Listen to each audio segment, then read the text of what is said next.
Till it's over, I'll fight another day, and it doesn't take much to make your stage.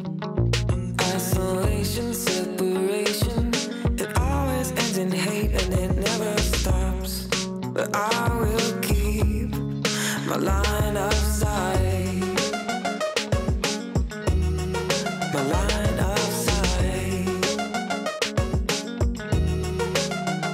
I don't want money for what you say. No, I can't focus on your problems. I look the other way and I know I don't make much, but I'm okay. Confrontations, exploitations are made by the insane and it never stops. But I still keep my line of sight, my line of sight, my line of sight, my line of sight.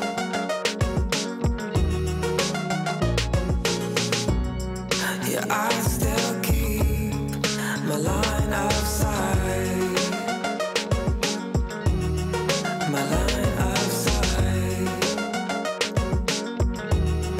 my line of sight, my line of sight.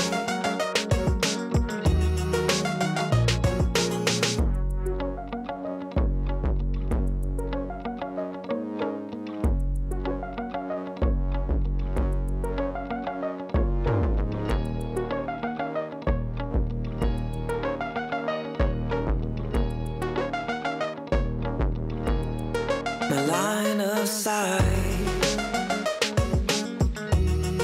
my line of sight,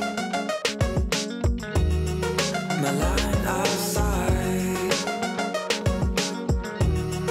my line of sight.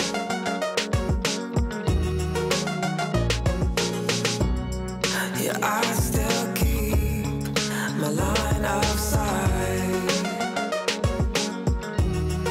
my line of sight.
from the Caddy-Napoli, Custanopoli.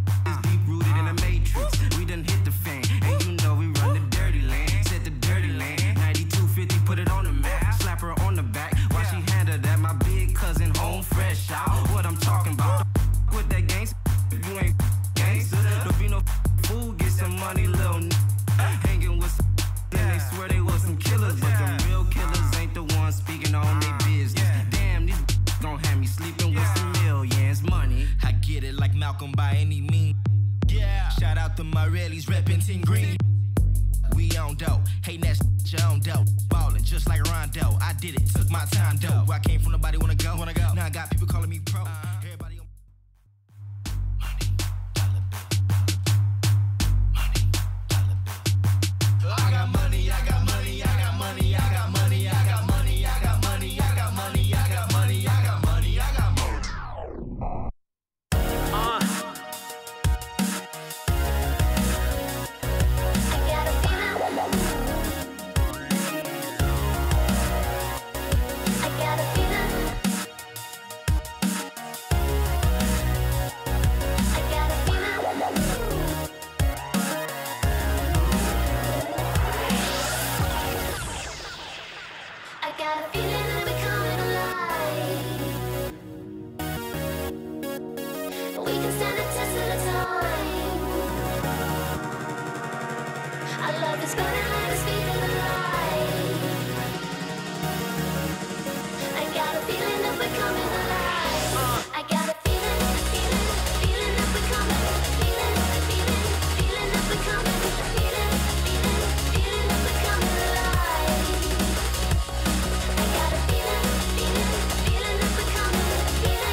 Spotlight is on you, so you should be happy. I see you smiling, we're toasting to the good life.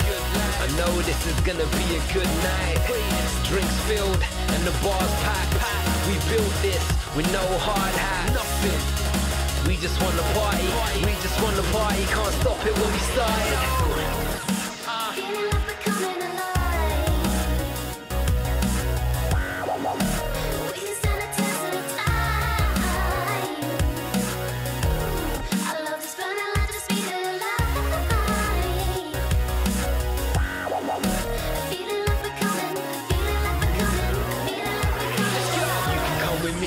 You could go with them. I know you got some friends, this is how it begins. We got future plans, you can stand next to me. Who's the man? Who's the man? Hold on, you don't want to lose my hand. Nah, I'll take you places you ain't even dreamed of.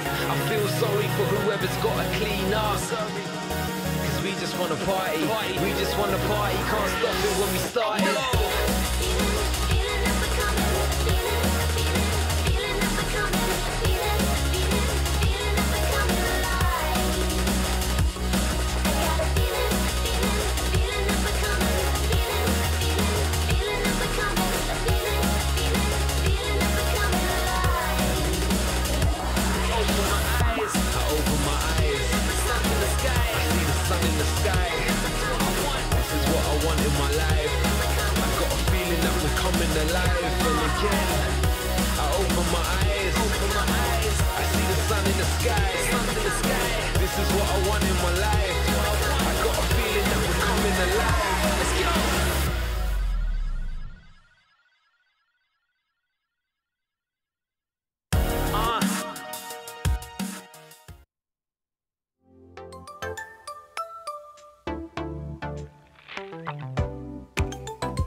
That you say, but I seem to listen all the time.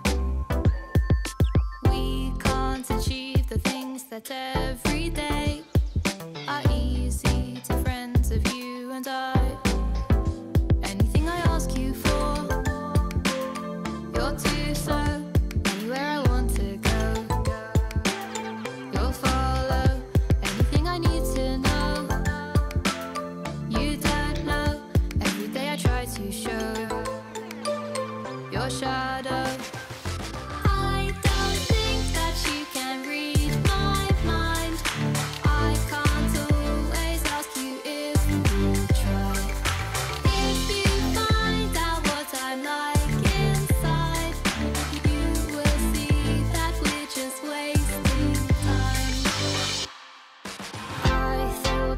I've been asking too much, as I find I'm asking all the time. I might be grasping at what I can touch, but now I know that it's just not my style. Anything I ask you for, you're too slow. Anywhere I want to go, you'll follow. Anything I need to know, you don't know. Every day I try to show your shadow. I don't think that you can read my mind. I can't always ask you if you'll try.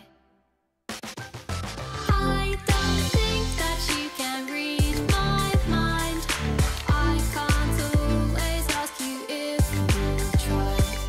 If you find out what I'm like inside, you will see that we're just wasting time. I don't think that you can. I don't think that you can. I don't think that you can read my mind. I don't think that you can read my mind. You will see that we're just wasting time. I'm rolling out to do it big, live a life. They wish they did.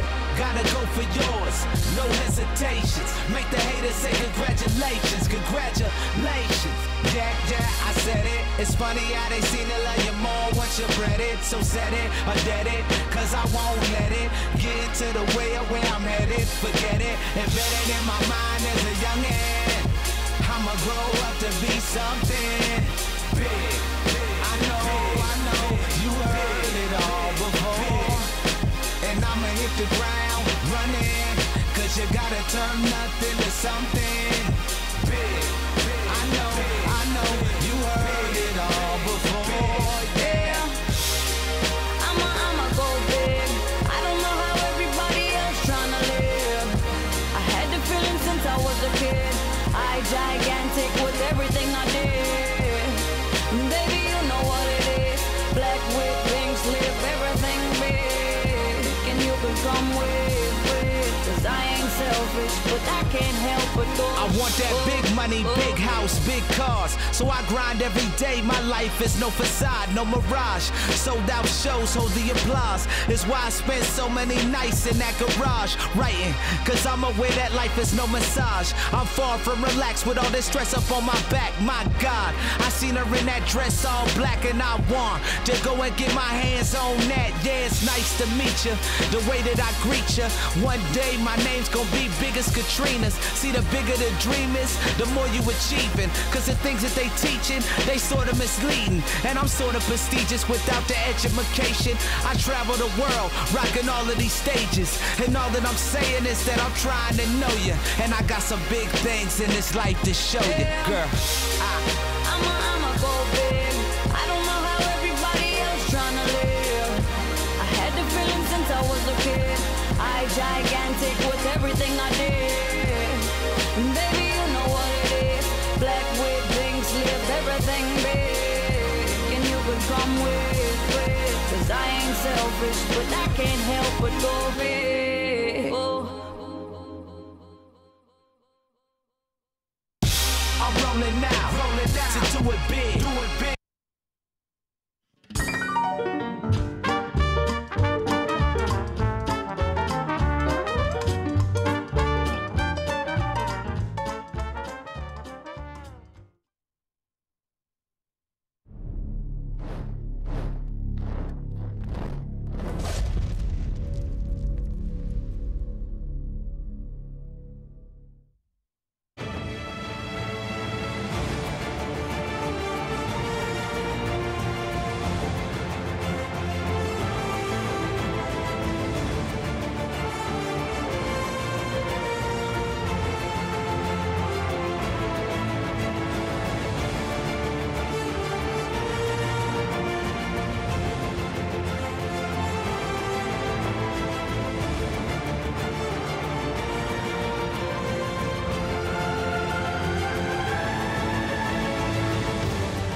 Watch the player's point of view with your favorite setup.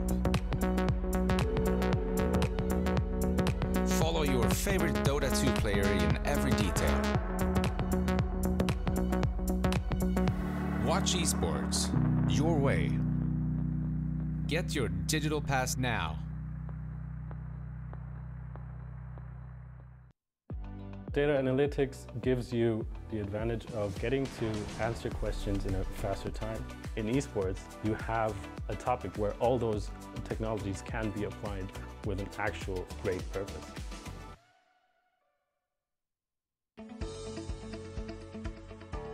GVM Pay is designed for gamers to unlock various benefits from most mainstream games to your local services. Recharge made easy just within your fingertips. Recharge easily in 3 steps. Earn rebates for every recharge. Download GVM Pay now at pay.gameview.io. GVM Pay is everywhere.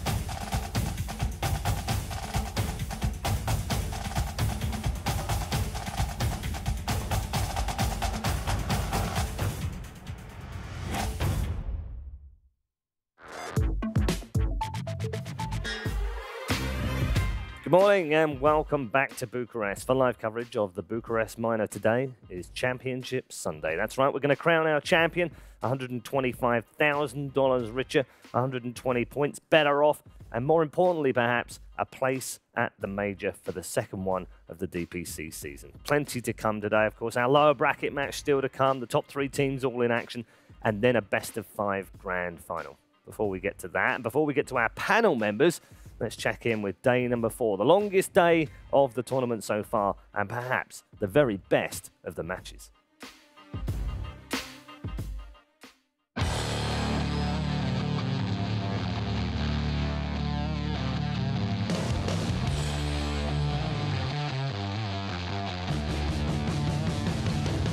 Ben's too low already. Old 11 backstabbing right here. Ice Pop comes down on the 2. Dusa gets low. No matter what whip, she's dead. And Ryoya, there's the battle trance coming out. He's chasing, but once again, with no one around you, you're just going to get kited up here. You might get a kill, but no! Old 11. Buyback does come out. Brax, he can't afford to die here, but he's so low, being slowed down with the dagger. The English is going to buy enough time to move away, but look at this. Dash is getting rid of it as quickly as possible. Now they're going to move in. Ryoya goes deep. They'll find one. Can they find more? Rubik on the sideline for 100 seconds, and Dash, he turns around. The BKB activate. They can't do anything about it. Ryoya, he's going to go down. The buyback comes out from the coral, but it's maybe too late. And Sammy Boy, there's nothing left of Team as they GG out. Keen take game 1. High ground for Keen. Brax blinks in. Avalanche only connects on the 1, looking on the line. Should be able to get killed. Gaze is used as well. Old 11 going in. Stun control is good on IX Mike, trying to protect him. Now the Chain Frost comes out, and no Shaker. He's going to go down. What are you doing? The movement in the Mana Void. This time it's good. Smoke movement. Nice for Ryoya. Oh no, the Echo Slam flopped by Old 11. They're going to move in. Brax, the BKB comes out. Avalanche as well. Moving away from Old 11 and on the back line. There's the Mana Void you're looking for. Gets rid of Dark Colt, already dead as well. The Gaze not achieving enough, and you just fought out on this sheep stick. No, he's going to go down, dead for 100 seconds. Old Chicken retreating back to his base, but I'm not even sure if he'll make it. Brax is there, gets the double kill, and all of a sudden Keen, they've lost it. GG comes out, they know it's over.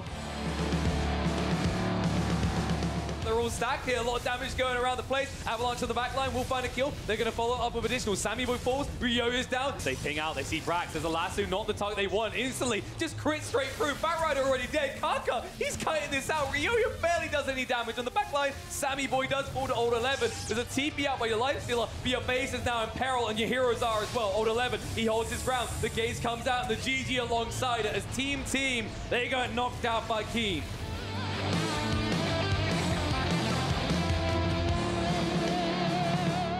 33, getting a little bit low. The Magnetize just going through all this time. The Earth Spirit doing so much work. Vada tried to protect himself, but he goes down. Double kill already for Jerax, and that is a dieback. Snowball through, no tail. Does get low. Warriors fight doesn't matter. RP! It's huge from Seb. The turnaround with the cleave. They're going to look to wipe the side of NIP. Vacuum away from Saxa. Magnetize, they're alive, but not for long. The silence hits on the 4 heroes due to the Magnetize. They try and run away, but they might lose everyone. The only one to escape Darkseid, no! It's going to be a complete team wipe. They'll go for more. PBD will go down as well. LTV murdering everyone right now. Science Stop Pugger. There's the crits. LTV. Phantom Assassin, have mercy as GG gets called.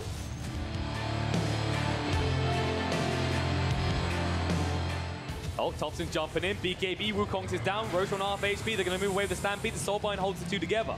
They can't do the Roach quick enough. They can try and move him right now. The Chain Frost's going to be there. Two of them, in fact, because of the use of the Soulbind. LTV has to activate the BKB. Going to be healed up right now. The game's going to be there. Can they get the Roach? They can get him low. No. There's the use of Sands Eclipse. No Tail's going to be down. No. This stun coming out from Roach. LTV, he can't finish it off in time. The Astral's going to be there to lock him in. Seth, he has to run for the high heels, but he can't fast enough. The Stomp's going to be there. Ace, he picks up the Aegis. LTV hits the deck, and Seth will be joining him. So this buys you a little bit of time. You got the Eclipse. If you can buy 30 seconds, Monkey King up in 15. He does have the Wukong's command in about another 30.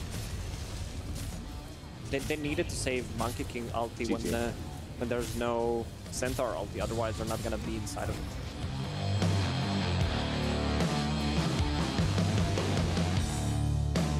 Prime War is going to be there. LTV's been found, stomped up as well. Science through, connects on it too. Looking to get to the back line. LTV still stands ground. The cooldown's going to be there. Stun's good on the Ace. Is it enough though? No. He's going to time lapse out. It's a double kill for Ace as he chases for more. Oh, Hex, Dagon gets him low. Seb almost dead, trying to save him. The Divine Fave. The Stomp's going to be there as well though. The Dream Core holding in place means he can't ever escape. The Chain Frost is bouncing around, but there's too many creeps involved in this fight. No Tail, use a Frost Shield selflessly on himself. They go for the throne. It looks like NIP have done it. OG will not be going to the major.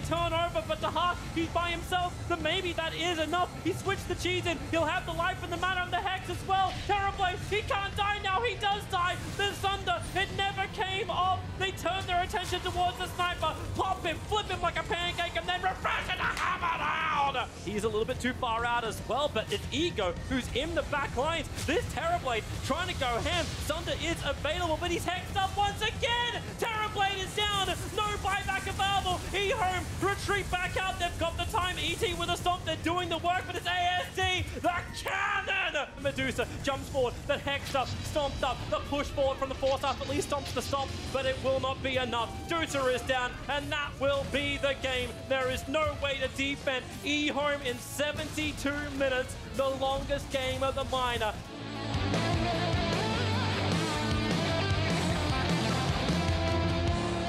Whoa, that's confidence. Into the middle of the entire team. The Ravage will burn out, and all 5 heroes from E-Home hit. The Ignis pulling him in. The BKBs will now be used, but do you have enough? We have ourselves a base race. The tier 4 towers, they're falling. No fortification belt for either side. Tidehunter, he's beginning his TP back, and now you'll see the same thing done by E-Home. Walrus punch out. Io is stranded him in, and maybe with the buyback, E-Home are taking the tier 4 towers. Fortification will buy a little bit more time for counterspell. You have that homing missile right back. Tidehunter flipped again. He's got buyback available, but they've taken the tier 4 towers, and now the Radiant Ancient to go with it. E-Home will 2-0 out Gambit.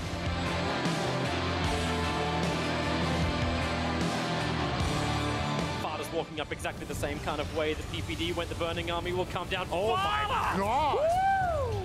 But here comes the Burning Army down, picking up the Tidehunter. They're trying to force something out from him, and then with the Soulbind, PPD and 33 locked together and blowing up together. At least they die together. They need to heave him. Stun control. Taka jumps in. So does the OD. Killing off the Ace clone. The Ravage is good, and OD will have the Aegis Immortal burn. 33. He burns in everything else. Fight the Burning Army. They'll hold the Visage in position thanks to Snowball forward and the follow-up silence. Farda can't live through this one. Tide's already down, and he will actually, well, will Farda live? No, the Searing Arrow and one more attack from Dark will do it, or the Yearn attack, or the blink forward from E.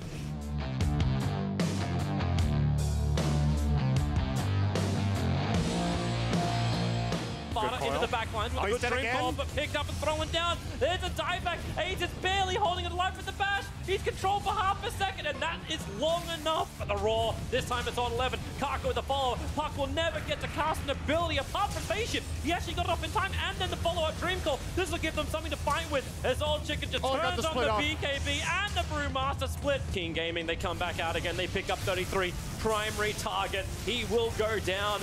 A push up the river will not help him. No buyback available. And Kaka, he ain't done yet. Blink into Yules. They'll find Ace over in the dire jungle. They just try and kite around, and PPD wants to help out, but at least they get the buyback death on the Rubik. But my God, they got a bigger one. Troll Warlord down. Puck is gone. I think that's actually the game, and PPD agrees. GG is called.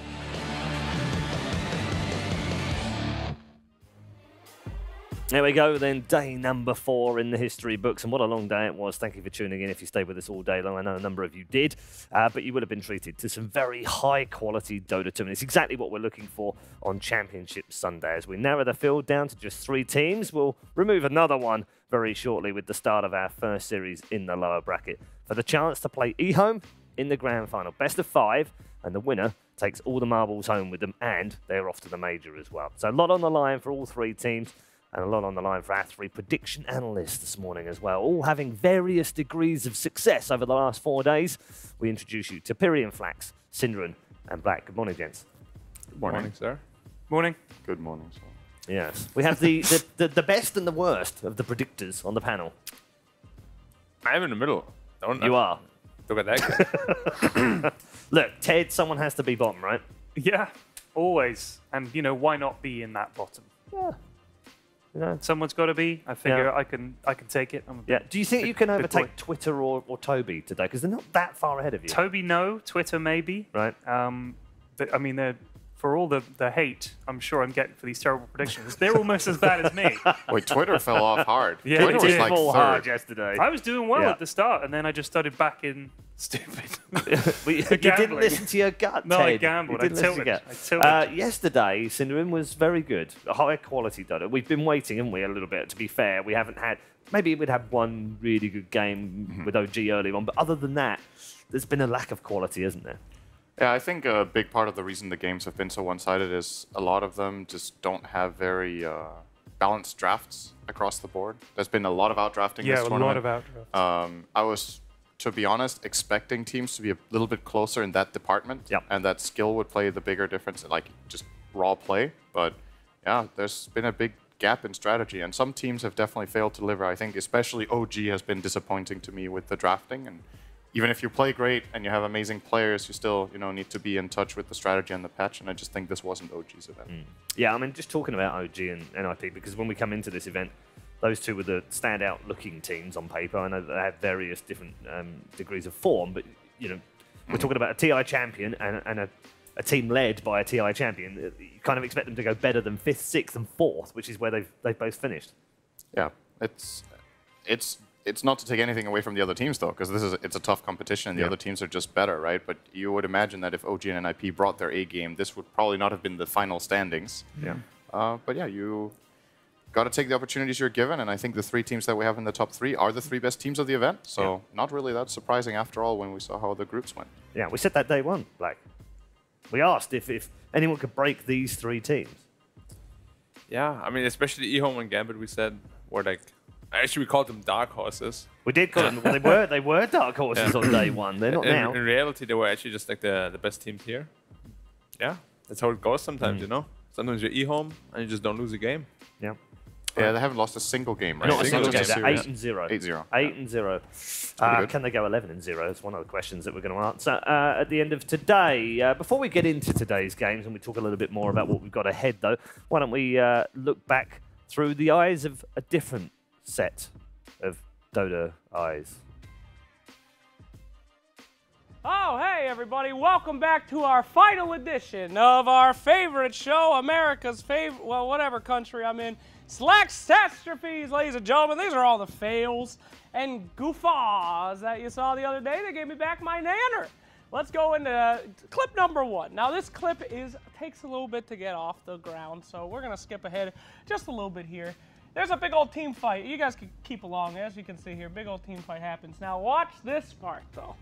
Here we go. In they come for Sven. Sven with his low HP, lots of arrows. Oh, baby, they want him. Even Rubik's coming in for the kill here. Rubik's going to go in from the side. Look how low Rubik goes. Cone of vision in this area, ladies and germs.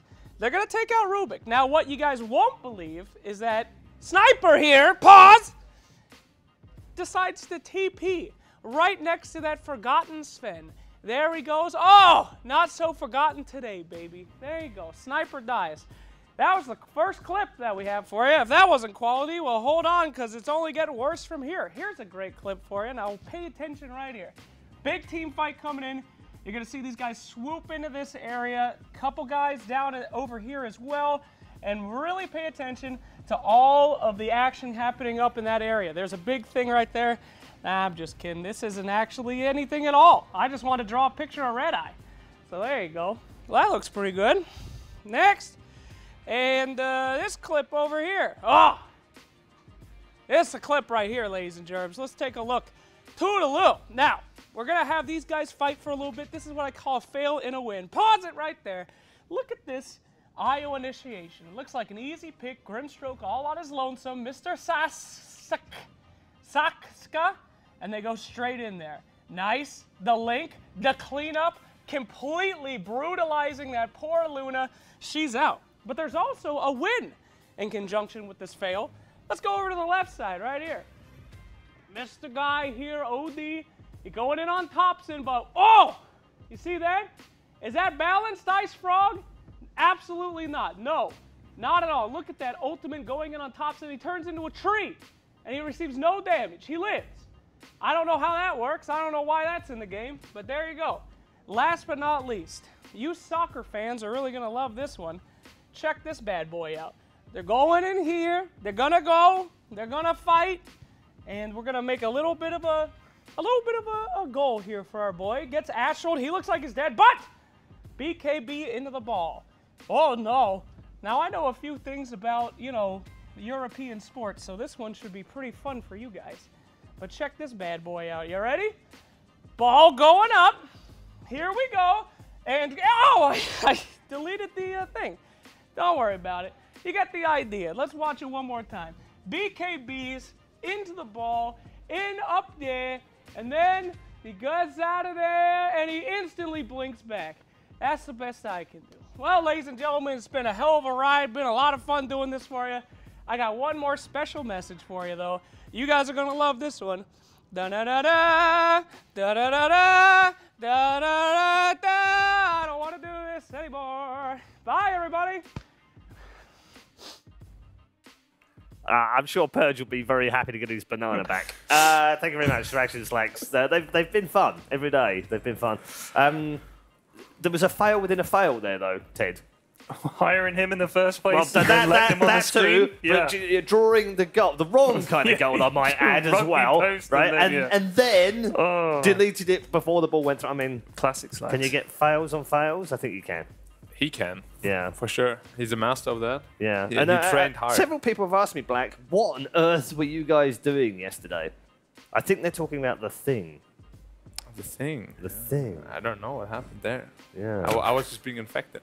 Yeah. And Syndra, you Smurf. Yeah. Yeah. A lot of people apparently hadn't seen that movie, which is a shame. I find that ridiculous. I haven't seen it either. That's a top 100 it is a movie I've of all seen that time. moment, no? Not even that little clip.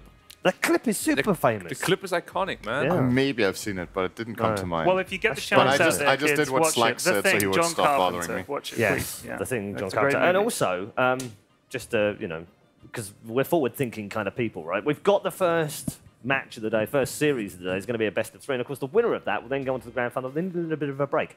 So if you've missed any of the content that Slacks has put together over the last 5 days, fear not, we've got your back, because that, in between the lower bracket final and the grand final, is what we're going to fill your time with by seeing all of the content that crazy madman has put together.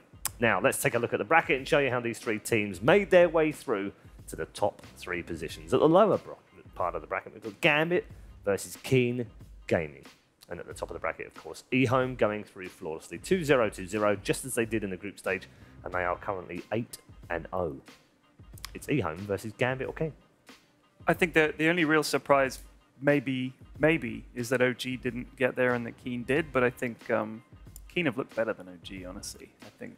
Not NIP?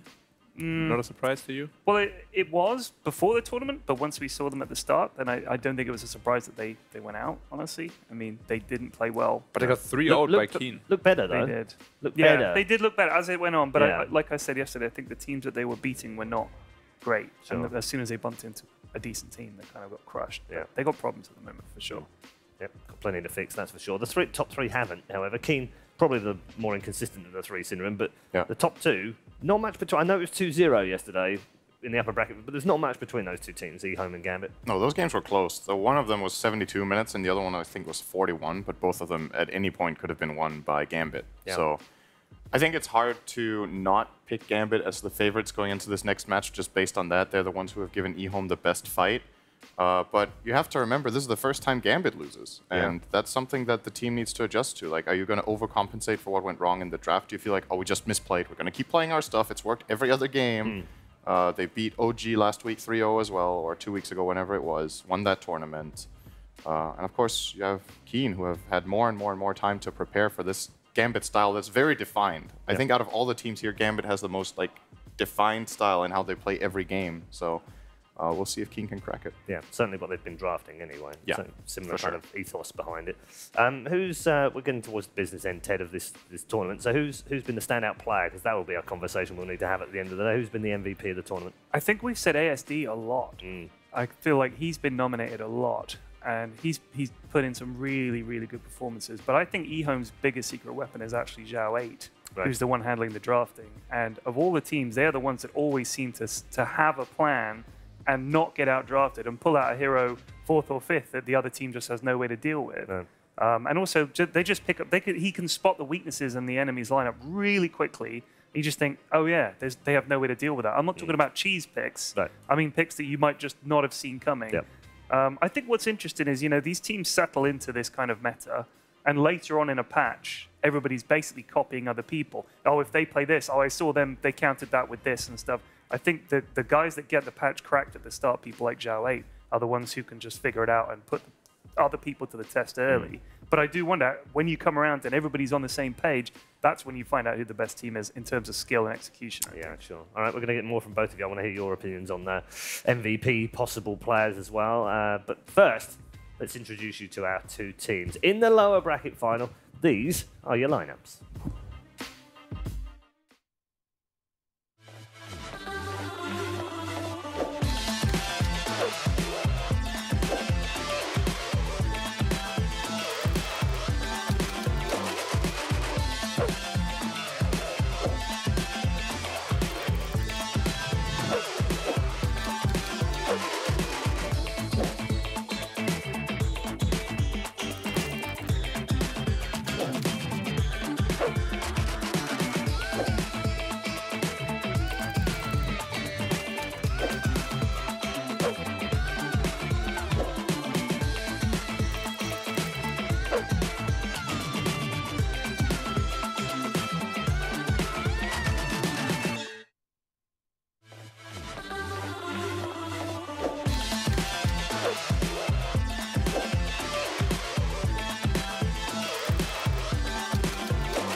There we go then, the two-team lineups for this lower bracket final between Keen and Gambit. Draft not too far away. Trophy ready to be claimed by one of the last three teams.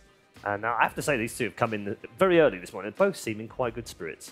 So we'll see how they get on in game one. We'll just finish up on the MVP. Syndrome, have you got any thoughts on that? I've really liked Faith Beyond Yeah. in this tournament. He also has a lot of pedigree and experience, has already won a TI with wings at TI6. Did he kind of steal away that Aegis and steal away your MVP at the same time? It's well, It's a steal away great is- piece of play, wasn't it? He's a smooth player, man. But Oh yeah, he had that's true. He had that great steal as well. Yeah. I think it's just I feel like when I watch these eHome players and the team play in general, there's just this. Faith Beyond has this feeling of what he needs to do next in the game. You see it through movement, itemization, and his spellcasting. That it's just very clear that he plays an integral role in how the team engages fights, what fights they choose to take in the first place.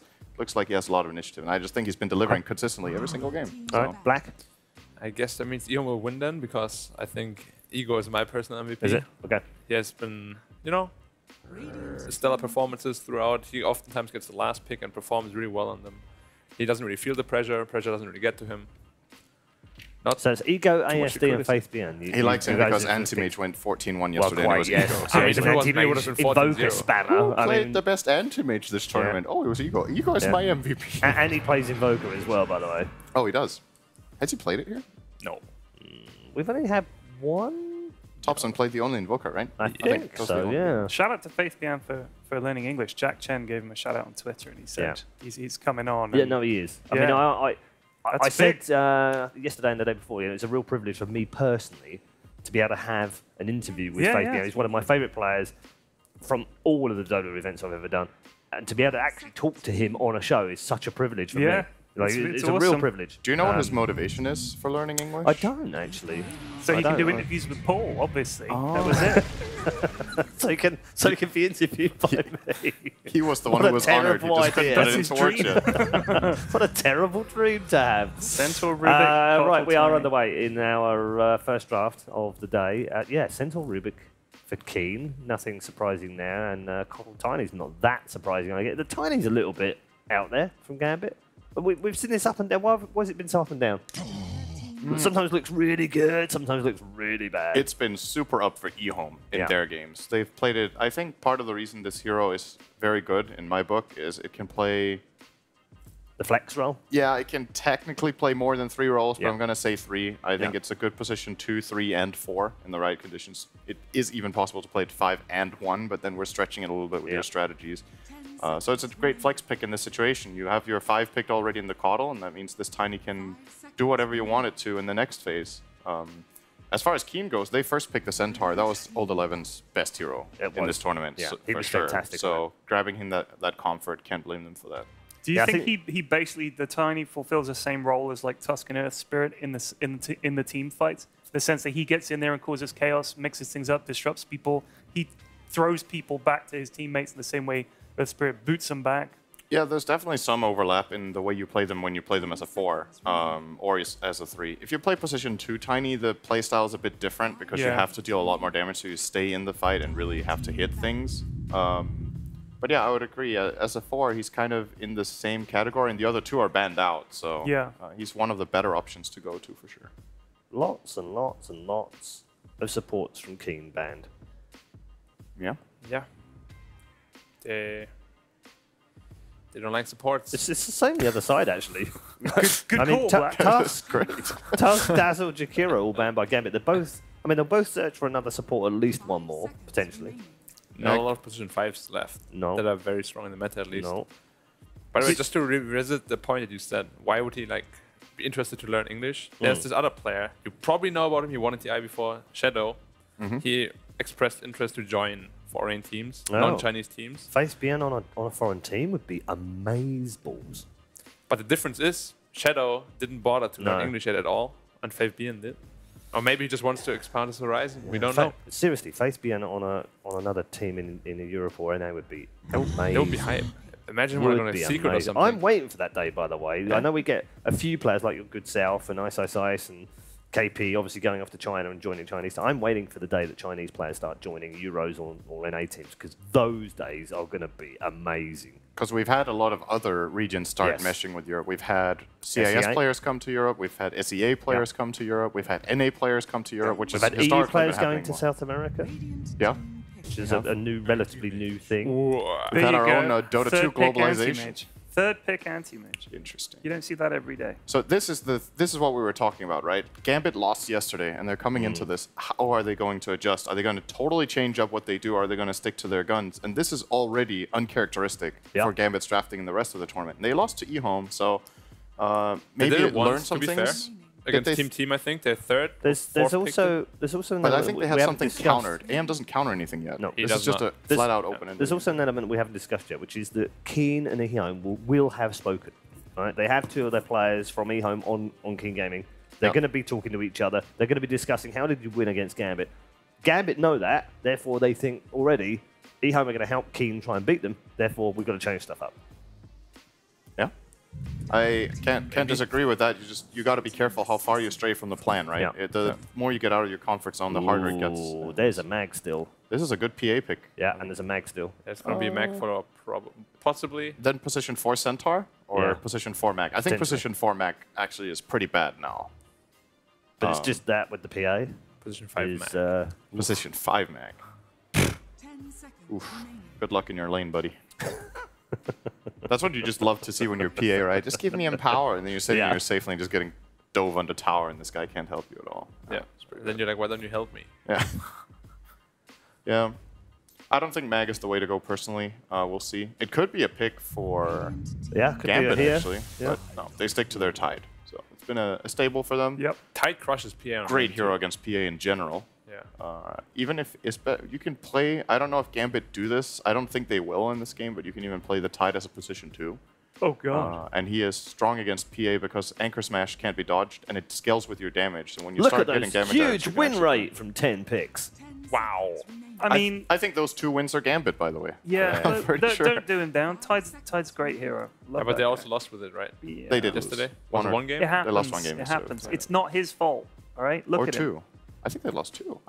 Look at. What do you mean? Look at him. I mean, look at him. It can't be his fault. He's awesome. Look at It's pretty ripped. calcium overfed melon. Undying. Undying owns both Tiny as well as Tidehunter. Yeah. So that aggression is kind of taken out already. And in addition to that, Gambit don't have the best tools for dealing with Tombstone. Anti-Mage is not the kind of hero that just blinks on top of the Tombstone and starts hitting it, because then he dies. This hero has to be very careful with how he weaves in and out of fights, when he even fights in general. Yeah. You don't really want to fight until you ideally have at least Battle Fury Manta, which in a good game happens around 20 minutes in. So there's definitely a timing here for the And Undying you've to do a lot of got work. 2 low attack speed heroes with Tide and Tiny. For sure. They're terrible at dealing with this Tombstone. Right so now it's AM so what do Gambit need then? If they is that Tiny a 4? Might be a 2. Yeah, it could be a 2 Could be. as well. So then they last pick a support. That seems weird. Position 4, yeah. I do think they will put it on immersion. He plays a great Tiny. Oh, and that hang they will on. last The Elder pick it for. Titan's still in the pool. Oh wow, you're right. It's been through the hole. Mm. Black has a point though about Keen's lineup. It's very wait. Is it? No, the Earth Spirit's banned, right? And the Tusk ban, yeah. Yeah, it's not very good at ganking anti-mage. You have the Blink Stun Centaur and you have a Rubik Lift, but if PA isn't involved, they don't have any physical damage to really bring him down. So Black was calling this a free AM game. I kind of agree, but also kind of disagree, because Keen do have stuns. We've seen freer AM games this tournament than this one. Yeah. But I would really like to see Keen's last pick give them some sort of flat-out clear game plan of how do we win. Timbersaw. Silencer. Ted, this is why your prediction rate is pretty low. But you haven't heard my explanation why it's a free AM game. You blink on the Rubik with spell shield. Obviously can't do anything, you kill that guy. But Centaur wants to save him, but then you Manta dodge a stun. Oh. And then literally everything was thrown on you, and you just win the game by yourself. Really? Yeah. That sounds legit. Yeah, and it's very simple. AM is 3-on-1. AM is 3-on-1. That's pretty few games, actually. Yeah. I thought we had more Feels than like 4 we've had AM more. picks. Yeah.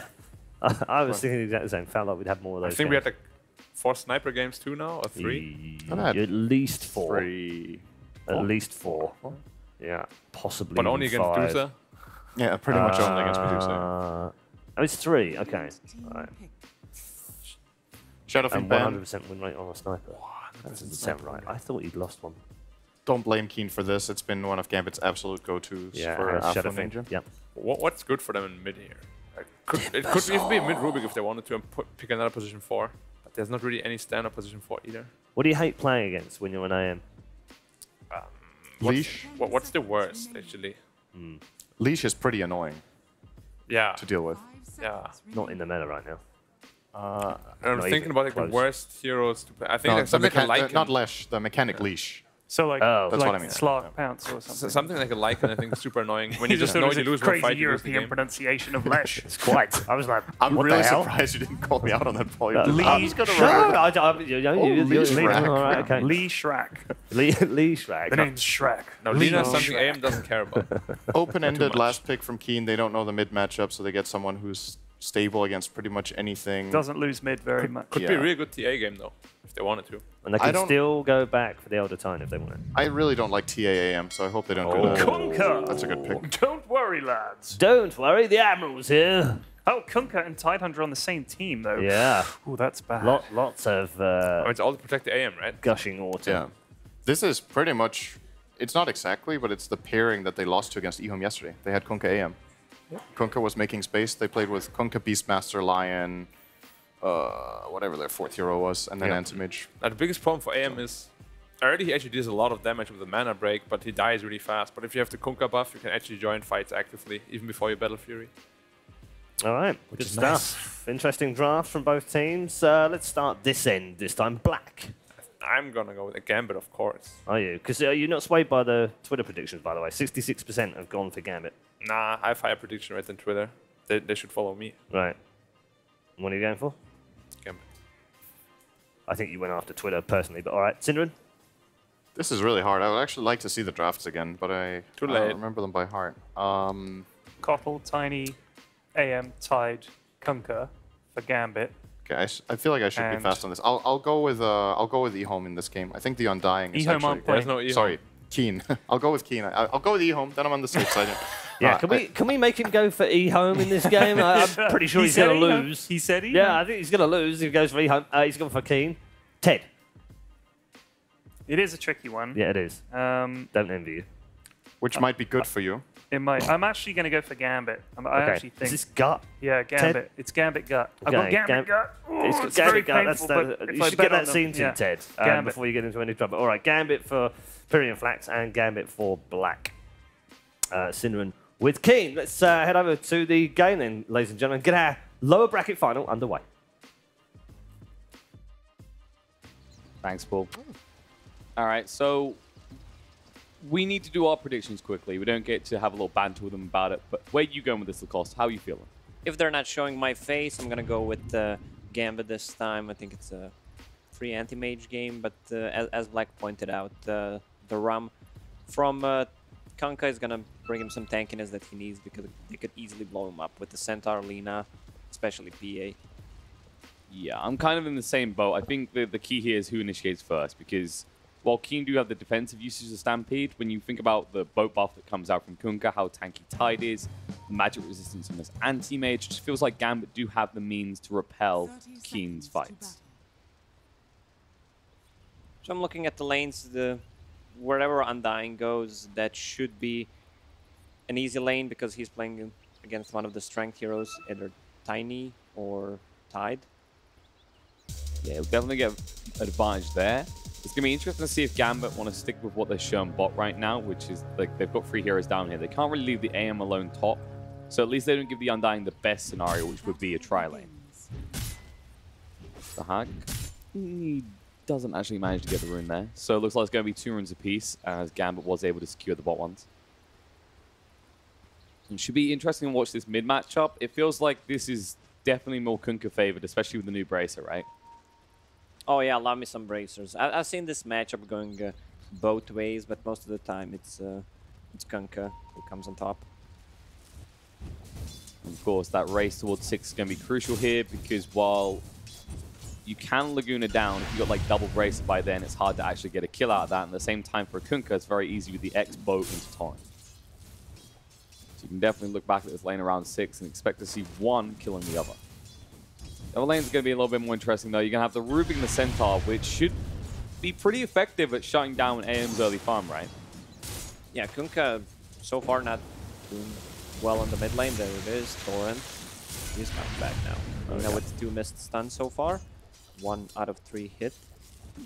You know, you just got to take the shots. If you got mana, throw it out there. And of course, the catch here is if you do get hit by that Torrent, 2 free hits from a Kunkka, that's a lot more than what you can dish out to him courtesy of the Stout Shot. So far, I actually quite like the way that FNG's positioned himself in this lane. Like, he knows that Undyne wants to run at them. They're super split, and usually this would be too aggressive of a positioning for a keep low light, right? And it's always good to just stay away from double decay. Tidehunter, when he's in front, uses Anchor Smash. It gets kind of hard for a PA to get the last hits, and FNG just using the blast from Fog. That's a ton of damage. But he has 12 stacks of decay. Older Coolidge is getting pretty low here. Dark trying to chase through, but he can't connect. It's kind of the crux is you're really reliant on this dagger to actually enable you to get any kills at all, right? Because what else do you do as an Undying? You just run at them.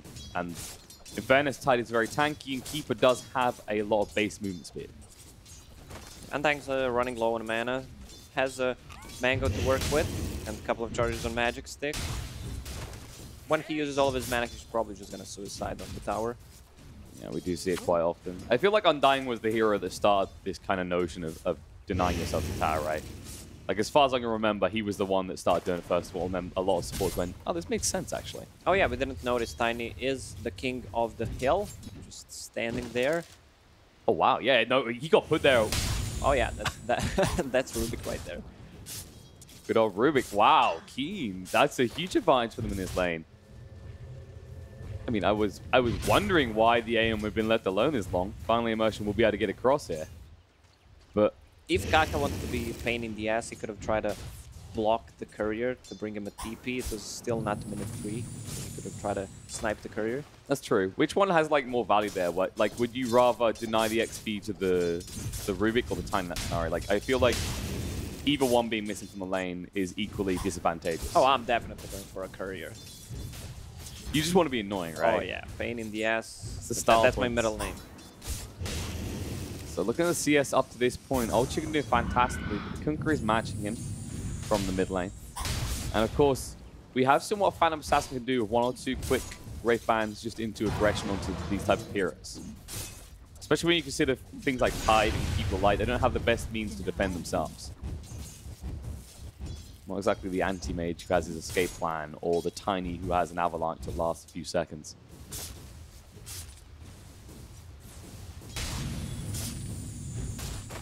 All in all, do you want to actually, as this goes on, where does Dark move? Does he just hang here and just try and be annoying to the Tide for like the next 7-8 minutes? Or do you think they should try and make some plays around the Centaur Rubik? Dark moves to a tower and dies. That's what he's going to do soon. He's still, not quite yet, of course. He's still got mana to work with.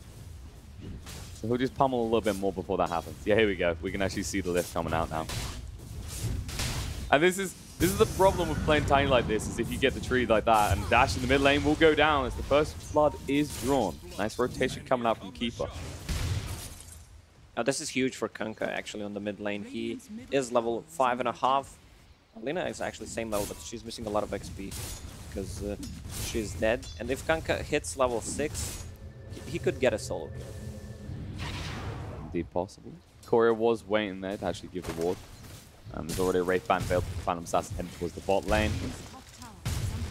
Motion, you feel like he's maybe learned his lesson. Because I think the problem that you saw there, right, is you level on the tree straight away and you walk past that cliff as we saw. And there's no chance you could turn around and defend yourself against a Rubik left. It's definitely something to keep in mind for the future.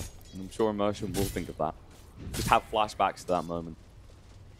And there's a rotation coming out from FNG Smoke. Ah, that's gonna rule him. That's gonna get de-warded as well. That was unfortunate. Of course, Lina was farming this creep camp here. Oh, this one should get de-warded as well. Oh, this is not a fun start for FNG. Can't get any vision game control for his team. But in the end, that's not what's going to win them the game. They don't necessarily need to go on the aggress in this type of game. They just need to make sure Animage's got room. And Animage's being harassed a little bit here, but nice avalanche coming out from Immersion to cover him to back up. That's always the frustration. As long as the Tiny is here, how do you initiate with the Centaur? Maybe you initiate onto the Tiny. They can't kill a Tiny. They can try to harass Tiny, bring him low, and then re-initiate when the spells are up. Might be the best choice you have. Coolidge just showing how he's already unkillable, up to level 5 in that bot lane as he has been left to his own devices. FNG been back and forth between the mid and bot. And once you get around this point, how the hell do you actually kill the Tide with this lane? You don't. He's even maxing out the Kraken Shell. He's just identifying his role here. It's impossible to kill him. Unless they get 5-6 stacks of decay on him. Yeah, you could have seen an early point in Gush maybe if you felt like FNG was going to hang around for Illuminate blasts, but in reality, like you're better off being the scenario where you can go, okay, FNG, move around the map. I can handle a 2-on-1 scenario, and we'll get an XP advantage here. And at the same time, Keeper of the Light's not necessarily this hero that is rushing towards getting levels. You know, larger Illuminates are great, but in the end, he's just going to end up farming waves anyway. So he will catch up. I'm surprised they didn't de-ward at the mid-ward that FNG just placed. Actually, he's going to be the one removing their ward. Well, that's problematic. Because Lena could saw it, and the other ward could be seen by an Undying when she was passing by. I was wondering if they may be trying to play around it, like knowing that and then going, okay, they don't know that we know, sort of thing. But in the end, they do get de-warded. They did, in fact, know. And you can already see that Lena doesn't exist in the lane because, well, Kunkka reached level 7. So he's got the boat available now, so he's a huge threat, especially the Arcane Ring. There is a smoke rotation coming. Gambit know that this Lena has fallen back to the jungle. They want to punish it. She's looking the wrong way. Things are coming out right now. They're circling around to make sure that Double Dash doesn't have an escape. And he definitely doesn't know that position. They see him. They're going to move through. Avalanche is going to be there. Torrent as well. Oh, a little bit of misplay. They're actually holding onto the boat. There it is. X is finally going to come out. She did have to get the D-wall before she'll go down, but she will fall nonetheless. Appenin does get the final touch. I mean, consolation prize to 1 here. He did at least get the ward before he went down. Yep. At least it's something anti-mage. Forced to use the shrine. They're putting a lot of pressure on this tower. Centaur popped his retaliate. Yeah, FNG does come up here. He's the hero to push this out. Like, he didn't want to be here originally because he would disrupt the anti-mage's farming. Oh yeah, yesterday Young 11 was hitting tower for 700. I mean, he had 700 damage on a Centaur. The hero does get pretty absurd with the Retaliate, especially when you get to level 20 and get your hands on the damage talent. Admin, hit up on the Light Strike Array. They're trying to hit into him quick enough. Rubik is arriving, but there's going to be a Torrent to cover the escape. The TP does get cancelled. Too tanky on this Kunkka. He might turn around. One needs to be careful. He gets a little bit too close. That level 2X can connect. And oh, Kaka. They are skirting the edge of death right here because the Kunkka can kill either of them at this point with a boat combo. Actually, he might do it just now. Kaka has been seen. There's the X. Bow is now coming in. And when Rubik comes back, it's going to be a sad one. We get him low, actually. Nice Soul Rip coming out. Dark does cover him. He dropped the Tombstone pretty early to make sure Immersion couldn't hang around. That's a lot of space for anti-mage. He's left alone versus a Centaur, has 2 points in counter spell, so extra magic resistance, 2 raid bans. There's no way they're killing this anti-mage. It's definitely going to become a problem because the AM is, of course, the solution for Gambit. Kunkka is top of net worth, and that's where he needs to be at this stage because his job is to create that space, that time barrier, so that anti-mage can get online. You always take out the tower. The hack will be able to blink away. Up to 3, and we'll move off. Maybe you could try stationing bot, but at the same time, I mean, the Phantom Assassin could just mirror your movements, and she does a lot of damage at this stage. Yeah, the top lane's gonna push, so anti-mage could stay there, and they want to use this Ravage, they want to use this boat. So I expect them to pressure the bottom tower. Also, mid tower is really low. Could make the move there. FNG is already pushing this in, and that one will follow up. They're going to actually force aside a Keen to respond. You can already see them moving in right now. Got the Tombstone in 8 seconds. X is going to be there. Boat coming in on the Dark. Drawing back, Immersion his way in as well. They've got the lockdown. Avalanche tossed on the air, and it's enough. Light Strike Array used in return. The Stomp and the Laguna Blade. Just trying to melt through this tiny, but he's so damn tanky with the boat buff that Ravage is going to be there. Stampede to try and get away, but they can't do it quite quick enough. Now Dash held on the spot. Nice Light Strike around to do, but the X already came out, and when he comes back, he should be going down. But first of all, Kaka has to fall. Looks like Dash is actually going to live here. Afon could get the cleave in time. He would have got the kill, but he's unable to. He will at least get Old 11, though. And Dark, you don't want to be here. He needs to leave. The problem is the X is a lot of cooldown now, which means they can just roll them one by one, as Keen are going to lose 3 heroes. It was almost bought. All Chicken, he goes in, he gets the kill in Immersion. They need to leave. The Tombstone zombies are still harassing them. They're looking to turn around. Kaka's coming across right now. Kulich is pretty slow. Torrent should cover the escape, though. Have fun. We'll just throw out Tidebringer to ensure that Kaka doesn't pursue that any further. These zombies are just slowing Tidehunter. They're dealing literally 0 damage to him.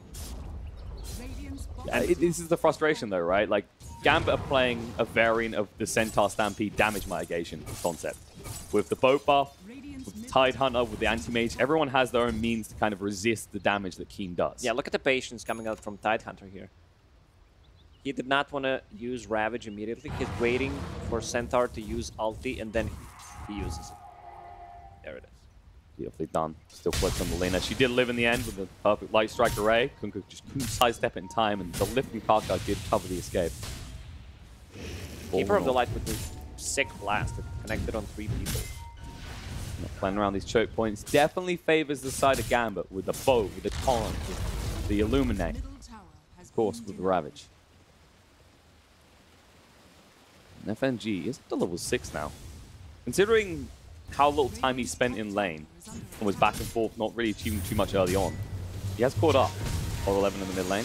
Just trying to harass him down. It's a little bit too tanky. Avalanche is going to be there, though. They'll toss back across. They'll look for this. The Stomp's going to come out. Old 11, he can't move away quick enough. X is now cooldown. The boat is off cooldown as well. And he might be out of help. Tombstone, though. Oh, there's Ignis going down. Connects on the 3. They're stuck here. Stampede will come out to allow them to move away. The boat stolen, running through. We'll give them the boat buff. They can't use it because Old 11's already dead. Immersion did get the final touch with the tree. Afon, moving forward. Dark, been found. X, Torrent is going to be there. Can't easily get away from this. Another Avalanche comes out, tossed on the spot. Light Strike Ray, Laguna turn around. Decent damage done to Immersion, but he is still too tanky. This is the true strength of these strength supports. Oh yeah, I love how Kunkka is playing. Every single time he goes in, uses X mark and then just runs back. He does not want to deal the damage. He's setting up kills for Keeper of the Light with the Illuminate or just Tiny using his combo. So far, each of Gambit's big spells being used for the first time have netted good things. You've seen the Ravage to good effect. You've now seen the Ignis being used to good effect in the mid lane.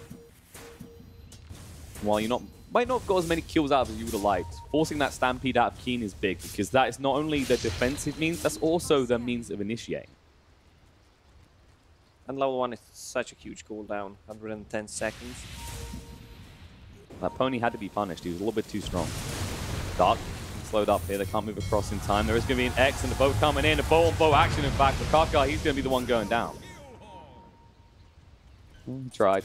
And that's an important kill because that boat could be a big impact spell for the side of Keen in these fights. Not necessarily always the easiest one to steal. Look at the way Gambit is playing right now. They're using 4 heroes to hunt down while buying time for Anti-Mage. The best kill they could get is Phantom Assassin, so she doesn't get very good timing on a Battle Fury. And she's playing around the wards. You can already see them pretty deep from Keen. They had warded up the dire jungle. Feeling that's the safest place to be because after the last 1 or 2 minutes, you can already see Gambit's focus is on invading the Radiant side of the map. Of course, with the new blur, you are able to just hide from your opponent's wards as well. Either they'll find you as scans, it running out, or them running close. This is on, but Phantom Assassin should reach the Battle Fury before the Anti-Mage is the thing, but you always have to consider who can farm quicker. And it's probably going to be the Anti-Mage considering he does have that blink. Motion snatches away the bounty rune and moves away. And that's actually going to be 4 bounty runes for the side of Gambit. Huge buffer to gold for the Anti-Mage especially, and the Kunkka. 7,500 net worth right now. He did go for the armlet, knowing he needs to be aggressive early on, not concerned about the halberd build. And straight into the BKB to make sure no one disrupts his combo. Yeah, I love the build. It gives him so much tankiness. He might get halberd as a 3rd item. It just cripples PA so much. They might get a kill in the bot lane here. They know that someone from Keen is here. They just scanned. Gambit are waiting. They're saying, let them make the move onto the Huck because they know that Keen can't let this Anti-Mage free farm. And Phantom Assassin is here as well. This could go catastrophically for the side of Keen. There he goes, tries to move out. A little bit too late though. What is this attempt? Yeah, that is a hope in hell, right? I'll just walk up to him, this hero that has a blink and is nowhere near the tree line. The thing's already coming out, actually. They say, okay, he needs to be punished for that, because that was pretty silly. The problem is they don't know who's behind it. Surely a Centaur doesn't make a move like that without backup.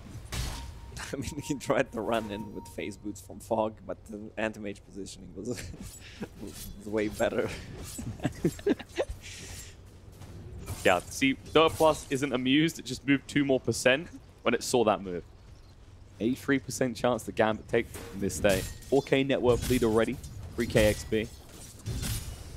And they might go on Order 11 now. The Avalanche is going to come out. Illuminate's being charged up. Tossed on the spot. X as well with the boat coming in. He's going to be dragged back to his death. Stunned and dead. Took a while. A lot of patience coming out from Gambit. They didn't need to get active because the whole while Anti-Mage was just standing there and farming. Yeah, and the Tidehunter on the mid lane, drawing a lot of attention, knowing that they really can't kill him. Just trying to give them info where enemy heroes are. It is seeming like an impossibility to get through this Tide at this point in the game. They have a vision. My Striker Ray just comes out so she can move quicker. They did have that ward down the lane, but Lena's pretty paranoid at this stage. She knows she's not ahead. In fact, she's the poorest core in the game right now. She has just got the Yule, so this would be the time to make a play. She has a way to deal with the Kunkka. We saw Gambit at the early stage of this minor playing extremely aggressive, but in the later stage of the tournament, they just love to fall back. They're really not in a rush. They also adjusted their picks a little bit. They seem more composed. Like, it's identifying how easily that ultra aggression can backfire. And realizing the strengths that your lineup has. And when you pick an anti-mage, you are basically saying, just create space. Don't even necessarily go fight them. Force them to come fight us. Just with the impending doom that is anti-mage free farm. I'm trying to think, like, looking at levels right now, where's the biggest difference? It's between the offlaners, right? Like, yeah, Order 11's only level 10, and then the Kulich up on level 13. The impact these two heroes have, I mean, you notice the difference. They're trying to make a move onto that said hero. Tidehunter, the enemy chase down Stampede with their Light Striker Ray, but they debuff it off straight away. Laguna has been used. There's the Yule's coming out, but the Torrent is coming in to protect. Back up there. Ravage does come out. Centaur went a little bit too deep here. Ignis does get dropped. They want this Centaur kill. Order 11 does get a range for it, but the rest of his team trying to move through to reinforce him. Dark stuck in the middle of it. Boat does come out. Tidehunter's already dead, though. Drawback's going to be there. Phantom Assassin get pretty low, and can they actually turn this around? Centaur's already down. Phantom Assassin on the deck. Kaka is going to run for the high hills. Dark, this isn't the way to escape. Go for the TP away. Nothing they can do, but the X is already there on the Kaka, so they'll find another kill into another support. That's the worst hero they can go on. On a Tidehunter, they don't have any kind of vision on enemy side of the map. I'm talking about Keen Gaming, so they don't see where they're moving. And with the good Ravage, he also uses Anchor Smash right away, so Ruby can't steal the Ravage. Definitely feels a little bit desperate from Keen.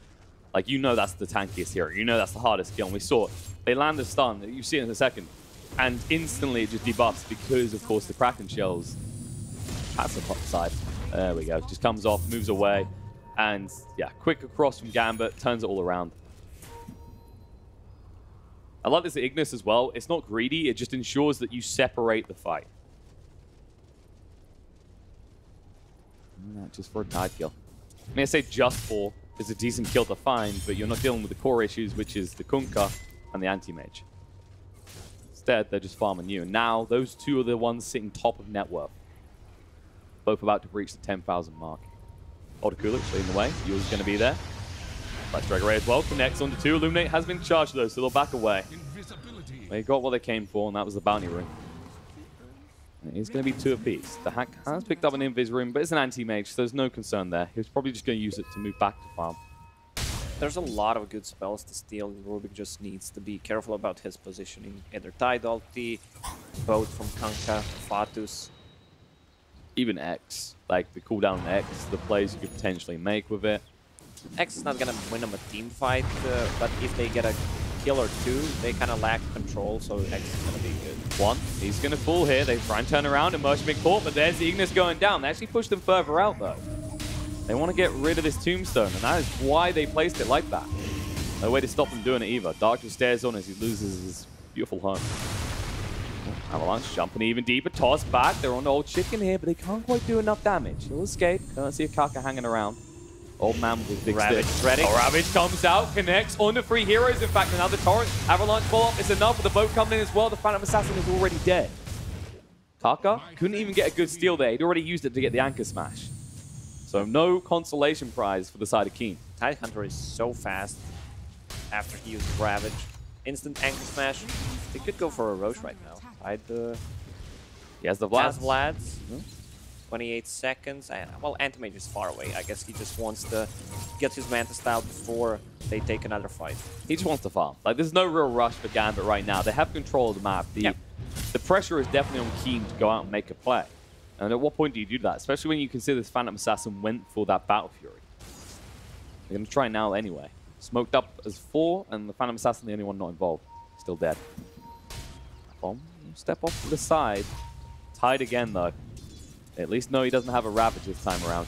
And his team is leaving him. Babot comes out. He's extremely tanky with that fight. There's Light Strike Array, though. They're going to go for this. They drop Tombstone, Laguna as well. Dagger through to slow him up. Now, can they run him through is the question. He's at least going to buy a lot of time. Tied. Where are the taunts at least? Yours, Light Strike Array, he'll finally fall. But that took quite a long time. And if Gambit had been anywhere in the neighborhood, that could have backfired. If he just got the boat. Just the boat, yeah, he wouldn't die. Kanka, he wouldn't die. Imagine you get another 10 minutes in the game, and let's see, like, you're probably not going to see the Ags pick up for Cottle. They're more focused on refreshers now, but just imagine that in this type of lineup. How does anyone on Gambit die with a boat and Illuminate? Interesting to see. Because right now, actually, FNG is doing something a little less greedy. He's going for the Ghost Scepter. Motion looking for a kill here, though. Jumps in, Avalanche toss back, and there's Ignis. You're not TPing away. And one knows that they push him back in, so he's sleeping on the spot. X finally arriving. Not really even needed. That is Alina dead for 50 seconds. Immersion has been under my radar for quite some time. After playing an amazing Bounty Hunter when no one was playing it for a reason, he can still make this extremely weak hero work. And I would call him second best CIS position 4 player. Big compliments coming out from the cost. See if Immersion can continue to live up to it. Because his team has gone to the Roche Pit. Oh, that's going to be down to FNG. Avalanche does come out, and there's the pushback. Ravage has been used, connecting to multiple heroes here. Phantom Assassin's going to go down. The Mana Void already being used. Centaur will follow suit. They're not done just yet. They'll turn around and take out the Tombstone. Dark, he's not fast enough to escape. He's going to try for the TV. The Torrent! Oh, it just connects on the edge. Afon on point with his Torrent positionings throughout this game so far. And they'll just go straight back to the pit. Anti-Mage doesn't even bother. Alright. He just wants to go farm. Okay, he went to buy a Vanguard, comes back. Anti-Mage should be the one getting that Aegis. He can play aggressively with it. Most likely. Every single time Phantom Assassin dies, Anti-Mage still sitting on 0 deaths this game. He's having the time of his life. The race of the Battle Furies has a clear victor at this stage. So the question is, what next for Keen? You know the BKB has been stacked up and Phantom Assassin's working towards it. Wait, has he changed? No, he's changed across. He's got his BKB, he's going Death Slayer next. I feel like the Deso was the better choice this game, just because the AM wasn't really being slowed down at all, so he was always going to match or beat you. She needs some kind of a raw damage, because their damage output is really limited. What is Dota Plus saying? 98%? Did I see that It right? was pretty high. I glanced at it for a second. Oh, Light Strike Array coming in. Doesn't matter though. Older Kulich. They're going on the tide, and this is the mistake every time. Stampede, they're still chasing forward, looking for something here. And look what they see right now is Tide. Taking a lot of damage though from the Retaliate. Torrent doesn't connect, but they're about to go into a choke point. They need to be careful, tying down to half HP. The Ignis does get dropped. Tombstone on the high ground. They need to get rid of this quick. Then they need to back up Immersion. Stands his ground, but the BKB activated by Old Chicken so he can run through and get a kill. Old Chicken going even deeper, but the hack defends himself. Blinks away. They've got the boat still. The composure from Gambit, they didn't even use it. BKB activated, and now they see the target they want. Old Chicken, that's what they saved the boat for. He comes back in, and he's dead. Kaka, he might get found as well. The pings come out, they know where he is. So they split up looking for more. Mana Void is there, and uh-oh, Dash can't get away. Oh, that seemed like a really long TP coming out from Lina. Apon, Kaka. Oh, he can't get away. The X just in time. No mercy for this Rubik. He's going to fall as well. And the patience from Gambit, not only in this fight, but throughout the game so far, has been incredible. They know not to make a rash move. They know they don't have to rush here. Gambit's making Dota look so easy to play. They are not making any mistakes in this game. And Jesus, Keen Gaming actually managed to score only 4 kills. With that lineup as well. Like there's very decent kill potential with that lineup. Problem is, you say that and you look at your opponents, you go, who do we kill? The only one is possibly Keeper of the Light, but so far, FNG's positioning has been pretty damn on point in every fight. No deaths at all on this Keeper of the Light. 1 kill, 14 assists. That's kind of the dream, right? This is the type of hero that greedily farms and then usually dies in very questionable scenarios.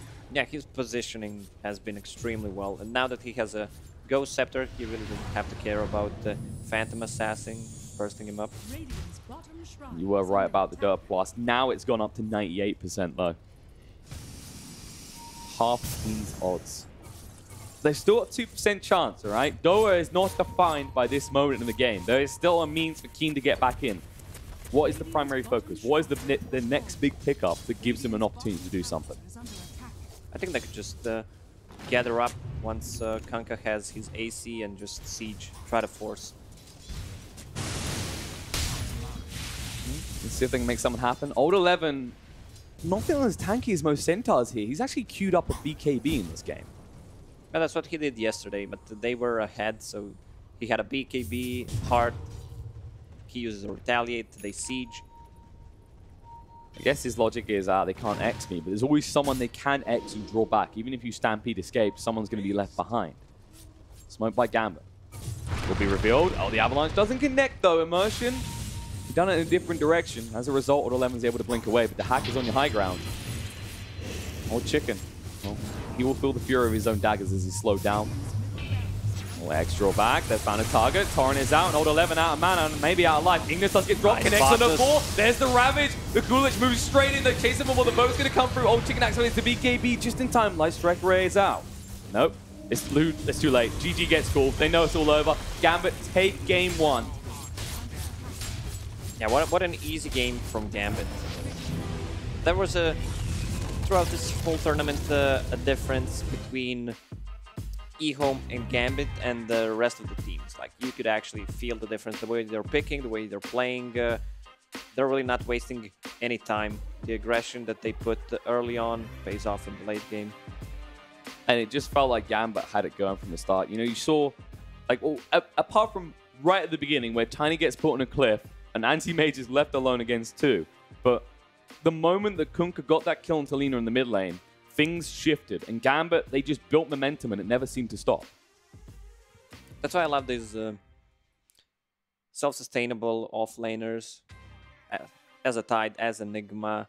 You're going to have a position 5, position 4 hero to rotate, get a kill, get the advantage on the mid lane, and the top lane was going well. There's no way this anti-mage is dying. And I got to give credit to Tide Hunter this game. He played amazing. Even though he's the one who's feeding to 2 deaths on him, half deaths of his team. Yeah. Well, half the kills for Keaton in this scenario is the way they'll look it up. But, I mean, how much did they commit for those kills? There's many questions about this. Mine was definitely focused around the Tide and their focus on always killing him. But I'm sure the panel can explain in more depth where Keen was coming from. Yeah, I'm sure they can. Victory for Gambit in game number 1, and I guess that shows us the gulf between the top 2 of this tournament and the rest of the teams. Considering that it's been a demonstration, isn't it? All the way through, we've said these two have stood out from the very beginning. That did not go too well for Keen. Gambit put on pretty much a clinic with their... They changed up things a little bit in the draft, like we talked about, compared to yesterday, but they show that they have a bit more depth to their pool, playing this Tiny. Is this their first Kunkka of the tournament, and second maybe for Alpha? I'm not sure. But yeah, I thought Keen was definitely going to do better than this, but the laning stage in the early part of the game, they fell behind with Undying. The Centaur has to get a dagger for the lineup to function. Like, there's no way to engage fights and take a favorable exchange. And the Lina especially just fell super flat. I think we're going to see maybe some plays in some replays of Lina dying mid, because it seemed to happen quite a lot. It did happen a lot, didn't it? I actually feel like the early game went almost as good as it could for Keen. The Undying got the PA complete free farm. She was leading the CS for quite a while, I think. Yeah. But top lane, they even cliffed the Tiny. So the AM was left 1v2 for around, I think, 3 minutes or so. And I don't think it goes a lot better. It's just like this Lina, this 9th pick Lina. It used to be really good. You can just like first 2 Lina, and then you can just go middle and pretty much just go even with most matchups. But it kind of feels like Dota shifted a bit away from that. It's like more teamfight oriented now with like one hard carry. You just want to have like tanky guys in front and one hard carry that can just go in and out as he wishes to. I mean, you said like Keen did as well as they could in the early game, but they were still massively behind. Yeah, I mean, if that went as well as it could have done, yeah, if it went as well as they could have done, and they're still getting beat, that's not a good sign. I definitely think they could have helped the Lina more. I think the Rubik can rotate in and you can try to get some kills on this Kunkka, for example. Like, you can't just sit and watch your Lina get destroyed like this and expect to win the game. This is I think Lina is a snowball hero. If you lose your lane on this hero, the hero's flat out just bad. And you look at the net worth in this replay right now, she's 6th, I think, overall. That hero is a non-factor in this game. And I don't think it could have not gone better for Keen. Like, when you look at this game, there's definitely multiple things that could have gone better. It's not like it went totally awful, but once again, Gambit get a couple of good team fights with Ravages in this game, the Kunkka boat. They can't really fight into it. They have the Tombstone, which I thought was going to be great this game, but, well, without Centaur Dagger, how do you even set up a fight for it, right? Ted. Yes. Gut. Good. Well, gut. honestly, I think Good yeah, gut. Gambit did well. I like the pairing of, or the trio, if you like, of the Kunkka, the Tiny, and the Tide. And I thought that was really strong. It lets you not just set up for one kill, but then the Kunkka's always looking for another. Tiny gets in there, and then you've always got the big gun. You've got Ravage, just in case. You can reset the fight with it, or you can suddenly catch them all. Also, I didn't appreciate how good the Kotl was going to be at dealing with the Tombstone, because if Tombstone goes down, you can't hide it in the trees. You can Ignis, and there it is. It's revealed. And also, if he puts the Ignis down, you can then stand there safely, kill the Tombstone, and then carry on the fight from there. So I think that was a second fight reset that they had. 24 heroes killed during this game, of which Afro Ninja was in on 23 of them. Damn. 23 of the 24, with a 7-0 and 16, as you would expect, kind of, getting in amongst it with the Admiral going ding ding all over the map. Some other decent scores in there as well. I do want to point out the Tide doesn't look great, 2-2-13, but very effective. Yeah, it's not about kills, is it? With the Tide, I mean, statistically, it always looks quite rough when you get a Tide up there that's played well, because statistically it doesn't really back that up, but it did play well. Yeah. My MVP for the game is definitely Alpha Ninja, though. I think the Kunkka was super good. Yeah. He and Immersion just took over the whole map, really, together, and just never looked back. He's that guy, like 10 to 15 if you have a decent start, or you're on top for a bit, he just gives you that chase potential to just keep going and keep going and keep going. He seems to be everywhere, low cooldown spells, and he can team fight, like with the boat, suddenly his entire team is ready to fight. It's rough. Like when Kunkka gets ahead, it's rough. The anti-mage was really good. Black? Yeah. I mean... Did he have to do anything? He was kind of just farming. I mean, he did his lane well. well. Really? An anti-mage farming? Yeah. That's absurd. I mean, we spoke about it. Like, if you're already losing 4v5 as Keen, and then you still have in the back of your mind, oh god, this aim, I didn't see him for like 2 minutes. Yeah. And he blinks on the lanes like 3 levels ahead of you. Okay, we're in a bad spot here. Yeah. That's your favorite kind of AM game, isn't it? It is. Yeah, it's nice not having to play. No, it's like you're level 20 and the enemy's at level 14, and you're like, show me that face. Yeah. You don't even need to get involved. Exactly. Amazing. We're going to take a break right now, but when we come back, of course, game number 2's draft will be upon us. Plenty for Keen to be thinking about during that break, but Gambit on top so far. Let's see whether they can continue very shortly.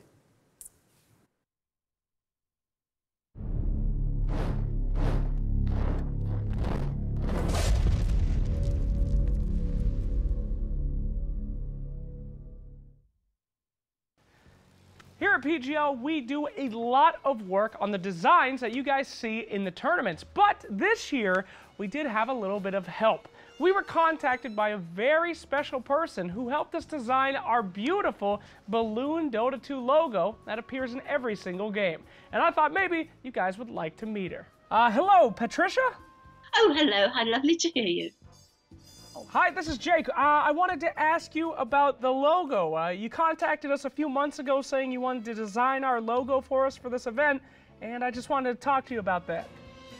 Yeah. My son works in the e-gaming industry, and I didn't agree with his career choice. You'll never know who you're going to meet on the web, and I hate spiders. I wanted to be a bit more supportive, so I decided to design a really nice logo for his friends, his e-gaming friends. Oh, that is very sweet. How do you think people are enjoying your logo? I do hope they like it. I worked so very hard on it. My son always liked balloons and video games. And when he was little, I would say to him that the balloons were not filled with air or helium, but his dreams. Dreams are really so important. My grandson has told me about this brand new place called Reddit. Whoa, hey, Patricia, Reddit? No, you don't want to go to Reddit. It's an online place where people share things that they like and love. I heard they were talking about my logo, and I wondered how it was accepted. Oh, no. You don't want to go to Reddit. 1 second. I'm sorry, I really have to go now. Any kind of excitement sends me into a flutter, and especially when it's IT. Patricia? No, Patricia, don't do that. Maybe I'll check the Reddit first, just to make sure I can read all the nice comments about my logo. Patricia, wait! Don't go on the internet! No! Okay.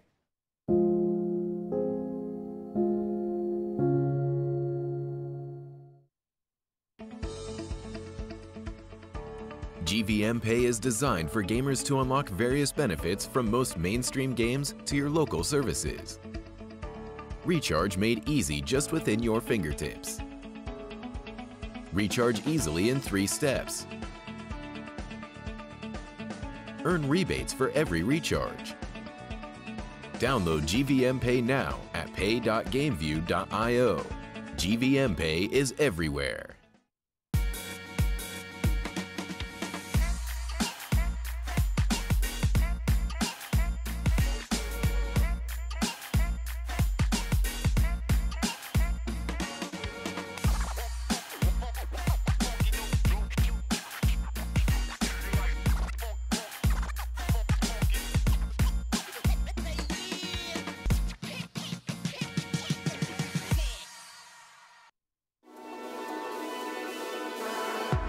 Watch the player's point of view with your favorite setup. Follow your favorite Dota 2 player in every detail. Watch esports your way. Get your digital pass now. Data analytics gives you the advantage of getting to answer questions in a faster time. In esports, you have a topic where all those technologies can be applied with an actual great purpose.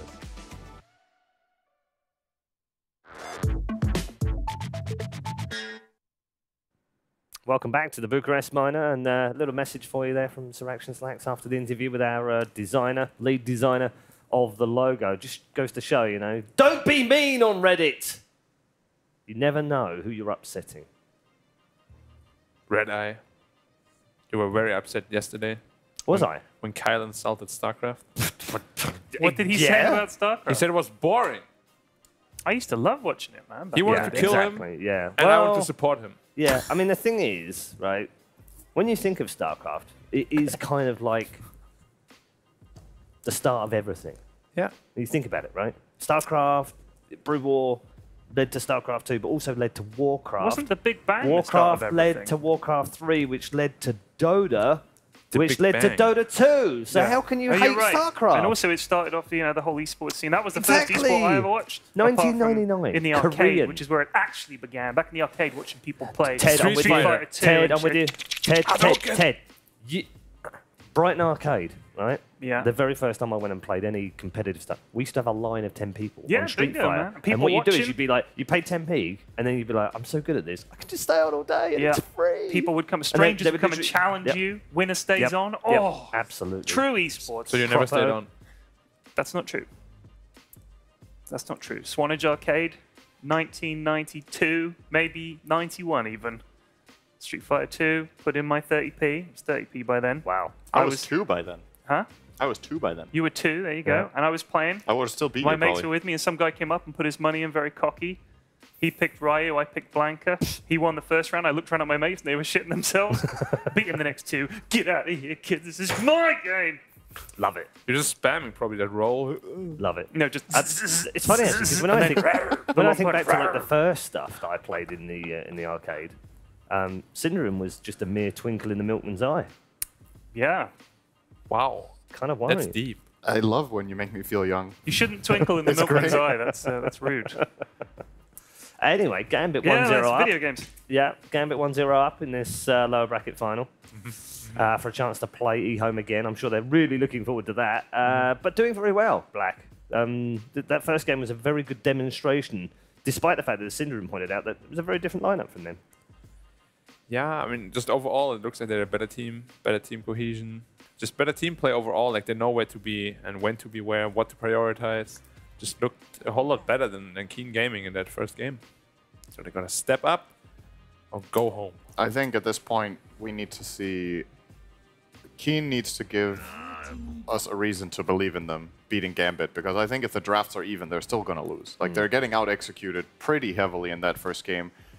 I think I underestimated Gambit's draft. Like after seeing the game, I feel like Gambit are probably favored in that. Just yeah, statistically, if they play the game 10 times, I think Gambit will win more. But yeah, if Keen can't step up their game right now, that it's not going to cut it. I feel like Keen actually had the same idea as Gambit in that draft. They wanted a hero that goes in like Tide, but they had Centaur instead. They wanted something like, say, Ignis that could, hold people in place for the fight. That was Tombstone. They wanted heroes that were going to create space while their main farm. They had PA, the other guys had AM. But I just think Gambit's lineup for that worked a lot better than Keen's. And they played it better. Lina works, right? Yeah. Like Lina and Kunkka are so different. Like Lina can do what Kunkka does if she has a really good game. Yeah. But instead she had the terrible game and Kunkka had the good game. And then just X-marks people and X-marks more people and X-marks even more people. And then they can't do anything and to save each other. Something we didn't talk about in that game when it came off, because it was the last pick in the draft, so we didn't have so much time, is that Kunkka's matchup against Lina is actually really good. After the change to the Kunkka cleave, where it now has a higher percentage, but is like the whole cleave mechanic got changed, Lina has really low armor, so she actually takes so much damage in the lane. It's a 150, right? Hello. I can't remember how much it is, but it's a Kunkka favorite lane. Okay, There's this is a some change-up. signature stuff going on here from what they've been playing before this tournament, I believe. AM second now. It's moved up alongside an IO. Do you like AM into Void? I don't goes both ways. I don't like AM with IO unless AM specifically counters something. This doesn't. I don't know. I think they could have picked something else. They could have picked Gyro. Yeah. This IO cannot be an AM partner on lane for sure. It makes no sense. It's a pretty weak lane. But if IO can't play with AM, then they need another 5 that can play the lane. But then you're kind of forced to play a dual lane, because I think your tri-lane with AM IO +1 is going to be pretty bad most of the time. Tide banned this time round. DP banned for Gambit because they know that Keen like that gas profit. They've been one of the few teams that have liked it. That was one of the surprises in game 1, was that they got a 4th pick Tide, honestly. Gambit got that in the previous game. It's been their absolute go-to offlaner, and they got it 4th. Yeah, this time around. Why anti-mage though? Like we spoke about it early in the tournament that teams would first phase it, but I'm not entirely sure why. I don't mind an AM pick in the slot. I just mind it because of the IO. I think these two heroes don't have very good synergy, and historically, I don't think they have a particularly good win rate together either. Mid-late game, it's super scary because AM actually just can't die with all the spell resistance and everything. But early game, you're so weak. Yeah. IO AM is like one of the probably weakest lanes in Dota right now. It's not very good, for sure. I think Keen need to, if they can take advantage of this and play the Void as a carry and just get a hero that lane matches up very well against anti-mage in lane, I think they're already off to a pretty good start here. Not too big a fan of the first 2 Wyvern either, though. The only thing you see is the IO. Sure, it's good with the curse against the IO plus partner, but you can play around it. And if what Wyvern doesn't like is heroes that either have magic damage, or so you can't use Cold Embrace effectively, or heroes that jump on you. So you're very dependent on playing at a safe distance and being behind the fight. Gambit have plenty of time to plan now how they're going to go about it, because they showed it so early. Keenest team fight, though. Can't deny that. Just make sure you don't curse in the chrono, boys. Oh, baby. What a crowd. Or try to curse the AM and he curses the winter instead. That's true. He can reflect it. Good win rate for the Winter Wyvern here. 0. Damn. It is actually, I mean, we're saying it half in jest, but this is the kind of thing that can happen when you have these heroes together. If they get the idea at the exact same time in the fight, you're like, wow, this is a great curse. Then it's probably also a great chrono, because it means heroes are close together. That's why it's another example of a hero you generally don't see have much success with Wyvern is Grimstroke, because when you see a good Soulbind, if you curse 2 heroes next to each other, nobody's taking damage. They're just chill. They're just standing there. Good one, Ted. Centaur still in the pool. Yep. Gyro also, if they want it still. King of the Tiny, though.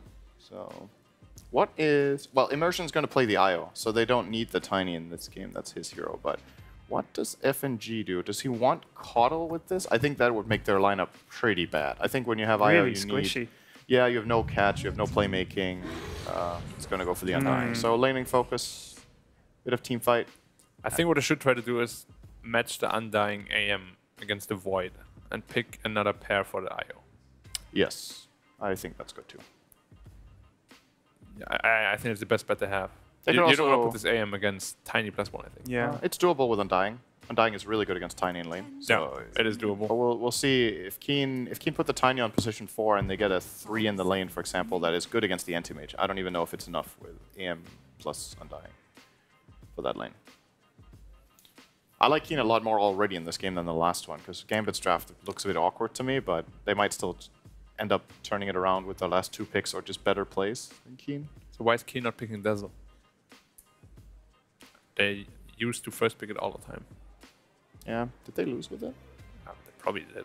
They lost quite a bit. They lost to eHome with it, I know that, but you know, everybody lost to eHome with everything, so. Yeah. Yep. It's a bit scary though. I think if you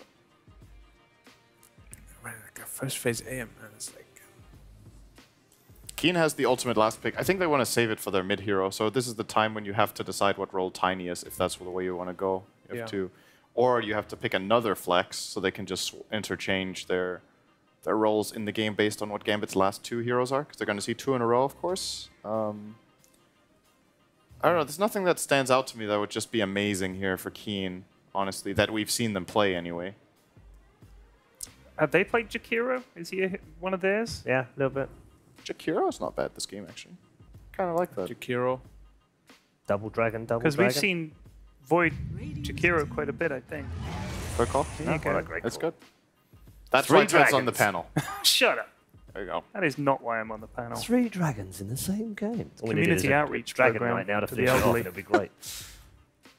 Yeah, Keen have played the Jakiro 3 times. pretty sure it's an offlane Tiny then. I mean, it could be mid. It could also be a position 3 Jakiro. Ugh. With Yeah. Tiny 4. Ugh. That lane is no joke. Ugh. Tiny Jakiro is actually a really good lane. Oh, Kunka! Kunka again. Dr. Boat is back. This is the kind of hero you need when you have IO and another support without lockdown. You need something that can catch and start a fight so that you can do something. Kunka is a solid option. This time, however, he's not going to face Lina. I will guarantee that. That is not going to be his matchup. Nope. So they can... Probably more like a Huskar or something. Huskar is good. I think this is a fantastic Timbersaw game, personally, right now. The only thing he worries about is getting his mana drained by AM, but that doesn't happen early in the game. But mid-game Timber is has- very scary as a Timber. Yeah, it goes both ways, though, because Timber has a lot of pure damage, so you can kill AM. It doesn't even matter that he has Spell Shield and high armor. His health pool is actually pretty bad. Anti-Mage's hit points are bad until he gets a Heart, or Scotty. In general, he's like 1,500 health in the mid-game. Or Bissell.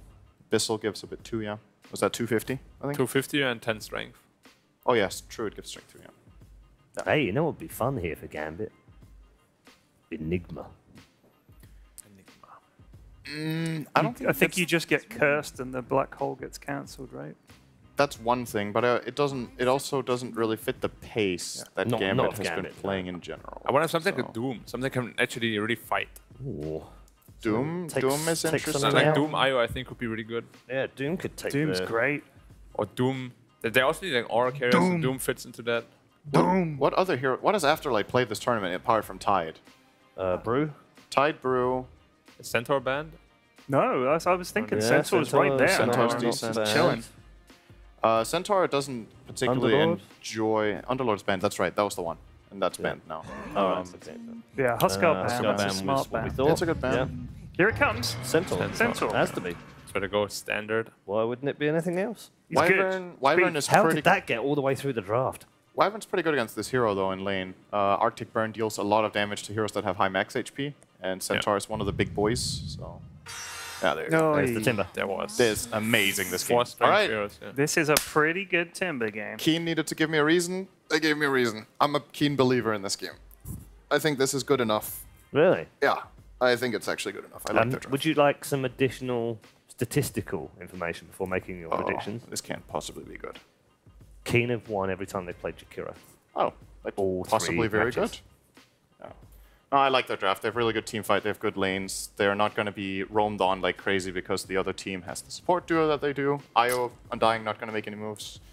Not a fan of Gambit's draft overall, except... Wait, what was the last pick? From Gambit? Centaur. You picked Centaur? So I have Centaur, Kunkka. Yep. Centaur, Kunkka, AM. Into Timber. Keen's got this. All right. King Gaming for Synderen. I've been sucked into too many bad predictions because I like one team's draft over the other. Yes. Gambit are the better team. Gambit are going to win. Okay, Gambit for Ted. Black. This You game... can pick any team except for Eheim in this tournament. That's not gonna help you. Okay. Right. I pick Eheim. There's very little reason to go for Gambit this game, I think. Like, the draft is very weird. From the beginning it has been. They don't even have an IO partner, do they? Not really. They just picked it to have it. Centaur-ish. Nah, I'm gonna go with Keen here. All right. Okay. 2 for Keen, 1 for Gambit between our analysts. And let's find out what our commentary team think it will end up being. Gents, split decision in the commentary team as well? I'm going to go first because I'm confident. All right. I don't need to hear your assessment. I'm going Keen. All right. It's Jakiro Void. I don't doubt it. Yeah, we're not going to split. They have practically 3 dragons, Jakiro and Winter Wyvern. See, I'm glad you noticed that as well, Lacoste, on the same thing. All they needed was a Dragon Knight, really, and they could have just whitewashed this game. Is Viper a dragon? He's kind of a dragon. He's a snake. No, he's kind of a dragon. He's like in the same category that Wyvern is, right? He's a part-time dragon. But is a Wyvern a dragon? Yeah, Wyvern and dragons are the same thing, actually. Puck is a dragon. Fairy dragon. Yeah, Puck is a fairy dragon. That's fine. It's okay as well. Gents, take it away. Game 2. All right. Thanks, Red.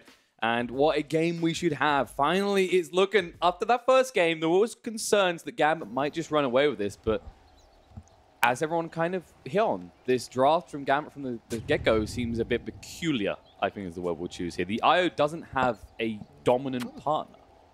Thank you. Are we still talking about Dota or what? I mean... Yes. Yeah, sorry, are you getting into... No, I don't like I'm not suggesting you go behind the trees and make sweet Dota, but... I don't like when there's nothing that benefits from IO's level 15 free eggs. What do you have? Like Undying is cool. That's the one I was Centaur ulti, but you don't want to be tethered to Centaur in a team fight. I mean, like boat, you get the push. That's about it, right? Like, the best one in my eyes in this type of game is Undying. But do you really want to be going into a team fight, tethering the person that wants to die first? No. Exactly. So it's going to be a mid anti-mage against Timbersaw, just burn all his mana. And then coexist. Yeah, but you can't stop Timbersaw from farming. So mid lane should kind of be even. Timbersaw is just going to spam Whirling that at start to use his mana because otherwise it's going to get burned. So the real emphasis for Keen is the outer lanes. They need to actually take control, get super aggressive, and they do have good heroes for that. Combo the Tiny plus the Jakiro, the Wyvern plus the Void. Panel was already talking about how good Wyvern is against the Centaur with the burn, even against the Io, who is also a strength hero. Actually, Gambit, putting a lot of emphasis on this mid lane. We're going to turn it to a dual lane, folks. Tucker has joined in. Already giving over double decays, though, is going to be the big problem here. So that will leave the Kunkka versus the Tiny bot. It's basically a classic mid matchup. It's very drawn as well. There's no clear winner with this. Everyone has a ton of damage. Cleave. Tiny with the Quelling Blade. Kunkka just bought one. Put it in a backpack in his inventory. Of course, we don't see the Tidebringer used to deny anymore, right? Like, there's not a big focus on that anymore, so it's not like you even up. Tiny definitely has an advantage in terms of CS. So far, though, Centaur is definitely the winner. Up to 7 last hits already, and Old Chicken just sitting on 3 so 16 charges on Timbersaw, 1 more decay. It's gonna be enough. That's Winter Wyvern. He's got his escape plan. FNG getting super low here as well. He's getting low on mana. He has got Mango to work with, and 2 in fact. So he can still linger around for a while. Never really kill. Oh, there is though, the Soul Rip. FNG, he snatches a kill just before he goes down himself. Timber was not paying attention, way too low on HP. Yeah, way too close to the creep. He was sitting below 500 HP, but they're putting a lot of pressure on this anti-mage. Interesting movement there from Timber. Of course, that does mean the gold is on an Undying. He'll be happy about that, but it's not like you gave over the kill to the anti-mage in the scenario, which would have been pretty catastrophic. I remember one game when Sumail played Timbersaw against Undying +1. Undying was just sitting on his hill, stacking decay. He couldn't do anything. You can argue both ways as a Timber in this scenario, right? Like, I got less health, so the health regen's more beneficial, will get me up to full quicker, but this is one of those heroes that doesn't want that because you get so much health regen from the reactive armor, you don't really need to be lower on health. The whole idea is to sustain more or less at top. Oh, Stomp's going to come out. Well, again, super aggressive here. We'll just time walk off. They were looking onto immersion. They know they can never kill the Centaur here, which is pretty typical of any IO scenario. The way you play against the Centaur these days is you don't give him retaliate charges. He has 2 points in it, so you just don't attack him. I mean, it's always better to try to focus IO if you can get on top of him. Dash. He's getting super low here. The Soul Rip throwing down. The punches. Chasing through. He does salve up, but he just used a salve there, and FNG doing so much in this mid lane so far. In the bot lane, Avalanche comes out, Alphon with the Avalanche, slowing him down, can't move away quick enough, and as a result, 11 will catch up, get the final touch on this. There it is. Nicely done from my Kaka, just to make sure that he kept the slows going so there was no escape plan. Centaur definitely the winner in this early game. Anti-Mage doing fairly well. 15-5 right now, courtesy of FNG making sure that he's never pressured at all. It's a little bit worrying because we've seen Timbersaws fall behind this early, in fact, before. I believe it was Playmakers that had that issue earlier in the tournament, and did not bode well. There was never a point at which the Timber recovered. Every single time I see Timbersaw not doing well early game, it just feels like the hero can't recover. Of course. Good news for them in this scenario is Keen do still have the Jakira and the Void. This is the big power. You have to be careful though with the Kunkka plus the Centaur. There's a lot of damage reduction coming out from Gambit. He's gonna fly Kaka? over him. Oh, he's gonna get it in time. He bottles the Arcane Rune. That would have been glorious for FNG. Just would have been able to spam out more decays. Top lane. Stomp's gonna be there. Dark. That's way too late for a TP away. And now, even when he respawns, he won't be able to get back to the lane fast. Kiro doesn't naturally move fast anyway. Ooh, and all things looking very good for Gambit. Yeah, all the lanes are going well for Gambit, besides bottom lane, Tiny a level ahead. Not level ahead, because close to level 5, but he has way more denies, way more CS. Yeah, Tiny is leading the way, and we've seen what Old 11 can do. We saw him, especially on Shake yesterday. While he didn't deliver in the mid-late game, his early mid-game transition was almost flawless. Oh yeah, Old 11. A man of many faces. Actually 2 faces, a feeding one or the godlike one. And we did There's get no to see in that from a between. Tiny yesterday as well. I mean, you get the extremes, right? You can handle it. It's just you got to expect it. Don't give him the Earth Shaker, give him the Tiny. Avalanche on a small cooldown compared to Echo Slam on a big. And even if he misses, he can follow up soon afterwards. Dark just turn around here, slows him down. Time Dilation comes out, looking on immersion. They need a bash, though, is the problem. Nice body blocks coming out, but Ulti can move forward with the Time Walk. Doesn't get hit up by the double edge, though. How do you deal with this? They can't really kill this IO. He has a Fairy Fire, a Flash, 2 bottle charges, Magic Stick. This top lane is not looking good. They should just try to play around the bot lane, maybe? Because that's what they're doing. F1, tanks up, he should be fine. But Jakira will not in the top lane. The problem with doing that to a Kunkka is if you don't finish him off, he just does this. XTP back to base. Oh, it's looking a little bit grim for Keen. They need some sort of booster, some sort of rebuttal. And while Tiny could be that, is there any big 6 we're looking towards? Probably the Chrono macro power combo, but it's against the Centaur and IO.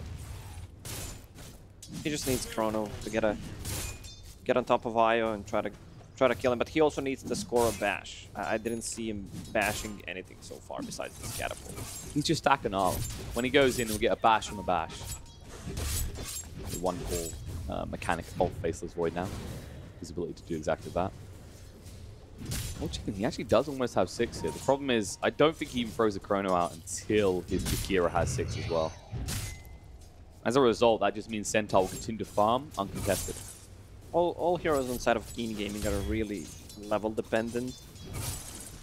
Void needs 6, Timbersaw needs levels, Jakiro to be efficient wants to put a couple of points in Ice Path.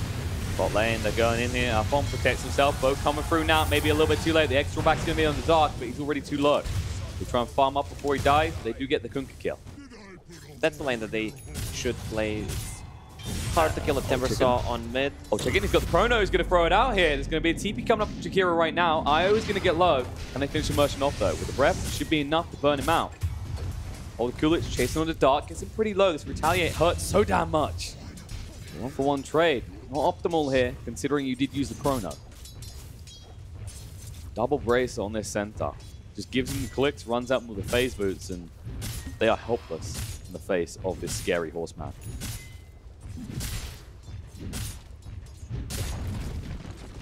What do you think he's going to go for in this type of game? Do you just think we're going to see the typical Vanguard Crimson Guard pick up, or do you kind of go for more of a right-click focus build? He could get an early Blink Dagger and just kill people. Just buy time for anti-mage. You need to play around your team. Dash? I mean, that's an ambitious attempt. He is level 5. The Timbersaw is a little bit harder to kill, considering you just burn his mana and then don't do any damage. Kaka. Take the Arcane Rune. He was actually trying to wait to see if Timber could get across, as he did have the ball. He just forced him to pick it up. The ward placement so far, giving a decent amount of information on these runes. Yeah, that's actually Kaka's bottle. That's not Timbersaw's bottle. Did he give it across to him then? Yeah, he bought it and gave it across. That's what I was wondering, because we saw him pick up an Arcane earlier and hold on to it. So everything just being thrown into his Timbersaw to allow him to recover, basically. Tiny, he's the one doing the best for Keen right now. They do need something soon. He's already halfway towards the Blink Dagger, and that's when they'll look to start making more plays. But already in the mid lane, Gambit are the one making the plays. They can't quite connect though. Older Coolish did come alongside with IO. Now they're going to look to turn around. They're going to throw out the Chakram, but it's not doing enough damage. Avalanche arriving. Old 11 is here. Toss on the spot. FNC taking a lot of damage. He's going to go down. The Stampede, too late to help. The Ice Path locked in Older Coolish, but not long enough.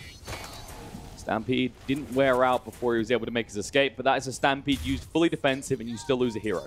Yeah, and Faceless Void on top lane is having a really good time. 46 CS. Centaur is the biggest winner, but still looking good for Faceless Void. It's good. I've seen Chinese players just going for Mask of Madness into BKB straight.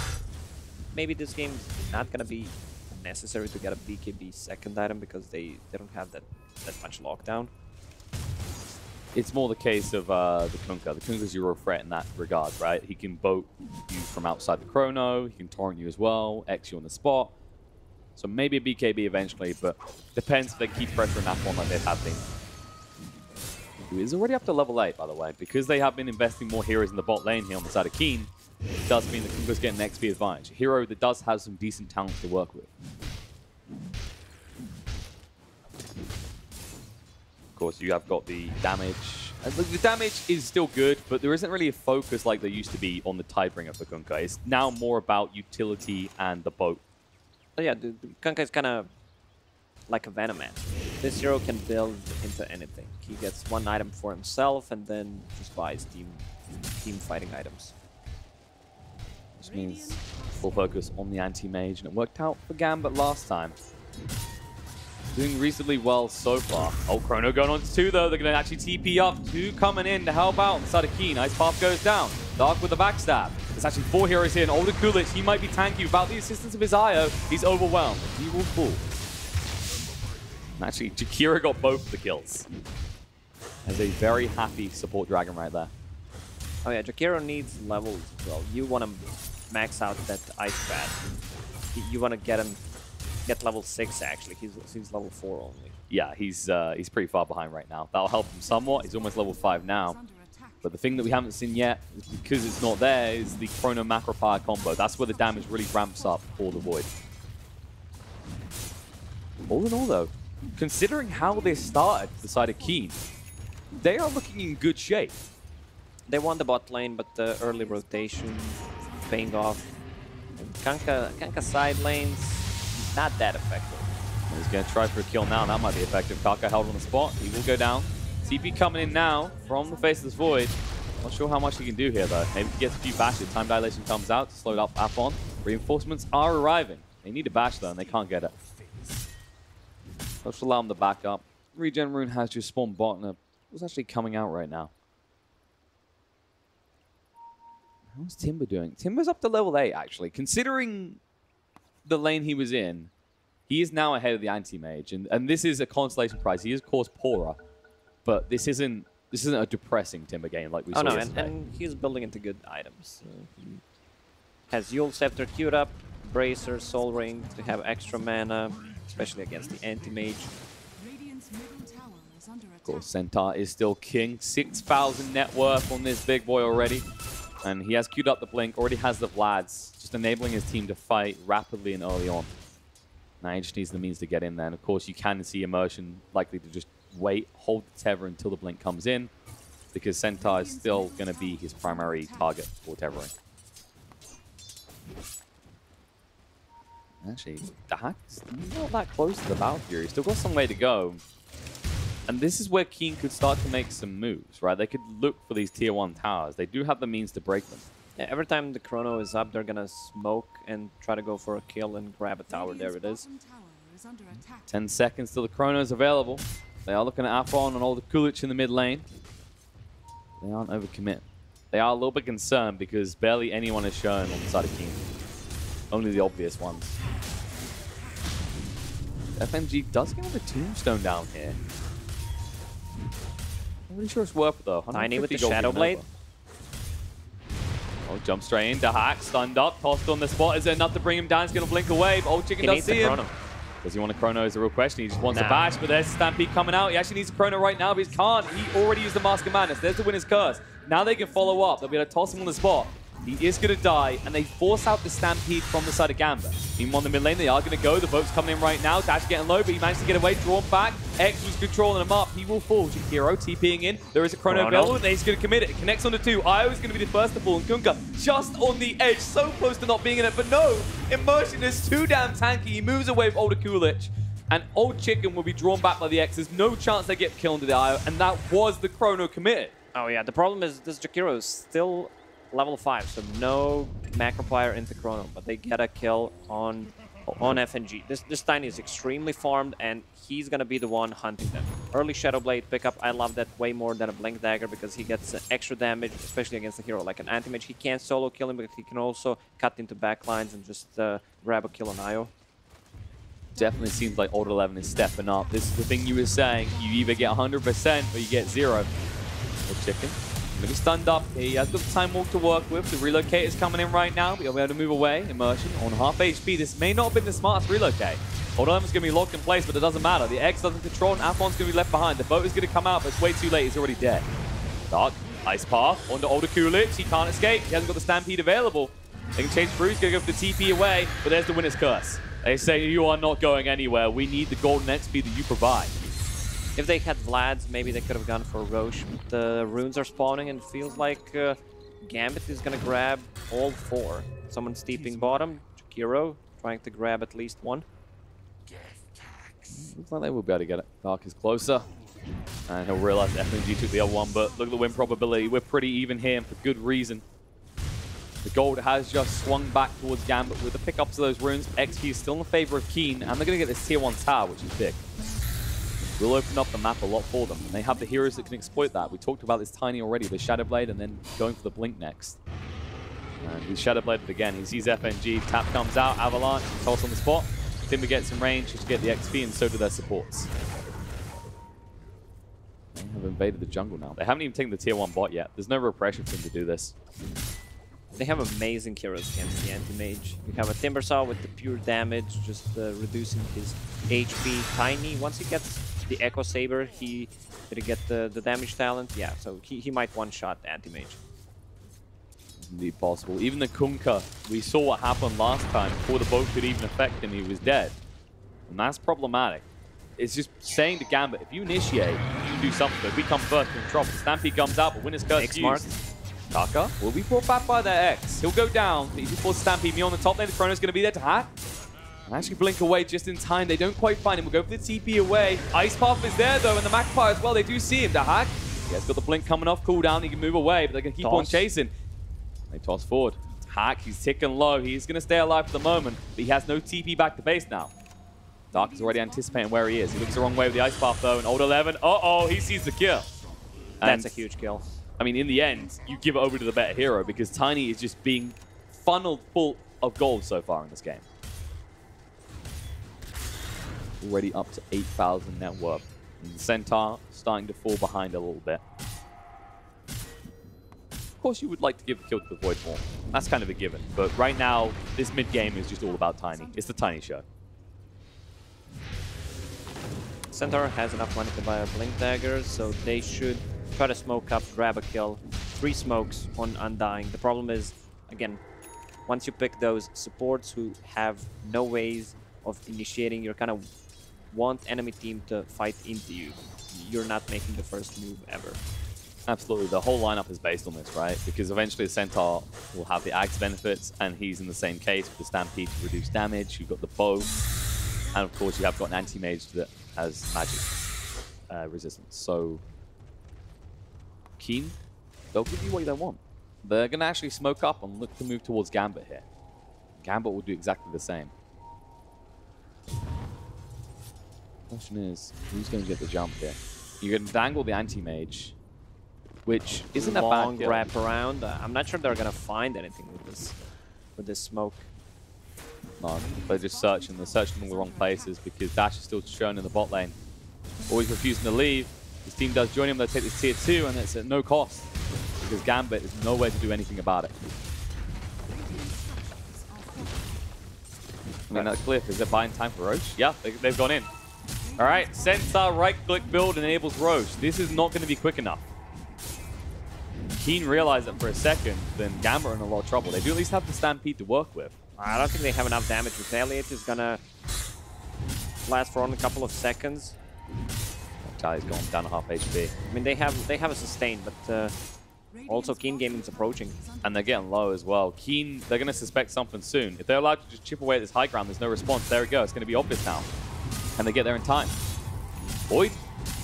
They're not reading this at all. I think he's reading it. He just don't have a team to play with. And in the end, Gambit, they more or less get a freebie. A little bit of chip damage on the tier 3, but for the scenario that they're in, they'll take it. Dark, oh, they'll take him too. Stomped up on the spot. Shakira pretty tanky though, buys enough time for Old 11 to get across and get a kill into Io instead. Stampede is going to be there. Dark trying to move away with the ice buff. It's not enough though. They might turn around Old Kulich. He has been slowed down. Timber chain through. They are just converging on him right now. Boat's going to come out. Stomp there to lock them in place. They move in. Old Chicken does get stunned up as well, but the Chakra Fruit should be enough to bring down the Centaur. All of a sudden, they can go on the aggression again. The Hack just trying to cut the wave, but they're going to head towards bot. Boat was used. And oh, they're going to find Kunkka. He has Armlet. Is there any follow-up damage? No, there isn't. There's actually, Timber's the only one that went. The rest of them went back to look for the anti-mage. Oh, and they find him. Farming their jungle. It was an obvious move. He cut the creep wave. Where's he going to go next? Luckily for Keen Gaming, the good 11 showed up at this particular game. The good old 11. The one you want to see. And so far, his tiny performances have been on point. So you shouldn't really have expected anything else. He didn't even stop off the blink, did he? He just decided he wanted more damage. Oh, there's an Arcane Rune. I think Kaka wants to give him Bottle. They should do so. Now Tiny can just get super aggressive pretty easily. Oh, find immersion here. You're just going to come out. One has moved forward. Oh, it's not going to be on the spot. Stomp does connect from Timbersaw. Now they need to get out. Chrono's going to be on the 2. They go straight onto the Eye. They're going to try and find him. Avalanche on the side, though. Old 11 has found a kill. The boat in is going to protect Immersion for the moment. He'll try and move away. The X controls up the Void. They need to retreat, though. Older Kulich trying to move away, but he is so far from safety. Avalanche comes out. Toss on the spot. The Macapire as well. He's very tanky, but not tanky enough. They'll burn him out. On the back line, though, they do find a pick off on the Kaka. The problem is, well, the side of Keen, they got the bigger kill. Avalanche through, toss across, Immersion, barely going to stay alive. He'll be able to. Old 11 brought back into the Torrent. The Hack trying to fire up against this, needs to be careful though. He's getting bashed up. We'll be able to blink away just in time. Immersion did get the Teverling. A little bit too close for comfort. Keen, they could push onto this tier 2 if they want to. X controls down to the Void. That was a good chrono, but no follow-up damage. I still think Tiny needs a Blink Dagger for positioning himself. It would go a long way. And you saw the way they fought around Kunkka. Because he has that Aegis, they don't want to fight into him. They're going to try now because it's pretty far forward. They toss him away. Io does follow through, though, with the Tether still linking them up. Old Chicken going to move in. There's the time that is coming up. BKB as well. Immersion taking a lot of damage here. He just about gets away with the use of the Stampede, though. Now Fon's going to turn around. That's been controlled up. Dark getting a little bit low. They're going to drag it back, but Afon on barely any HP fighting up against this. The Stomp's going to come out onto 2. The Yule's going to come out as well. The tiebreaker. Mana Void does bring down the Void. All 11 trying to move away quick enough. The toss buys him enough time to get the Shadow Blade off and move. The dust does reveal though. The Aegis has been reclaimed. Dark on the side. He's going to be ran down. One more top coming out the hack, and it looks like Dash is in a lot of trouble. Held on the spot. Both did stun him on the face. He's almost out of mana here. Stand his ground. Timber Chain goes across. He's going to get the kill actually onto the Undying. Old 11 protected by the Cold Embrace, but Older Coolidge looking to back up here. Timber Chain through. Enough mana on this Timber so to keep on going. Avalanche connects on the 2, and then it's going to be used the Winner's Curse. It does lock them in place, and Old 11, he still wants to fight against this. He's got the toss. He'll hold them in place. He'll lock them down. He comes through. Afon getting low. They're actually going to get a torrent on the 2, but it's not good enough to get anyone. The Hack has got the IO to back him up. Can he move in now? Everyone is so low, but he's already used the Mana Void. Still on cooldown for 30 seconds. Dash trying to move away quick enough. Cold Embrace will keep him alive. Kaka, every one of these Cold Embraces on point, making sure he keeps his cause alive. They will be able to slow him down. Slender Blast through, trying to return it. And actually, they're going to turn around. Immersion needs to be very careful because Old 11, look at the speed on this man. He comes in, he's going to club in the face. The Hack needs to be careful. The Avalanche, he hasn't actually got an IO to protect him anymore. He'll blink away and escape, but he's not able to find anything for his troubles and for his efforts.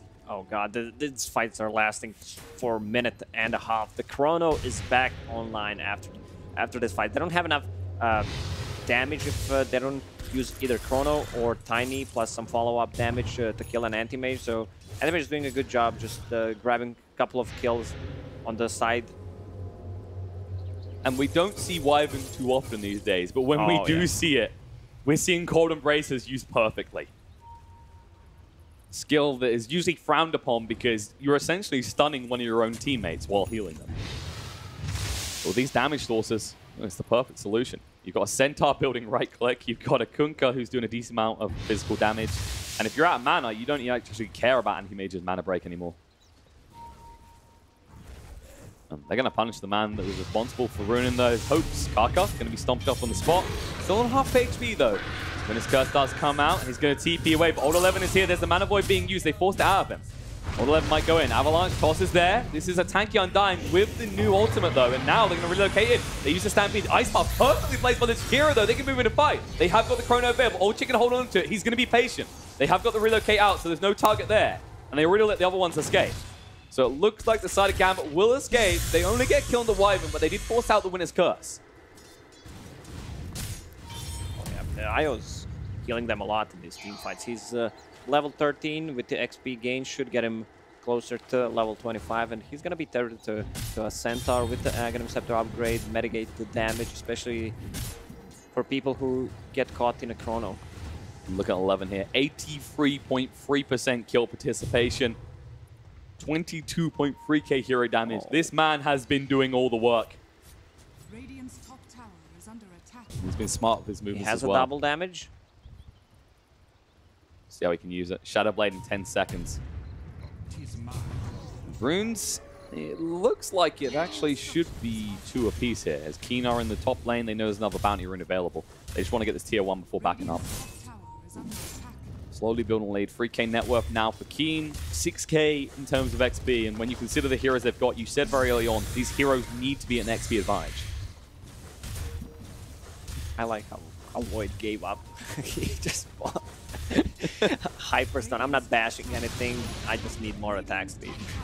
He's just looking at it going, what can I do? Screw up. Need those triple bashes. They could do a lot of work here. The anti-mage barely surviving whenever he does escape. Now, both teams squaring up around this tier 2 in the top lane. Oh, Chrono's going to be there. Boat's coming in, though. Can they do enough damage to Anti-Mage quick enough? The boat should protect him. The Tether Cross as well. Old Chick with the BKB, bashing him up. But is he going to bash him up enough? The Hack will be able to blink away. On the back line, Kaka's going to fall already. Stampede being used. Trying to move in for more. X will draw back on the dash, but he's going to use the Yule to just purge it off. Chasing through. Mana Void is there. Old Chicken, he's out of mana. He's out of life. He is going to go down. And that very quickly backfired on the side of Keen. This is what happens when you don't lock in that Kunkka. He doesn't just get the big kills, he doesn't just protect you. Wait, no, they don't. Anti-Mage and IO, they went deep, older level with the DD. He just clutches it back for Keen game, and they're going to chase on the Afon now. He should be going down.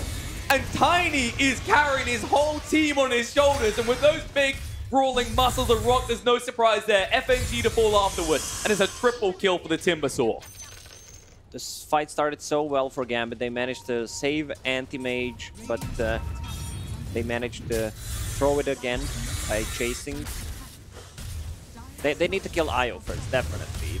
I don't think they should commit for a Chrono to try to kill an anti-mage if there's a Centaur and Io or being alive, especially since Io is getting really close to level 15.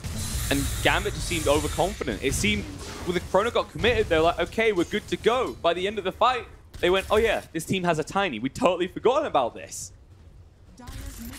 Speaking of that Tiny, they're eyeing him up. I don't advise that they're Order Kulich. You haven't got enough heroes.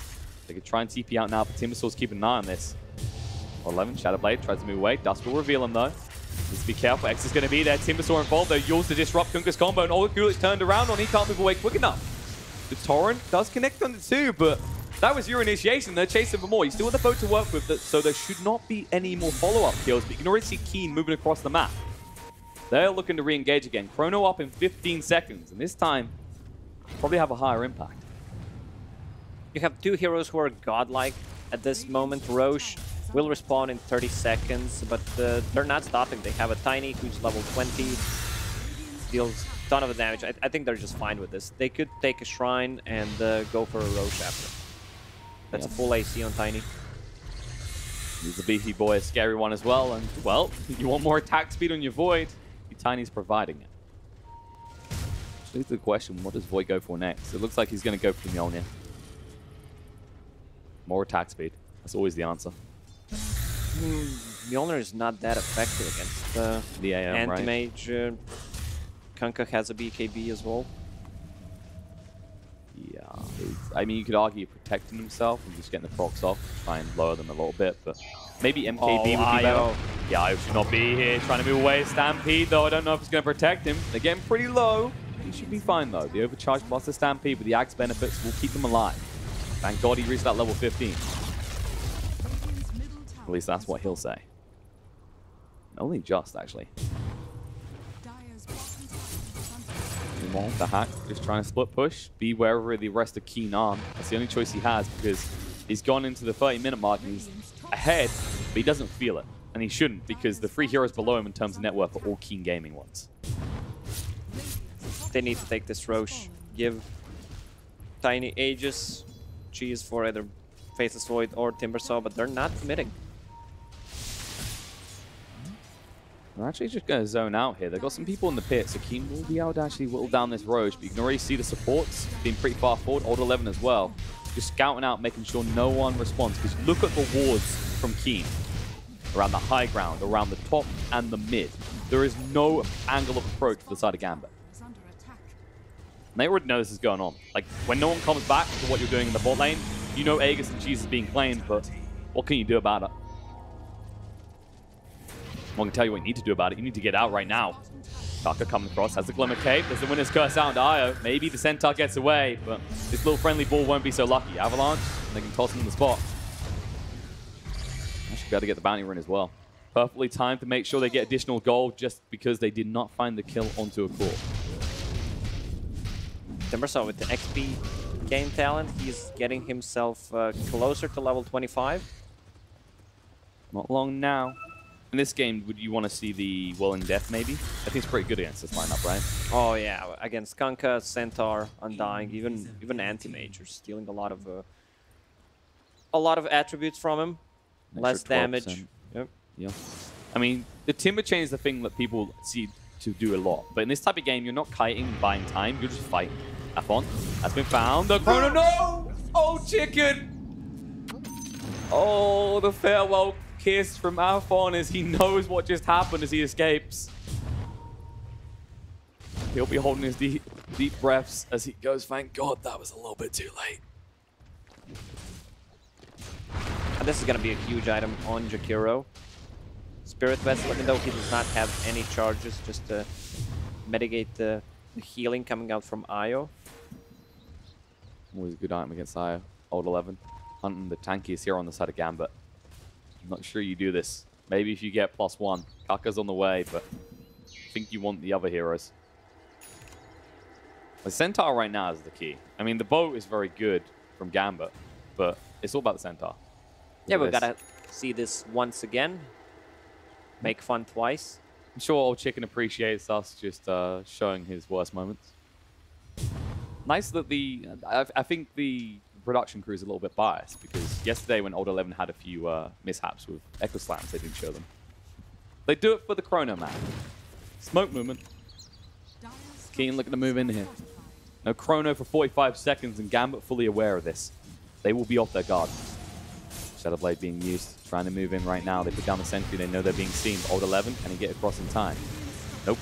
He's just going to wait patiently as they hit the buildings. They know Tiny's invis, and that is going to be Paranoia working away at the side of Gambit. Where is he? When is he moving? Avalanche going to be there. They did actually use the ultimate Flesh Golem to tank him up. FNG stands his ground. Ice Path coming out, forced up to safety. Old should be fine. Stomp does connect on the 2, but there's no follow-up right now. No glyph left. X-Boat coming in. They want to actually kill off Tiny. They know how much of a threat he is. They're going to get him low, but there's the Cold Embrace to protect him. And all of a sudden, he's healing up. When you're this tanky, Wyvern is 10 times more useful. Afon going to drag him back. Yuli's going to come out onto him, though. And BKB activated. Afon trying to go. Can they do enough? Macropie put down. But yes, Andy Mage is in the base. He's split pushing right now. They need to keep them all here. The Stampede running through. Old 11 slowed down a lot. Now the Winner's Curse is going to come out. He needs to move away. He's lost so much strength due to the Decay Axe effect. Now he's going to tower on Cross there. Cross, they're going to find a kill. Buyback comes out from the eye. In the meantime, Afon, he's got no more foe buff to work with. The Torrent will buy him a little bit of time. He tries to turn around, but Old 11, he's still living. FNG with the punches coming out. The buybacks are going to be there. Now, it looks like Andy Mace looking to get involved in the fight. They are going to abort. The rest of Keen looking to retreat. About that Tiny for 80 seconds, they don't want to fight. They did lose a tier 3 tower in the bot lane, and now they're going to lose more here as Dark goes down as well. It's 1-2 buybacks committed. Io and Kunkka. They still didn't get the racks, but they forced a glyph out of Gambit. Problem is Void TP'd. He's the only hero who actually threatens Anti-Mage, but he was not in a fight, so there was no Chrono. They need to deal better with the split push coming up from Anti-Mage. Try to get a pick off, and then try to push. It's definitely a big question mark. They had to know there was a focus for Gambit there because they've been spending so much time in this bot lane. There had to be a stage where Keen identified this and then decided to push it. They're going to do it now, but punishment already had as they do lose a tier 3 tower. That's why I like the idea more that Tiny gets the Aegis. Chrono's going to be down Anti-Mage. They can relocate off. The Yule disrupts them. They've still got the Tether though, and the Overcharge keeping him alive. The Hack standing his ground can move away. Questions will be had again. So desperate to jump this Anti-Mage, and the Hex was good, but you saw how long it took them to get on top of him. You know there's going to be a response. If you don't want it to be a response, get rid of that Shrine. Questionable plays from Faceless Void in the past 5-6 minutes. Gambit, they now go on the hunt. Chrono on cooldown, they're not paranoid. The Winter's Curse is still available though, so they need to be a little bit careful. Jump in, Old 11 TP'd out. They stomp and lock him in. No mana to work with Eevee. He's going to use the Shrine to try and buy enough time for his team to get across, but it may be a little bit too late. Aegis has been playing, but it doesn't really matter. Old Chicken arriving now. He's going to get rid of the Tombstone. Old 11 tanking this all up will finally go down. BKB out from Afon. Dark Up moves in. Winner's Curse is going to be there. They punish the IO, using his own team against him. The stop of the Centaur, MVP. It saves the life of IO, you glorious neutral creep. The Heart's looking to hunt for more right now. It's going to go in. The Hex is going to come out. Old Chicken wants to fight against it. The Stampede has been used. BKB activated from the Void. Time dilation to slow them all down. The boat is coming in. He'll give the boat buff over, and that means Keen have to abort. Centaur Warrunner summoned the inner Centaur Conqueror. They walk to the camp. Centaur on the side of Gambit. He nodded his head to the Centaur neutral creep. He knew what he wanted. And still, he gets to live. If I was Keen, I'd walk up there right now and kill it. Just screw you, you ruined this. There we go. Punishment had. Rest in peace, Centaur. You've done your part. That would actually be huge because here we go. IO doesn't have a buyback. Like, it went so well. There it is.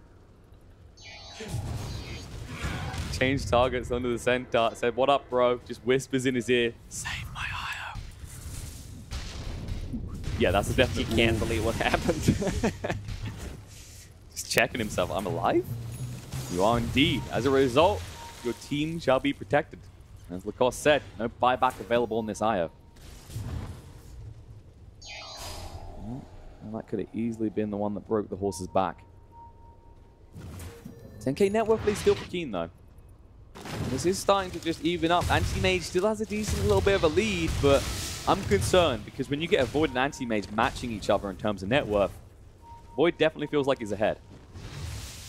Yeah, but this Anti-Mage is sitting on 37, 40 armor actually when he switches to That is true. agility and power treads. As we know, Faceless Void doesn't have much luck with RNG, so he's not likely to get that that piercing damage too often. MKB proc will probably be about as low as his batches. Done. So both teams just going to be patient.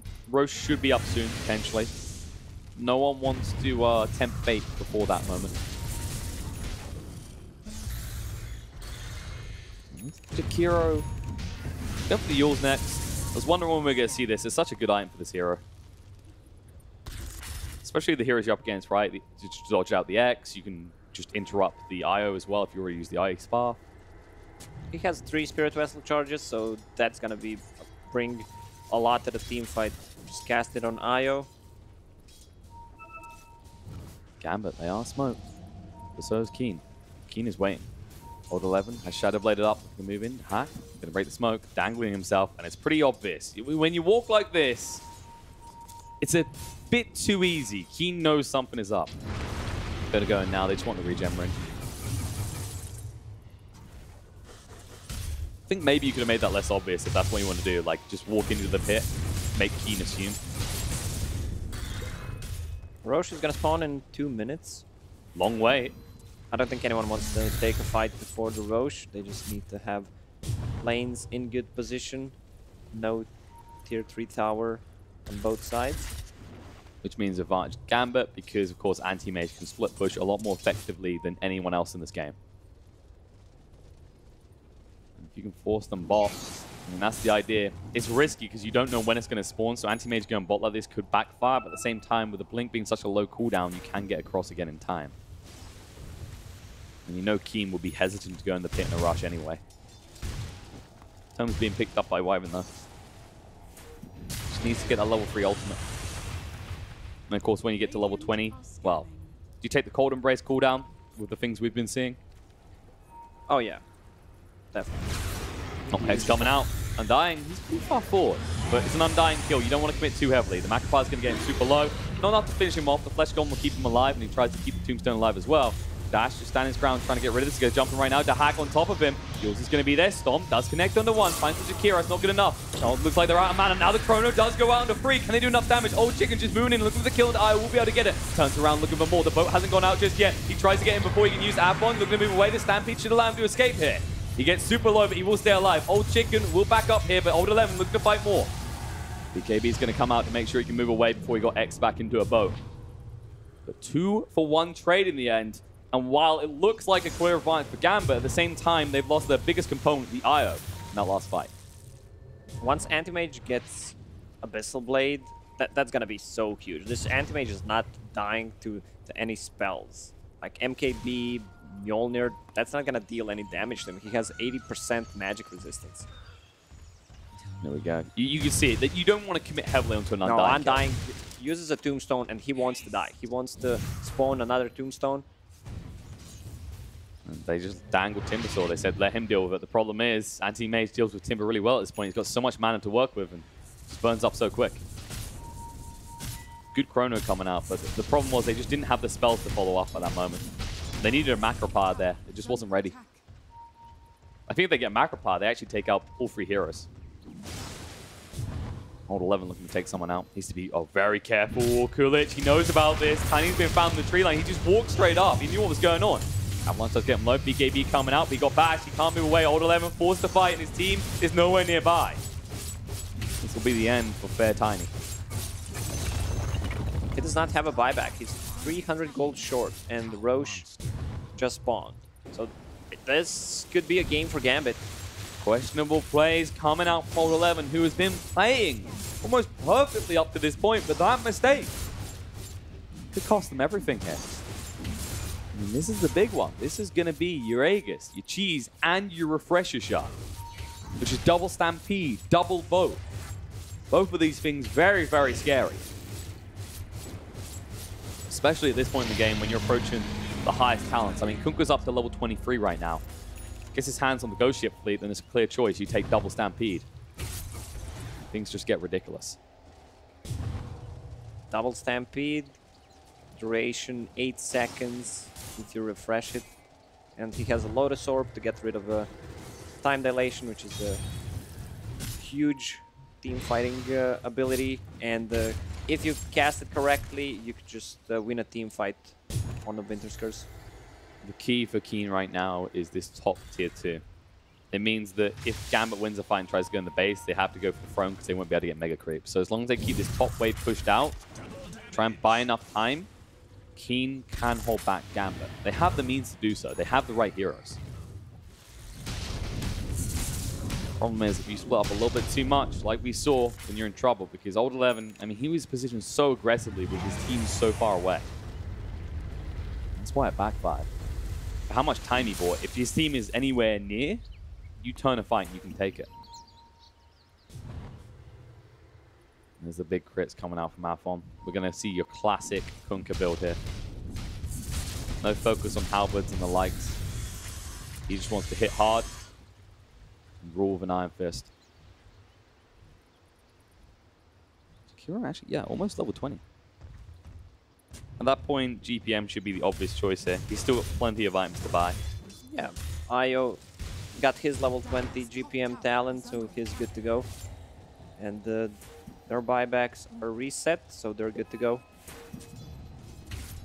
Gambit pushing on this tier 2 top we talked about. Keen not in a position to contest it either. They'll shove on the bot lane. They need to be back in time because Gambit might just go for the high ground. At least get rid of this shrine. Make sure there's no backstabs. If Keen Gaming misplaces a Chrono, this game is definitely lost. At this point, it's 1k gold lead for them, doesn't mean anything at this point, and it feels like Gambit managed to come back from, what was it, 20,000 net worth lead? It was pretty absurd. They came back from the brink of death. And now Keen are the ones under pressure. If they lose this, they're done. They're out. Everything on the line for them. And Gambit, they can taste it in their mouth. Victory so close. As you said, if they fluff the Chrono once, they're probably screwed. You at least have the high ground though, so Keen. They ping out, but it's FNG. He puts down the tombstone, he knows straight away. Double chacking going out, going to move in. Dahak goes pretty deep here, looks for a kill. He's going to turn around the Timber Sword, but he does move Ray in time. Old Chicken getting rid of the tombstone, quick enough. BKB there, now the Stampede, stomp on the 2 is good enough. Moving in, Old Chicken, where's the Chrono going to be? The boat's already coming in, it's not good enough. Kaka does get the winner's curse out, it's going to buy enough time. Old 11 with the big crits onto him, taking a lot of damage. BKB activate, they have got the Chrono. He's going to try and move to the side so they can actually hit it onto him. That should be enough. They get rid of the Centaur, buyback does come out. Io dead as well, he's going to buy back, looking for the relocate, but can they do it? Dahak getting low on HP, the Io does get across, protects him. Mana Void used, and Void, he is gone and out of the fight. He's going to buy back, he finally rises, he realizes this is all in. Immersion is going to go down for the second time, and it looks like they're going to pop the Aegis. Aponon needs to move away quick enough. Older Coolidge, no Stampede to work with, a lot of health, but no life left. They're going to come up into the ice path. Afon can't move away, but he says, go anti-mage, you need to escape to the bastion. The avalanche isn't enough to hat. Can they get rid of him? He's going to be able to blink away just in time. The time walk forward, they can't catch him. Afon, he might go down. He's armed on top of them right now, but he has no easy way out. The boat came off cooldown. That fight was so long, but it doesn't matter. He's going to fall. The Cold Embrace protects on the dark, and they'll get rid of this tombstone before he dies. That was a sick Chrono from Void, and the way the Keen Gaming fought on the high ground, that's where they like to fight.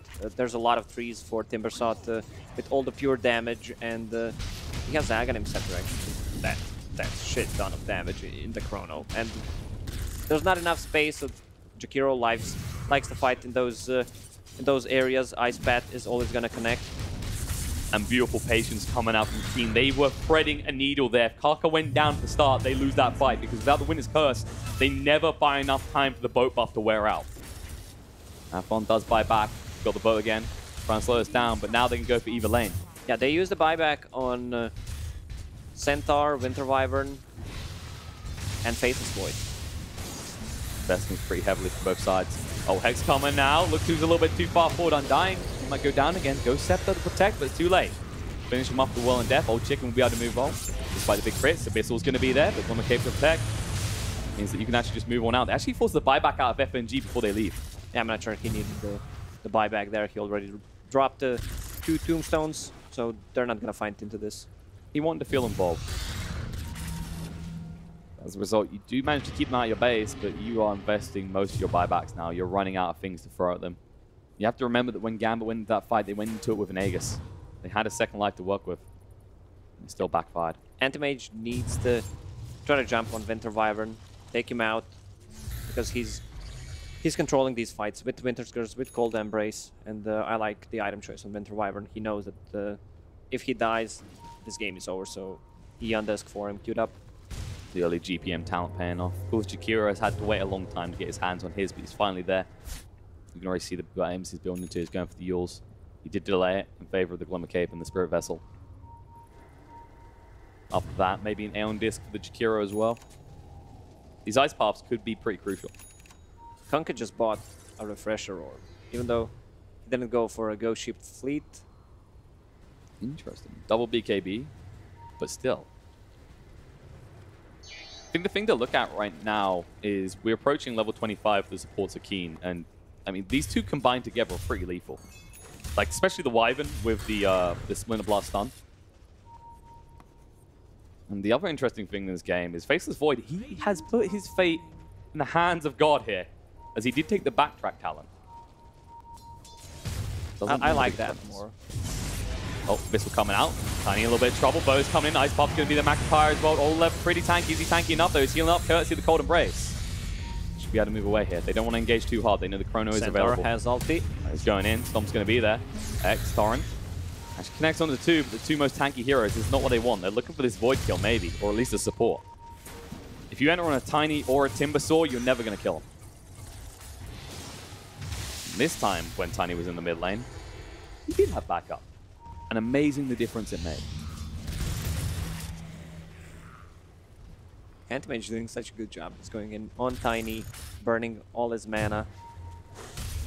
Even at this stage, Tiny is the one that can just pick off your supports. Doesn't matter how tanky they see him on the Eye of the Undying. This Tiny is a huge threat for the side of Gambit. This is all in from Keen Gaming. They don't have buybacks. It's true. They haven't got the Magnifier, they've got the Chrono. Winner's Curse as well, so they go away, reset the fight. And they just stick Old 11 forward. They saw how tanky he is, especially with that AC as well. You burn his mana, then what do you do? Another tier 3 falls. These Gambit are feeling a little bit pressured. But no clear entrance for them. Tombstone's down this early. You know FNG just wants to get him out of his base. Him still moving in. Biffle's going to be there as well. He's getting pretty low because of the decay with the Tether. Well, Race will keep him alive for the meantime. Stomp's going to come out there. The Winner's Curse connects on a lot of heroes. Aeon Disc will protect those. Going to keep the Wyvern alive for the time being, but it's too late. He's going to go down. 110 seconds dead. The BKB's come out. Chrono from Old Chicken. He commits, and then he realizes he cannot. They're going to back away. That Arc will go for the TP out, but it's too late. It's going to be stomped on the spot. He will go down as 3 heroes dead for Keen. And, well, the big problem here is your Wyvern does not have buyback. This looks like it's game over. Timbersaw needs to buy back. He has one. Wyvern, no buyback. Jakiro, he has one. Okay, he brings it out. Timber, of course, still holding on to his, seeing if he can save his dosh. I don't think you can, my friend. Going through the backdoor protection. Anti-Mage hits pretty fast at stage. He's stacked out. He's got everything he can have except for boost of travel. But they decide against it. Gambit are going to back up. They say, no. We have put them on the ropes now. Let's not risk putting ourselves in the same scenario. And we're going to see that again.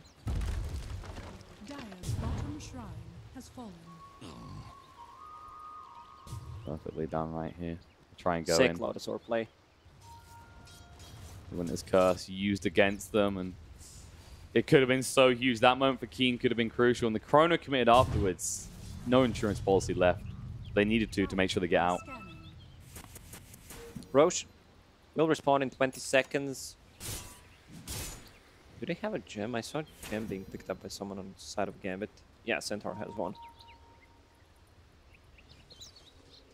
It comes down to this. Whoever gets this Roche can easily just break everything. We're at that stage. 51 minutes into this game and all even.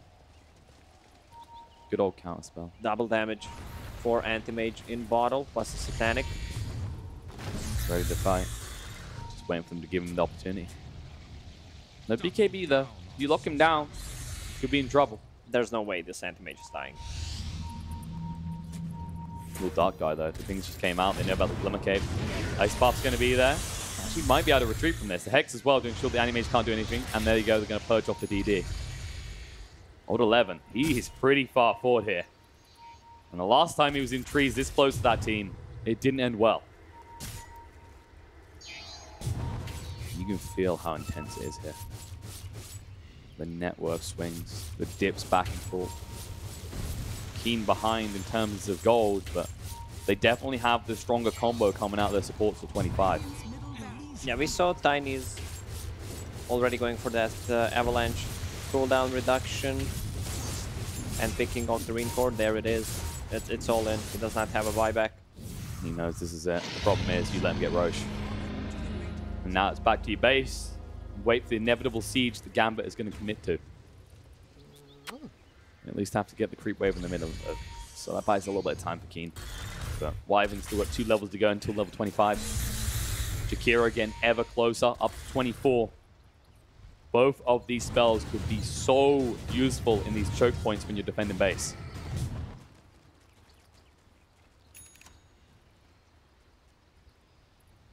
And yeah, Undying has reached the Tombstone talent.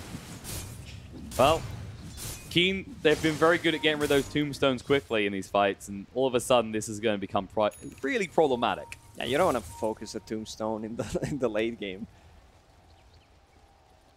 Anti-mage, filthy rich, 43,000 net worth now. That's what you typically see from this guy eventually. Of course, he got rid of the boots. Agi heroes don't need them anymore.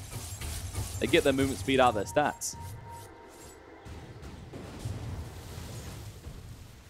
What do you think is the next big item we're waiting on for Keen? I mean, like we're seeing... Timbersaul's not going to get any stronger. Tiny just bought full Octarine core. Maybe if Jakiro hits level 25 with the Ice Pad duration. Looks like Void is eyeing up a Daedalus as well. He needs to go all in on damage. Just try to get some lucky crits. So what you're telling me is after the lack of luck we've seen in some of these fights with Bashes, he should get even more RNG. I mean, one of them's got a pop, right? Exactly. Gambit just holding on that Refresher Shard. With the double Stampede, the damage reduction that this side has, it's looking almost impossible for Keen in that they have to either find a pick-off or in a big 5-man team fight, they have to drag it out for so long. I'm not sure how much work Kafka can do with these cold embraces in that scenario. It's worked before, maybe it could work again. Gambit, they've all got buybacks now, so they can actually commit to this if they want to. They know at least 2 heroes don't have it on the side of Keen. The reality is that 3 heroes do not have buyback. As you said already, Old 11 buying out on that Octarine core. It brings Avalanche to, what, 3.75 cooldown with 1.8 duration. That's sick. Pretty crazy. Hack moving in, they're using the X combo to drag him away. They actually need to use him, if anything, but the problem is he does have the counter spell to make sure he can't. There it is. Bash come out. The Hack will be able to move away just in time. That's going to be range racks falling. And they used the glyph already, so range racks gone. This is going to be a sad, sad way for a game to end. The Hack, locked in place. So there's a toss on the spot, but he goes back. Come on, using him. And the counterspell had ran out as well, so they should have been able to. He's just going to keep doing this. Rinse, repeat, rinse, repeat, rinse, repeat. There's the Yules. Finally, Anti-Mage has to commit. Now the X won't be... No! They didn't time it right. He's going to come back again. Maybe this time. Hex. Ice Path. Where's the Yules? Not there. Literally being toyed with at this stage. Oh, the misses. Jumping in again. But protected. There's a Stomp as well. They do activate the Aeon Disc. Trying to move in now. Anti-Mage down to half HP, but backed away again. And Yules is going to be there. Actually, the Centaur did get a little bit too committed. Chrono's going to come out. It actually connects on the 3 heroes. Going for the Eye first. BKB activated. They're moving through. Is it enough? The boat has already been used. The buff is coming to effect, but it's too late. You do lose your Centaur. No Stampede available because he is dead. Now there's going to be a Hex. The Hack trying to move away quick enough. Will blink away, but they see him. They can toss for the tree. Avalanche off cooldown once more. The cooldown on Old 11 just allows them to lock down so many people and ends up being a triple kill for the boy. This is huge for Keen Gaming. They just got 3 kills. They need to force out the buybacks. Their buybacks are already reset besides the Jakiro, and everyone has enough money. Beautifully done from Keen. Patience as well.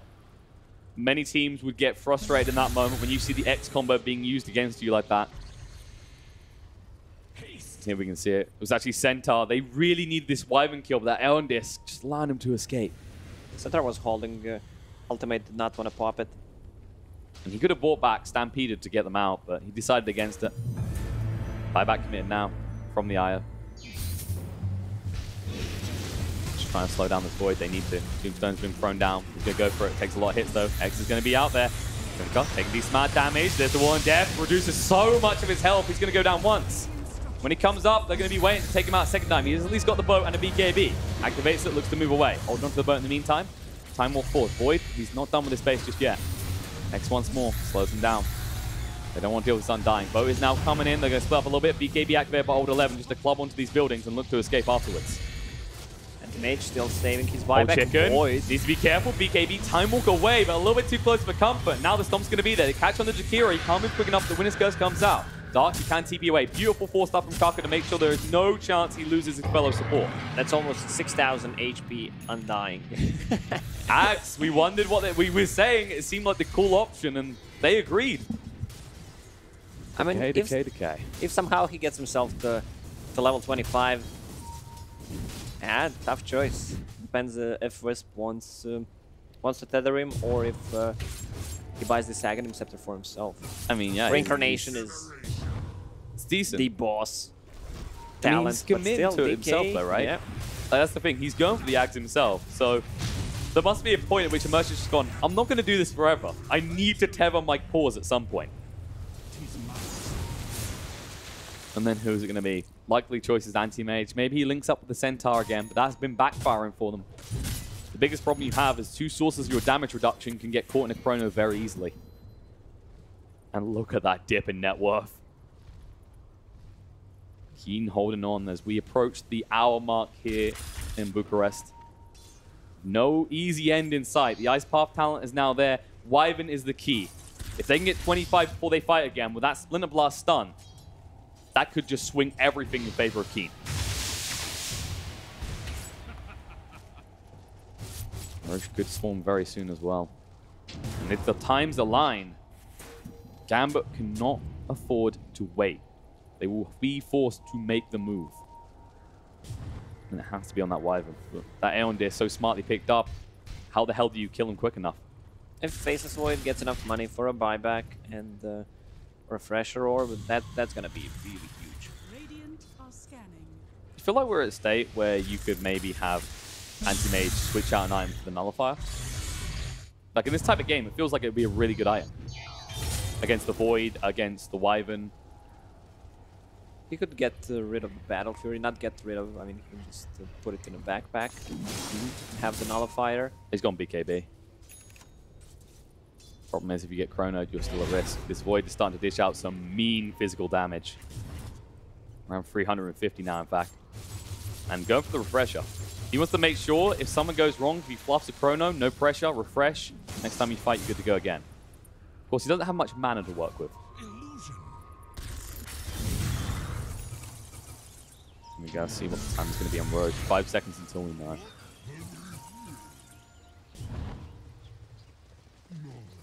And it's going to be 2 minutes. 2 minutes wait for Roche. Neither team likely to make a move in that time either, but they will keep eyes on the pit. And that's where we see a lot of mistakes happen, is someone just pokes their nose in, they get caught out. And Aghanim finished on Undying. Also bought the 6th tome for himself. He likes reading. He wants that 25 so badly. In fact, I believe he's the... Yeah, he's a... Actually, no. Centaur's now the lowest level in the game still. 23. After this start, you would have thought he would have been by 25 by now. Oh yeah, if you look at the item progression from a Centaur, he had, what, 6-7 minute Vlad, then a Blink Dagger, and only managed to buy Lotus Orb. It's looking pretty pitiful for him right now. He does what he needs to, but the Wyvern is richer than you now. Surprisingly enough, the Jakira hasn't caught up yet, though. Which, with 150 gold talent, you thought maybe. Smoke movement, though. I'm going to move in. Hex is going to come out, looking on the Undying first, with the Flesh Gold more already activated, though. He's pretty tanky. The Hack does go pretty deep, but Kaka is protected by the Glimmer Cane. Magpie goes down. They're going to toss him on the spot. The Hack locked in. We'll just go looking for more. The boat is going to follow through. BKB from Old Chicken. He actually went up to the high ground to get rid of the Tombstone. Now he's going to come around. He does have the Chrono to work with. He's going to throw it down to the Hack. There it is. It's going to go in. Is he going to get enough damage out of this is the question. The Stampede is protecting. Down to half HP. Anti-Mage. Hex stop. He can't move away in time. They're going to get 100 seconds on the sideline for the AM. Now the Winner's Curse being used on the IO as well. They're going to force him to stack up and go for Old 11, making a lot of space in the meantime on the side. The Buyback is finally committed by the anti-mage, but Io's already dead. No BKB buyback activated, on Io. Afon trying to come in, and yes, Io has no way into this fight. X does draw them back into the boat, but they're standing there growing. Older Kulich very low on HP. Older Lemon's just going to club and wait to hack. He needs to control this fight. Old Chicken going to get low. The Cold Embrace keeps him alive though. The Stampede being used. He's still thinking about using the Mana Void, but the Hex, the lockdown is too much. The hack chasing in. There it is, the Mana Void. He gets the kill on the Void. Bash. Who does have buyback? The Bash is coming out. Kuka's going to go down as well. FNG chasing on through. They drag him back, and Tiny looks like he's going to be dead. Older Lemon barely staying alive, but there it is. The Decay gets him. The triple kill comes out for AM.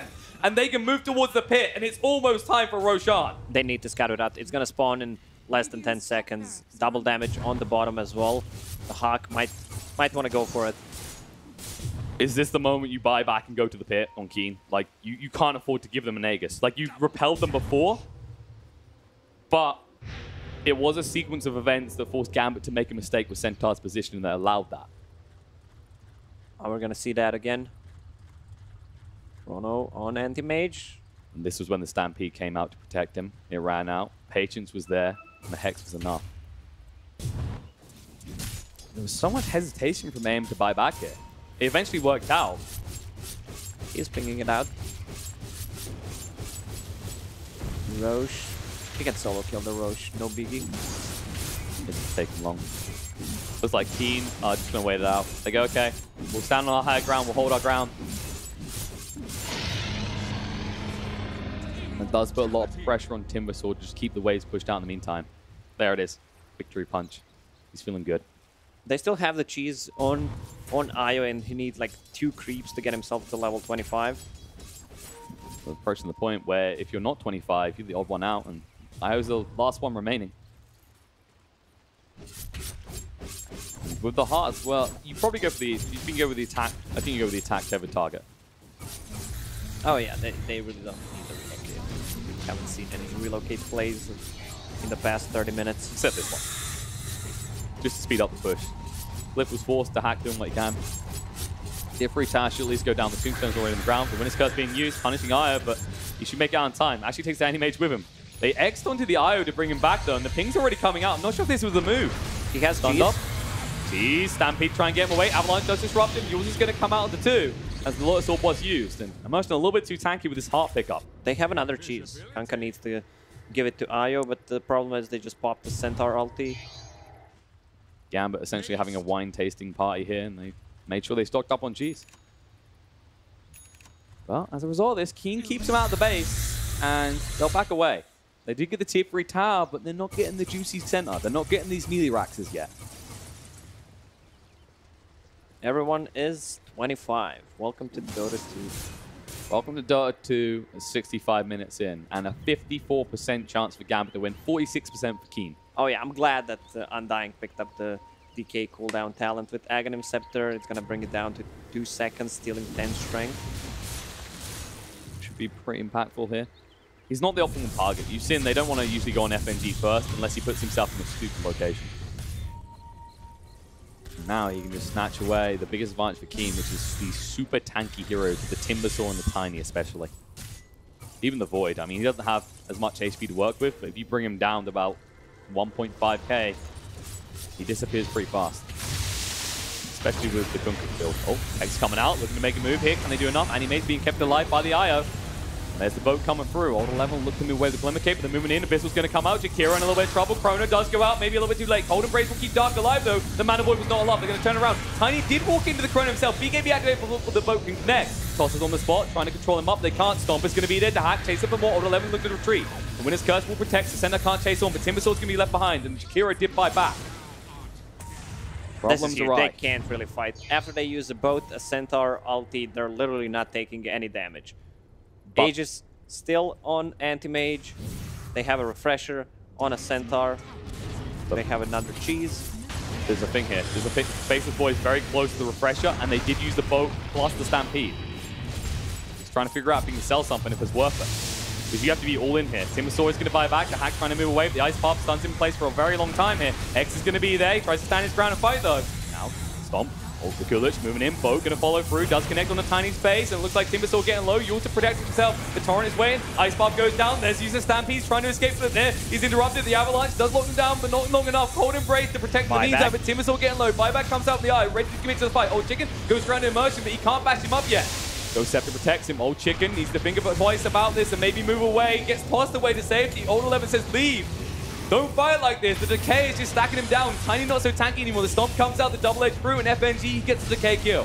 Fly back out from Tiny. They need to hold right here. 35 seconds till they got the chrono available. The hack going pretty deep. Looking at Old Chicken. The BKB activated. They want to fight. The toss on the spot isn't going to be good enough, though. They're going to protect him with this ult rip. Turns around. X drags him back. The stuns are going to be there. Mana Void. Void. He might go down here. He's out of mana. He's out of life. He's out of time. He's dead. The winner's curse used. Buyback. Looking to fight. Very close to the fountain, so everyone could get involved right now. Stunned up on the spot. Undying might finally fall, but the Ghost Scepter protects him. Turns around the Decay onto 2. Tossed up on the spot. Finally going to go down. Yours is going to be there. Animate's controlled up. The Ice Bath is good lockdown, but they need to follow up with this. They don't have the lockdown to actually even get him to half HP right now. The toss is on the spot, but they don't want to get close enough with the bashes. Double tombstone means it's too much of a problem, and they'll allow Gambit to leave their base.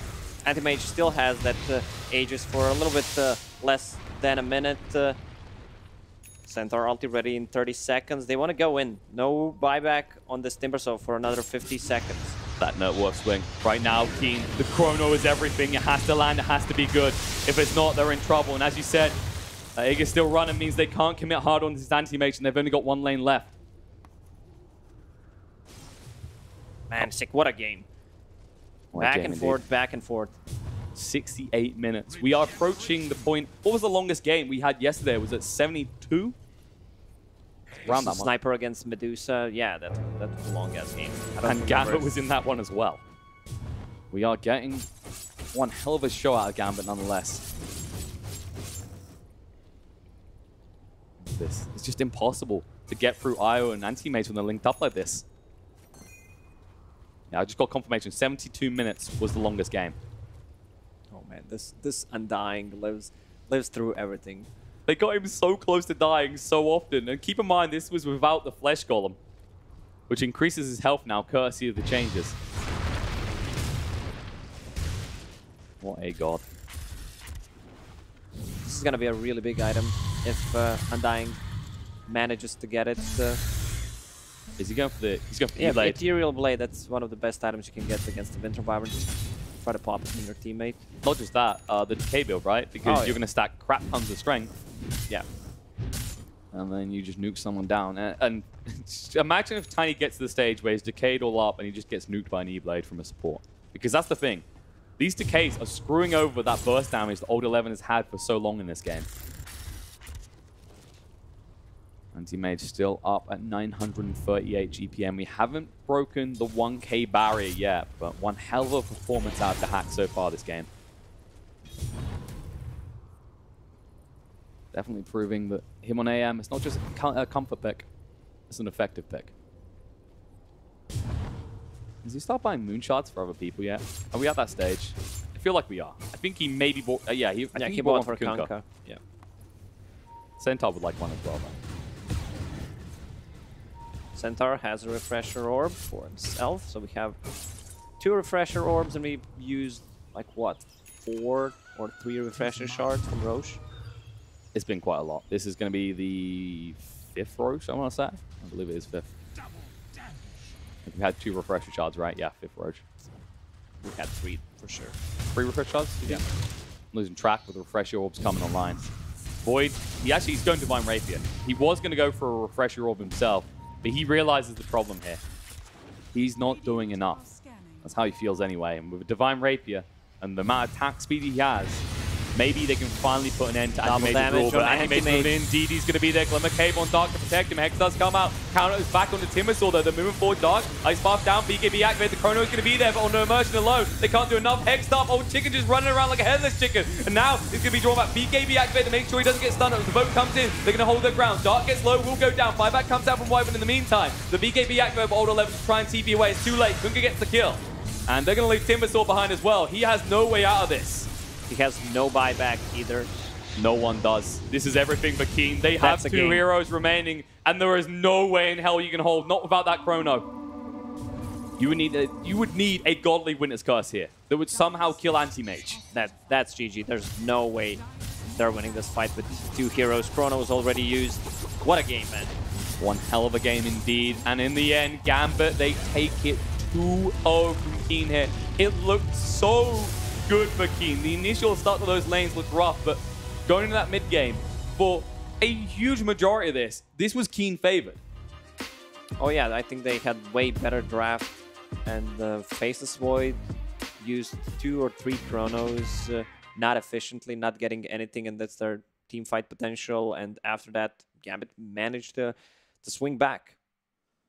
Did indeed, and I mean, fantastic performance from Old 11.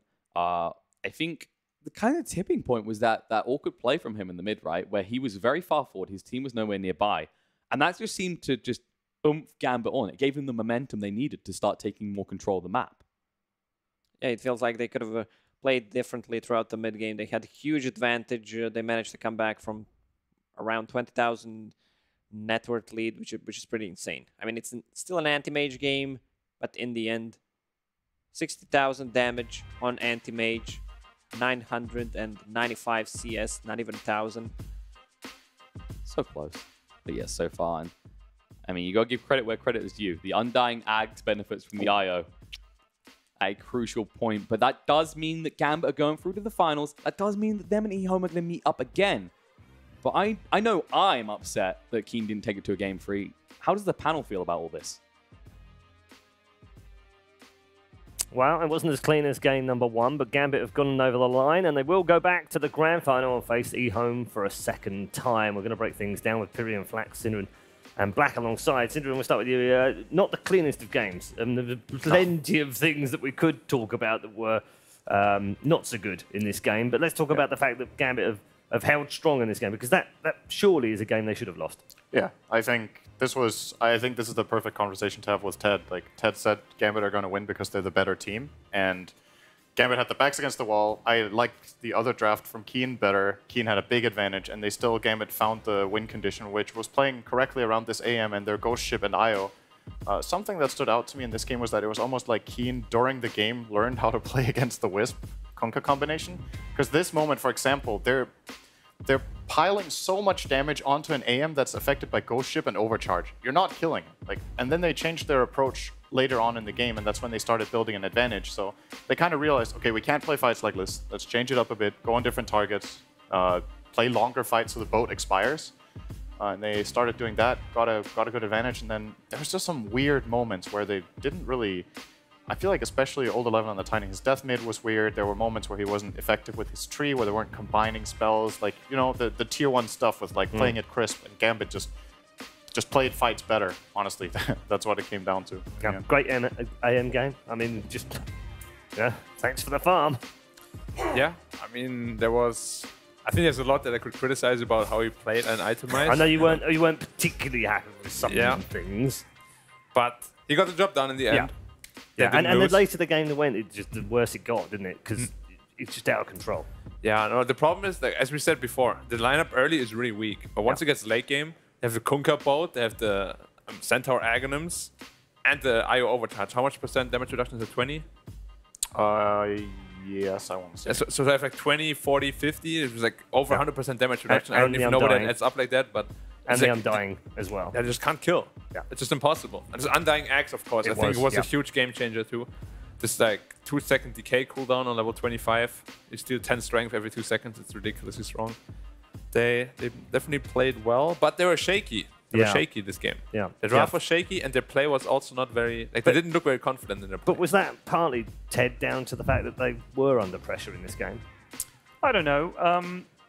I mean, this was game 2, potentially, of a 3-game series. I think, you know, with that 1-0 lead, I don't think they were under massive pressure. I think Keen were the ones under pressure. And if you look at the way they played, I'd say they made the kind of mistakes where they knew we have to win this. Like, the pressure was actually on them.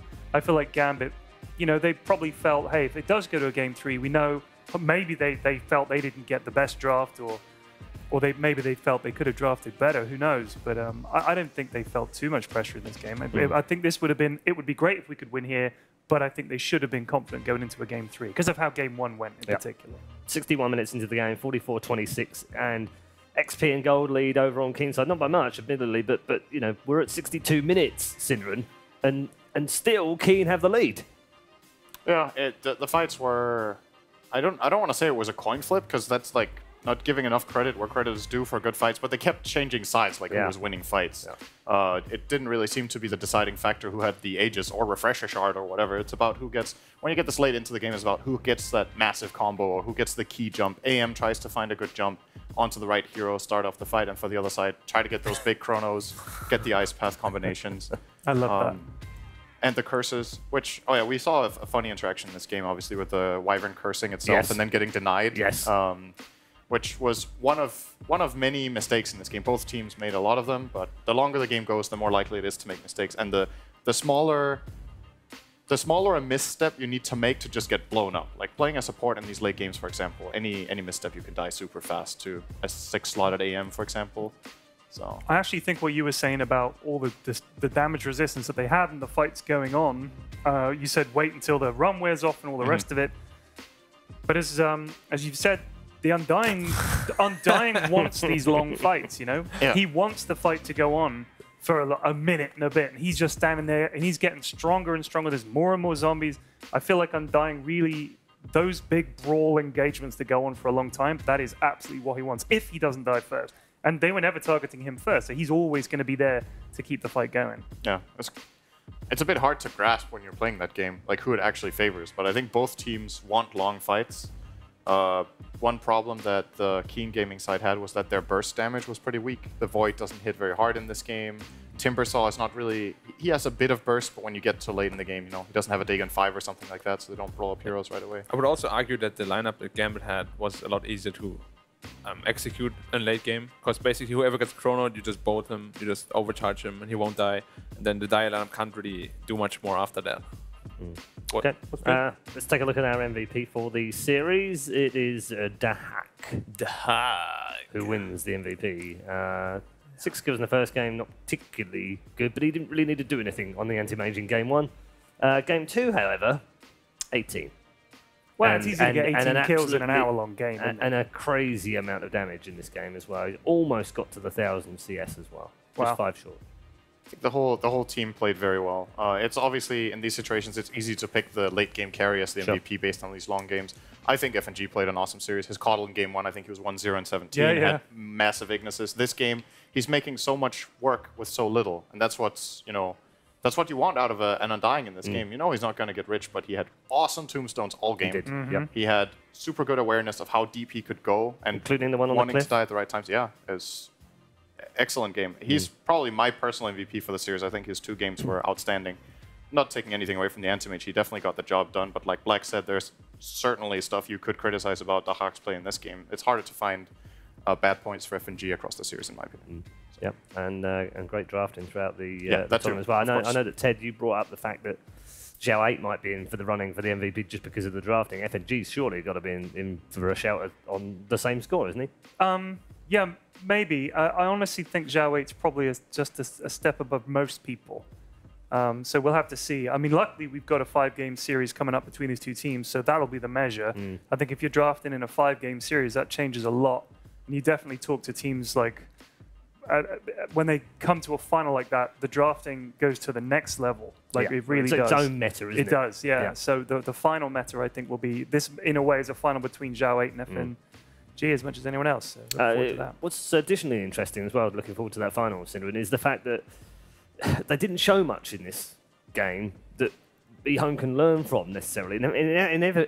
Inevitably, it's like they've had to think about more. They've potentially given eHome more to think about because they've played some different stuff.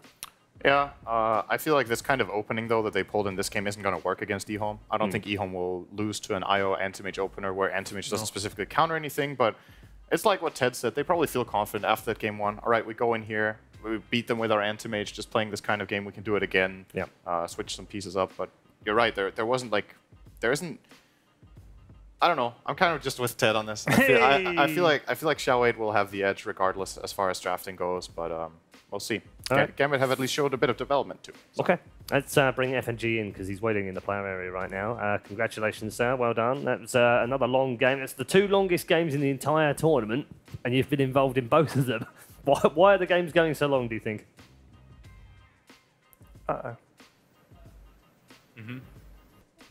Okay. Oh, I think we have a technical problem. Hello? Unfortunately. There we go. Hello. There we go. Did you manage to hear the question? Yes. Okay. I heard you. I mean, I think it mostly because I'm inside these games, right? Because when we played, It's all your fault. Yes, because we played in team. When I played in Team Spirit, games was super long, and Yes. for some reason it goes super long. I don't know why. Yeah, it is super long. Well done, because they're tricky opponents, weren't they? You couldn't think, oh yeah, this will be an easy game. They could have been very difficult. I mean, yeah, I guess they could have been difficult, but it mostly with our execution, our drafts, because like we kind of took a big gamble to pick like Io and Dante mission first phase, and it kind of worked out, but still, like you can always do better and outdraft opponents. So I guess in finals it will be better. Okay, and in terms of the draft, because you drafted very differently for this series compared to some of the other series, we saw you play some things that we haven't seen you play before. Was there a thing in the back of your mind thinking, yeah, I want eHome to think a bit more about what we're drafting, give them something else to think about if we get back to the grand final?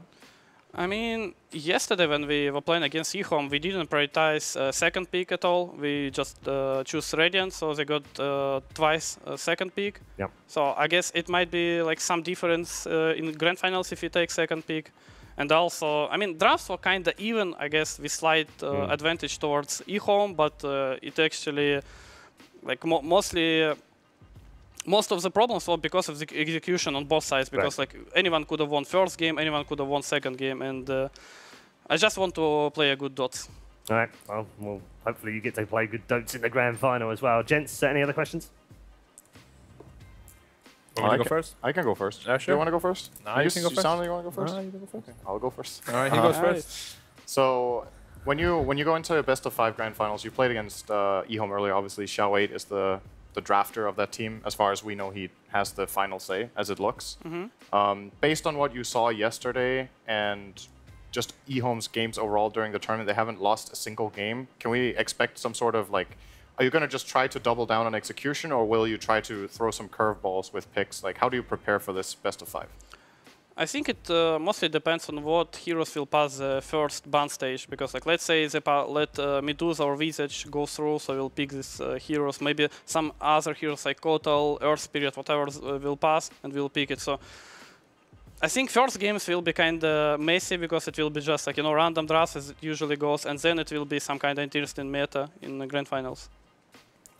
Okay. Tend to have their own meta anyway. I'll do a little confidence test. Yes. Yeah. So we don't talk about draft or skill right now. It's just, are you going to win or not? Yes.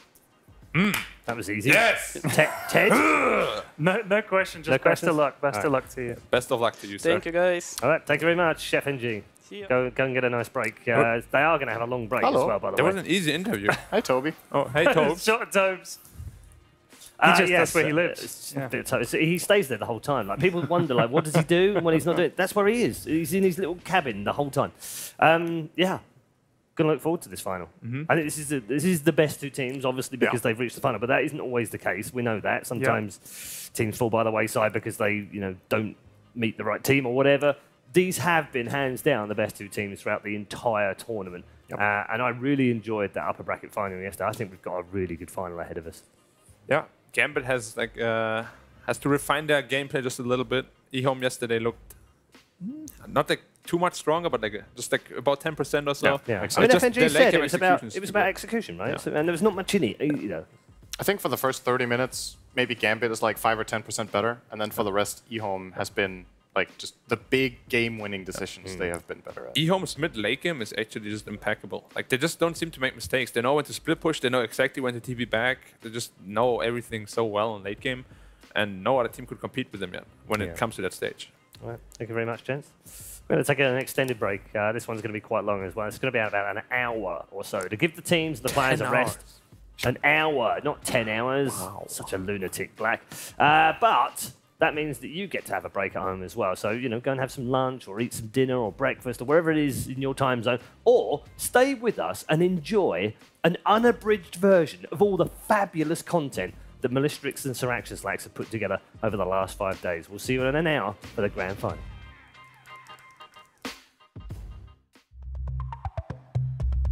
Coming up next.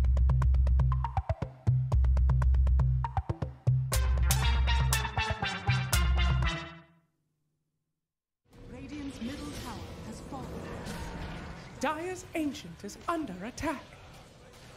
Dire's Ancient... Hello? Radiant's middle tower is under attack. No, don't do that. Pay attention. The Ancient is under... Oh, no. Radiant's middle tower has fallen.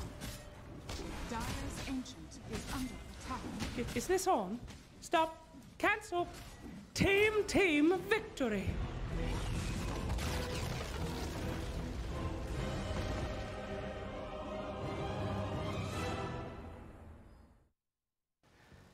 Here at PGL, we do a lot of work on the designs that you guys see in the tournaments. But this year, we did have a little bit of help. We were contacted by a very special person who helped us design our beautiful Balloon Dota 2 logo that appears in every single game. And I thought maybe you guys would like to meet her. Hello, Patricia? Oh, hello. How lovely to hear you. Oh, hi, this is Jake. I wanted to ask you about the logo. You contacted us a few months ago saying you wanted to design our logo for us for this event, and I just wanted to talk to you about that. Yeah. My son works in the e-gaming industry, and I didn't agree with his career choice. You'll never know who you're going to meet on the web, and I hate spiders. I wanted to be a bit more supportive, so I decided to design a really nice logo for his friends, his e-gaming friends. Oh, that is very sweet. How do you think people are enjoying your logo? I do hope they like it. I worked so very hard on it. My son always liked balloons and video games. And when he was little, I would say to him that the balloons were not filled with air or helium, but his dreams. Dreams are really so important. My grandson has told me about this brand new place called Reddit. Whoa, hey, Patricia, Reddit? No, you don't want to go to Reddit. It's an online place where people share things that they like and love. I heard they were talking about my logo, and I wondered how it was accepted. Oh, no. You don't want to go to Reddit. 1 second. I'm sorry, I really have to go now. Any kind of excitement sends me into a flutter, and especially when it's IT. Patricia? No, Patricia, don't do that. Maybe I'll check the Reddit first, just to make sure I can read all the nice comments about my logo. Patricia, wait! Don't go on the internet! No! Okay.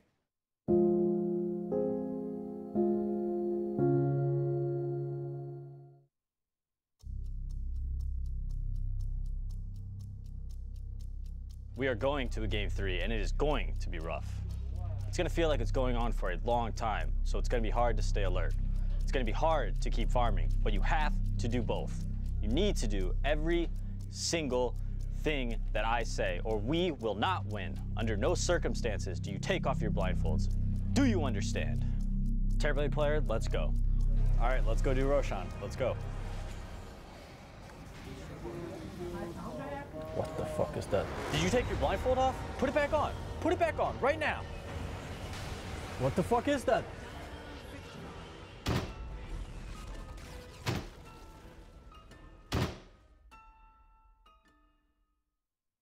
Hey guys, we're here with Keen Gaming. Now, one thing I learned while at the tournament is this team has a really cool story. Now, in China, these guys are called the Zoo because each of them has a name that's based on animals. So, Old Chicken, everyone knows. This is E, but his nickname is Wolf because once upon a time he had a nickname which was Lonely Wolf in the Wind. This is Old 11, and his nickname is Giraffe because he likes giraffes. And this is Dark, whose nickname sounds a bit like duck. So we've got Chicken, Wolf, Giraffe, Duck, but Kaka, their position 4 player, does not have an animal. So these guys in 2 teams are going to choose what his animal should be. Okay, Hala, Tasha? So basically we've got different choices. Okay, right, let's go. We've got the dog. I don't even know what this is. Okay, you guys sure? Okay, you guys. Now we're going to invite Kaka and we're going to reveal which animal they picked, and he'll choose which one he likes most, and that is his new nickname, which you can spam in Twitch chat when they play. Okay, so let's bring in Kaka. I've got Kaka. Now Kaka, your teammates have chosen 2 animals. You see which one Ni Fei Chang Xu Wan, okay? Jigger, oh, I like this one, okay? You ready? Okay, ready. Guys, Tasha, Initial reaction. No. No. No. Okay. Well, great. It's like a monster. It's like not a monster. So, which one do you like best? Pick one. Which one? 1 or 2? Maybe Digger. Okay, nice. This one. Okay, right. Okay. So, Kaka, are you happy with your with this choice? 你开心吗？不开心. So he's not happy. 为什么你不开心? Why are you not happy? 这货实在太丑了. He said it's very, very ugly. Okay, so this is orangutan. Thank you, Kaka. Thank you, Keen Gaming. Thank you very much.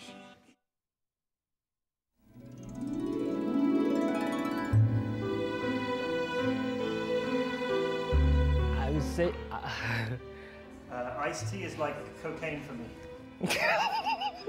Have you had your heart trampled on? Oh. Did unrealistic expectations of love ruin your life? I'm the most incredibly toxic. Do you think you're nothing but a giant loser? I'm an alpha male. Alpha male. Okay. Well, stop right there, because love is just around the corner. All you need to do is have your teammates write your lines, record a video on our website, so you can show the world what you're all about. I like a rich girl, a filthy rich. Here's the electrifyingly charismatic Boom ID to show you just how it's done. Hi, I'm very busy. I have a lot of money, and I like to spend it. Hi, I'm Jokem. I can sleep anywhere and any position. Hey, I'm a K-Scoot. I'm an alpha male. Hey, I'm Goto. Hello, I'm Drimocel, and I'm incredibly toxic. I'm a handsome guy. I like to hate things other people like. I am a weep. I've saved children from burning building. I watch Korean drama every day. I like to sit in the Starbucks alone. I'm lazy. I'm looking for a nice Romanian girl, Bucharest preferably. I'm fine with any kind of woman. I'm looking for someone with low expectation. I'm looking for a beautiful girl that's not a gamer. I'll order your food and I watch you eat it. I have a lot of knowledge. Girls could be benefit. I'm not picky, but I love Japanese girl. I qualified for the minor. Boom, baby.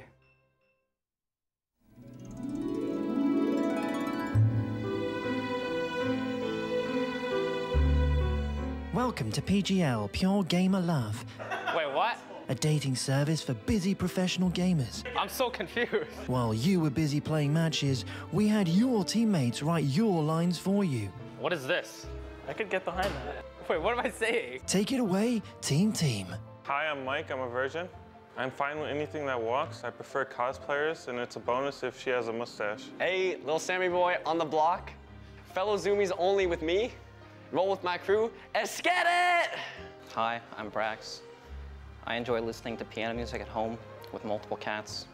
In my spare time, I'm a gamer who enjoys playing multiplayer online battle arenas. If you see me online, make sure to say hi, and we can enjoy a joyous conversation together. I'm looking for a fellow female. They may like to quest together. Hi, my name is Eric. I like 2D women better than 3D women, if you know what I mean. I'm a rank 10 player, but I could be rank 1 in your heart. Just want someone to go to an anime convention with me? Hey, I'm Nusham. I got 4 girlfriends. I don't mind one more. I write down my feelings in invisible ink. I like filthy rich women. I'm looking for a girlfriend with a lot of Dota cosmetics. Hit me up, girl, if you want to go 5v1.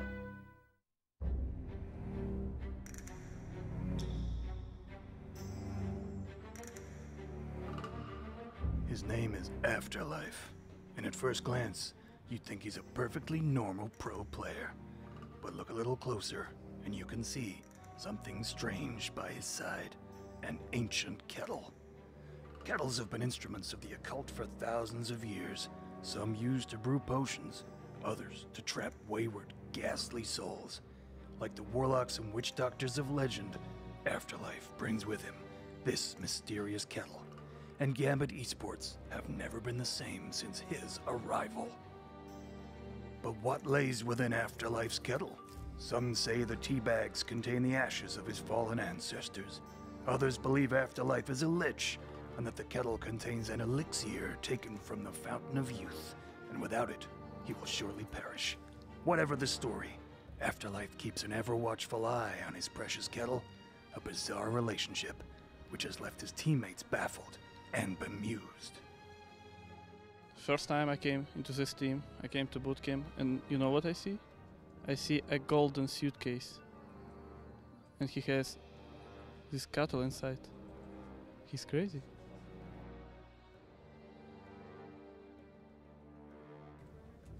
I think it's cast.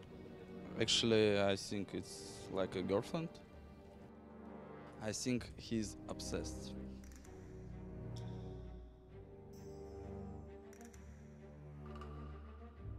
He's actually a loser, right? Who brings the cattle to the Dota tournament, right? But the relationship with the kettle is at the very core of Afterlife's identity. Don't touch my kettle. Nobody can touch my kettle. The question remains, why is the kettle so crucial to his existence? What secrets lie within? And why does he bring it with him wherever he goes? The truth is, nobody knows. And perhaps nobody ever will. What is clear is that the kettle of the Afterlife is certainly a hex file.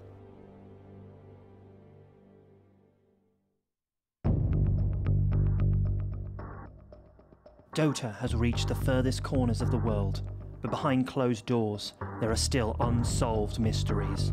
Dark stories, unfamiliar faces, unexplained paranormal phenomena that could well haunt your soul and question your very existence.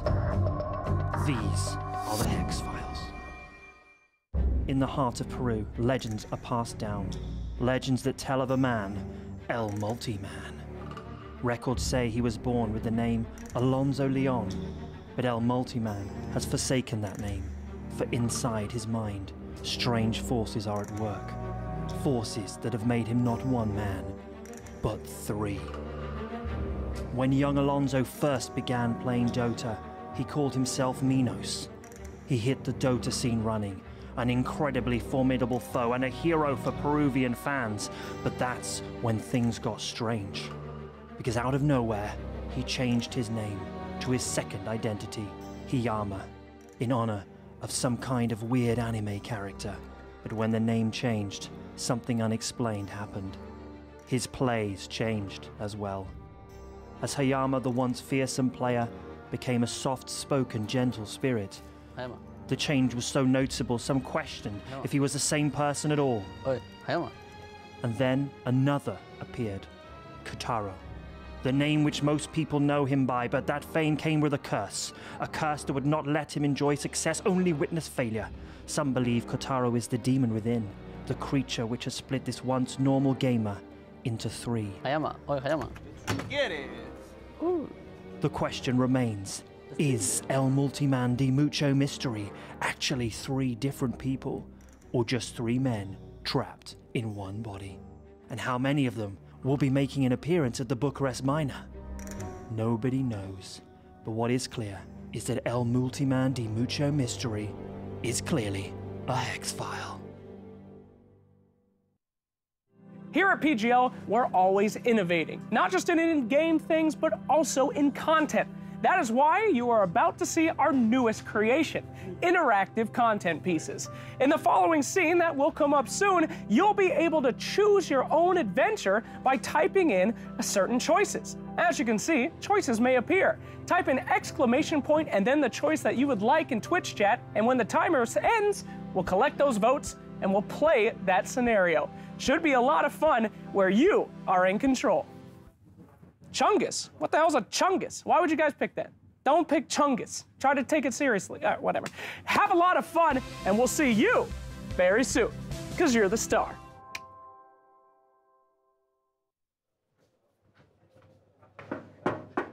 Come in, please. What's going on? Pizza party. I'm glad you're here. Now take a seat.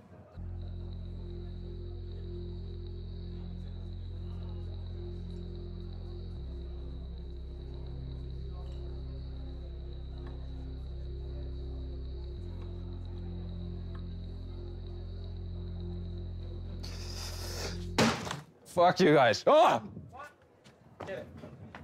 Jesus, I guess he doesn't like pineapple.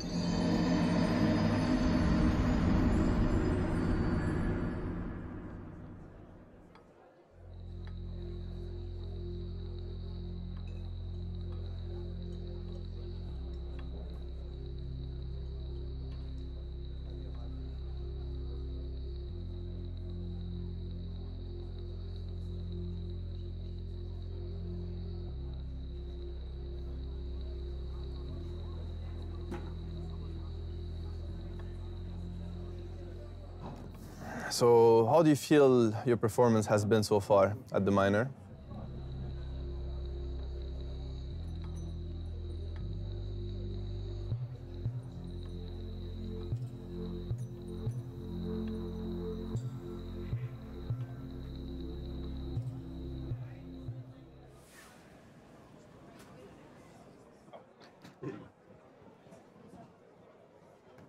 I'm very good.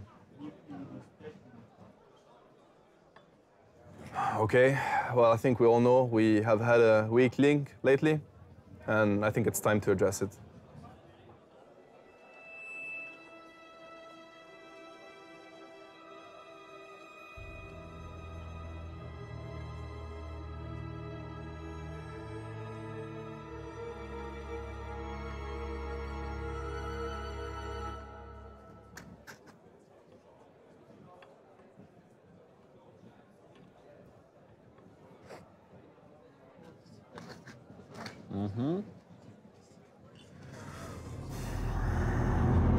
It's me. We're gonna work twice as hard. I'm gonna do whatever it takes to make this team happy. More pizza parties, more fun. Let's do it.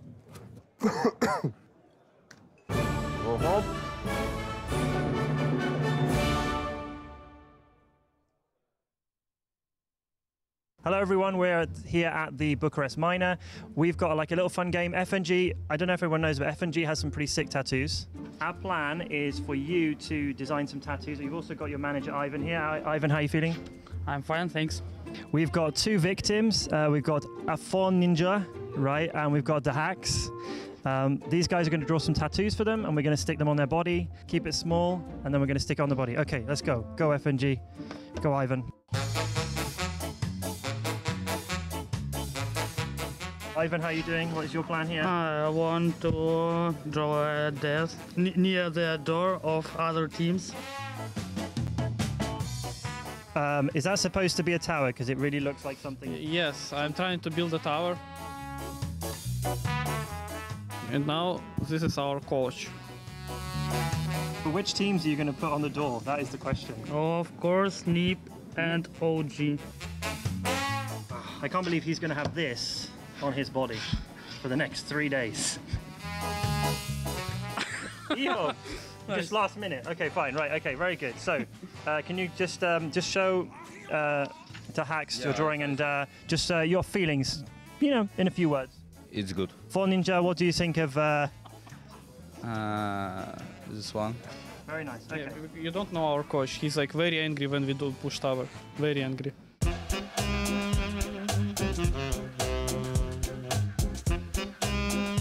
You ready? Yeah, I'm ready. That actually looks pretty sick. There we go. That's pretty good, right? We've got the Grim Reaper. This is designed by Ivan, the manager, very talented man. Tell me about your coach. Why is he angry like this? I don't know. He's crazy like me. Oh, here we go. Oh. No. Hey. Yeah. Wow. Good job. What would you give it out of 10 if you had to give it a score? 10, 10. 10 out of 10. Okay, right. Show the camera your fist.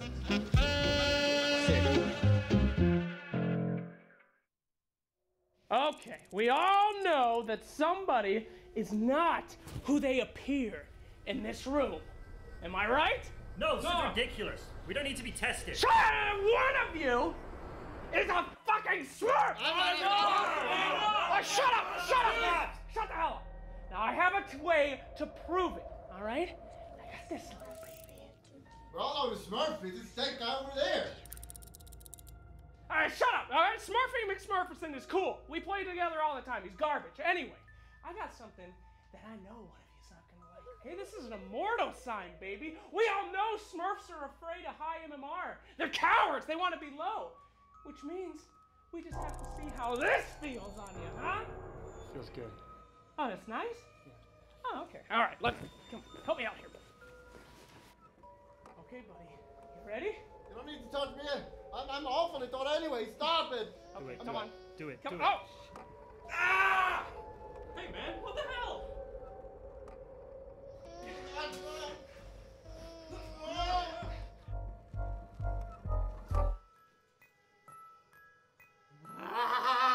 No, let him go! Let him go! Let him go! Let him go! He's escaping. We need to No, stop no, him. no! Leave him! Leave him! All right? He's in low priority now. Oh, he's never getting out of there. He'll never get out of there. We're safe. We're gonna be all right. We're safe. All right, let's get the hook.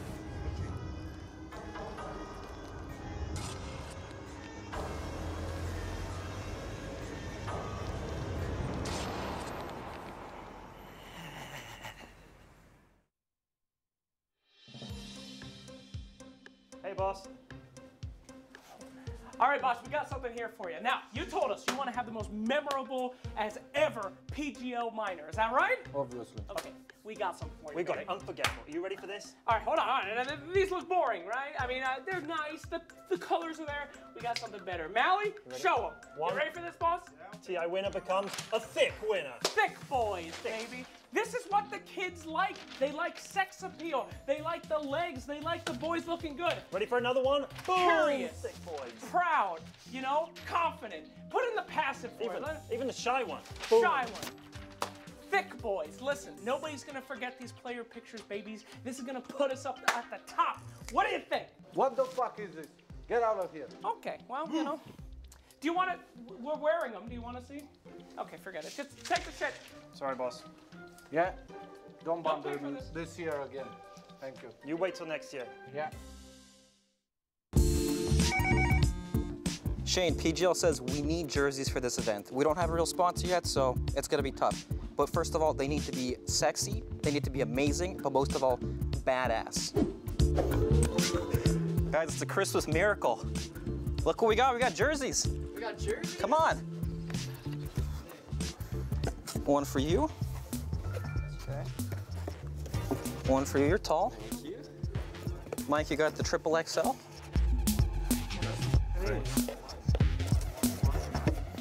Catch. And one for me.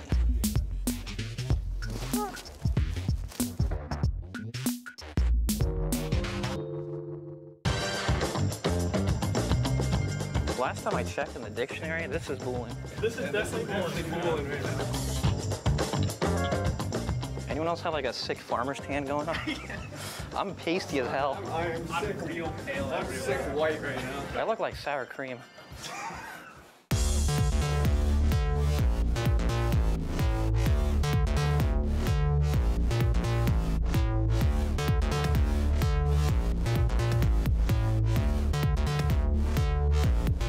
Yo, but seriously, when are we like getting real jerseys? Are these them? This is the final product. What the What the hell? I kind of like it.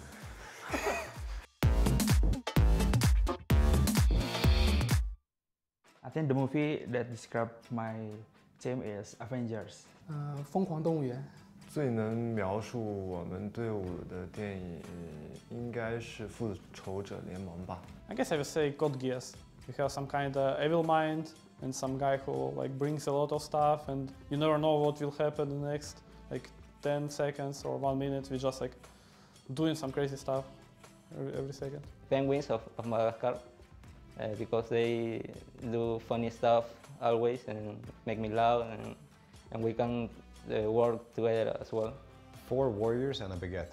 If I could delete any hero from Dota 2, it'd probably be... Bibo. Tekis. Labiku. Terrorblade.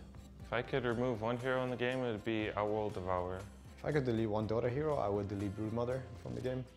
It is some new mechanics that I definitely struggle with, like when we're playing our competitive games. Scary hero. So it would make my life a little easier, that's why. If somebody was at my door in the morning and I could only call one teammate, I would call Sammy Boy. I think Dreamer Shell. 我的chicken吧。 If I'm alone at home and someone will come, it probably should be a fun ninja because he brings the fun and he's like the most funny guy, I guess, inside the team. Minos, because he maybe is the only person awake at that time. I would choose Saksa because he's a big Macedonian man and he could handle it. My first call would be Sebastian and tell him to be quiet. And the second call would probably be Topias and tell him to come save me, bring the Finnish axe. If I could only eat one food type for the rest of my life, it would probably be pizza. I will choose rendang. Rendang is one of the most delicious food on my country. Fish. 挑选鱼吧。 Food I would eat every day forever would be steak. It's obviously French fries. Fried rice. Fried rice, I think. Yeah. If I could only have one food for the rest of my life, I would have falafel. If I could trade lives with anyone for a day, it would probably be No-Tail. I think it would be interesting to see how OG functions, how he spends his time. For one day, I would trade lives with LeBron James.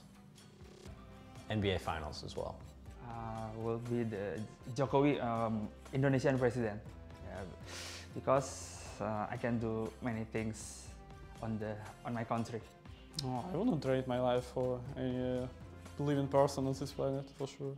I think with Kuroki, yeah, to know about his life and how he trained with his team. If I could trade lives with somebody, I would do it with my dog for a day, for sure. We'll see how it is. When dance, I think I look like a Tuskar.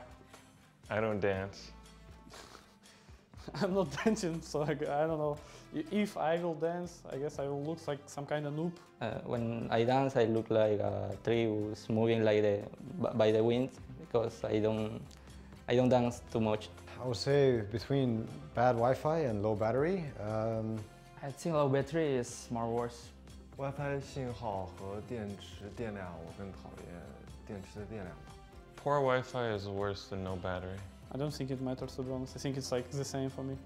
They're both equally as bad, I suppose. I think that low Wi-Fi is worse than low battery. Low battery. At least I have my music. The song that I listen to on repeat lately is Bye Bye Bad Man by the Stone Roses. Pure from the Lightning Seeds. He's to never growing up. Actually, I don't listen to any music on repeat. It's mostly like some playlists. Three's Company by Marley Marl. It's Al Green, Love and Happiness, live version. I would say that my favorite video game besides Dota is Slay the Spire, some the card games, and Path of Exile. Cisco. 拳皇吧。KOF. I don't play other games. I mean, I'm a big fan of series of Final Fantasy. So I guess I can say Final Fantasy. My favorite video game besides Dota is Artifact. Magic the Gathering right now, but that list, it always changes for me. I don't know what's the answer. OG will win the minor. No, Gambit will win the minor. OG or Yehom? Our team will win the minor. Me, of course. We will win the minor. I don't know, maybe my team in the final against OG. OG is definitely winning the minor. Maybe OG because they will have some power from their spirit. I think maybe we can also, I don't know, maybe we can.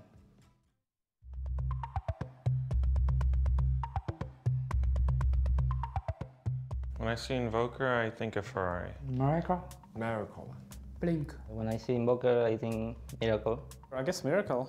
The first pro player that comes to mind when I see Invoker is probably Dendy. Ooh.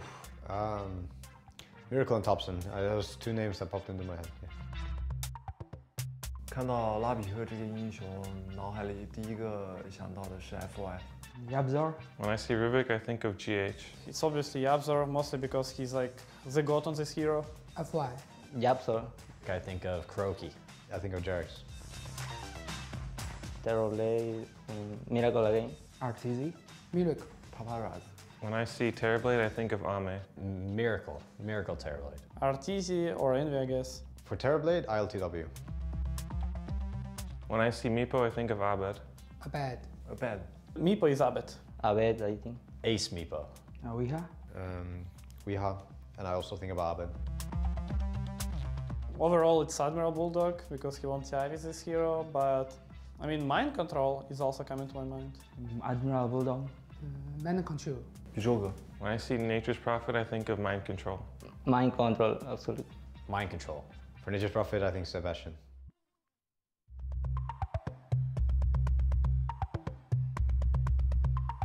When I see Tiny, I think of Crit. Tiny. Face bear. Them. I guess it's resolution because in CS back then he was the one who was like playing core Tiny with Aghanims. When I see Tiny, I think about me. Limp. For Tiny, I think Chalice. Shaker, I think is GH. Maybe GH. GH. Them. When I see Earthshaker, I think of GH. To be honest, I don't know. GH.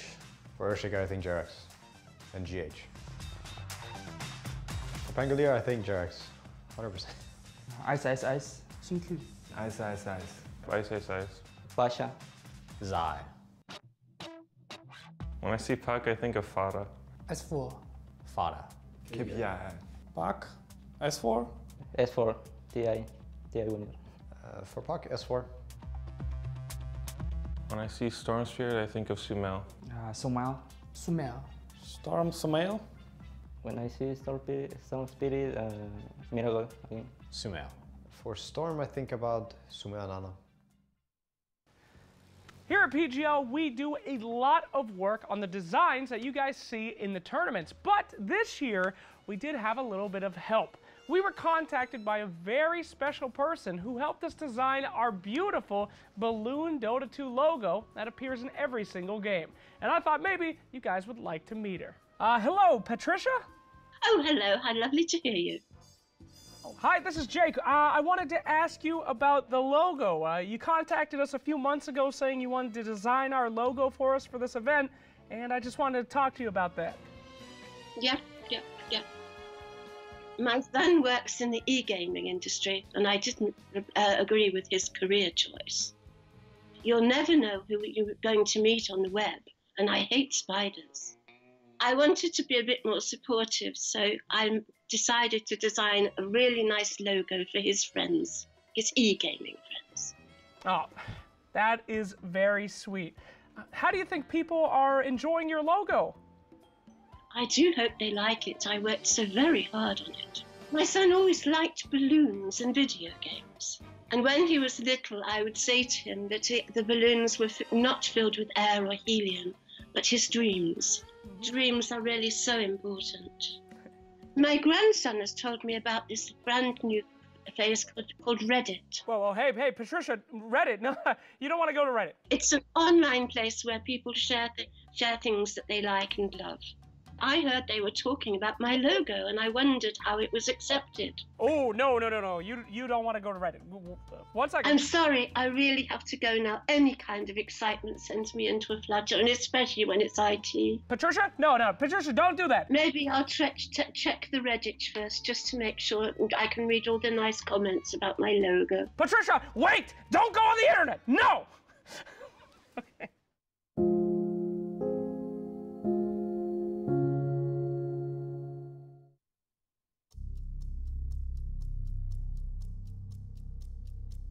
We are going to a game 3, and it is going to be rough. It's going to feel like it's going on for a long time, so it's going to be hard to stay alert. It's going to be hard to keep farming, but you have to do both. You need to do every single thing that I say, or we will not win. Under no circumstances do you take off your blindfolds. Do you understand? Terrorblade player, let's go. All right, let's go do Roshan. Let's go. What the fuck is that? Did you take your blindfold off? Put it back on. Put it back on, right now. What the fuck is that?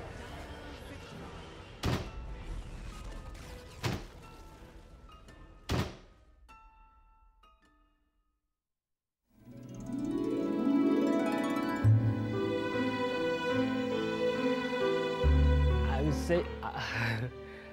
Iced tea is like cocaine for me.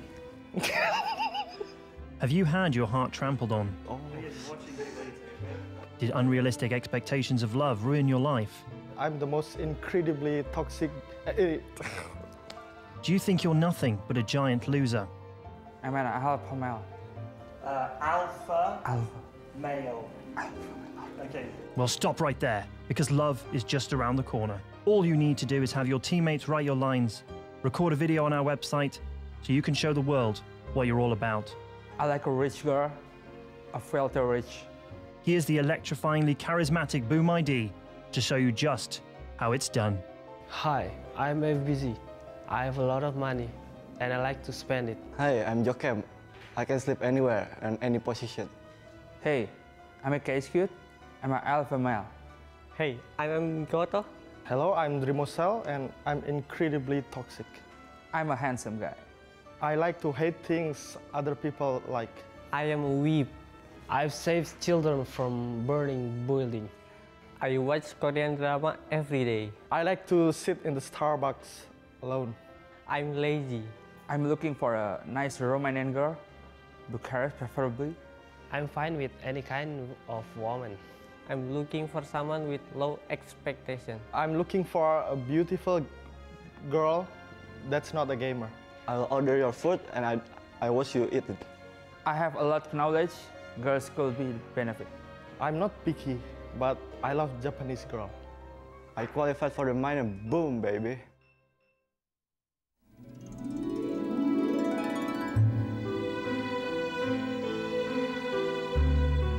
Welcome to PGL, Pure Gamer Love. Wait, what? A dating service for busy professional gamers. I'm so confused. While you were busy playing matches, we had your teammates write your lines for you. What is this? I could get behind that. Wait, what am I saying? Take it away, Team. Hi, I'm Mike. I'm a virgin. I'm fine with anything that walks. I prefer cosplayers, and it's a bonus if she has a mustache. Hey, little Sammy boy on the block. Fellow Zoomies only with me. Roll with my crew. Let's get it! Hi, I'm Brax. I enjoy listening to piano music at home with multiple cats. In my spare time, I'm a gamer who enjoys playing multiplayer online battle arenas. If you see me online, make sure to say hi and we can enjoy a joyous conversation together. I'm looking for a fellow female. They may like to quest together. Hi, my name is Eric. I like 2D women better than 3D women, if you know what I mean. I'm a rank 10 player, but I could be rank 1 in your heart. Just want someone to go to an anime convention with me. Hey, I'm Nusham. I got 4 girlfriends. I don't mind one more. I write down my feelings in invisible ink. I like filthy rich women. I'm looking for a girlfriend with a lot of Dota cosmetics.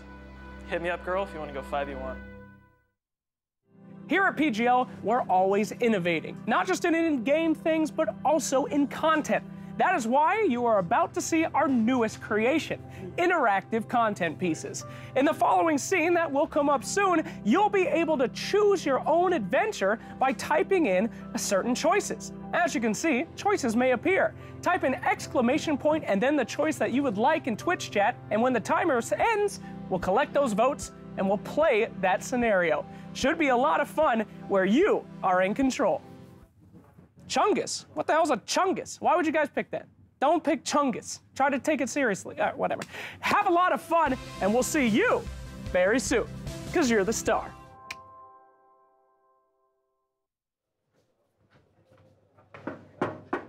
Come in, please. What's going on? Pizza party. I'm glad you're here. Now take a seat.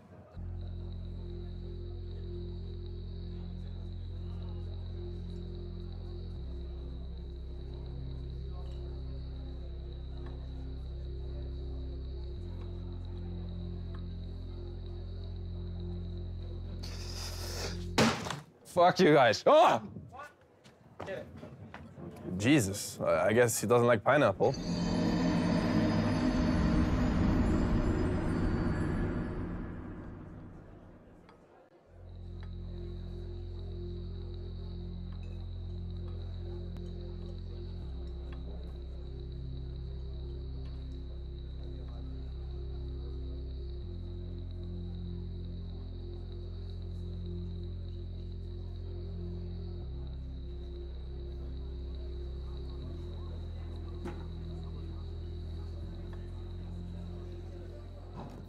So, how do you feel your performance has been so far at the minor?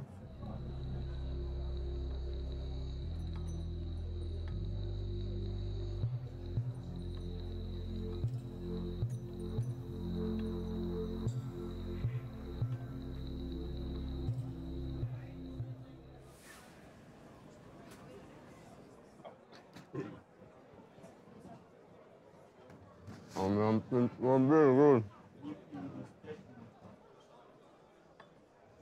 Okay, well, I think we all know we have had a weak link lately, and I think it's time to address it.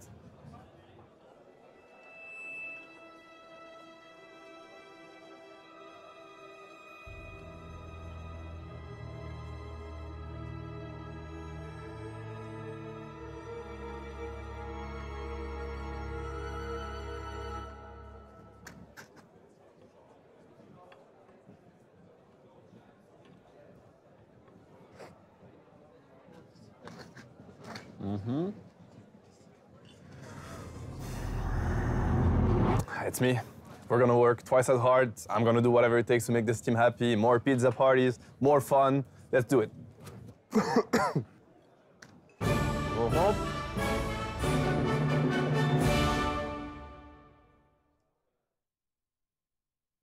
Hello everyone, we're here at the Bucharest Minor. We've got like a little fun game. FNG, I don't know if everyone knows, but FNG has some pretty sick tattoos. Our plan is for you to design some tattoos. We've also got your manager Ivan here. Ivan, how are you feeling? I'm fine, thanks. We've got two victims. We've got a phone ninja, right? And we've got the hacks. These guys are going to draw some tattoos for them and we're going to stick them on their body, keep it small, and then we're going to stick it on the body. Okay, let's go. Go FNG. Go Ivan. Ivan, how are you doing? What is your plan here? I want to draw a death near the door of other teams. Is that supposed to be a tower? Because it really looks like something. Yes, I'm trying to build a tower. And now this is our coach. But which teams are you going to put on the door? That is the question. Of course, Nip and OG. I can't believe he's going to have this on his body for the next 3 days. Yo, just last minute. Okay, fine, right. Okay, very good. So, can you just show to Hacks your drawing and just your feelings, you know, in a few words. It's good. For Ninja, what do you think of this one? Very nice. Okay. Yeah, you don't know our coach. He's like very angry when we do push tower. Very angry.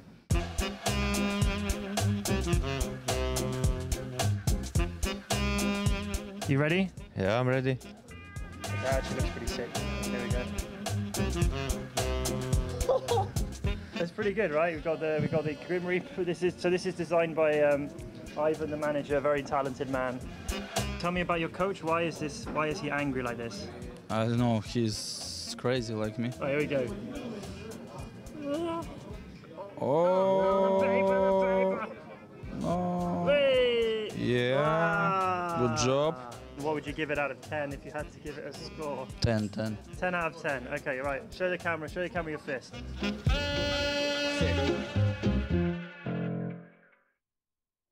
Okay, we all know that somebody is not who they appear in this room. Am I right? No, this is ridiculous. We don't need to be tested. Shut up! One of you is a fucking Smurf! Oh, shut up! Shut up! Shut the hell up! Now I have a way to prove it, all right? I got this little baby. We're all over Smurfy. Just take guy over there. All right, shut up, all right? Smurfy McSmurferson is cool. We play together all the time. He's garbage. Anyway, I got something that I know one of you's not gonna like. Hey, this is an immortal sign, baby. We all know Smurfs are afraid of high MMR. They're cowards. They want to be low, which means we just have to see how this feels on you, huh? Feels good. Oh, that's nice? Yeah. Oh, okay. All right, come on, help me out here. Okay, buddy. You ready? You don't need to touch me. I'm off on it anyway. Stop it. Okay, come on. Do it. Come on. Oh! Ah! Hey, man, what the hell?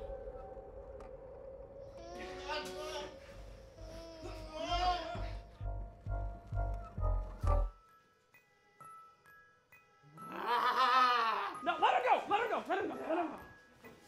He's escaping. We need to stop him. No, leave him! Leave him, all right? He's in low priority now.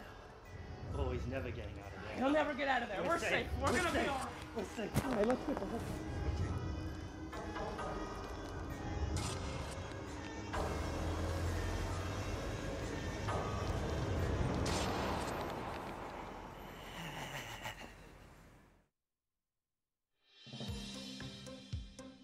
boss.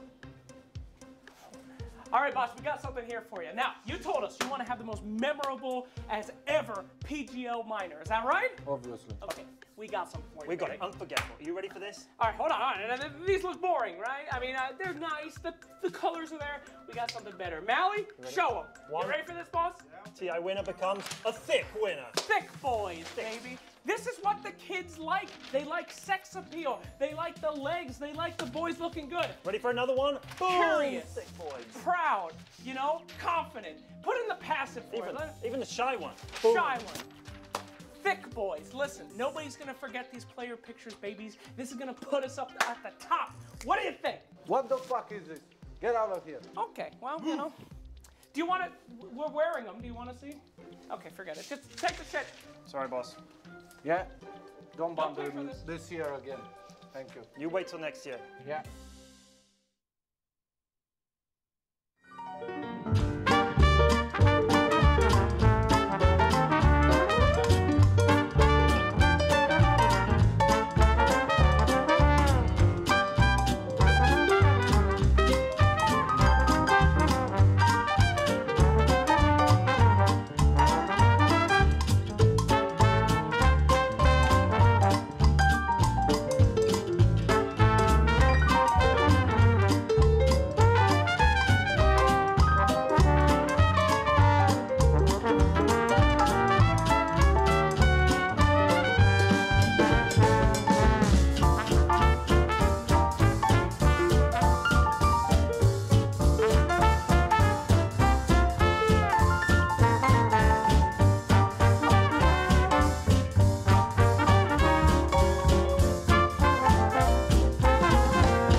It's all about the money.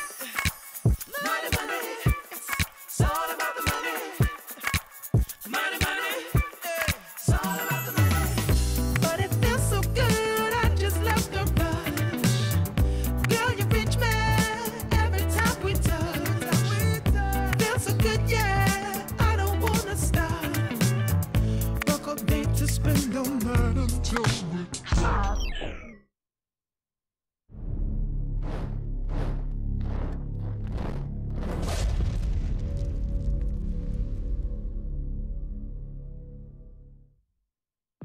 Data analytics gives you the advantage of getting to answer questions in a faster time.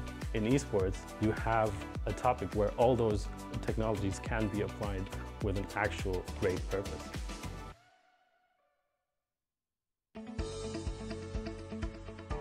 GVM Pay is designed for gamers to unlock various benefits from most mainstream games to your local services.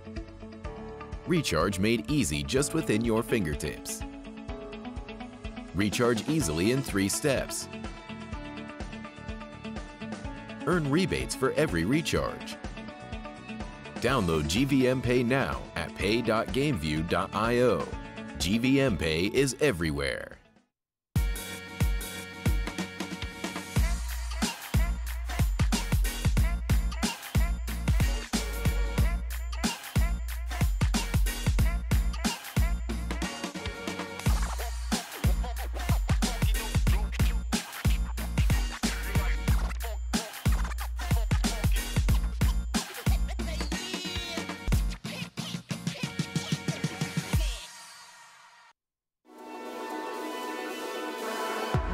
Watch the player's point of view with your favorite setup. Follow your favorite Dota 2 player in every detail. Watch esports your way. Get your digital pass now.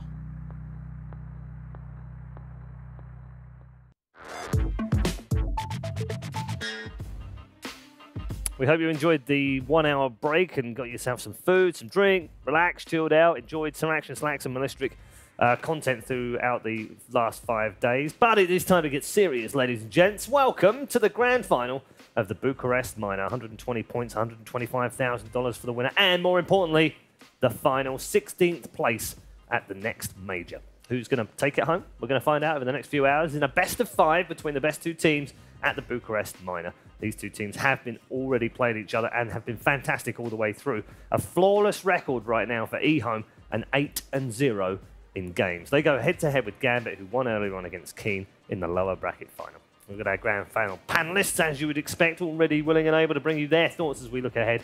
We've got Kyle, Admiral Bulldog, and Black. How you doing, gents? Ready for the grand final? Yeah, ready? Hope so. You're looking very suave and sophisticated, Kyle, by the way. Thank you. I appreciate that. Very nice. I don't think your you've- tie looks particularly well tied. You. Here I was thinking you were actually giving me a compliment, not trying to get me to pat you on the back publicly. No, honestly, yes. Did your nan manage to make 2 pairs of curtains out of that tie, or? It's a great tie. It is. It's a great tie. It's almost a by the god's way. tie. It's really nice. If I knew how to put one on, I would use it. But it's too complicated. It's just too hard. I'm not very Way smart. too complicated. You don't have to. It's fine. It's better for your brand anyway. I'm not very bright. I'd say you're bright. I You shine like a think you're light. smart, yeah. Thank you. Yeah. You're bright. Black, what's with the collars, man? I was wondering the same. What, I think have that's you on turned purpose. into like Vladimir or something? Are Trying to you- be a vampire? Yeah. Why? What's going on? Well, it's the collar. Like, is This this is the grand final. Am I not allowed Are you to like- be? what I Money, wanna be? money. Yeah. Money, money. I'm obviously the daddy, sugar daddy on this panel. So if you don't pay me respect, Is that a good thing? How do Is you? that a good thing? Can you be my sugar daddy? yeah, Hmm. any day. Okay. This took a turn further different. Why don't we check in with our featured matchup for the grand final? 2 players who have been very instrumental in taking their teams forward for more ways than one as well, but with very differing backgrounds, it has to be said. Look at the length of that career of Alpha Ninja, all the way back to 2014. Special Reaction Team, NVMI, Campus in there, Hellraisers, of course, took some time in Polarity, He's done the rounds, hasn't he, of the CIS scene, that's for sure. Whereas over on the other side, a budding starlet who is just 19 years of age and is in his second team ever. Amazing. They're And pretty actually, is on. I think he's in for a shout of the MVP of this tournament. Agree, disagree? I feel like it's kind of like the NFL this year. I'd prefer to give it to the winner of this last match. Right. Hard to give an MVP to a team that finishes second. So I think he's a you're candidate. on that train, are you? How so? Okay. Oh, just, you know, some people believe that you can only be the most valuable player if you play for the most valuable team. Yes and no. It's It like depends. saying LeBron is terrible because he lost. Well, no, it's like, I mean, look at Coach of the Year, right? That would be Belichick and Popovich every year if it was actually given to the best coach. But that's just not how it goes. Yeah, yeah. But it's about the year, isn't it? About this tournament. Yeah, but it's tough to judge a coach. A lot of times it's just a popularity contest, especially MVP. I mean, what is Arteezy's got, like, what, 7 MVPs and 0 major wins? How does that make sense? I don't know. A bit like the fact that the NBA coach finished third in Coach of the Year. But won the NBA? I don't know. Is it Yeah, it happens. It's whatever. I mean, what about Coach of the Year in Dota? Who would get that? Coach of the Year. Shaw 8, clearly, if they win here. Well, he'd get Coach of the tournament. Yeah. Has to. He's been coach before, right? On other Yeah. teams, I'm sure. I'm pretty sure it would be QQQ.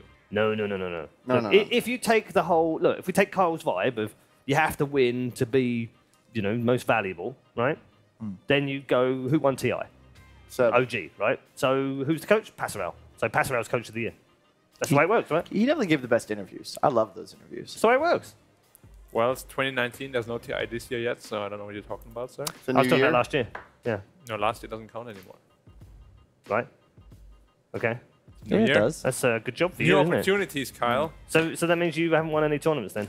Ever. No. No, neither has Bulldog. This TI, I won a TI. It doesn't work anymore. Doesn't exist? No, it was 5 years ago. Do you see how many people watch his stream? Yeah, 5 years ago. Those 9, 10-year-olds, they don't know the difference. They just see TI winner. Oh my God, I want to watch him. It's quite the achievement. But they don't watch because he won TI. They watch because he's so entertaining and fun to be around with. Yeah, like you. Why don't you stream, Black? You should be streaming again. We should stream together. Yeah, I let's think. stream together. Yeah. You can move into me. To my house. Inside me. And on that note, we'll move swiftly on. Time to introduce you to our grand final teams and their respective lineups.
There we go then. Star-studded lineups on both teams. They have produced some fabulous Dota throughout this tournament, not least of which against each other in yesterday's upper bracket final. Are we going to get more of the same across a best of 5? Maybe. Hope so. We hope so. Maybe not. Hope so. Can't tell. I always go into these best of 5s kind of like, yeah. 3-0 E-home. Here we go. No. Too bad. Dude, What come you on. get? No. That's not where no, you're getting no, it no. all. Gambit, F&G, he's adapted. Yes. Wait, real quick. Before this Yes. draft, let's really test Yes. who knows what they're talking about. Right. Who's going to win? What's the score?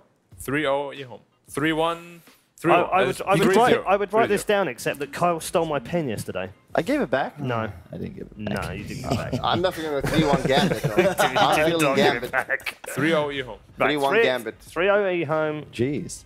3-0 E-home for black. Right, okay. 3-1, I heard from Admiral Bulldog.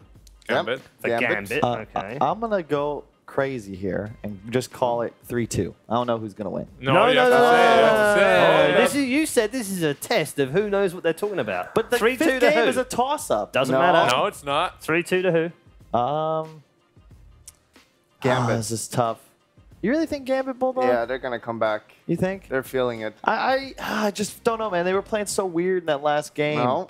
I don't know how to feel about Flawless. And you're still giving him 2 wins. The draft is underway, Kyle.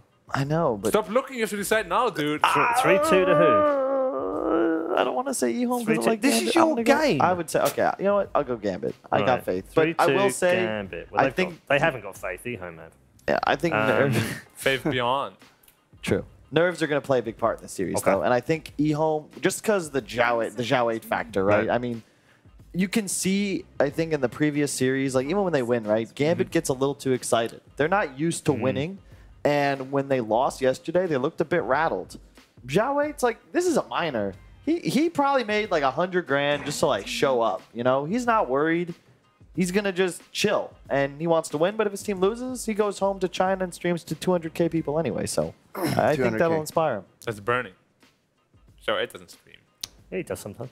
He does. Yeah. He streams like tournaments all the time and commentates. Oh, really? Yeah. Okay. It's like he got. Apparently, I got told by one of the other Chinese casters that when they have him on as like a color commentator or an analyst, they double their viewership. Oh yeah. Oh, for Dude, sure. they, great, isn't it? At DAC or was it Super Major? I think they had. It was Yeah, Super Zhao 8, Major. Yeah, Zhao 8, Ferrari, and Burning. All on the same They stream. just streamed, and it was like, I kind of feel bad because I don't know how if you're a Chinese talent that would make I don't know how that would make me feel. Like thankfully our most popular guy is Bulldog. But and you're he going drives out. the viewership You're down. going out. You're going out in the second most viewed Chinese stream for that event, and you're actually part of the official team. Oh. Anyway, draft is underway. The interesting thing here is we've got the Tusk, or rather Gambit have got the Tusk, and they've gone back to the Dazzle now. Yep. So we saw a completely different style of drafts, Kyle, earlier when they played Keen, obviously specifically for Keen, and the way that they played. Now they've adapted back towards E-home again. Because, as FNG said in his interview, they didn't feel like they were that far behind or ahead, for that matter. It was more about execution. Yep, I would agree. And I think Tusk, we've talked about this a lot, Tusk Earth Spirit, these heroes, especially when you have a player like Immersion, who has really impressed me as quite possibly the next big name 4 to join the ranks of the GHs and Jarexes of the world. You can't make moves on any of these other 4 positions the way you can with these heroes, and you don't offer nearly as much utility. Both heroes have multiple ways of disable. You're not really counterable in any way. You're always good, and you can actually get things done, which is so key for the way Gambit likes to play. This Tusk is also the most contested hero of the entire tournament. Yeah, it's a really good, solid hero. It's not good enough to ban because there's just so many other heroes. Like you got Earth Spirit, and any other hero. Like you want to ban whatever the team is known to play, like Medusa, Visage. You need to get rid of those kind of heroes. So It's been banned 23 times, played 17. yeah, but some teams That's don't crazy. win. I mean, you have 6 bans now. Back in my days, it was only 4 bans. But they got dark. Whoa. I'm not a fan, folks. I'm worried. I'm already worried about our pick. I should not have followed Bulldog. I shouldn't have followed back. I said 3-0 E-home, though. Yeah, me too. Oh, okay. The paper's outdated. It's outdated. Yeah, it was last year's. Yeah, you can see on the frame. It's 2018. We didn't update. Paul, you really gotta be more. It's from the FIFA thing I did last month. But this is fine. This is fine. It's 3-1 Gambit, a Bulldog. Yeah, it's fine because they're switching up. They've been doing like this 5-man group up strat. Now they're going a bit more aggressive heroes. Right. We want to just kill a lot. There is one really important aspect of the mathematics of your predictions, by the way. Maths? Yeah. 2 of you can't be wrong after the first match, no matter what happens. How so? Because only Black went 3-0. Yeah. So he could be wrong. You went immediately 3-2, he went 3-1. after the first game. Yeah. Doesn't If matter Gambit who wins. loses, you guys are in the running. I'm not. That's true. If Gambit win the first game, he's done. That'd be very embarrassing. Ding ding! That would be. The Kunker's back. No, wouldn't be. I'm the only one who shows confidence. No. I already really like this This is E-home Kunker lineup. support. It just got so much to it. What kind of Uh, support? What? No, it's a core Kunkka, guys. Yeah, what the hell are you It's a Sven core, isn't it? No, it's Sven 4. Sven, dude. Yeah. Isn't Where the have you been Chinese been last playing week? 3? Doesn't They've matter. been playing 3 all the time. Or was it Keem? Yeah, it doesn't matter. Yeah, they're out. You could Kunkka 4, but I think when you do it like this, you just put the Kunkka mid. I love when you can just run mid with a cheap stun for your Kunkka. As soon as he hits level 6, you're just like, hey, what's up? They're dead. There's no real mid hero that can survive against a 800 to 1,000 magic damage combo and 2 Timber heroes. True. You got to get a little 6 But first, you have a though. Pugna and a Coddle to cover yourself against him already. Puck can. Yeah. That's I just like the E-Home. You already have a ton of pure damage in your lineup. You've got team fight, catch, magical amplification, Pure physical damage. It's I tough. don't see any pure damage. There's no pure damage. You're right. They're I was done. testing you because Kunkka's Tidebringer. That's right, folks. It's physical damage now. They fixed it. It's not as What's the scary percentage of the cleave now? Oh, that's a good question. Pre or post talent? The percentage is the same. What do you mean the percentage? Like how much percent of the attack damage is cleave now? 80%. Isn't it 100? No, it's 150 now. It was changed because it's not pure damage anymore. All right, whatever, man. Who cares about numbers? Mechanics? Math You think is- you know mechanics? Yes. You want to have a test then? How Yeah. much Sven, his E, how much armor does he get from that? 0. No, how much, like the shield does he get? How much health does he get from that shield? Level 1, 110. No, level 4. Guys, 440. No, he doesn't. He gets bonus You get 25%. Guys, So you got wrong. That's 550. Guys, that's we right. don't. Who cares about mechanics, right? What's really interesting to discuss is quantum mechanics. That's not very interesting, but okay. E equals MC squared. Stop that. We're trying to educate people, Bulldog. I think Bullock fell asleep just now. He did. PL I like. Good synergy with the Darkseer. Really good against the Pugna. You can self-dispel the Decrep. I think they also have a feeling that this might be a Sven 4 because I don't think you want to pick it into a Sven 3. What if it's a Sven 1 and you lose? That's rough. No, you don't. Sven does not counter peel. Well, as I said, then you lose. Sven the old Sven sort of did. The new Sven you just aren't a carry anymore. You just can't play that way. Items are too expensive. All right. I'll take your word for it. What do you want for Apho Ninja is the question. They ban out the Ember Spirit. I like that decision. You They just won't- don't they want to give them a free Dark Seer Ember. That's a very powerful combo. But he has no SF either. Correct. And no Kunkka. Indeed. Well, is What Odin else still can in you the play? pool? Odin's still there. Odie's You can't still pick there. Odie into Pugna, though. You can. No, what? You Put the can. BKB and you're fine. You just, but you defensive decrep and your hero feels real sad. No, then you're old. Yeah, you just kill him. You can't ult a Pugna. He's got the highest int game in Dota. Take his mana. Without mana, he's useless. How? He's got... all right, never mind. 75%. I'm getting memed. Juggernaut gets banned out. Could that mean they're going for a Timbersaw themselves? It could. What else are we thinking here? Troll doesn't seem very Like go back solid. for the anti-mage? It's banned. Oh, It's banned. Paul, come on. Paul, This is can the you do your grand job final. seriously? Jesus. This is the grand final, and he's like sleeping over there. I'm getting It's just- very upset. I don't want to work with this guy anymore. Yeah, I'm kind of done. We get a different host. Who should host? Who can we get to host? Slacks. Cinderin. Obviously, it's a tight mid. Everybody saw that coming. But it's a Dazzle Tight mid? It's a Dazzle mid. Yeah, I like No. this decision. No, No, it's it can't be Cordazzle. It's Cordazzle. It's got to be. And then support Tido. Oh, God. Oh, goodness. I know. Pretty sure it's tight mid. Is it Ford? It has to be tight mid. Is Otherwise, it Tight mid tight? against Kunkka should be Actually, okay. you're right. That's a good point. Should be okay. We don't see Tide mid very often, but I think we did it twice. Timbersaw, though. We did it twice in complexity in a 4-year period. We won both those games, and we didn't win many games. So That's it's got to right. be pretty good. But you played on the NA teams mostly as well. So I don't know if the wins you got. No, we even counted. beat LGD with Tide mid, but it was because It's we had a quite the drought achievement. strat. So, What about eHome Timber? huh? eHome could do Timber. I like Timber a lot. I think that's the pick here. You could use a bit more building damage, so they're probably But you're going considering. to partner with Chakra for that. True. Good point. Yeah, that's spam. Yeah. Well, it's more like you have no sustained physical damage, but If as you reach late game, you lose. Yeah. Yeah, Look at exactly. that lineup. Like PL doesn't want to buy BKB, neither does Tide, neither does Darkseer. So a Timber in this game is always going to be able to deal damage, and we already know how much Gambit love their sustain items. What does that do against a hero that does pure damage? But we all know eHome outperforms Gambit in late game, so not picking a late game hero would be kind of, what do you mean Wrong. wrong? That's even what Gambit said. That's not true anymore. Things changes. Just like that. That's old news. That was yesterday. We're on to the next. Huskar. Wow. Huskar against mid-tide? That's scary. I'm scared. That seems It's got like the freest lane ever. You definitely go to Core Dazzle now, I'm pretty sure. And that's why I think Gambit's going to take some time to determine their heroes, because all of a sudden, I think Core Dazzle, Core PL just render this Huskar completely neutralized. If you have support Dazzle, all of a sudden you've got a problem. But you core this Dazzle, and I think they do something weird. Damn it, they didn't do it. I would have looked. Kyle's prediction on this guy is just talking shit. So much. That's what they. I really think it's what they should do, because you need to. The PL will win this game, but I'm concerned that they're not going to get to a point where he's able to. Huskar's going to have Armlet, Halberd, Aegis, and I feel he might just be unstoppable. His lane is super easy. So that's why he chose 3-2, because he just wants to have as much leeway as possible. Yeah. To talk rubbish. Talk shit. Twitter predictions favour Gambit 61 to 39 for game number 1. Let's see whether Twitter are right. We're also going to get some predictions from our professionals. Well, I have no choice already. You do have no choice. You have already gone for eHome in every game. But if eHome loses game 1, then I can choose because I'm already wrong. Well, of course. Okay. Yes. Good. I mean, that's the bonus of being wrong. So I'm obviously eHome.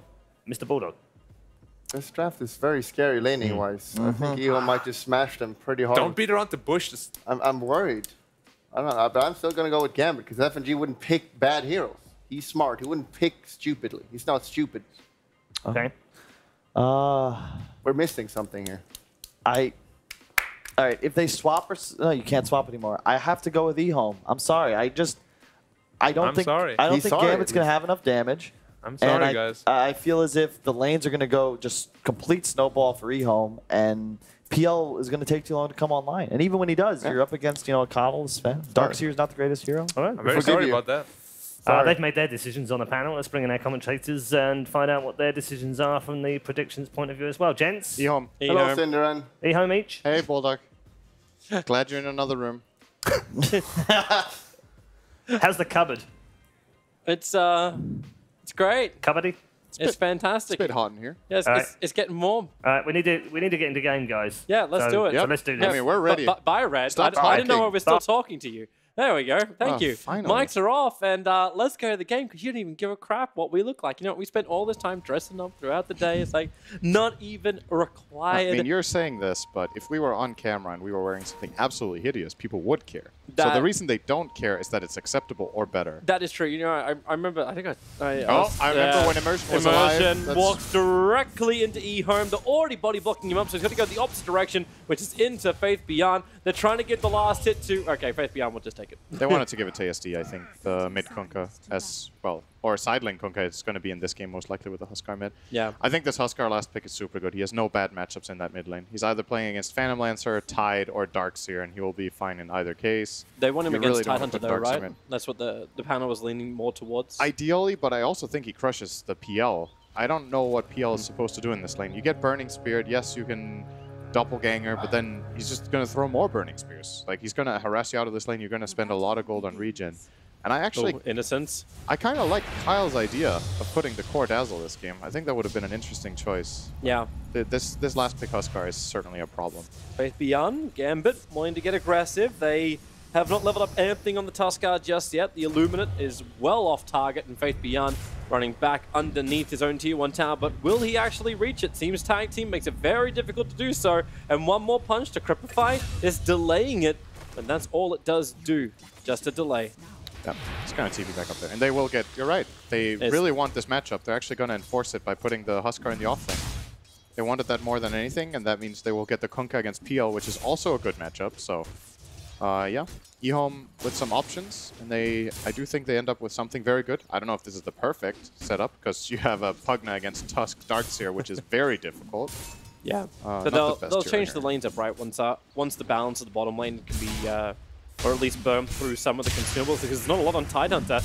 Now, he munched on one tango already, hits the Illuminate, trying to force a TP down, not going to happen. Instead, it's Gambit diving on the top tower, and they've got Iron Shells up on both of the cores, both the heroes diving into the tower, but Faith Beyond, support arrives from Sven. And Gambit maybe feel they're in a little bit too deep for this. I just realized what Iron Build Afro has. He has a mid build on the Tide. Is he dead, actually? Yeah, he's dead. The Illuminate gave just enough damage for Ego's Those Burning Spears to follow through. This is going to be miserable for Tide. He's playing a side lane without regen. That is very bad. Like, the Dazzle has to probably pool all of his regen into this Tide when he takes damage, or he has to lane swap. He's got the worst matchup he can have in the game, and he doesn't have anything to sustain himself with. They're going to bring the Tusk down. They want to tri-lane them. They see this as the way of solving the problem. This is a pretty good tri-lane, actually, but Tide doesn't have Gush, and that's what makes this tri-lane work. All this extra physical damage with the Poison Touch and Tusk. When he gets level 3, things will be easier. But now that this happens, now you've got the Kunkka versus PL in mid. It's still a pure 1v1, but there's nothing much Darkseer can do apart from just putting Iron Shells into the lane on top. Can't come close to it, which just allows the Sven an easy timing for denies. And this mid lane is... Dahak is going to lose it hard. He has to buy a lot of regen to sustain against Kunkka. Kunkka is going to out-farm him too, because he has the Tidebringer for denies and last hits. So he will out-level him too. And Phantom Lancer is not the kind of hero that likes buying a lot of regen.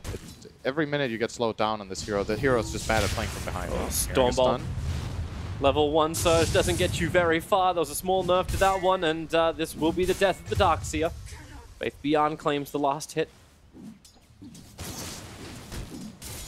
It looks like also with the pull over on the side Immersion, that one just actually helps out Innocence. Gets him some easier levels when he can just blast through it. Ego's also looking for a jump. Torrent's going to miss on Dahak in the mid lane, but as you said, doesn't have a lot of life to work with, or he is going to burn that salve. It feels bad when you're playing a safe lane tri-lane and you're not aggressing. Finally, they are now. Yep. There's support nearby from Sven, however, so we'll see if Huskar can get something in return. That's 5 Burning Spears on the Tuskar. They are level 2, but it's still not enough damage to find the kill, it seems. Not with FNG holding, like, standing over him. Just gonna flask him up. Afo has bought himself the flask as well, and you would imagine that this Keeper of the Light will just run back toward bottom. I don't think that he's needed top. Faith Beyond is doing totally fine. He's actually doing great on this Pugna against the Darkseer. Has an advantage that's worth speaking of. And then, of course, the mid lane we talked about. It's still all going according to plan for eHome. It doesn't need to be better than this, because the natural snowballing comes in when they start getting some levels on the Pugna and the Kunkka. That's when they can make moves, take towers, and just keep this laning advantage that they have going. And they just need to keep buying regen, man. Dahak has bought another 2 flasks. It just burns through so much consumables, though. Like, you look at the net worth, the top 3 do belong to eHome. And Gambit are trying to fight for it. Tidehunter was in it, but he's just been zoned out. This aggressive tri-lane now from eHome makes life very, very scary, but that's why Tuskar snowballs over. They look for the kill over on Huskar, but with a level 2 Warcry, there's so much life that Gambit have to get through. And do they actually have it themselves? The Illumina hits pretty hard. That's 6 Burning Spears onto the Tidehunter. He's burning quickly. They're ticking out, and he will be okay. 39 HP he'll drop to. And the salves start to burn once more. It's hard to play this lane with half health, though. He's gonna... This flask isn't gonna do enough. If he gets caught again, similar to before, he will die. It's you like need at that to be point, topped off and nicely healthy here. It's like, can you move your circlet and your gauntlets away and at least be a little bit more efficient with your salve, or is that even not going to help? Well, bounty run time. Nope. 3 for eHome. Gambit were in no position to contest these bottom ones. They're out of resources. They would be fighting into the Coddle, Sven, and Huskar. At the very least, for Afo, he gets some CS while Huskar is busy protecting the rune. Immersion's going for a very long run. He's on a mission here. He has no TP scroll. He snowballed in for the rune. Just had to keep running away from Sven. Yep.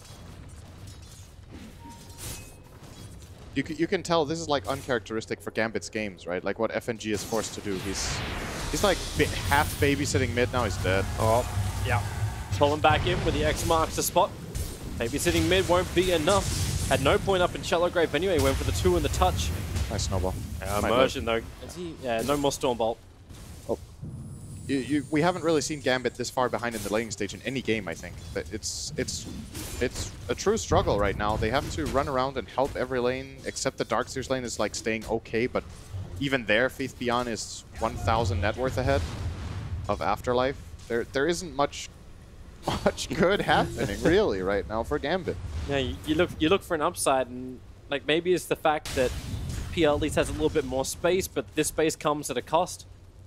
Ego's just forcing Tidehunter out of the bottom lane once more, and FNG doesn't know if he should be in mid or on bottom to try and help out. Darkseer has moved to the jungle.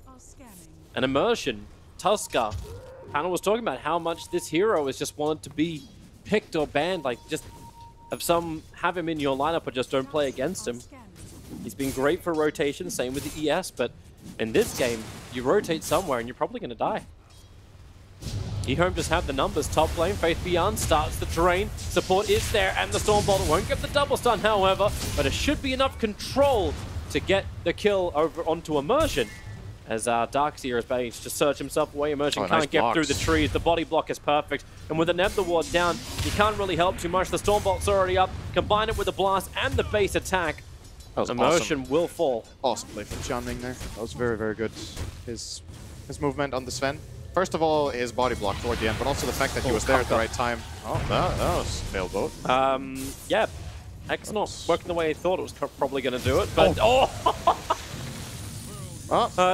wasn't that meant to be nerfed a little bit? Like, it's worse. Cleat damage was decreased. It's worse against high armor targets, but Dazzle has 2. It was increased. Yeah, he died.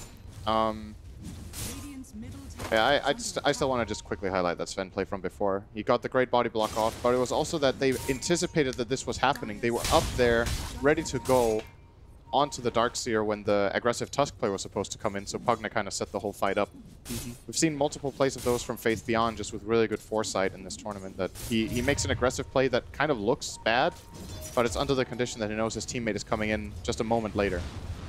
They're picking out right now where that Observer Ward was planted. It was a little bit too obvious underneath the Huck. My god, this Kunkka damage. Yeah. I love this hero. I think it's really good. And I love his item build. I think this is what you should do almost every single game on this hero. You get 2 braces, treads, and then you transition into either Shadowblade, Halberd, or some people have gone Armlet, I think, as well. I think ASD might have done it 1 game. In this game, he will be going for Shadowblade.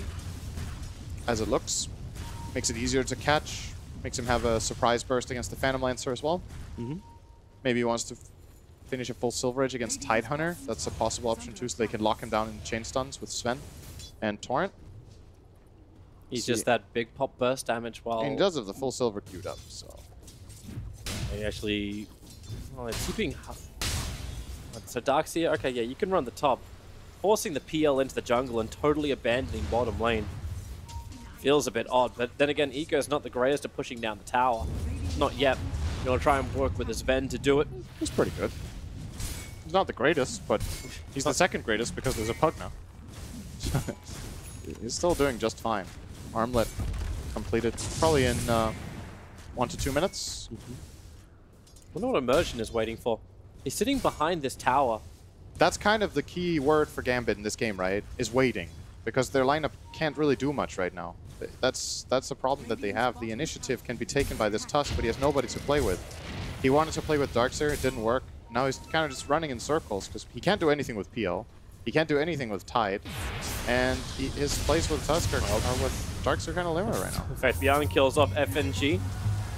And then they look for a new target. Give me the Darkseer. Pulled back in with the X mark spot underneath the boat. They can turn their attention towards Avbo, and it looks like, yeah, okay, Ego, he'll get the kill thanks to the burnout, and then they move their attention to the Tidehunter who TPs away to safety. No mass amount of stuns from this eHome lineup. I mean, Gambit's actually just flat out getting run over. This is not even close right now. Yeah. And I don't know if they can do much until they get some teamfight items. It feels like every fight will be eHome favorite as long as they get Ghost Ship off. Their heroes don't die. There's no damage on the Radiant side. They 3-man smoke, so they think they can do something. Ravage is up, and they have the Vladimirs. But with the tier 1 tower taking damage, it looks like it's... Well, actually, X marks the spot. Kunkka's bringing himself back underneath that Radiant Obs. Oh, he brought Faith Beyond back underneath the Obs. Rest of Gambit. The smoke, it's going to break. Faith. How much have you got? He's got a decent amount of armor, but starts to drain. Ravage will cancel that pretty quickly. Support coming over. Kunkka won't get there in time, but he does get the double torrent, and now Husker will also join the fight. Tidehunter wants to be the primary target. Immersion trying to do what he can to try and delay this fight out. Afro, that lifesteal, it will not be enough to get through Ego. Immersion can deny himself to Roshan. That's the only hope he has for living at the moment. And a snowball, it may actually buy him that time, even though the bash is out, but Innocence. Nicely timed Illuminate. We'll ensure the kill does go the way of eHome and not Roshan. Oh, it's convenient. We're next to Rosh. Let's kill him. Ooh, Tuska's going to buy back. Gotta buy back out of it. They want to try and fight something. Yep. They need a shard block to make it work, but Immersion's too late. Eon played safe. They even got Afterlife's TP in toward the mid with Darkseer. Gambit wanted to take this fight, but Eon don't give it to them. And now they can just chill for a little bit again, Eon, get their resources ready. Kunkka has Ghost Ship in 15 seconds. He has a Shadow Blade minute 11. He is really, really farmed. All of these heroes have so many items compared to Gambit. There's just not much going on for them. And now that they don't have Ravage, their lineup's just actually super weak right now. They have no team fight except this Darkseer, 2 Ion Shells on Tusk and PL, but PL can't fight, so he's not going to join anyway. But they can force these towers so easily. Yep. Like when you've got Chakra onto Faith Beyond, like these Nether Blasts come out so quickly, and then the Nether Ward protects them from any kind of counter initiation of Gambit. But maybe Gambit can get something up on top. They're diving on Ego. Support's coming in from the Keeper of the Light. Ego jumps away. He needs to toggle through all of this. And now with the Ignis, it'll make it a little bit more difficult. They get around, and then, well, okay, Gambit. Trapped underneath the Ignis. Immersion's going to burn out to the Burning Spears. The Hark, they're actually letting him survive. They want to kill the Tuskar. So the Hark will be able to TP out underneath the tier 1 tower of Dire side. That's questionable. But still, eHome, it's 11 kills to 3 in their favor. It's not really so much about the kills. To be honest, it's about everything else, just ramping up. Oh, didn't get the deny, or actually rather does get the deny. Didn't get the last hit with Sven. Gives the tip to Afo. Good job. Afo's like, good job to you too. Yeah. For something. Like Probably tipping him for being on the mega winning team. You guys are doing great, don't worry. It's like a mental thing. Yeah, you want to tip me? It's fine, it's fine. I got money too. Or I got shards. Yeah. Unlock something. Oh, they're just getting so Ravage, much stronger. Ravage is off cooldown now, so I think Gambit want to get some mana on this tide, and then it's go time again. Sitting back and farming, there's no impeding timing that's going to switch the course of this game. PL getting the Fusel Blade will help a little bit, but it's not enough. He will struggle a lot with fighting into Warcry from Sven that they can't get rid of in any way with their lineup. They have really no mana sustain. Like there's a one pair of Arcane Boots on the Darkseer. Yeah. But you're still walking around. Obviously, the supports are bone. Like they've got nothing. Like there's brown boots on both of them. For Gambit. Yeah. Meanwhile, you can have Sven just sit on the bottom lane, complete a Vlad's. For rehome. You've got... What else? Is there anything else coming out in the courier? There's a Crimson Guard that Faith Beyond is trying to complete at the moment. He's the Vit booster away from it. So many auras arriving for eHome. Already got the Shadow Blade done for the Kunkka, and he's building in for Radiance as his next big item. 14 minutes in, he's got a decent amount of items. He's gonna pool his money. It's a good counter PL item. It keeps ramping up your farm. It's not the most common item on Kunkka by any means, but the thing about this hero is he stays alive so long because of Ghost Ship, so you get a lot of value out of Radiance when it's good in the game, and I think this is a pretty good choice this game. I wouldn't have minded a BKB either. Just run in, start hitting stuff. They can't really fight you at all. But you have that from Ego. Like Ego, yeah. he got the armlets, and then he got 4 gauntlets. He didn't want to finish up braces. It's just like straight into BKB after. Pretty interesting build. Mostly see people get 2 or 3 braces on the Huskar. But Ego. Oh, they're looking to fight. Goes another way. 15-minute bounty runes. Already got the Darkseer moving forward. FNG. Ignis is already down from Innocence and with a Blinding Light trying to keep the Darkseer in it, and they're able to do so. Stormbolt, full on control. Never a Darkseer wall to plant. And quickly, eHome TP the Cuddle up. They want to ensure they get the bounty advantage. It was a 1-for-1 trade-off on the bottom. Gambit could have got all 4 runes if they sent a Hawk to check the top ones, but I think he just assumed that they were already gone. I wonder how long this last bounty rune is going to stay there for. I think both teams think it's gone. Does ASD get an opening? He's looking for immersion. He started with the Torrent, able to connect as well. Tusker probably wants to get out of here. There's a Nether Ward in the background. Nice Stormbolt, better Snowball. Able to dodge. Here comes your ship right on top of immersion as he comes out of the Snowball. They are really wanting to ensure this Tusker has no influence. I suppose it's mainly because he's the only stun they have available for Gambit. I think Eom are just like see hero, kill hero mode right now. Oh, we got a kill? Sure, let's go on. Gambit need more time. PL, Diffusal on the way. In previous patches, this would have been a turning point, perhaps, or have made a big difference, but... Oh, he just ran forward for Innocence. Plenty of Blinding Light forces advantage. Him away. Look towards the trees. He's got to begin his TP right now. Yeah, you got to get out of there. He's out. But underneath the Dire Observe was to know exactly where he's gone. Where's the BKB done for Huskar?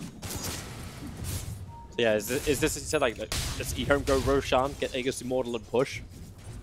There's actually a 40% chance, according to Dota Plus, that Gambit is still in this. So, are we counting? Are we calling this too early? Is that what this feels like? And their lineup does fall off at some point, right? Like Huskar and Kunkka Chorus is a bit uncharacteristic because generally you want a more reliable physical damage hero. Kunkka has this great cleave, but it has cooldown. On the enemy team, there's more traditional carry in the PL, and they do have team fight to back it up. I would not agree with those odds, though. To be honest, it does seem. That seems like a spec odd. Like it depends. It depends if EHOM play. If EHOM keep playing composed, they're definitely winning this game. But the thing is, if they make 1 or 2 key mistakes, absolutely Gambit is full on back into it and leading. Well, they just lost PL their. will come back. They just lost their Nether Ward. I think that's exactly what they wanted for the fight, but if you can catch out the Titan before he can get the Ravage off or force the Ravage, that'll be a better option for him. And Apo takes some decent damage, but then just backs off. No eHome follow-up.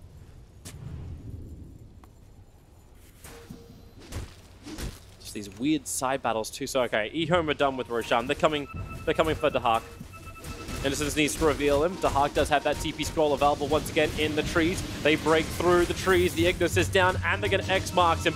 Pull back to Phantom Lance. A Doppelganger is available, and he'll jump out and away, trying to juke him out with the illusions. Which one is the real one? The one that's being sucked. That's the real one. Pull back the Torrent. Actually missed on the combination. So Dahak will have more time. He's got another Doppelganger available. He'll break the trees. He continues the run out, and they're using the Dire Courier to even give a little bit of extra information. PL will fall. Space. You may want to bring that Soul Ring back from the Courier, but a Blink Dagger also purchased up for the Tide Hunter. You may also want to not make space with your carry. That's generally not how space works. Well, Huskar's gone inside the pit. FNG as well. ASD is on him. He's going to have to grave early here before the ship connects, but he's still going to die. This is Sven stun coming in. Doesn't even need it. Well, he's going to use both one charges as well as the Shadow Wave, so try and at least waste a little bit of time. And look at Darkseer. Have they got a sentry? They don't. No, they don't. Faith Beyond. No one sees. Apo with the back wall and the snowball link combining with the Ravage. Gambit, that is the best thing they could have asked for. And maybe it's still not enough. The Warcry triggered. So did every other aura that eHome had. And they'll pull back Apo with the X marks the spot. Buyback came in from FNG to be involved in this fight. They found the Tusker further down the river. The Torrents will connect. Immersion buying time with the Snowball. Dahak, he's gone in to try and kill off Roshan. Innocence with the Illuminate, but it's actually Roshan taken by Gambit and the Aegis Immortal into the hands of the PL. Blinding Light allowed the PL just to walk away from this. It really was the best thing that Gambit could have asked for. That was a huge play coming in from the Darkseer and Tide. He blink ravaged. I don't think Gambit or eHome were aware that Tide has a dagger. And he blink ravaged. Huskar wasn't fast enough on activating BKB. So if Huskar BKBs that ravage, they win that fight convincingly. But we're going to see that. All the info because you have Darkseer sitting. Yep. In the 3-in. Really great ravage. Vacuum combination into wall. Huskar dead without buyback. If Huskar's buyback, they get the Roche too. But all the stars really aligning here for Gambit. This was huge for them to get into a much better position in this game. Actually, Dota Plus is in favor to win the game now. What, really? Yeah. Okay. They're 6k behind, but the thing you have to realize in this game is that if PL gets big enough, he will be a problem. And this is one of the key moments for Huskar. This first Aegis, you really want to get it, use it to take towers and build advantage. They haven't really... Not getting this is definitely a problem. That was a really nice play from Gambit. That's a confidence-building face from Gambit that we can take these fights, but that was still the perfect fight for Gambit. The chance of them getting this again, the chance of eHome being taken by surprise like that should start to drop. You also have the Radiance build practically completed over on ASD. That's going to make their team fights a lot more complicated. Huskar as well, building into Maelstrom after having now his 10-second BKB, so you'll have that for the next fight. As long as he can pop it off. Yeah, they're already preparing for the PL problem. Gonna target the itemization. They already did it with Radiance. Now Huskar with Maelstrom. Third item after BKB Armlet is very uncommon. So they do identify what the problem is. And that's what you have to remember when you look at Gambit's lineup. There's only one game-winning hero, and that's that PL. He has to do a lot of damage in the late game because you chose to pick Tide, Darkseer together, and Tide is not going physical build. Oh, they're going to find ASD. His Radiance burning them. They're realizing something's not right. Connected on the dust, but they didn't know exactly where he was. And ASD's got a lot more support rotating down to the bottom lane. One hit and he takes out a creep wave. But that's why they push in top lane. The Phantom Lancer tries to pressure the tier 2 tower.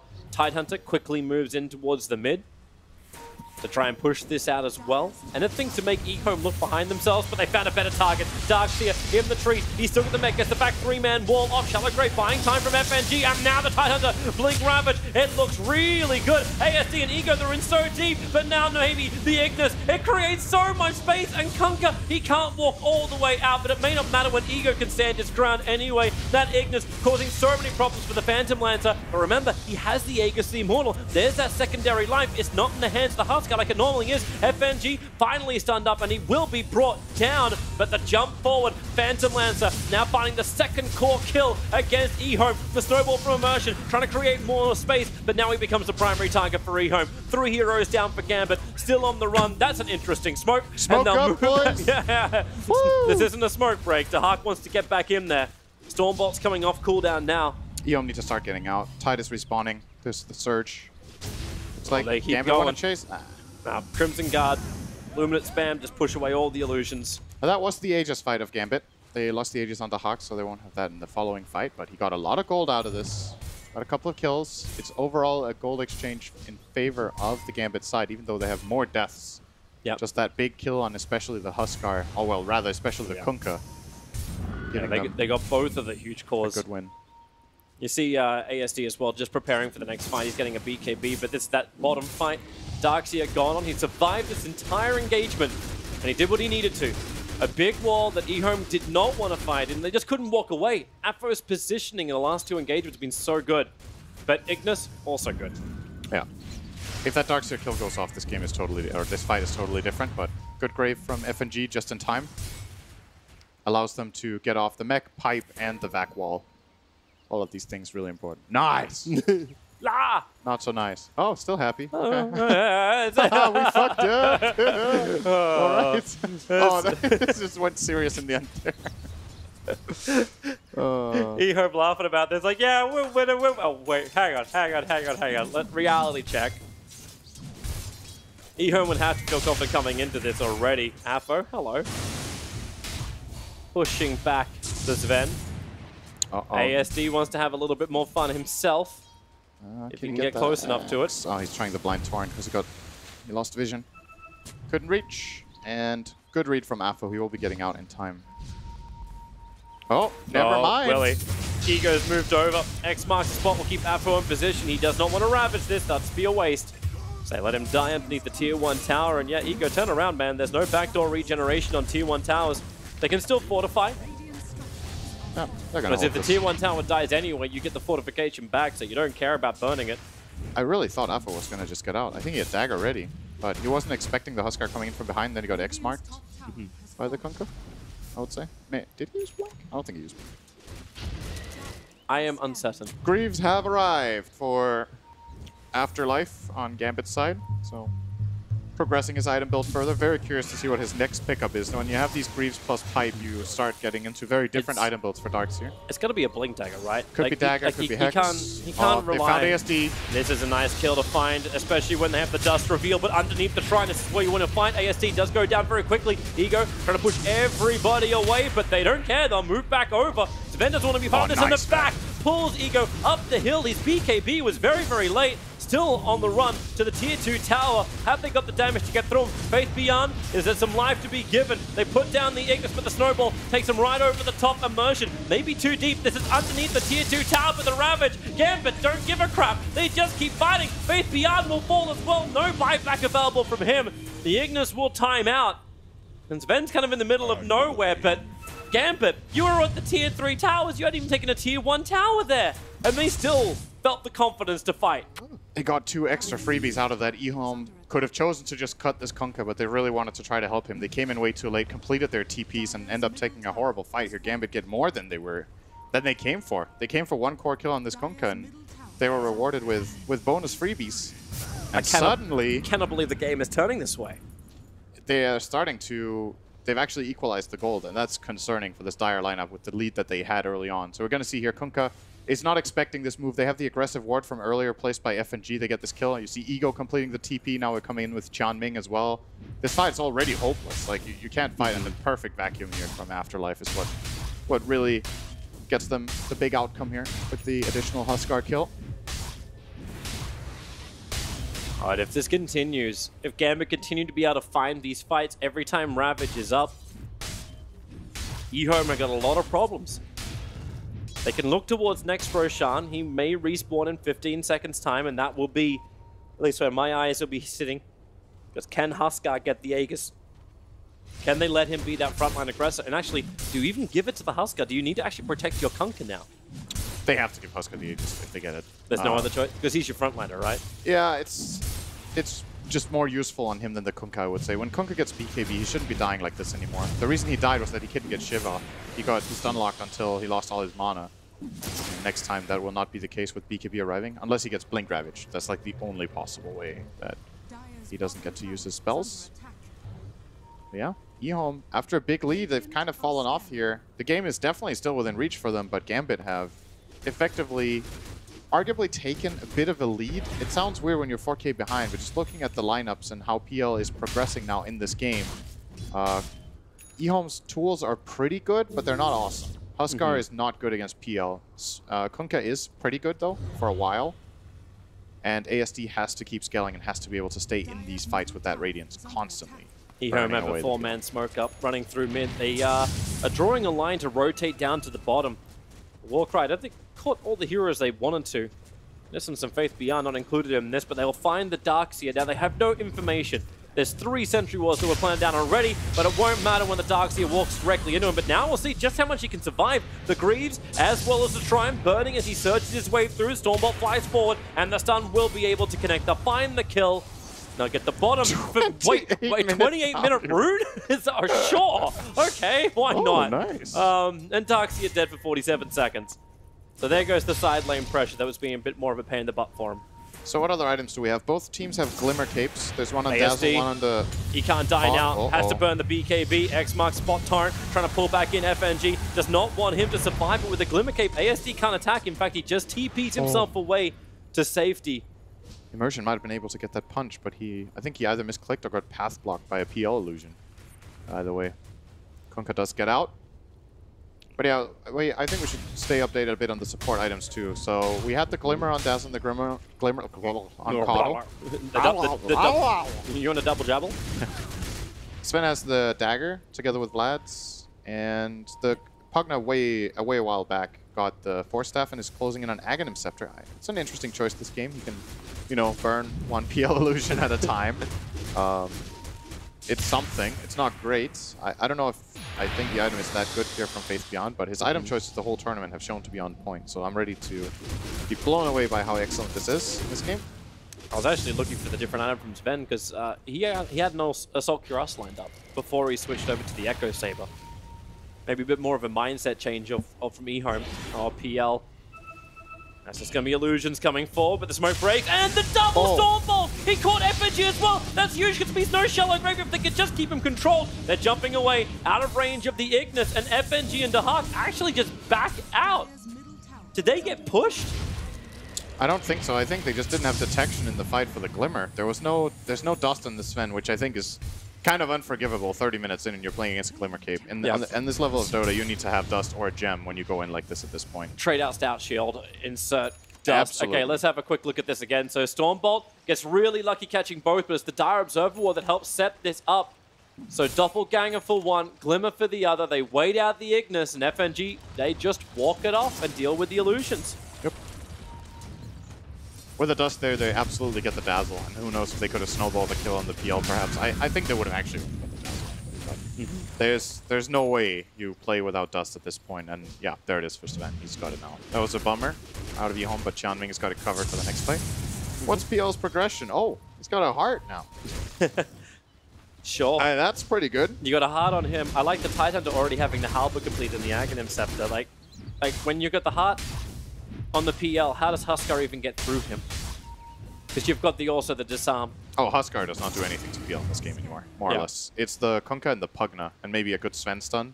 Yeah, is that the reason why you think Sven may also be building this Echo Saber? Yeah. Where he's like, I need to become that third core, fourth core. Exactly. He's trying to scale. And I think this is a pretty good idea. I think if he keeps buying just aura items or whatever, they're going to run into trouble. They need Echo Saber and a crit on him, perhaps, to have a tertiary way of dealing with this PL. Kunkka will... Oh, I hope he doesn't buy Mjolnir on Kunkka. I'm not a fan of that in this game. I don't think that's good. Wait, really? He needs a big cleave. He needs to one-shot stuff. Yeah, I thought you look at Daedalus, you look at something else. Get the Mjolnir on the Huskar. He's already getting it anyway. Yeah. That's what he's got in his quick buy. And they both bought just these casual plate mails they can transfer in to other things later on. Just the touch. Sven is the Night Watchman. Up on the hill. I shall protect my camps. And give them to Cottle. They do still have the other side of things. Like we still haven't really felt the influence of Pugna. I thought maybe with his like Decrepified Burst they could find something more, but with the Glimmer Capes already up, I suppose there's a lot of resistance to it. Why build around that? They 5-man smoke up and they're coming for a kill. Tidehunter is what they want to instantly pop, if possible. And then a 5-man smoke from Gambit. The smokes will run into each other. A quick blink away. FNG, he'll go into Invis. The dust will burn on him. X marks Spot and Torrent quickly going off on the Dazzle. And they find the kill. 50 seconds without him. Means no shallow grave. And no reductions. more fight. Yeah. Just back off. That's Roshan though. Yeah. But they have Ravage. Like, they have to be able to contest this, right? I don't know. Shard block. Maybe that's an opening. Ego, not where he wants to be. They'll push him down. So, I think the thing you were talking about Decrepify in this game, I think he should mainly consider it a defensive tool. They have decent magic damage with Pugna, Kunkka, and Coddle. It's not that, but having that save against Phantom Lancer is going to prove crucial, I think, later on in this game.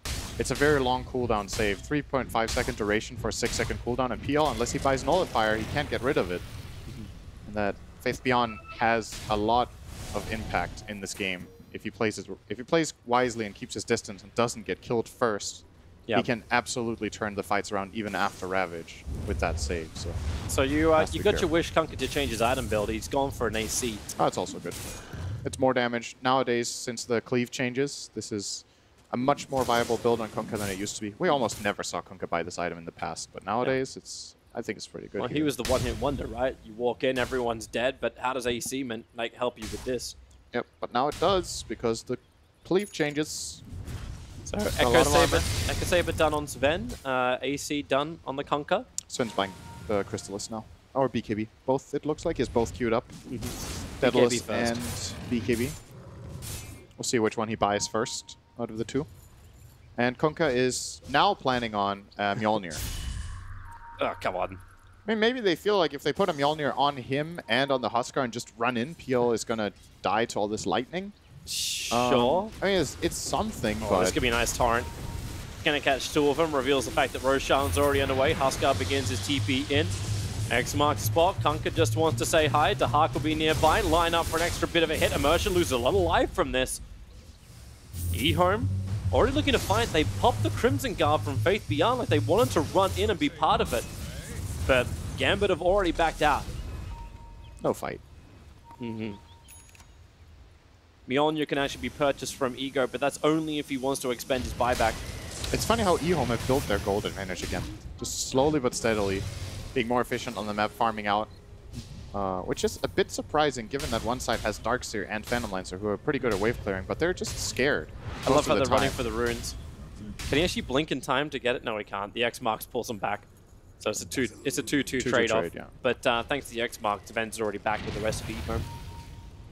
Unlike FNG, who has to walk. Ugh.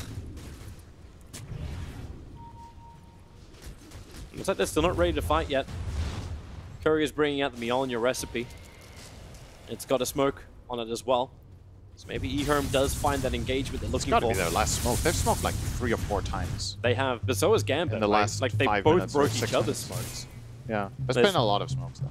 There's one on the Dazzle, and obviously now there's one coming out in the Courier. So it's on the Keeper of the Light. And Sven still has dust. Yep. Good on him for that. Oh, Kunkka has a double damage. This is a really good timing for eHome to get something done. cleaving up Roche, it looks like. Thought he was peaceful. The Shards didn't even let him back into his home. I love it when timing is just a fraction of a second too wrong. Don't have a blink dagger just to jump forward and hit. Oh. Second refusal at the gate.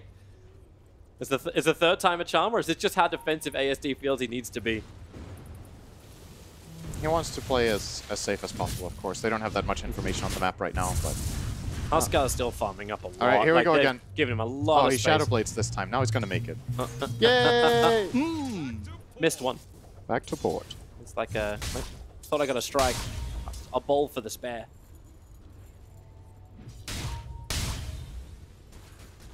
Okay, so everything's just simmered down a little bit. Yeah, it's relatively quiet. But Gambit are nearing that position where they would probably want to fight. In 300 gold, Afo can have his Aghanim Scepter. You're working towards a Butterfly on the PL. Buyback-wise, it's that question. Do you want to expend it ASD? Oh, hey! Good Yule Scepter up, and down he comes. Nowhere to go, but BKB looking to fight. Sven's in the neighborhood. X-Mark Spot going to pull back Afo. He's still got Ravage available. Faith Beyond dropping the Nether Ward in case Gambit want to force this issue any further. But all of eHome are here. All I had to do was say things were simmering down and things start to heat up. Afo is really trying to force this. Jumps up the hill. The Ravage. Oh, he got stunned. He never got the Ravage off. He started the attack, but he pulled back out of it. Now the buyback here from the Tidehunter. They need to get back under the cover of the Ignis up on the hill. But now they're back. A three-man wall. It's him through the side, even snowballing all the way up, looking for Innocence, looking for the Huskar control. They may not find it. In fact, now Sven TPing his way out. He'll be out to safety. And back to the tier 2 tower. eHome still haven't lost anyone just yet. Kunkka tanks for so long, and now they push back with the Buyback Ravage. It finally comes out from Afo underneath the Nether Ward. Ego, he's pushed out, but the Hawk, he's following him, but the armor toggle's just too good. Tusker goes in as well. The Hawk managed to find a double kill. There's a buyback out, but the Sven's done. A double underneath the tower. Emerger will be kept alive thanks to the Shallow Grave. FNG gives his life for his core, but it will not be enough. PL goes down. He probably actually wanted to save the core, not the support. And even Afo, he got him on the X mark, pulling back in. There's a quick break free. Kraken is good, but Afo is dead. A triple kill for ASD. He's dead for so long, and now they can try and take Roshan, but look at that Darkseer. You know what he wants to do. He's going to throw a spanner in the works, but he's underneath the Dire Observer Wall. They see him, they know. He can jump in right now, but it's already a little too late. Aegis of the Immortal into the hands of the Huskar, Cheese into the Kunkka, and eHome finally got the fight that they wanted. eHome are seriously just staying alive forever in these fights. It takes so long. That's the damage problem we talked about, right? You look at Gambit's lineup, we're going to see the fight here. So they get the first kill on Afo, he's going to buy back. They feel pretty good about this because BKB has been used by Kunkka, Huskar, and they've used Ignis. So now they're like, okay, we're stronger, we're going to go in. Perfect force step from Faith Beyond. Gets Kunkka over the other side. Now they kind of save him with this vacuum, getting him out of the shards and into a wall on the side, but he wanted to catch more heroes in this vac. And now they look at this chase, just how long it takes. TP out from Sven. Now they're getting into this Kunkka. Seems to literally just survive forever. And it's going to get decrepified just before the Ravage. Awesome timing from Faith Beyond on that. We're back to live though. Yeah, we do. It is eHome forcing the issue, looking for an opening. That defensive Yule Scepter from the Tuskar, saving him from the X-Torrent combination, but they still just want that mid-rax. They're able to claim it. Aegis Immortal is intact for Ego. So the question is, how hard does eHome want to push this? They're still running away from all the Darkseer Wall, and that Darkseer Wall is now going to be in No Man's Land. Oh, wow. Okay. Yikes. He just used the illusion to PL to kill off the Dazzle. Well, at least FNG's got the money to buy back. Quick Warcry, giving Kunkka and Ego the sustain they're looking for. They have not used the cheese on the Kunkka just yet. That's why Immersion wants to try and find the kill, but they just jump forward. They want it with the inner fire. It's a back, but there's no follow-up. The Ignis gives them protection. Snowball is the same thing for the Huskar, but there's nowhere for Darkseer to go. He is so heavily lit with the arrows. So lit. But he is running away. They've already taken 2 melee racks. eHome want to get the hell out of here. That was a bad force staff. Kunkka left behind, or was it a bad force staff? Maybe the Hawk thinks he's got an opportunity to run in. They're in repair mode. They've lost the full mid racks and the melee on top. And now they'll lose all the 40-minute bounty runes as well. Afo, where are you going? Does he want to fight? Yep, double TPs. coming forward over towards the shrine. FNG will be able to survive. eHome still retreating. Just kill him, ASD ran up the lane. They don't have any detection for him. eHome doesn't want to turn and fight. Just kill them. No, not allowed. Yeah, these damage problems are pretty severe. You look at the Hawk's item build, he has a lot of the standard PL items, but it feels like there's something missing. Like a Nullifier or an Abyssal Blade or something that allows him to just get onto somebody and deal some effing damage. Like, this I thank you for your censorship. You run into this problem. So I mentioned this like 15 minutes ago, but the problem when you have Tide Darkseer together is if the Tide doesn't go for a physical build with like Desolator or some sort of, you know, we've seen these new Tide builds that you can do with the new Anchor Smash. There's just not enough damage in the tank. Eventually, these heroes are going to outscale the magic damage of the Darkseer and the Tide, and then the Hawk has to play like 2 cores right now. It's like, you remember, was it yesterday we cast the game with the NIP where they had Dragon Knight Puck?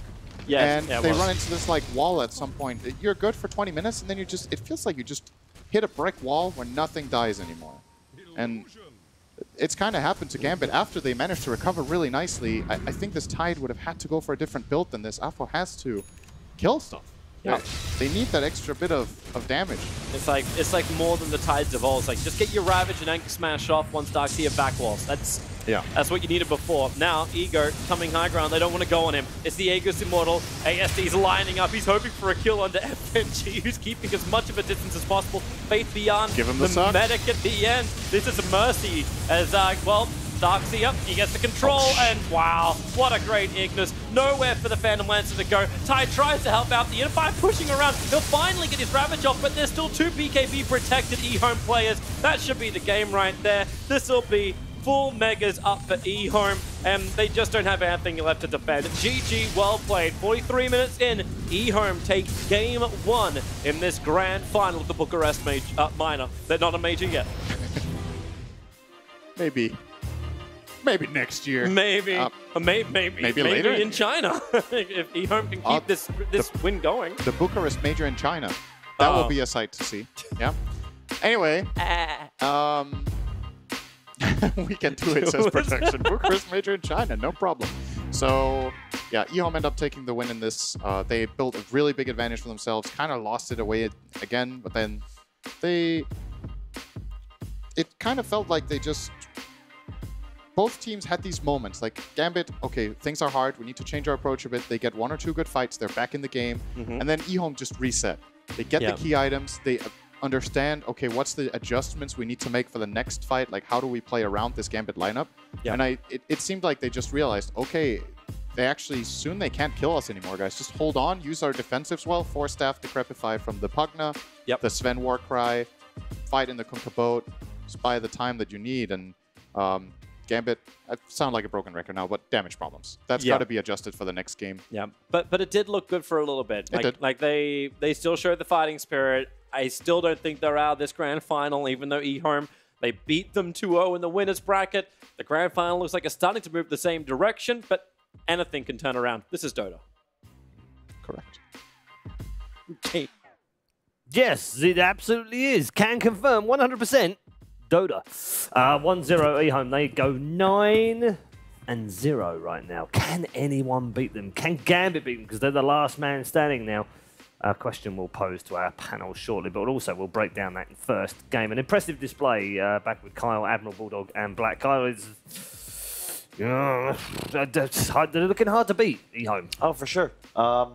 They're playing incredibly well. Yeah. Won all their lanes. I thought they had a slightly better draft. I think Cinder made a good point. Really comes down to damage issues in some ways. PL, really not a high damage carry. Then you have a Darkseer and a Tide as your other cores. Not very complimentary. And eHome, I think their itemization is on point. Love the draft. They were winning team fights into 4-man Ravages. And didn't even feel like they were pressured. Yeah, difficult game all round for Gambit back. Yeah. I feel like they kind of drafted themselves in the corner again, but it just seems to be the story against eHome. Like, you didn't beat them with this, then we tried this, also didn't work. Okay, let's try this tight middle to counter the Kunkka, but then they have like a Huskar up their sleeve, and they need to swap their lanes around, then they lose all 3 lanes. It's just... eHome just like has a lot of heroes that they can play really well, and it seems to be the biggest strength they have here. And of course, late game decision-making again, Gambit had like no chance. Obviously, there was also because of the draft, but it's not really crumbling at all, eHome. The early game, they had like super good draft. Obviously, the laning stage was pretty scary. And then mid game, Gambit kind of got back into it. They had some good fights with the Ravage and so on. And it looked kind of good for a little bit. But then, you know, as Cinder mentioned, you go late, you don't have any damage. Who's going to kill these guys? No one. Yep. You need to maybe have gone for like the famous carry tide or something to dish out some damage. But I feel like it's his third pick, Darkseer. Anytime this hero gets picked too early, we saw this with NIP the other day, and Peter even brought up in that series against OG how like it made the drafting difficult. Well, he didn't say that, but his next 2 picks were poor, and the reason is because Darkseer is very difficult to combo with perfectly, and right now in this patch, I just don't think it does enough. You don't feel it's his impact in team fights, especially there's no hero here that he makes an illusion of that you really care about. He doesn't provide any tower damage, and in team fights, like really, what an Ion Shell in this kind of game, like what is that even doing?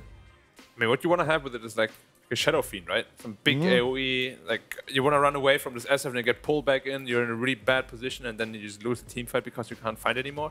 They don't have it this game. They have like what? Vacuum into a Ravage? You don't need that. Vacuum? Yeah, vacuum. Vacuum. Vacuum. You need some kind of good combo with it. How is it actually pronounced? In American. Vacuum. Vacuum? Vacuum. What about the English, man? How do you pronounce it? Vacuum, mate. Vacuum. Yeah. Hoover. It's vacuum. Hoover. Funny enough, An Hoover. vacuum is one of those words I that said means vacuum, multiple though, things. so he's wrong. Because obviously vacuums exist. You know, a vacuum creates a vacuum, much like the vacuum that exists in space. Did you know? That wasn't a question, so was I right or not? Did you know that in space there's no sound because there's no air with which sound could be transmitted? Last time I was in space, in there your was sound. space machine. I had sound in a space. Spaceship. Then there's sound. Yeah. Or to shoot a rocket.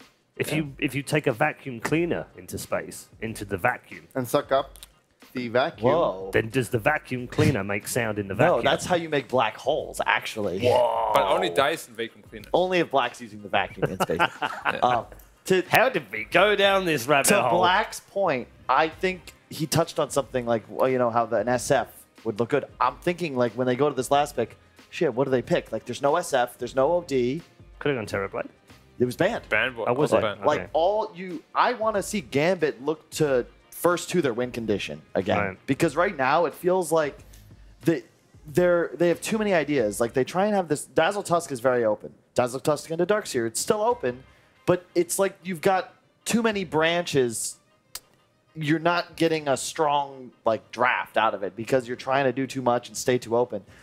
If you're going to draft in this manner, like that Dazzle has to be core in this game. Like I feel very strongly that is what's going to give them that damage to possibly win the game. But when FNG is this 5 Dazzle, bottom of the net worth charts, he offers absolutely nothing in the manner of damage, and we all know that is the thing that they're missing. The problem is, so then you have Darkseer support or Tidehunter, and those are awful. So you just need not to pick Tidehunter last pick. I mean, I think that was the main issue, because you also leave yourself open to that Husker, and you just, like, you lose any lane that Husker goes to, and it's a tough game for sure. Yeah. The draft was a little bit iffy, and I just want to see some good old CIS aggression again. Yeah, it's just the draft makes no sense anymore. They used to draft just whatever they want to play, but now they counter like these heroes one by one by one, and the lineup just doesn't fit together anymore. They usually just pick Visage +1, we do this, we do that, Visage Undying, great, Synergy, great, everything. We're simplifying it a bit because drafting in Dota is very, very hard. It's easy. And it's difficult to keep in mind. You're playing up against your enemy, you're doing all this prep, but it's very common for captains, even the best of us, to forget that it's all about my team. What do we play? What sort of drafts are we the best at heroes? What's our identity? And playing to your strengths more so than preparing for your enemies. And other thing, Black, you have to, is this true? I have not heard a louder Chinese team since ROTK was actually winning lands. Like, these guys are hype. And you're talking about Gamba being more aggressive, but this team is playing with some fire right now. They make the presence felt, yeah. Yeah. They're definitely making a lot of noise in the other room. Faith Bjorn making a lot of noise on the scoreboard. 11-3 and 16 from him. He's up there with potential MVP status for this tournament, of course. ASD also one of the players that is in consideration for the MVP position as well. 10-3 and 14. Great game from the Kunkka. Great item choice, too. Yeah, but again, though, they look very strong, but they do make mistakes. They're just like, you know, one step above Gambit. But they look human, you know. Like, he gets caught out of position a lot of times. And, yeah. But I think Gambit doesn't capitalize on the mistakes the way eHome does. Like, Gambit is like, okay, we get a hero, we got 2 or 3 heroes, but eHome, they got like 3 objectives out of it. Yep. Like an objective, and objective and Roshan. It's And important. It's important. Objectives gaming. You don't win by killing heroes. Yeah, that's why you don't like 5-man smoke, kill a support, nowhere, and it doesn't matter. Exactly. You got to smoke to like a tower and kill someone there, and you get a tower with, and like get some progression going. Yeah, smoking kills. Yeah. All right, well, we're going to take a break. When we come back, game number 2's draft will be upon us. We'll see whether Gambit can bounce back. They certainly need a better draft than they had in game number 1. We'll see you shortly.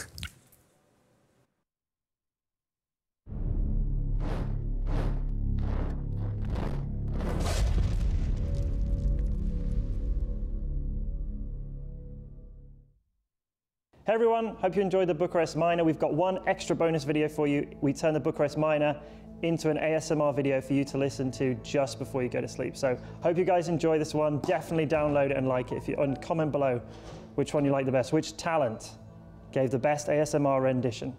I only say I hate Synderen, but in reality, I love him a lot. A lot. Synderen, you're so damn attractive. Those lips of yours. Oh God, Synderen. Am is the correct pick every game. And Bulldog, he's gonna get killed by me. Flip it. Flip it like a pancake. And then refresher. Tam it down. Maybe 71 fucking minutes into this game, we can finally see a tier 3 tower fall. I have no idea what I'm doing. ASMR is terrible, and you should all feel bad about yourselves. Dota sucks.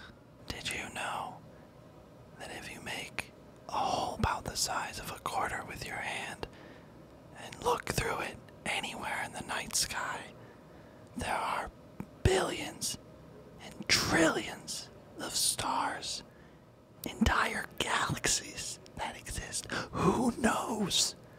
Hope you enjoyed that, guys. There's one thing we still haven't told you.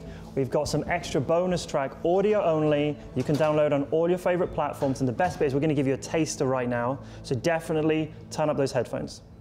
That was a thrilling game. Now let's go back to the panel. It's yours! Watch the player's point of view with your favorite setup. Follow your favorite Dota 2 player in every detail. Watch esports your way. Get your digital pass now. The more information you have, the better the decisions. Data is crucial to do important decisions in Dota games and even before the Dota game in preparation. It's really cool that a big company like SAP is investing into esports and that I can be a part of it is amazing. GVM Pay is designed for gamers to unlock various benefits from most mainstream games to your local services. Recharge made easy just within your fingertips. Recharge easily in 3 steps. Earn rebates for every recharge. Download GVM Pay now at pay.gameview.io. GVM Pay is everywhere.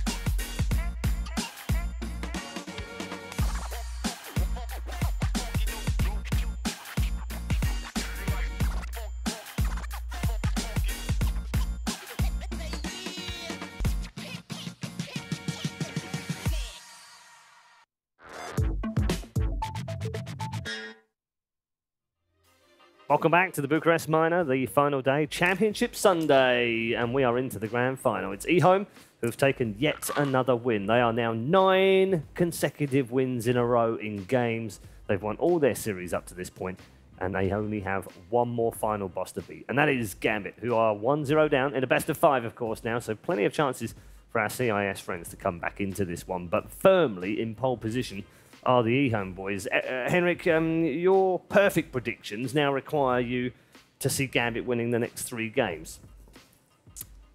Yeah. Seems Possible? pretty likely. honestly. Yeah? They're 9-0 eHome. And, before that, I just want to say about the ASMR thing. Yes. They said they were going to film our lips only. Right. So I didn't know they were going to reveal me. Now everyone knows I actually love Synderen, so I was very embarrassed about that. I just want to point that out. Yeah, we thought it was voices only. Yeah. That's not good, is it? They duped you. Yeah. Who would have thought that someone like Sir Action Slacks, someone as trustworthy as Sir Action Slacks, would have duped people? Yeah, it's like right at the end Just of that for video. content. They said, turn up your headphones, and then played something really loud. yeah, I mean, how rude is that? Very it's childish. totally it's uncharacteristic. Very unprofessional. Yeah. I'm deaf now. But that's why he's fired now too, so it's fine. Yeah, he's not here anymore. I saw him being escorted from the building earlier. Yeah. I dealt with him. That's Thanks. nice. He's Thanks. sleeping with the fishes. Thanks, buddy. Good I say. appreciate it. Really? He's You went down on vacation? No. Australia? I don't even know what you're talking about.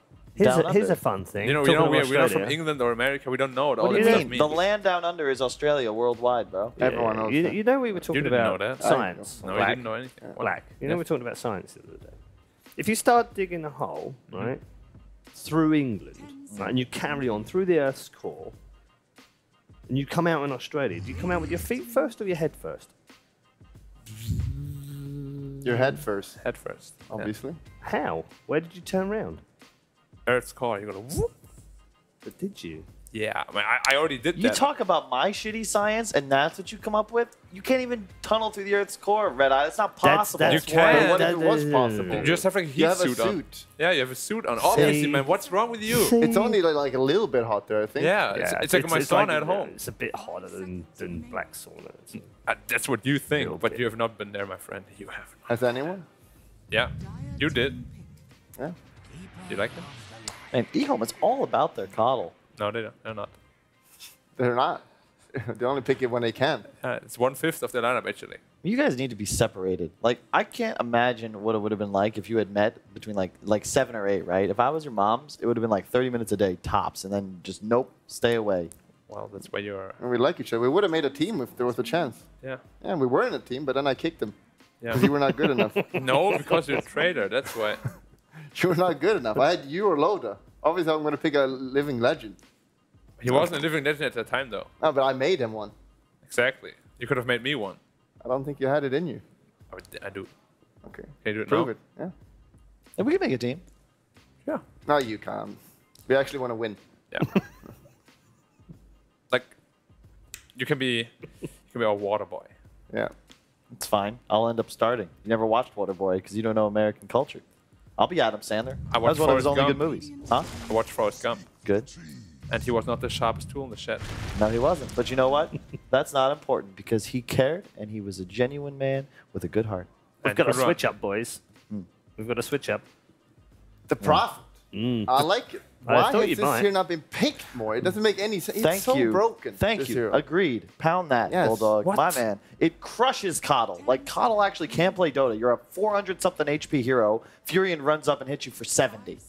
Yeah, and Nothing you you can can play do. him in any role as well. Like, Exactly. You can even put him middle or a carry. Like the Chinese put him carry sometimes. Yeah, and this, I was about to bring this up. I'm sad they didn't pick Sven. And I think part of this is because they really prefer playing the Furion as a core. And this is a problem because all of a sudden you can't pick Sven anymore. They're both the 3. And I think you're not feeling good giving away Coddle Sven once again to eHome because this hero really does deal with the Furion quite well. Yeah, it's definitely annoying to lane against. At least you have Tiny, who can kind of jump in and maybe pick off the Coddle, which is kind of good. But Tiny can't jump in because he's going to be position 4. Probably. Maybe Maybe he 2. gets dagger, though. Maybe 2. Can he get a dagger anyway? It depends. Not if they play the last game. 60% win rate. That means it has only 40% lose rate. Some quick Yeah. maths. Loss rate. Lost. Lose. I like the, just to bring it up, I would props to ASD for that Kunkka Radiance. I don't think we really explained why that was so good, but you almost always mean, need it's a a Phantom Radiance Lancer. against PL. Exactly. And now that you don't, it's like physical damage, right? So it's actually a pretty good Kunkka item, I would say. It's similar to the DK, but I actually think it's much better on a Kunkka. And right into the AC, and you know. Yeah, it makes sense for him because he's so tanky as well. You get the boat out, you can just be in the middle of the fight, Radiance everywhere. Yeah. It's more of like a. There's more like a ching. No, I'm pretty sure. You played Dota 1? Because Yes. like, I don't they're remember. kind of like Coddle ult. That's the sound it made in Dota 1. I miss sounds. It sort of like sounds like clinking coins, like a whole bunch of money. And I don't really know that sound very well, so. That's probably more Bulldog Valley. I don't know. You're rich. Oh, you're rich. You won tournaments. He's a Swede. There's no way. Okay, I pay taxes. I still. I don't. You know, like he doesn't pay taxes. Don't say that.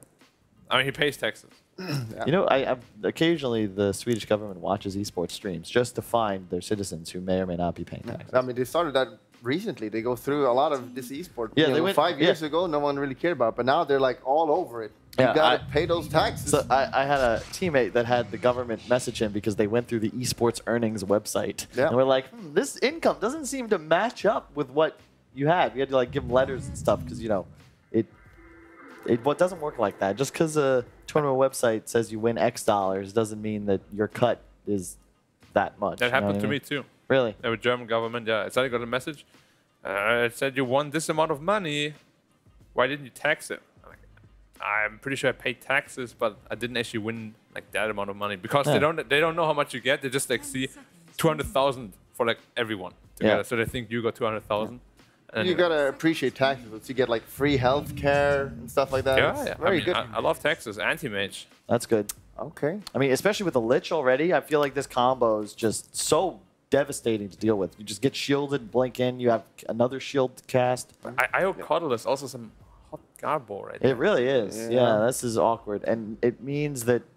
It means that I'm wrong already. Well, you don't want to pick the traditional IO partners either. You hate playing Gyro into AM, and Luna as well can be a bit rough. And personally, I think Furion is like a hard counter to Wisp. You're a zero armor hero and very weak in lane. Furion hits you for 70, much like he does your Coddle. And right now, I feel like Furion plus Tiny is going to be able to 2v3 effectively anything eHome drafts here.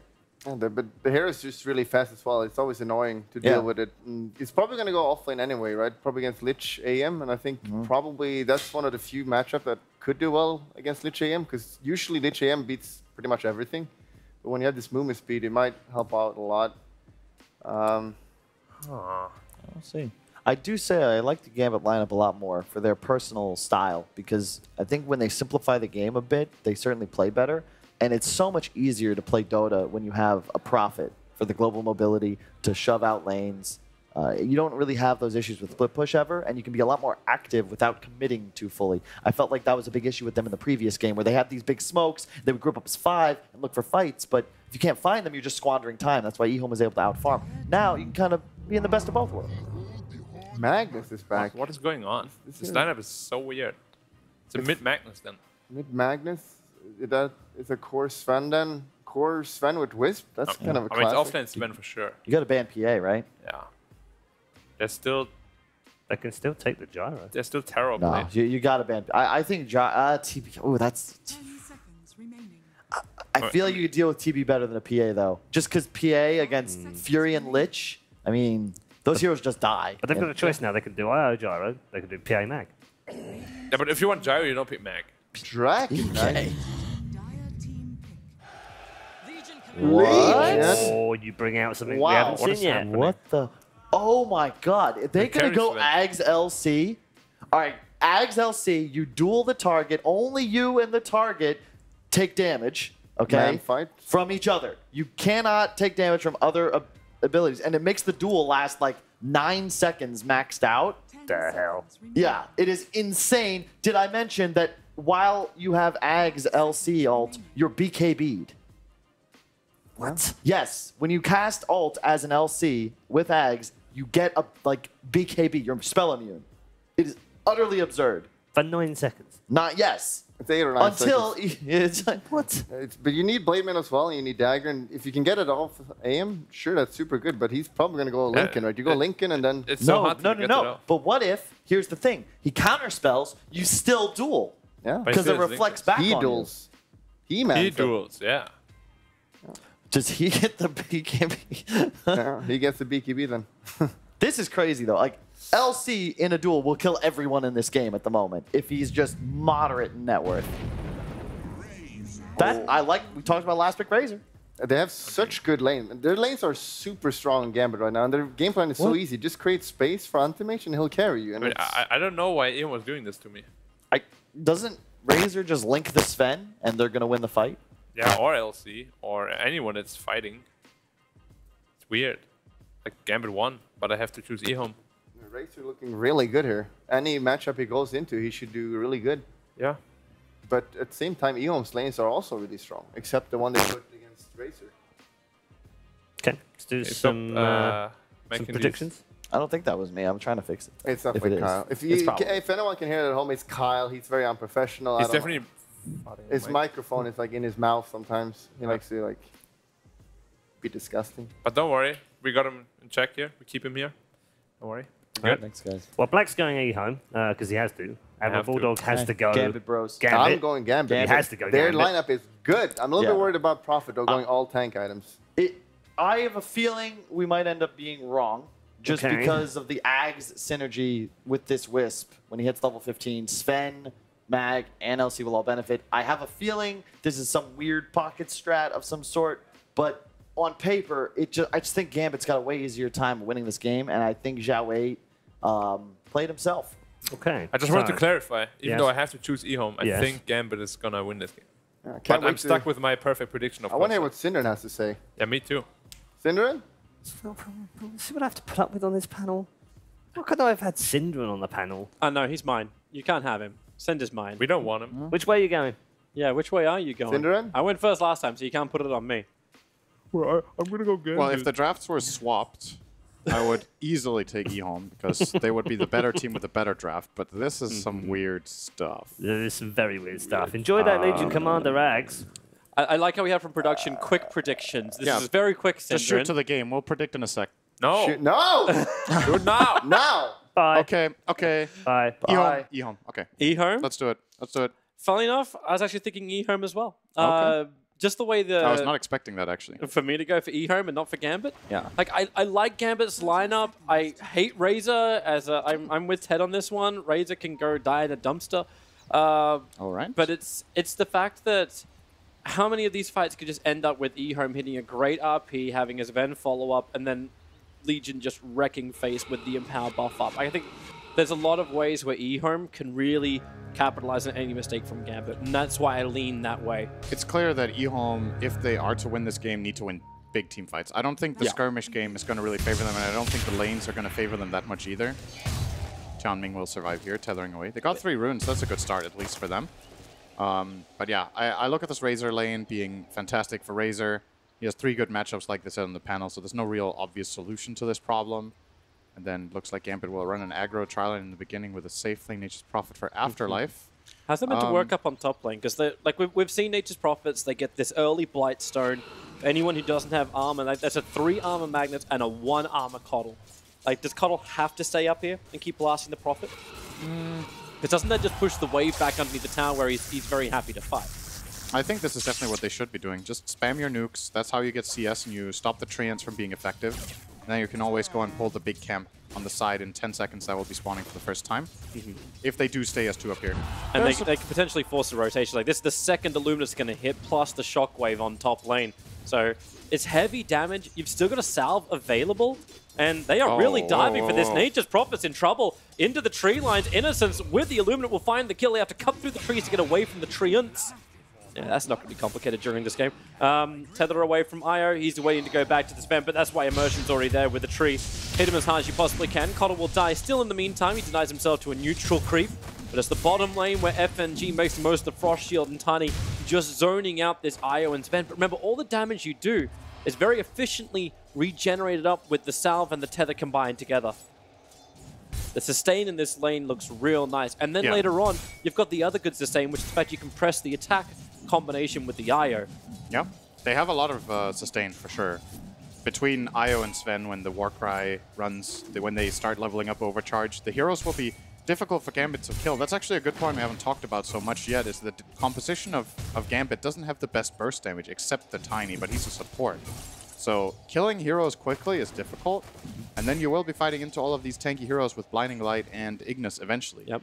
I think if Eon get through the laning stage, and the IO sustain, it's a lot of things across the board. Yeah. I mean, so far so good for ASD in mid. He's doing better than I thought he would be. He's tied with Razor so far. Well, he seems to have backed off from every single static link that Afo has attempted. He's trying to get Boots up next, but they'll both... Actually, I think Razor gets Boots beforehand, then that mid lane may be a little bit more difficult. There's also this top lane, watching Nature's Prophet. battling against a Magnus. I think a lot of that CS was a couple of treants being picked up. Damn, Prophet takes so much damage, but he's got more consumables here. He'll be fine. Yeah, it's getting decently pressured though, and I think, okay, it looks like Razor is starting to get more of a foothold here in the mid lane. Double damage rune, 8 denies. That's a great rune to get. That makes it even easier. Now instead of 1 million damage, you have 2 million damage. Yep. So that will keep him at bay here. I'm loving how effective this Dire Ward is on the bottom lane. It's blocking up the camp at the moment, but with all the trees that have been cut down by the IO, it now sees everything on the bottom lane. So Gambit, they rotate around, but again, like, Immersion as well as FNG, they want to go onto this IO, but when they do it, they split up, and then he just IOs away, tethers away. IOs away. Is that a verb? I make things verbs. The IOs. And the Sven. Oh, the Legion commands.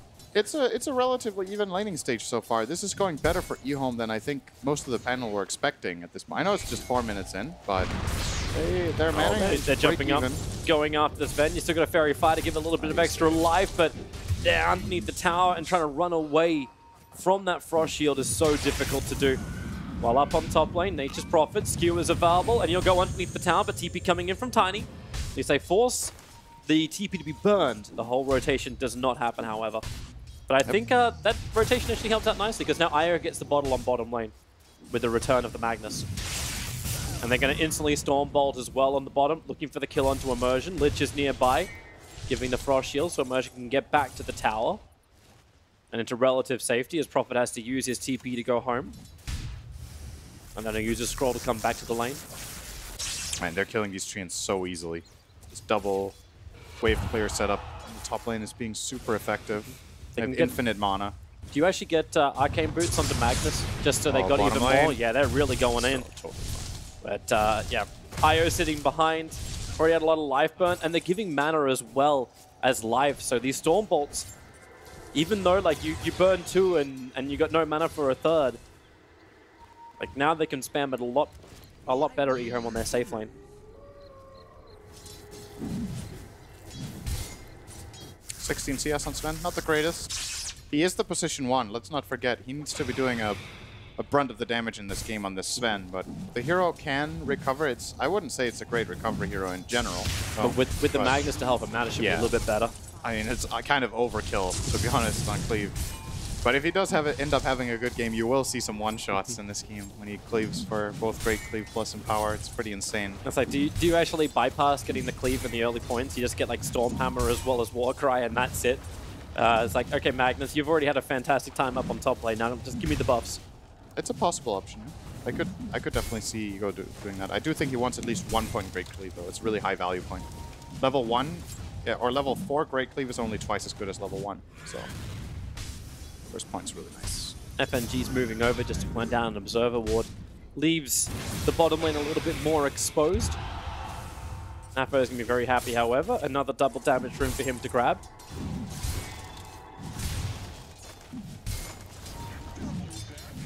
Magnus is getting a lot of space up on top lane, so they did go for the Arcane. Just never-ending spam in the lane against Nature's Prophet. No way to add any level of pressure. Not to mention Keeper of the Light making bank. And he's TPing in towards the mid lane. I think they're expecting some kind of attack. They want to defend this tower and siege creep. Because Legion's about to hit 6, but on bottom lane, that's where they go after the spend. Prophet TP's down as well. And Io, no armor to really defend with. 4 heroes go for the kill, and they'll claim it. Was the wrong read from Innocence. Or maybe he was going to go here anyway. They need to defend this tier 1 tower. He's going to Illuminate, force Alpha Ninja away so he can't tank the tower for the siege creep, and now that will die. They're actually TPing into this? That's an interesting choice from the Legion Commander. He wants to find himself a kill, and he's found one with the duel over on Nature's Prophet. You got the Frost Shield up. Who's going to be a victor here? Io's trying to come in to help him out. They don't actually get the victory from it. And now eHome, so heavily committed. Tiny tossing up the Eye. They're trying to create some space, so you will find the kill into ASD with the overwhelming odds. Extra movement speed to chase down Immersion. FNG, body blocking up. He's got no Frost Shield to give over. Begins his TP out. Oh, the extra attack from the Moment of Courage, but still not enough. FNG gets home safely. Even a small little lane switch now coming in from Gambit. Apo TPs towards the top lane. Where Sven has found a little bit of extra space, at least that's what he thought. Stormbolt has to walk it off. Yep. They want to try to keep this Sven down for a long time. This hero's recovery curve with a bad start is pretty steep, but of course, like you said, Magnus can make things a bit easier. When they combine their cleaves, what is it? Is it 164% or something, I think? Yeah. You could do the math on that. That's about the same as Kunkka Cleave. Just that he doesn't get the flat 100 bonus damage from Tidebringer, but you're effectively Tidebringering every attack. Look at the recovery when they get a triple stack of Ancients. Yep. And the Magnus is only a level 1 in power at the moment. That's enough if they can keep Ego alive. It's still a lot of cleave with the Great Cleave when he hits level 6. That's Until it. then, Well, he needs to buy the Morbid Mask. Or Io's going to have to burn a lot of consumer, like a lot of life. Maybe even a defense Observe Ward wouldn't be too far astray. As Afo adding pressure towards the top lane, FNG has finally joined him in the lane. But how do you push the lanes out? When you got the Coddle Blast as well as the Shockwave, it's difficult to keep momentum and the overwhelming odds. Going high ground is difficult, but this is one easy way to do it. Just walk him, toss Innocence back into the kill ball. That is the Gambit lineup. He hasn't skilled Blinding Light on a support Coddle level 5. A lot of the time we see these 5 Coddles or 4 Coddles regardless go for at least 1 value point in the blinding. But he's all in on the wave push, like you said. And if you do get tossed in like that into a Razor and you can't blind him away, you got trouble. So Gambit gonna grab that kill as well. Still only a marginal lead here. And I mean, I'm just as curious as everybody else about how this Legion Commander is gonna work out. They were theory crafting a lot about the Aghanims. It's a really nice way to at least have a guaranteed lockdown for the Anti-Mage because the Reflect doesn't change anything. I thought it was a nice counter as well to the Nature's Prophet. Like, how can you push in with mass amounts of trees? It's not really going to be possible to do. And yes, you can have the individual lockdown, but well, there's a whole lot of your team that wants to follow up. And they have a lot of damage to offer too. Afo. Up on top lane. Taking an RP pretty damn quick, but do they have the damage? Okay, they have the duel. FNG tries to create a little bit of space. Doesn't have level 6 just yet with the Wrath of Nature. Heavy damage in the Faith Beyond. But he'll survive through it. They really want to finish off that tier 1 tower on top lane. They should start restricting the map area of AM. And, well, okay, FNG coming for the bounty. I got it. Oh, wow, really? He just walked into it? He'll still lose his life. He's going to be happy with that, I think. Immersion may also be in trouble. Shockwave's coming off cooldown. They've got Skewer as well to close the distance, but mana is short by 5. They'll get it back when Io bottles up the other bounty. Can't believe he actually picked that up. If he didn't pick that up, they would have had the mana in the Io to give the ET Shockwave. Top lane now, Skewer does grab FNG. You've got dual off cooldown in the second time, but now Faith Beyond's in trouble. 3 heroes, they bring in so much support. Io just needs to get Legion Commander out there, Chain Frost, the split has to happen. Sprout holds him in position, and Legion Commander, oh boy, even the Ignis committal. And the buyback too. That is disaster territory, Freehome. That fight was very, very bad for them. 3 kills, a buyback, they got nothing in return, and they even use a key cooldown with a 2-minute downtime. And it delays the Blink Dagger timing of the Magnus. That was one of those things I thought would be really good for eHome early on. Magnus got a great start. The RP was a large portion of them just getting the snap initiation, the fear that Gambit would have to then play under, but he'll still get it now, farming up the top lane. Oh, okay, not missing that catapult's not going to help. Yeah, do you just give this farm? Yeah, you give the farm to the Legion Commander. She needs to finish up this armlet. She needs to be stronger when they start the engagements. So Sven's got to do it tough. Then again, he's got his own double stack that he's farming at the same time with the help of Coddle. eHome are at least being very effective with their jungle. They're finding a lot of farm here, so minimizing the gap between themselves and Gambit. But we have to remember, taking Time Bomb bottom, Anti-Mage is having a total free game right now. He's just farming as much as he wants. Looks to be buying the Demon Edge first for his Battle Fury. Dire is scanning. Remember, you get the relocate from Io, so all it takes is just one quick stun. FNG's on the run, but here comes that relocate into the bottom river. They're a little bit further away. They want the dual victory, but Afo's here too with the double damage rune on the Razor. Relocate's not going to find anything they want, and the T1 tower in the meantime, taken by Gambit. Gambit are just everywhere on this map, and eHome, every engagement they've looked for in the last 5 minutes has not come up for them. This Mag Dagger has to change that for them. It's very clear in this game that there's a lot of pressure on Faith Beyond to deliver. It's been doing great this tournament so far, so it's one of the players you would want to trust. This kind of ego. So they jump. Oh. They can just send FNG in. The smoke's gonna break. They already know exactly where he is, but I think they're a little concerned battling into the tier 2 tower, especially when they don't have enough information on the rest of here comes the eHome, smoke. who are coming over, and they're going to find Immersion. RP instantly onto the Tiny. They will skewer him back. I think he tried to clip him for half a second, and then tossing forward. The Chain Frost, however, bouncing into the creep wave. Not what they want to have happen. The Ignis keeps Tiny in position. Legion Commander, leave him for me. Dual victory, plus 20, but okay, maybe they need the control over on Afro. Ego runs forward, Stormbolt coming back off cooldown, throws it over towards the Razor, but Dahak gets involved in the fights too. Cleans up the eye and the back lines, and the sustain from eHome just starts to fall apart. 3 heroes down for him. Legion Commander tries to armor or toggle away, but it will not work. 4 heroes down from eHome, and it will probably be 5 if that Frost Shield could just clip Innocence, which it cannot. That RP isn't going to cut it.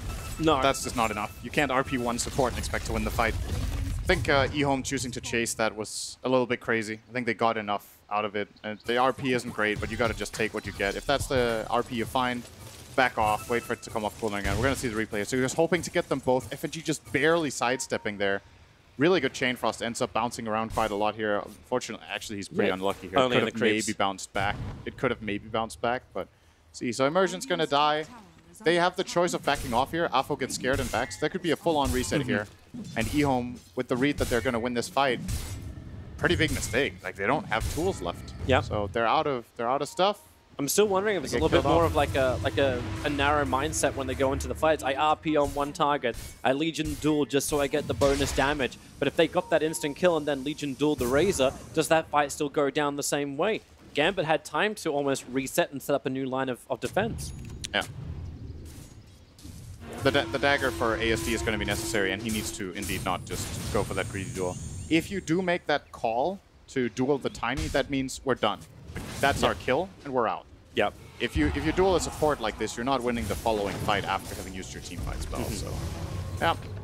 eHome need to avoid making this kind of mistake again, but Gambit keeps snowballing off of this mistake. That's actually pretty huge, how much gold and experience they just managed to grab from that exchange. Yep. And now 7,000 up. like a 15-minute Battle Fury is up.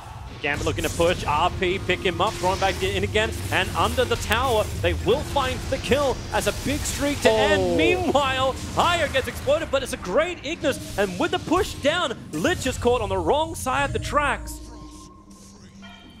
That's a 1-for-1 in the end in the aftermath. Yeah, but it's that total. initial kill. It's another dual victory. It's the Razor who gave, like, it was a big streak, 519 gold, actually went to Innocence of all people. It's maybe not the target they were looking for. It's not that bad. The Force Staff is super useful this game. Breaking the link of Razor, getting away from Avalanche, saving people from AM jumping in. Could be way worse, for sure. There's some games where you really don't want your supports to get kills like that. It's better if you get it on a core, but this is fine. ASD not getting the kill, but he will be getting top tower, and that will give him enough gold to get his Blink Dagger. Look how scared he is. He's already jumping away. That's going to get denied then. Good TP from Apple. Yeah, unless the Catapult's able to... No, that's a negative. Well, he still gets the Blink Dagger. Yep. I think you want to get one of 2 heroes in the Legion duel. You want to either get the Razor straight up, or you want to find Anti-Mage. Nobody else is really worthy of a duel in this game at this point. Furion is probably the worst. He's going to buy back and just TP back into the fight, and you're going to be overwhelmed. They got to group up for a smoke. They got one on the Keeper of the Light. Make the most of this Blink Dagger reveal and work with Magnus. Now, he doesn't have RP available, but you don't really care as long as you've got the follow-up damage, a blink up from the AM. Well away, and then Dire Scan, and it hits. Underneath the Observer Ward, they know smoke is going on. This Legion is so strong, actually, with Empower.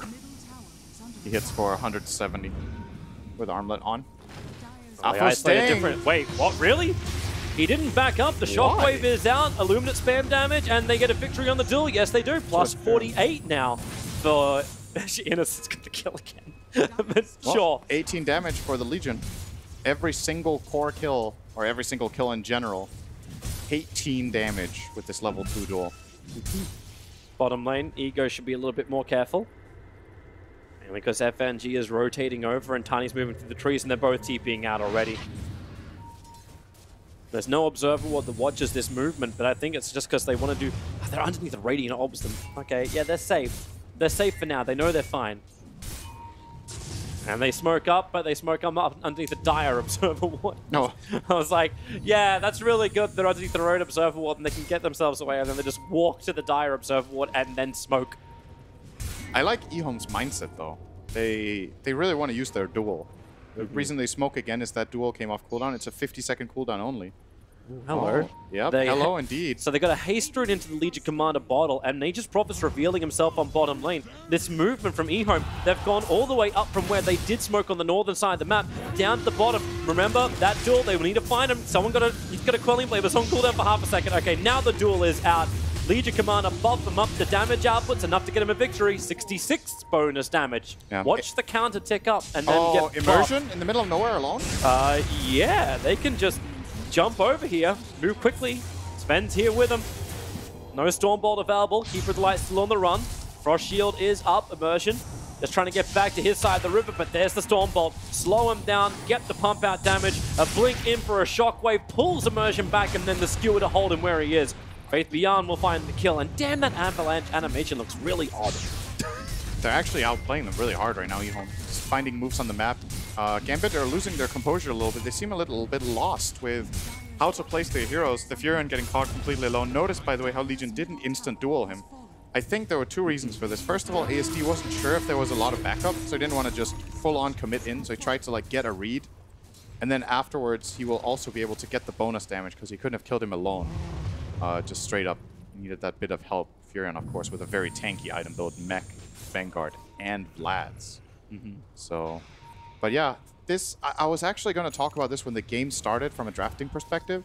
Nature's Prophet is very different from what they have been playing the whole tournament on Afterlife. He's generally been playing these like really strong team fighters, and this change in draft and approach to the game, when you get that comfortable and that used to playing one way, you gotta wonder when it comes to winning these games, like game-winning plays with Nature's Prophet are very different than game-winning plays on Tidehunter, or Darkseer, or Underlord.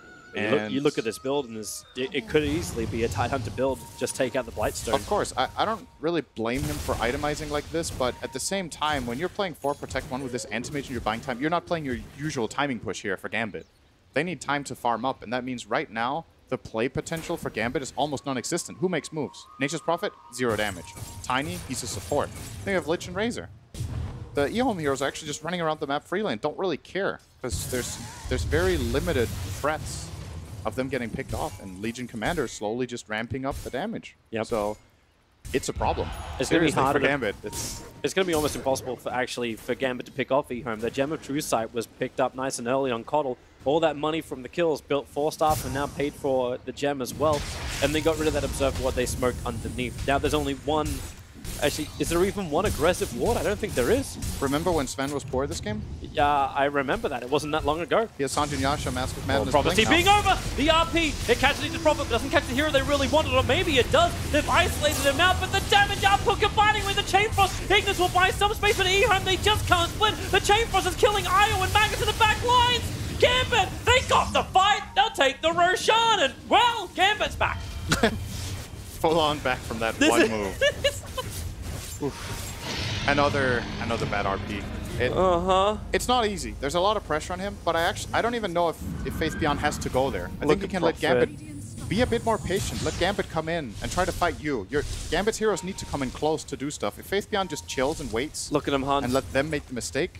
Innocence tries to juke on the trees, and then Manda Style gets rid of any kind of blinding light. Has to instantly buy back. Io's up 2, but the tier 3 tower under assault. Gambit, they moved so quickly. They still have the Aegis, the Immortal on the Anti-Mage, so even if with a defense, there's no RP for 74 seconds, they'll probably take, with the tower in mid, they can threaten maybe a second lane.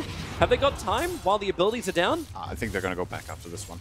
But if they want to, they can try to continue. They're looking for it. There's a Blink Dagger on Sven.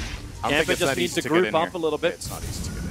Lumina spam's pushing him out. Blinding Light pushes Nature's Prophet up. They're looking for that kill, but where's the follow-up? Here comes your skewer, and actually grabs Nature's Prophet, but they've got so much life. You've already got Dan into the back lines. They toss away the dueling Legion Commander. She'll get the kill over on FNG, but do you have buyback? Can you get away? ASD armor toggling his way through, and Io helps him out, but Ego trapped inside the trees. No way to escape. Sven is down, and they're looking for more. Tiny, he looks to offer it with a blink and toss back. It won't happen. The tier 3 tower still down for the count. And Gambit, they will take their second lane, maybe. Manta style again. Oh, there's no mana on the Legion Commander. They're copying Illuminate after Illuminate. The melee Rax is gone. Gambit got what they wanted. Legion Commander cannot get forward and duel. Sometimes you just recover fully from a bad 5 minutes and lose the game in 2 minutes. It happens, man. That's... What was it, that famous quote you had a bit earlier? This is Dota? Yeah. Yeah, very, very true. That's what it is. Technically, I'm rinsing and repeating from a quote. So there you go. The RP solo up here. solo Nature's Prophet, who is not even close to dying, and the response from Gambit here is super good.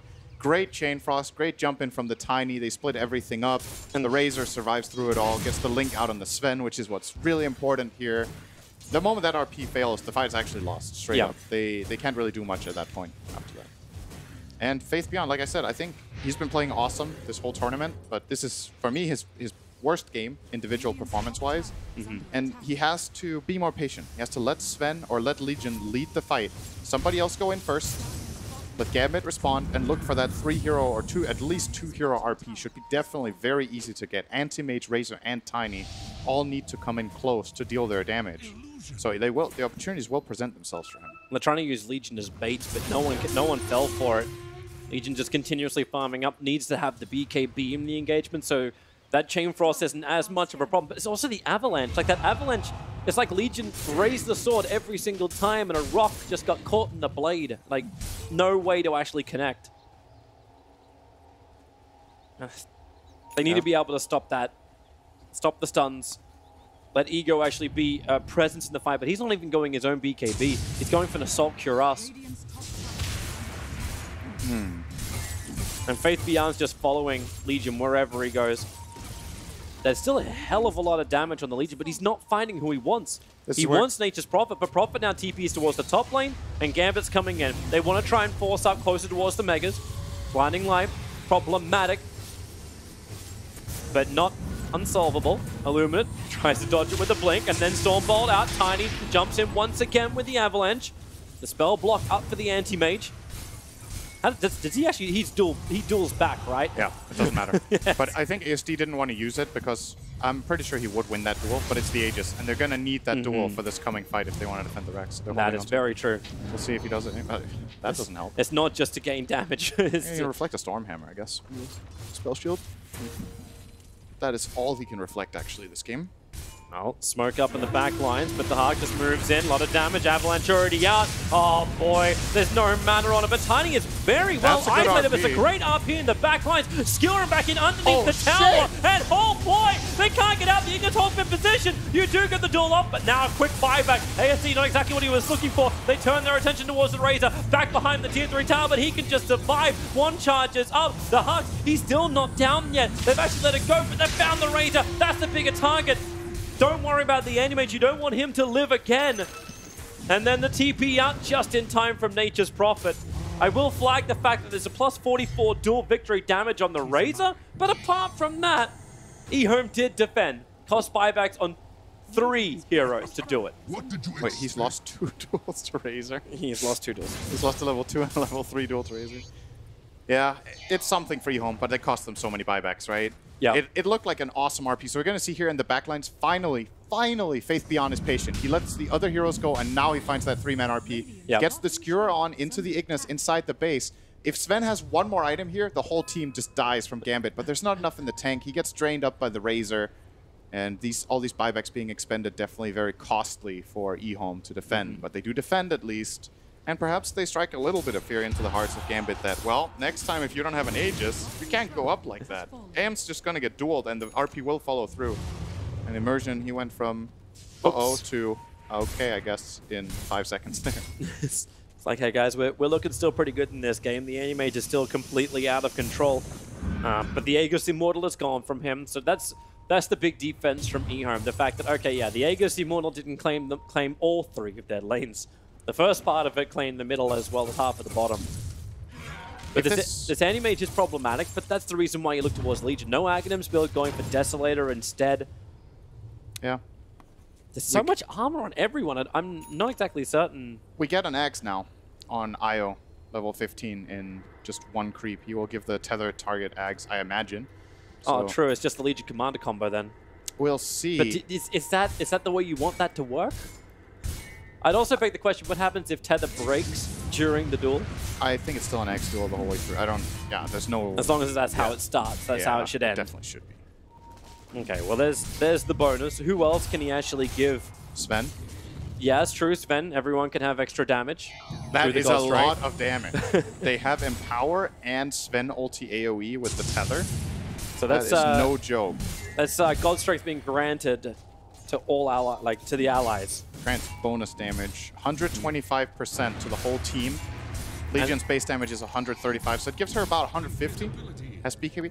Honestly, these next fights are not clear-cut at all. And Gambit are really far ahead on the gold, but when it comes to like the team fight output per gold, eHome's lineup is not looking too shabby. The Magnus, he might not be that rich, but it's all about hitting that 1 RP. Yep. And the Legion Commander and Sven are like artificially inflated in their value because of Empower. So it's not that clear cut. Gambit still have to be careful. It looked like they were almost ending the game. But they have an Invis rune on the Hawk. I don't know if this is actually their hero. They wanted it on and not immersion. But he's got the Blink Gem. So they have detection of their own. No easy way for that Shadowblade Legion Commander just to walk in. And they're hunting that Observer Ward. Does it see? It's just on the edge of where Gambit is. But the pings are coming out. The Illuminate spam makes it difficult for the waves to go all the way in safely. Gambit, they're making this team move, but they're under vision the whole time. eHome know exactly what's going on now. They could actually make a smoke move of their own if they have one and they want to go. I like this. Nature's Prophet went for the -4 Sprout cooldown. He's not looking for attack speed, not looking for any kind of damage. Yep. It's the he can have Sprouts up, 2 of them at or at least for a 2-second duration. Yep. Could prove to make a difference here. Sven's still holding on to the Quelling Blade, of course.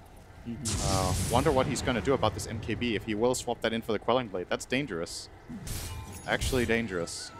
Especially considering Legion doesn't have one either, but you've got double 4-stops. So that'll be the other ways through the trees. Both Innocence and Faith Beyond are armed with these.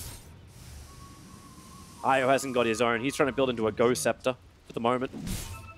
Spot a casual Ring of Tarrasque on the way. Anti-Mage just pushed in the bottom lane. Someone has to come back to defend this. They have no other choice. They don't really want to do it because Roshan, he is in that spawn window. We know he's 50 seconds away. So it's Legion Commander who's sent back to do the duty. And Ego bought a Chrysalis. He changed his mind. Okay. He swapped out the Quelling Blade for Chrysalis, so now he can get sprouted up. I've seen this movie before. It's a couple of years back, but a very famous game ending with a certain Sven being stuck in trees for a whole fight after BKBing. I'm still waiting for the Storm Bolt onto a board. That's what I want to see as an old movie being recreated. That's not happening this game. It is not. The culprit of it is here, though. He was coaching for OG. Yep. Guess he stunned the boar in the coaching as well. Sorry. Yes. Come on, Zen. Just kidding. Come on. You've been around Bulldog and Black too long. Just come on. Dick move, Zen. Dick move. Can't we have some fun, Toby? No? Sorry. No fun allowed. All right, guys. So it looks like eHome are just going to push out their lanes. They're getting prepared for the next team fight. Yep. Maybe one of the, what are they called? Yeah, the little Muppets. From Sesame Street? Little Muppets. Oh, yeah, yeah, those things. All right, Roshan's being done. Gambit's having a crack at it. It's only Anti-Mage inside the pit, so even an RP option won't be there. This is big. And the Dire is scanning, so they'll know the second someone comes over, but it's already done. Aegis Immortal into the Anti-Mage, cheese into the Razor, and now it will be one hell of a defense being asked of eHome. You know they're going to come high ground, and what have you got in return? They're spending all their money. All these heroes that used buyback previously are still on cooldown for another minute and 40 seconds. That's why you're seeing Legion Commander picking up a Demon Edge. God, they have so much damage. Yeah, she's at 300. That's 402 damage. This when is without empowered. God Strength. That is without God Strength. It gets another 175 from that, or another, almost 200. Wait, no. does that 200. apply the same way? So you burn God, like you have IO tethered to this event, you pop your God Strength, and then you change your tether target to the Legion Commander. You could technically do that, yeah. He can precast the God Strength, but I think the IO wants to be tethered to the Sven the whole fight because he needs the attack speed. The overcharge is going to play a really important role in these coming fights. Sven needs to hit fast. The Legion Commander will get 1 key kill, and then actually she's kind of gonna snowball through the fight if she doesn't get countered out by the Razor. Or as long as they can find the kill, Anti-Mage is looking to jump in. The Sprout, honestly, Sprout is like will be the game-winning spell for Gambit in this one. I think. Sprout separates the dual targets. Ah, damn it! Yeah, it should be possible. Oh, here comes Prophet. Yeah. He's TPing forward. Ego's waiting for the target. They stormbolt up pretty quick, looking for that Anti-Mage. And well, God Strength has been burnt, combining up with the Ire, but they didn't get what they wanted. It was a blink away from Anti-Mage. He didn't duel anyone. I think he just has to duel. Yeah, I don't think he wants to, because the only target was the Aegis target. Yeah, he's definitely gonna die though. They had, and it's a 50-second cooldown on duel. Like it's the cooldown on Sven ulti is relatively long, 80 seconds. So now there's a timing window. Gambit managed to bait out God Strength without anything happening, and now the fight's going to be even harder. Oh, look at the mana leaves instantly off Legion Commander, trapped inside the Sprout. No way to break it free, but the RP catching to skew it back into the double Stormbolt. Faith will go down. Razor, the other target. He needs to die right now, but they're tossing around with the Illuminate spam. Razor's still not dead yet. They're trying their best, but it's the Anti-Mage who just keeps burning away everything they've got. The Static Link is up. The damage is being stolen, and eHome are going to the only place that is safe, and that's that fountain. Blinding Light and Illuminate will slow down this push from Gambit, as well as the fortification, but that's why they try and jump forward. Sven, the Stormbolt, gonna work with the Ire. Where's that attack speed? Where's that kill? But remember, it's still the Aegis, the immortal target. ASD, he can't get forward. The Anti-Mage Manta illusions and everything else. A skew with the toss, immersion. Magnus, that's a bump with the road, or a pothole, I should say. Hey, look a quick at Sven. Stormbolt, and Sven, he can't go anywhere. Trapped inside the trees. Finally, the Force Art's being used to get him back out again, but Megas are up for Gambit. Maybe after the range racks in mid, the Hux is already on it. Another avalanche out. There's no Magnus. He can't do anything. Sven permanently stunned up. ASD wants something, and he's got himself a duel. Fighting it out, and this time it's with the IO buff up. They'll bring down Nature's Prophet. But remember, he's got buyback. He can rejoin the fight. Finally, they'll get through the Aegis, the Immortal, but it's too little too late. Buyback's coming thick and fast from eHome. ASD still caught inside the Sprout. This time, it's actually the Hux who's caught inside the Sprout. ASD will walk away. That's the BKB protecting him for a bit. Another Sprout will not get any kind of contain. So without the Magnus, without the RP, without the Empower, that big buff up that eHome was relying on just doesn't exist. They have to use their long-range spam. Sven caught inside the trees once more.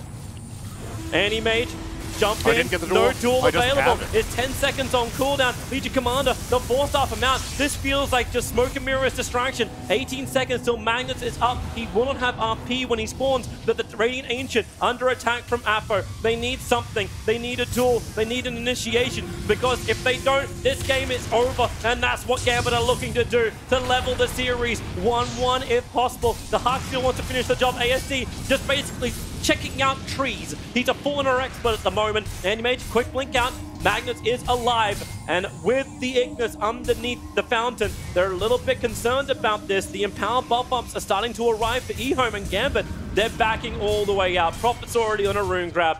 They'll leave it. They'll come back to finish this in about 5-10 minutes.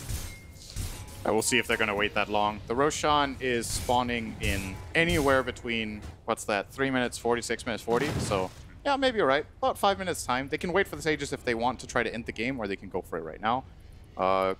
Don't really blame them if they wait for the Aegis. This is obviously it's really important for Gambit to grab every single game that they can, because we've seen how they've struggled to beat eHome, and this was, in everyone's opinion, including my own, when we were talking with the panel, this was the game we felt like eHome had the worst draft against their opponents. So this is the one. If Gambit can't win this one, they will get 3-0'd. This is the game they absolutely have to win, and eHome has made them work for it, but right now, obviously, it looks like the game is pretty much over. Massively favored with the Mega Creeps, 20,000 gold lead, and yeah, I mean, it's kind of been funny to watch Nature's Prophet the last couple of fights, honestly. He's spamming Sprout off cooldown. He's throwing in a Legion, he's throwing it on Sven. He's throwing in a Legion, he's throwing it on Sven. And how many Force staffs do they have? Is that 2? 2 on the supports. 2 Force staffs, so It's when you actually kind of want to be holding a Battle Fury on this Sven, even though that sounds so stupid in this game. He needs the Courier to come out and pick up the Demon Edge. Yep. There's no buyback available on the Sven. He's got the money for it, but the Courier's been sent back home at the moment. Looks like Gambit want to go before Glyph is off cooldown. Or they want to at least contain them. See if they do try to make a jump. They really need that damage output. Caudle has buyback. Legion does not. Yeah, so the only buyback for eHome right now is the Keeper of the Light. He almost has Refresher. Well, here they come. Gambit, jump in, quick Abyssal Blade, there is support, and the Legion duel is out the moment. But can they find the kill onto the enemy? Hold, and then caught inside the Sprout. RP from Fate Beyond, the cleave damage is there! Ego's got two, they don't have buyback available, and they're caught under the double Ignis. Where do you go? You go to your death! Tiny is nowhere to go out, a double kill for ASD! That's the play they needed to keep their hopes alive in the game, eHome! Oh, Gambit, what has happened? The game isn't over until the engine falls. This is Soda! It's not over yet. Oh boy, look at how fast they're moving up mid. Oh man, they're even forcing buybacks out. It's one thing to win a fight when you're this far behind and against Megas like this, but when you get buybacks, that means the next fight could possibly be taken for eHome at Roshan, and if they were to win that... Oh, the Courier. No, fight. He doesn't have... Oh, but then again, relocate. Are you bringing friends? Kill him, Xianming. Yeah. They don't get anything else than the Razor buyback, but that I feel like that was unnecessary actually for Alpha to Let's buy have back a look in at this situation. again. So the duel at the very beginning, under protection of BKB, just holding the enemy in position, but it's this follow-up RP, skewer into it, and that allows Ego just to combo. They put up these double Ignis. That was only freshly made. Did he sell an item so he had the money for that? No, I think he just flat out got it. He had 5k gold at the time, so... Whoops. That's the face of regret. That's a face of... It's like, hey, optimism, but still slight concern. Yeah, we're still Megan. We've still got, like, all tier 2 talents are still up for Gambit. But if you want a team that's really great at holding against Megas, this would be it. It's the fear of the initiation, but it's also the fact that there's so much cleave in their lineup that they can deal with a large amount of units inside their base. They've got counter push. And the damage output is getting higher and higher. The Daedalus, I guess, over on this Ven, obviously the Courier was trying to bring another one back. It was a Demon Edge. I think it's the Daedalus for ASD. He's got a decent amount of cash, and I'm wondering if the Shadow Blade is now 8% win probability? Yeah? That's a pretty high win rate against Megas, to be honest. That's one of the higher ones I've seen for a while. There's the Crystallis. Look at the damage he has. 156 plus 320. Not including what happens if there's a Tether God Strength. Yep. And here's the run out to try and fight. Tiny, Immersion, they're going to find him. Blink. Oh! He got away before the duel could come out. That would have been such a huge kill if they claimed him. Tiny is the only hero in Gambit who has buyback available. The nerve to just farm them. I mean, he does have a ward, but that was still pretty dangerous from Immersion. Good reaction, though. It was the Reigning Observer ward. They made the most of that on the hill. It saw the creeps moving out to farm to be killed. I say to farm themselves against a blade. Roshan's going to be the next target again. This will have a Refresher Shard involved in it. I suppose it's the Lich who would make the best of that with a double Chain Frost. But or a Furion with 3 Sprouts. I could see it being good on Razor too. Double ulti, 2 Shivas. If he had a BKB, I may be more for that. Yeah. But it's still a no BKB Razor. I actually think 2 Razor ultis are better than 2 Lich ultis. It would also give them a way of ending the game if you buy Zaghanins. Well, they're starting on Roshan, and it looks like eHome have no desire to contest. I don't know about this. I feel like now we're reaching the point where it's a bit too entirely optimistic. Very quick reaction. See the replay here from... I think the Observe Board actually gave... I think the Observe Board gave him a small bit of indication, because they came close enough with the secondary hero. You had Legion under the cover of the Shadow Blade. Alright, so Courier's back. That was some survival instinct shit, though. You saw him on the camera shot there. Oh, man. That's what it is. All right, Gambit. Smoke up. They're looking for their opening. But look at ASD, also under the cover of Shadowblade. They're seeing where they're going to come in. Ego's going to be the target. It's a good avalanche, gets the war cry off. Now into the God's Wraith, looking for a target, but with the spell sheet up on the enemy mage, they didn't want to go for him. Instead, it's the Stormbolt over to Immersion. But while the creep waves continuously push in, eHome have only one place they can fight, and that's their Ancient. And that's a God Strength wasted again. So they can wait it out and try to go in after this. This makes a really big difference that the spell's on cooldown. At least it's a 1 minute cooldown time. That's the upside. Bottom lane, Immersion, Stormbolt flying his way. Prophet begins his TP. And there's actually the Hug.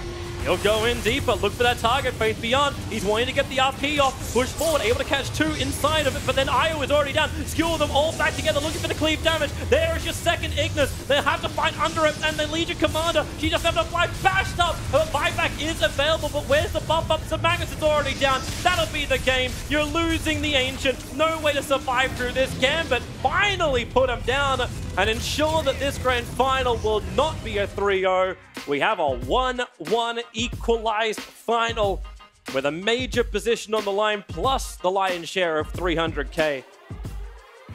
Whew. That was actually a really fun game to watch. It's always cool to see teams pull out some totally different strategies. The Mag, Legion, Sven tri-core. I don't know if I've ever seen this before. It would have worked really well if eHome didn't have those couple of like wonky fights, The especially time at the Roche Roshan fight.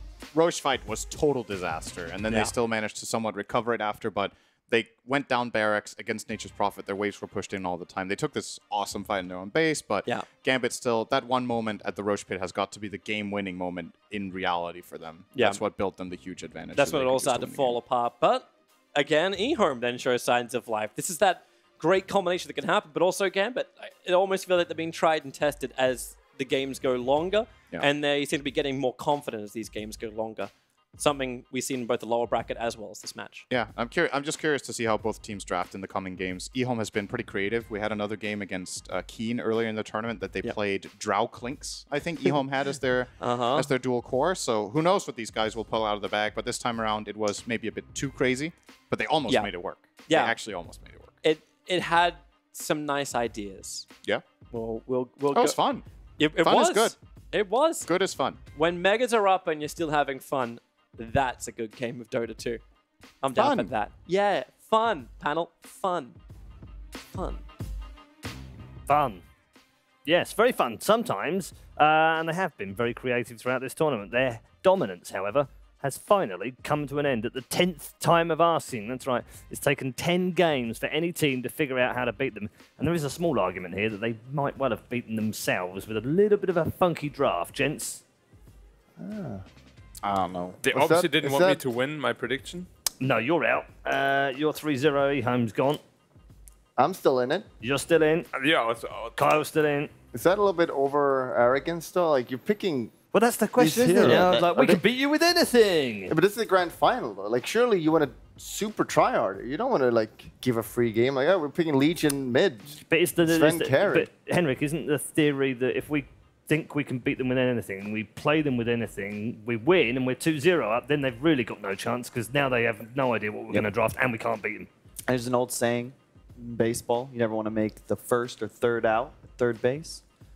Same with Dota. If you're going to make something weird go down, use it on game 2. You're game up. Or don't use it, just win. True. Yeah, or just play to win. Yeah. If I were 9-0 in a tournament, that's not something I'm really used to, so I have no experience. Thus, maybe I'm not the best to judge, but... Or being in the final? Yeah, well, that too. Wait. I made a lot of qualifier finals. Well, that's the NA qualifiers. It doesn't really count as a final. I mean, when you guys didn't why don't you lose just anything. go back to your previous game where you were actually very good? Heroes of Newark? Yeah. Made some finals in that game. That's true. That's very cool. I bought a lot of sandwiches. But just look at Bulldog's team, though. They first picked, like, this Chen all the time. They never went away from it. Every game. Doesn't matter what game it was. Just pick what works. Yeah, exactly. Why would you do this? It's just like, there's no point. Especially when you're 9-0, and I feel like they outclassed Gambit pretty heavily in that first game. Even in this game, I felt like Gambit were the ones making more mistakes. Yeah. It's just that, like, there were multiple times Razor got picked off. I think AM got picked off once. It's just a weird game. They were catching like 3-man RPs. It's just that there's no real damage on the side. Pretty much only have Sven, right, to do that damage. Sure, you have like Legion and Coddle a little bit, but then you have Prophet, who counters Yeah. that by all his supportive items, so you don't have the damage. Yeah, when you run Wisp, ran a lot of Wisp. I like catch, and I like maybe sustain if you really want to stack. But really, traditionally, you want damage and catch, like Lion Wisp, right? The old Chuan special. Like I love that combination, but this just I don't see the synergy. Yeah, like how do you go all in on physical damage? Yeah. Against the Lich? Yeah. Minus 60% to a do lot, nothing. yeah. Did you see that AM? They like went both on him. He went with ult, and the Legion started hitting him. He took like 200 damage in 3 seconds. Yeah. It's ridiculous. The Lich really helps out the way Gambit plays Dota. I think that's FNG's best hero, and it feels like their shot calling's a bit cleaner when he's on something like a Lich. It's just not like a simple hero, but it takes less. Pretty sure the hero is broken. Is it up to 90% now? Is it 90%? I want the stats for Lich. It must be 90% now. Can we call up Nahaz? Put the stats up for Lich. They're not ready. The production is really weak. Like, what are they doing right now behind there? What? Don't stop. Hey. They hire. Well, actually, problem is, see, this is the issue with Bulldog, right? He's got job security because of the legions of Fortnite players that for some reason still follow his stream. Me and you, Black, we've got to stay respectful and professional. Would you like to know the Lich stats? 76%. 76. 70. It's lost. What?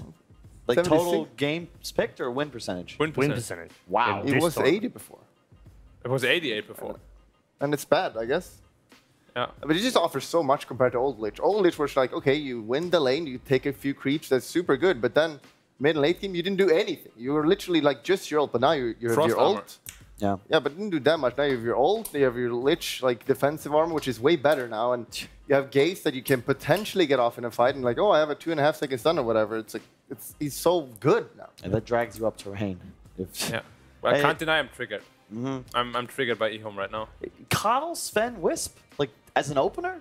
It's pretty weak. It's a yikes. It's pretty weak. And then you fourth pick a Magnus. Like you rely on the enemy making misplays to be the recipe for your success, which is a very arrogant to think about, like a very arrogant way to think about So you're Dota. saying Shao 8 is arrogant? This draft was arrogant for sure. You But can't he's tell me drafting, so you're saying he's arrogant. Yeah, probably. He's This not game- drafting. Innocence is drafting. Yeah, he's probably That's just giving arrogant like of you some to think that. advice. Because he's the coach, he's behind. So? It doesn't mean I have to listen to him. Yes, He's that's not why they're pressing the hiring. button. He's not pressing the button. Look, drafting, it's sort of like being, I said dictator and his advisors yesterday, but maybe a king and his council is better. It's not that the coach and your other teammates don't have opinions. It's just that you're the king. You know, you got to make those decisions. And when it comes to eHome, that's going to be innocence. So we've got to give him the blame and the credit. Okay, scoreboard on screen. Highlights there from Dahak. 8-1 and 16 on the anti-mage. There's also 8 kills on Athens and 8 kills on Afterlife. 8 is also the lucky number in China. Not so lucky this time round, I guess. It is Gambit who takes number 2 game in the grand final. It's, of course, a best of 5. Yep. And we always talk about meta and how it evolves and what have you. But really, what did we learn from game 2? That I'm triggered. It's a cool Yes. idea. I don't want to make it seem like eHome didn't just like toss on the towel. This was a pocket strap. When LGD did They've this obviously at discussed TI, that, haven't they? They've discussed it internally. They thought, we think this could work. Yeah, the LGD did something similar. They like a Wisp support CK, and they rushed Ags, and they made a Phantasm, and it looked weird, and they were like, wow, that's so cool, because it won. But in Dota, specific, like us, we're partly responsible, but I kind of blame the community for influencing us, because if a team wins, it's like, oh my god, what an incredible strategy. Like, Miracle's just the greatest player in the world. But if they lose, it's like, wow, Kuro's washed up. The hell? Where's the TI-7 liquid? I don't get it. And it's just based on, a game goes to 75 minutes, but yet the results effectively mean everything. We got to be able to examine games without looking at the wins or the losses and evaluate the strategy. And when it comes to eHomes, not so great. But as I said, difference is, this game you rely on enemies' mistakes for your recipe for success, whereas LGD's draft, as you didn't, they could make plays themselves happen without the enemy being completely out of position or just like being bad at the game, because obviously they're not bad at the game. No, definitely not. They were 9-0. Exactly. All right. Plenty more to come from all 3 members of our panel as we head towards game number 3. The draft is just around the corner after the break.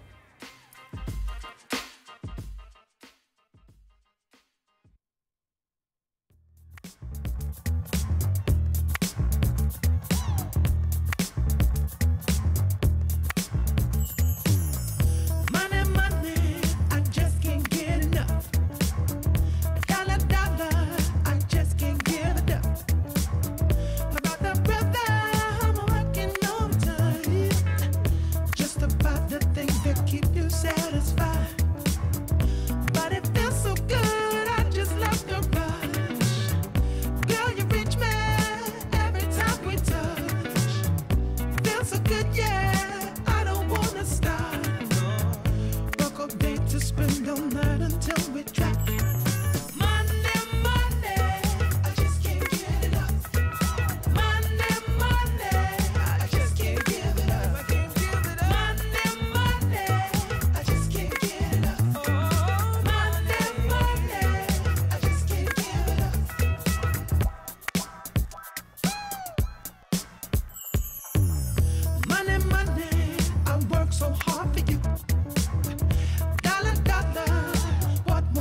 burn the night until we drop. Money, money, I just can't get enough. Money, money, I just can't give it up. Just can't get enough. Money, money, I just can't get enough. Money, money.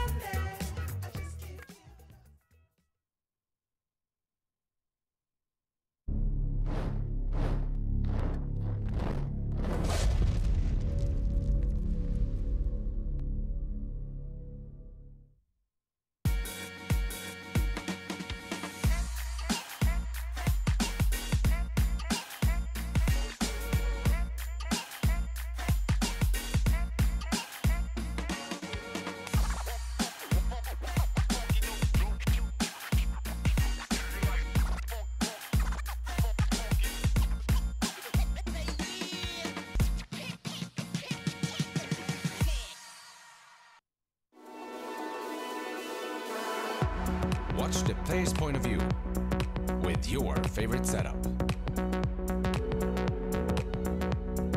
Follow your favorite Dota 2 player in every detail.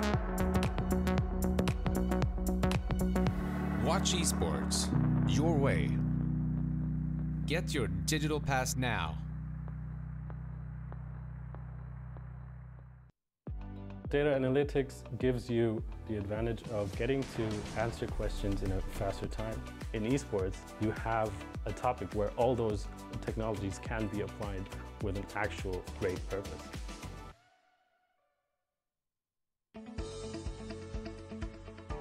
GVM Pay is designed for gamers to unlock various benefits from most mainstream games to your local services.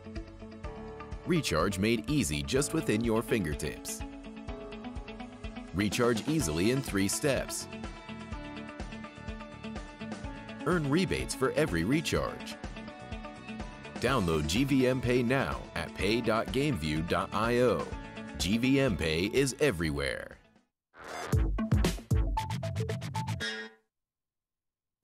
A very warm welcome back to the Bucharest Minor, and if you're just joining us, you're joining us on Championship Sunday, where the grand final is well and truly underway. The 2 best teams of this tournament have clashed in the grand final, and finally, the streak has been broken. 9 consecutive games in a row won by eHome as they entered the grand final, but finally, Gambit have perhaps found the keys to success against them. Although, let's just reserve judgment and not get too carried away if you're a CIS Gambit fan, because that was a very bizarre draft as far as the eHome boys was concerned. I wonder whether they'll return to something a little bit more stable as we head into game number 3. A question perhaps one of our panel members could answer. Black, do you think the eHome, they've experimented game 2, they've had a little bit of fun, now they get back to what they know?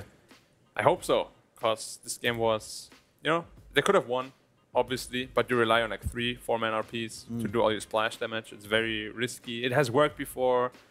It's like 50 times it works, 50 times it doesn't work. And it's just like so up in the air how the enemy positioning is. It's not balanced. We talk about this. The checklist, magical damage, physical damage, sustained, and burst. Where's the magic damage? Would you have a coddle? You're going to just blast them off the plant? Like, come on. Magnus Shockwave. No. You need something with mixed damage at the very least. Do you want stability back? Do you want the yes, please. What we've seen before from eHome in this tournament? They've looked like the best team. Although, to be fair, maybe we're not giving enough credit. That was an excellent last pick Razor. And we talk about it like, oh, you all in physical damage, you couldn't kill anybody. But without that Razor link, maybe this game goes a bit differently. eHome was playing like the better team, I felt.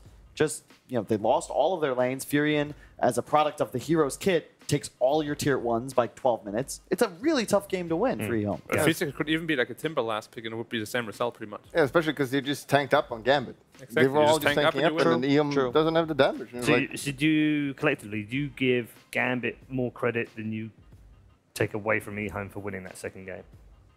50-50. You still think it's 50-50? I mean, I think Gambit played well to obviously win the game. Yeah. eHome is not a bad team. They obviously prepare something, and they managed to beat it. But it's so important now as well to beat them, because they would have been 10-0 otherwise, and you're 2-0 down against them. So this game was so important for them. Now they feel like, hey, we can do it. It's just human. Okay. They left Lich and Tusk in the pool. Lich and Tusk both in there. Dazzle's already in there as well. There's plenty still in there. Beastmaster's still in there. Pick the Lich.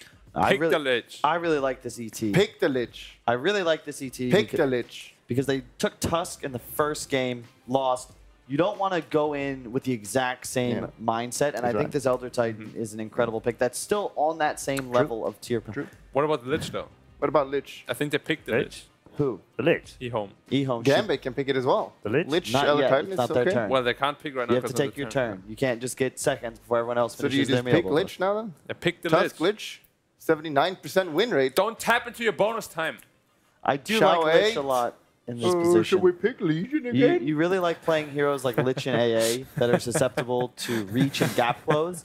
It's very nice to be able to play those against 4 positions like ET that have absolutely none of that, so that you can find good positioning in fights and you're not threatened like you would be against a Tusk +1.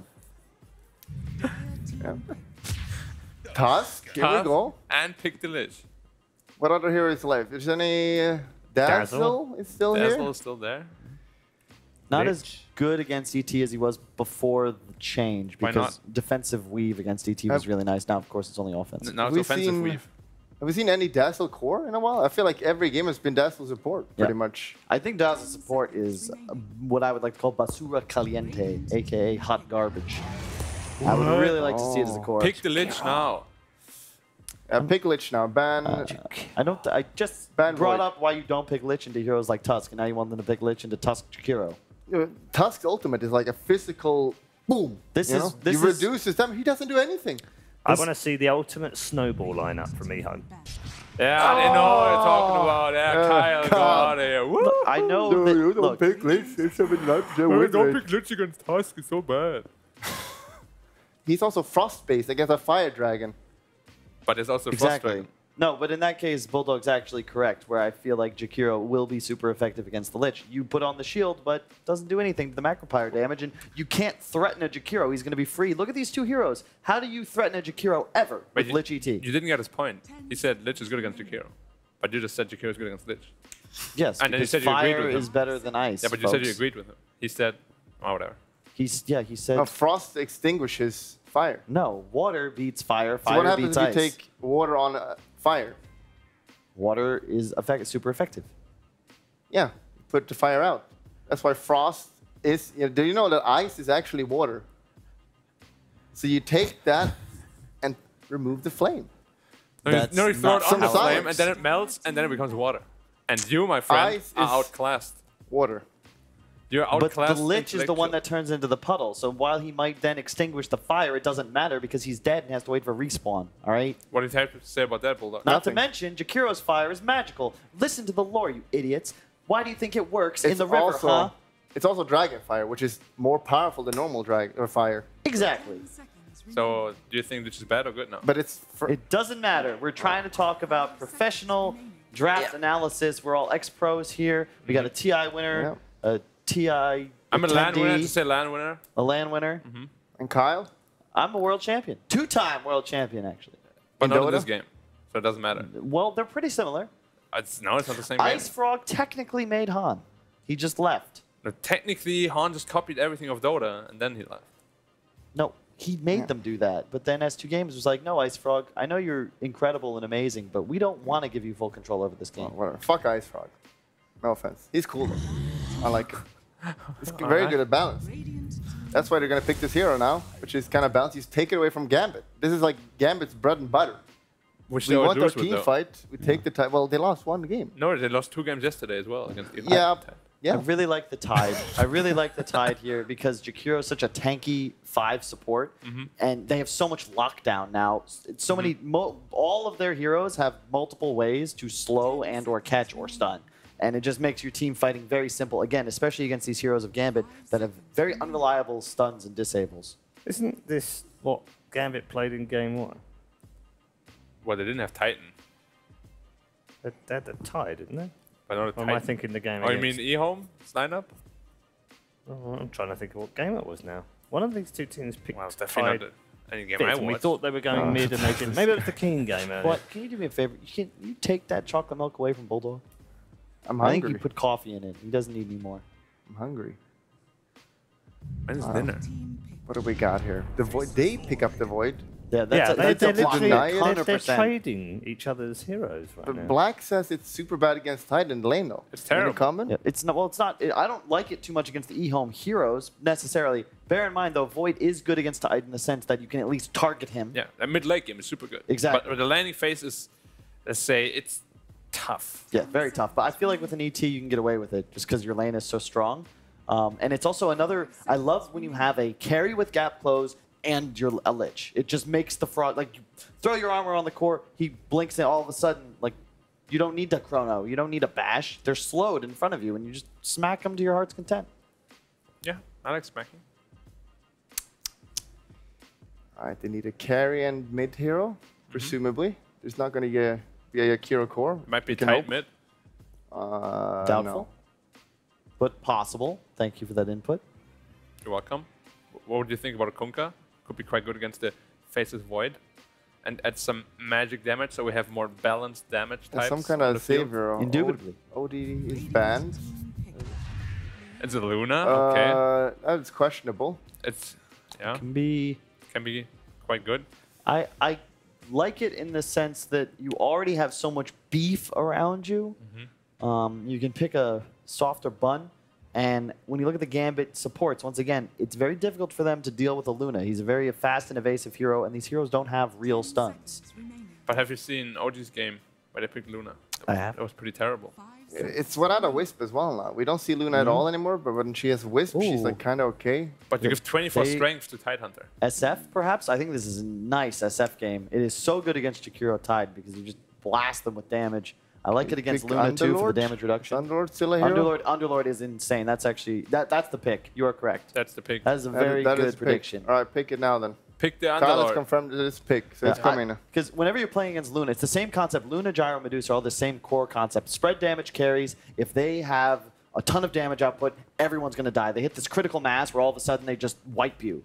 Whereas if you stack damage reduction, the Underlord, Aura, the SF ulti, all of a sudden you're not that threatened anymore, and Luna pretty much tickles you and dies. That is a very valid point, but you could go for Axe Refresher.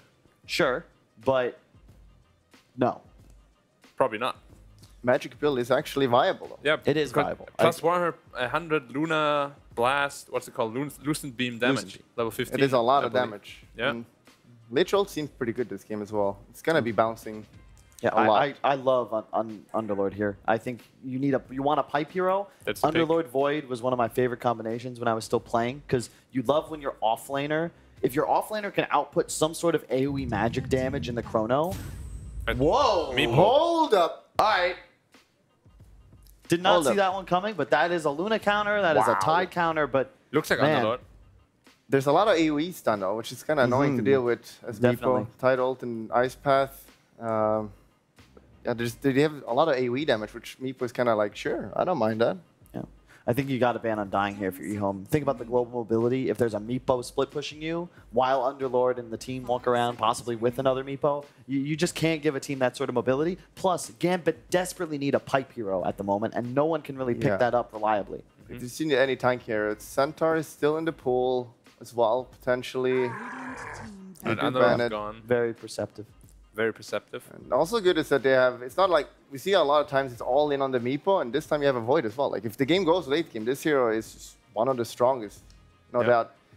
Yeah, but they just needed the tank hero, maybe some Blink. I still think Centaur probably. Yeah, Centaur or... Slardar still a This hero. Void feels so underwhelming if you have nothing to play in the chrono with. And I know you have Lich ulti, you have the ET, but I mean, yeah, just I would like argue they having have two cheap strong stuns ults out for of it. I said I would argue they have 2 strong ults for it already. That, DP. there, that's what I'm talking about. So it's I offline like Void that. then. Yep, that is. I really, really like that. I think you needed a ranged hero. You wanted a little bit of magic damage to follow up. Now you at least have a silence on top of the chrono, and it's an incredible hero against both Jakiro and Tide. They're just slow-moving heroes, and you don't cleanse the Siphon as Tide once you. Yeah, so Ehom just picks Kunkka now, right? Alright, Kunkka's banned. Alright, Ehom lost. That is a Meepo mid, right? So what do they pick here? Or is it Meepo mid? What about Invoker? No. No, you can't. No, you don't want a ranged spellcaster here. You need something strong. I mean, you want a Kunkka, but Kunkka's banned. Sven's banned too. What did they pick? Would be terrible anyway. Shao Doesn't lane 8? it. What is Shao 8 thinking Shao now? 8, please. You want something strong. Yeah, Maybe a strong Timbersaw? hero would be preferred. Huskar. Timbersaw? Also banned. Timbersaw. I think Very a bad against strong Meeple. hero. Very bad against Meeple. True. You Yeah. can't ever move. No, you're right. Oh, I'm just 5 thinking, seconds. you just need some sort of AoE. If you're shouting, I would pick it Prepare. up now. Pick it now. Your Pog champs. Shadow Fiendus. I like it. I don't. SF and Luna is so weak. But you needed it. You needed more AoE. And it's a lot of SF burst damage as well. You're also probably going to abuse a Meepo in lane if you get a little help. Bear in mind, Gambit don't have a support capable of changing the status quo in other lanes, whereas Tusk has the freedom to rotate around. You needed a mid-hero that provided you damage, secured objectives in some way, preferably like that 10 to 15 minute mark. SF does do that. He needs to be able to buy BKB, and he needs to be able to kill the enemy mid-hero with the Tusk. SF accomplishes all of those things, and while it's not ideal, what else? And keeping all that in mind, Has who's it, gonna been win Bulldog? has it been enough to persuade you? I want to hear from the real experts Okay, first. well, this guy is rubbish because he's already lost. So you can go first because you get to choose now because your perfect predictions can't happen.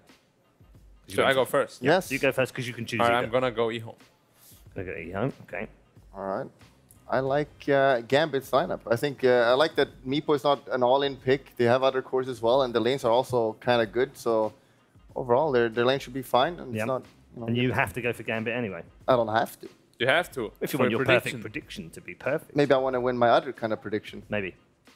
I know, All right. Gambit. Okay, Gambit. Kyle. I'm also going to go with Gambit, although I think this is a very close game, and it's more. I'd rather discuss like what these teams need to do to win. You got to slow down the Meepo. You can't lose your towers against Meepo. That is so punishing, especially for heroes like SF and Luna that thrive when they have a ton of map control, so they can just sweep the map. The Jakiro Tide are going to be key. Big Ravages. Again, there's a Chrono, the DP. I think a lot is going to come down to this mid lane. How much pressure can the Tusk output? He has the roaming advantage for the first 8 minutes. What will he do? Okay. Well, these two idiots are busy destroying the desks. We're going to go over to our commentary team. Gents, which way? Thanks for giving us a lot of time, Kyle. Yeah, thanks, E-Home. Kyle. Shut up, Kyle. Say your predictions and shut up. E-Home. Stop talking, Kyle. He's just going where I'm Stop going for, so I talking, can't win. Kyle. Naha, stop. Yeah. Okay. Yep. Hate you, Sin. Yep. I don't know. What? I love you, E-Home. Sind. Pick something. Thank you, brother. They've Gambit. Come on, we went to the game. They've done Gambit and E-Home. Right, let's get the game going. Oh, I hate Bulldog, actually. No, you don't. Hey, there we are. Hello, everybody. Into the game. Let's just get straight off camera. E-Home are already aggressively moving around for some very deep vision with their Observer Wards. So looking for information on lanes to start with. How do you feel about the draft? In all of that, you did say E-Home. So you must like something about their draft. Yeah, they have really, really strong team fight, and I think when it comes to these Meepo lineups, Meepo hits this point of critical mass when he tries to end the game, generally with the first or the second Aegis, and I look at this E-Home lineup and I see them being able to deal enough damage and matching these fights. The thing they've got to be careful with is the Chronosphere. If there's a good Chrono, things can get really dicey quickly, but remember, Meepo doesn't synergize with Chrono at all. Yeah. Like, he cannot use it for anything, really. He can throw some Earthbinds, I guess, but it's down to the other heroes to get the damage done in that Chronosphere. And I'm generally a bigger fan of Void picks when it really synergizes with the whole lineup. But you can have this one outlier and it's still fine. It's not the end of the world. Yeah. We'll see how it goes. I kind of like it just for the whole, like, you kind of have like two different fights going on from Gambit. One's the one that hangs around the Chronosphere with the combination from Lich and Death Prophet, even ET. And then Meepo in the back lines. And the way like Ransack works, like the ability to actually steal the life makes it possible for him to start killing off Tusker and Jakiro as long as he can just get on top of them and start just beating the crap out of them. And he'll have the time if space is created with Chronosphere. That's kind of why I lean a little bit more towards Gambit. Yeah, this game has the potential for Meepo to destroy it and has the potential for Gambit to outlast. Yeah. And I do favor them late game. Meepo will fall off too hard, so classic Gambit, right? Like, let's pick a lineup that has to win in the 25-30 minute mark. Or wants to, rather. Well, it wants to get aggressive. It wants to get in there. For sure. But then again, you also need to hit the Chronosphere. Yeah. How many fights have we seen where it's like, okay, it's 50-50 if this is going to go their way, even though they have all the abilities. Laning phase is still looking pretty good for Gambit as far as their CS begin. So far, so good for them. Mid lane will become tricky for Meepo when SF hits level 3. when he gets the level 2 Shadow Rays, he can play very aggressive. He's already doing it to secure himself CS. This is often the way you'll see Shadow Fiend win his lane, is by just running at people or running at his opponent with the threat of the double or triple Shadow Rays and then taking CS for free. Nice deny there by Dahak on the range creep. And that's still alright. Bottom lane's been having its own little bit of fun. Innocence and FNG have had their own little duel. First, the fact you can just put this Frost Shield onto the Void, say, hey, run at somebody, get involved. Makes it difficult for these type of moments when Jakiro is trying to contest the pull area. But it does buy time for a rotation in towards mid. Innocence is looking to go over onto Dahak. And you have these triple raises. You begin with one. There's no follow-through just yet, but there's a regeneration rune in bottom river, which can just be picked up even if this goes south. SF can spam everything he's got and still be fine. This is not really the strongest rotation. Oh, he's getting spotted. He's found it. Yeah, there's extra meepos there. It's a level 1 Tusk, and he's been missing from the bottom lane for 30, 40 seconds. Yeah. That's when you know something's up. True, you got no snowball in. You just got tag team. He doesn't want to leech any experience. Another hero who hasn't really been running at anyone. He's been pulling the creep wave instead of immersion. Just trying to make life difficult for Faith Beyond up on top. And the fact we have Afo on this off-lane Death Prophet for Gambit, having a very good CS start. That's the matchup they wanted. They want the DP against Tide. It's the best lane they can get for the DP this game. Playing against the Luna dual lane can be pretty scary for the Death Prophet in terms of just raw damage output, forcing her away and not letting her CS. But you put a hero like Void against that, you beam, you dual breath, just time walk it off. I think Immersion's looking for his own fight on bottom. Sitting in the tree line, but of course thanks to Dire Observer Ward, I think he TP'd down, so they didn't actually see him arrive. But the missing call has to come out from Faith Beyond. They know something will be up. And mate, here's their time to go forward. With the Ice Shield on, ET Stomp, TP support's coming in from Tusker as quick as he possibly can. But that Frost Shield makes it so difficult for Luna just to run away and a time walk forward. Immersion will get the first blood out at plus 63 damage. Very, very useful. Just the taunt sound while that goes on. Innocence has been very ineffective so far on the Tusk. He will be a very strong hero in this bottom lane when he's level 2 and especially level 3. That's when Luna tri-lanes can be devastating. Obviously Tusk shares that. They both get very strong on level 3 in the lanes, so I'm imagining eHome will still be putting on the pressure down here. But that does, of course, leave this top lane to be that one-on-one between Tide and DP that she likes so much. So, yeah. And Dahak is still just farming on Meepo. So good start for Gambit overall. They haven't really suffered in any of their 3 lanes. I was actually wondering too if they wanted to use that. Oh, hello. Dahak moves away, sends his Meepo back.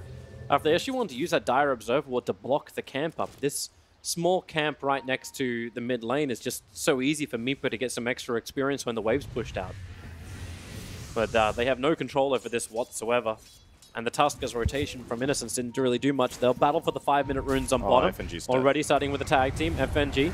He's still got the Frost Shield, need T-Stomp, creating some more space. And here comes the Faceless Boy. No level 6, but Innocence, he did already pick up the bounty rune, hidden inside the snowball. They're going towards Immersion, and that's what Faceless Boy's waiting for. Over towards Jakiro. They have the damage, that's plus 45 from Immersion. They'll trade off the supports. But Faceless Void, he's going to go for the other bounty rune. Looks like it was, how was the trade up on top? Both bounty runes went the way of Afo. That went better for... So it was a 3-for-1 trade-off with 1-1 support deaths. That went better for Gambit at the bottom run than I thought it would. The Tusk was holding his skill point the whole time, thinking ahead. He could have sharded in the Lich and they probably would have pressured him a lot there. Not necessarily killed because of the Frost Shield being such a good counter to tag team. But instead he killed the snowballs so they could take the rune fight and they end up getting the different kill to find the Elder Titan, but do trade one off for it. Innocence actually smokes up now in the mid. He's on a warding mission, however. This isn't... Oh, if he can find a kill, he'll go for it. But they're putting in deeper wards around the mid lane. Up on the hillside, so real deep. Probably going to watch the Meatburst movement. Immersion he's in trouble. Came out looking for the 6-minute rune. It did not exist. There was an invis on bottom. There's just no ball forward, but FNG has arrived. Meepo's gone jungle, and now the supports from Gambit are going to get easy levels. Frost Shield is just so good against Tusk. Actually, Dahak got the invis rune. Do they have no he has no Soulbind. He has no Earthbind. He also doesn't have Soulbind. Do you have something though, like if ET can just put the spirit down? and everyone poofs in. FNG's got Frost Shield in 1 second time. They would kill with that. The Dire Observer Ward's also watching the movements of the supports. Looks like lane switch up. Afro's getting aggressive up on top, and instance from behind, and Luna TP to the tier 1 tower. So that's that one-time Death Prophet will die when you have 2 cores and the support there to kill him. Message sent. Message returned. Everybody very well played. There's almost nothing in this game. That was a great rotation, though, from eHome, to be honest.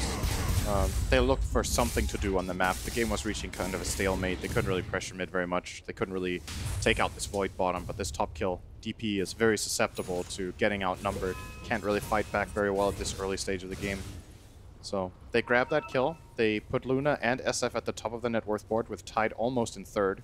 It's 400 behind the Meepo, so game plan progressing as eHome would like. Oh, they need to not lose Afterlife top right now. He just TP'd up there, and yeah, FNG is going to die first, though. He'll pull him underneath the tower. They're going to snowball in quite deep for this. FNG can't get into Fog of War, but alright. Faceless Void as well as Immersion, looking to battle it out. That's plus 64 damage on the ET, so Innocence will give it a little bit of respect. But on bottom lane, Afo is continuously pushing out this lane too. No one's there for defense. Oh, SF is top. Yep. Easy kill. Raze and Immersion is gone. Still no Chronosphere available, but I'm waiting for the Exorcism push on bottom lane to force some kind of movement from eHome. They have TP scrolls available. Jakiro can defend this lane alone. Death Prophet will not take a full tower against Glyph, and a Jakiro just pulling the wave away. Exorcism is not that powerful on level 1. So I suppose it's a lot better in mid lane when you could be close enough to fall back. Yep. This is, by the way, we should mention, Jakiro, one of the best supports at just doing this. Sitting in an abandoned lane, just pushing it out, getting experience and gold. The hero scales very well with levels, and I think the reason the hero hasn't been so successful for a long time is that if you do fall behind in the game, it just feels very underwhelming, but he's keeping up a good pace. Oh, that scan timing is so unfortunate. It actually looks like they're running a little bit further to the west, looking for Dahak. If they find him, that would be a big kill. And they have found him. Innocent starts to snowball. Doesn't grab anyone to come along with him, however. The Earthbind going to miss from Dahak. Not that it was really going to stop his fate. 30 seconds on the sideline. And instantly eHome turned it into a mid lane push. I like to say there are some heroes in Dota where when you die, it feels like you die twice because of how momentum-based they are and how much it matters that you're efficient. Meepo is one of the heroes I would put in that category. Dying on Meepo feels very bad. Oh, he's in trouble. He's gonna die. Great stomp. Well, the mana for the Exorcism at Halfbert. Took some time to get it up. The Exorcism. Oh, their body blocked in. He's trying to get back out. He can't get out. The 3-wave is there. Apo with the Exorcism wants to get a little bit more distance away from the Tusker. With the tag team, the slow will be up, but there's 21 charges available. While that was happening, you did lose the Lich inside the Radiant Northern jungle. Apo is not a healthy man, but he is not wanting to burn these charges just yet. Takes the creep wave with him while in mid lane.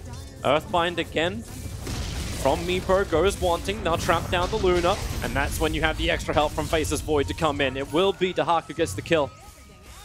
Kill for tower. That's a good tower, though. It's also a core, though. Like you just lost your Luna. For sure. It's good that Gambit, at least for them, get a response here. If they just lost that tower without getting a kill in return, that would have been pretty bad. But getting this tower min at 10 is very, very nice for eHome. I think that's worth losing a core for, getting this tower. So what I was saying about Meepo, the hero is very momentum-based. Dying on this, especially because he generally gets ahead on experience, the deaths are longer. But funnily enough, one of the other few heroes in the game that I consider like almost double dyers are in the enemy team, Shadow Fiend. Also, especially when you get like, maybe not in the very early laning stage, because you can farm up relatively fast after that, but afterwards, when you die, you have to get your souls back. So even if you buy back, you're half the hero you were before when you come back into a fight. And again, that hero is also one that wants to play from behind. So the game is this game is very explosive. Like, the teams can take over very quickly with 1 or 2 good fights. I'm not certain about this from Faith Beyond. They're coming down to try and fight. Ravage is on cooldown for 54 seconds. ET has now started to back up, and actually it looks like they're all leaving. ET went all the way back to the tier 2 tower, and Meepo wanted to go mid to farm. Didn't leave any other Meepos behind, and Apo completes his TP as well. While, yep, FNG. He was on a warding mission, Observer and Sentry in the inventory. Mission failed. Get him next time. Not kicked. Dark Soul. So there goes the bottom tier 1, and eHome will continue progressing into the enemy jungle. They have this great aggressive ward around the enemy shot. Oh, FNG, not again, man. Yeah, again. SS moving over as well. The Warriors punch him, but Snowball will just hold him there long enough for SF with a double damage rune to hit him once and raise him once. That's a hard day. Could Earthbind in the mid, Jakiro. He's going to get control. ET Stomp will be up, and if Dahak wants to poop, he can kill him off, or maybe not. Faces forward him through the rear. He's got Chronosphere available. He'll need to control up a couple. Fabian sitting on the edge. He faked down the Ravage twice. The shards. Dahak is just going to poof away the Meepo that was in threat. But eHome bring their entire squad to this mid lane to fight out after the Chronosphere gets wasted.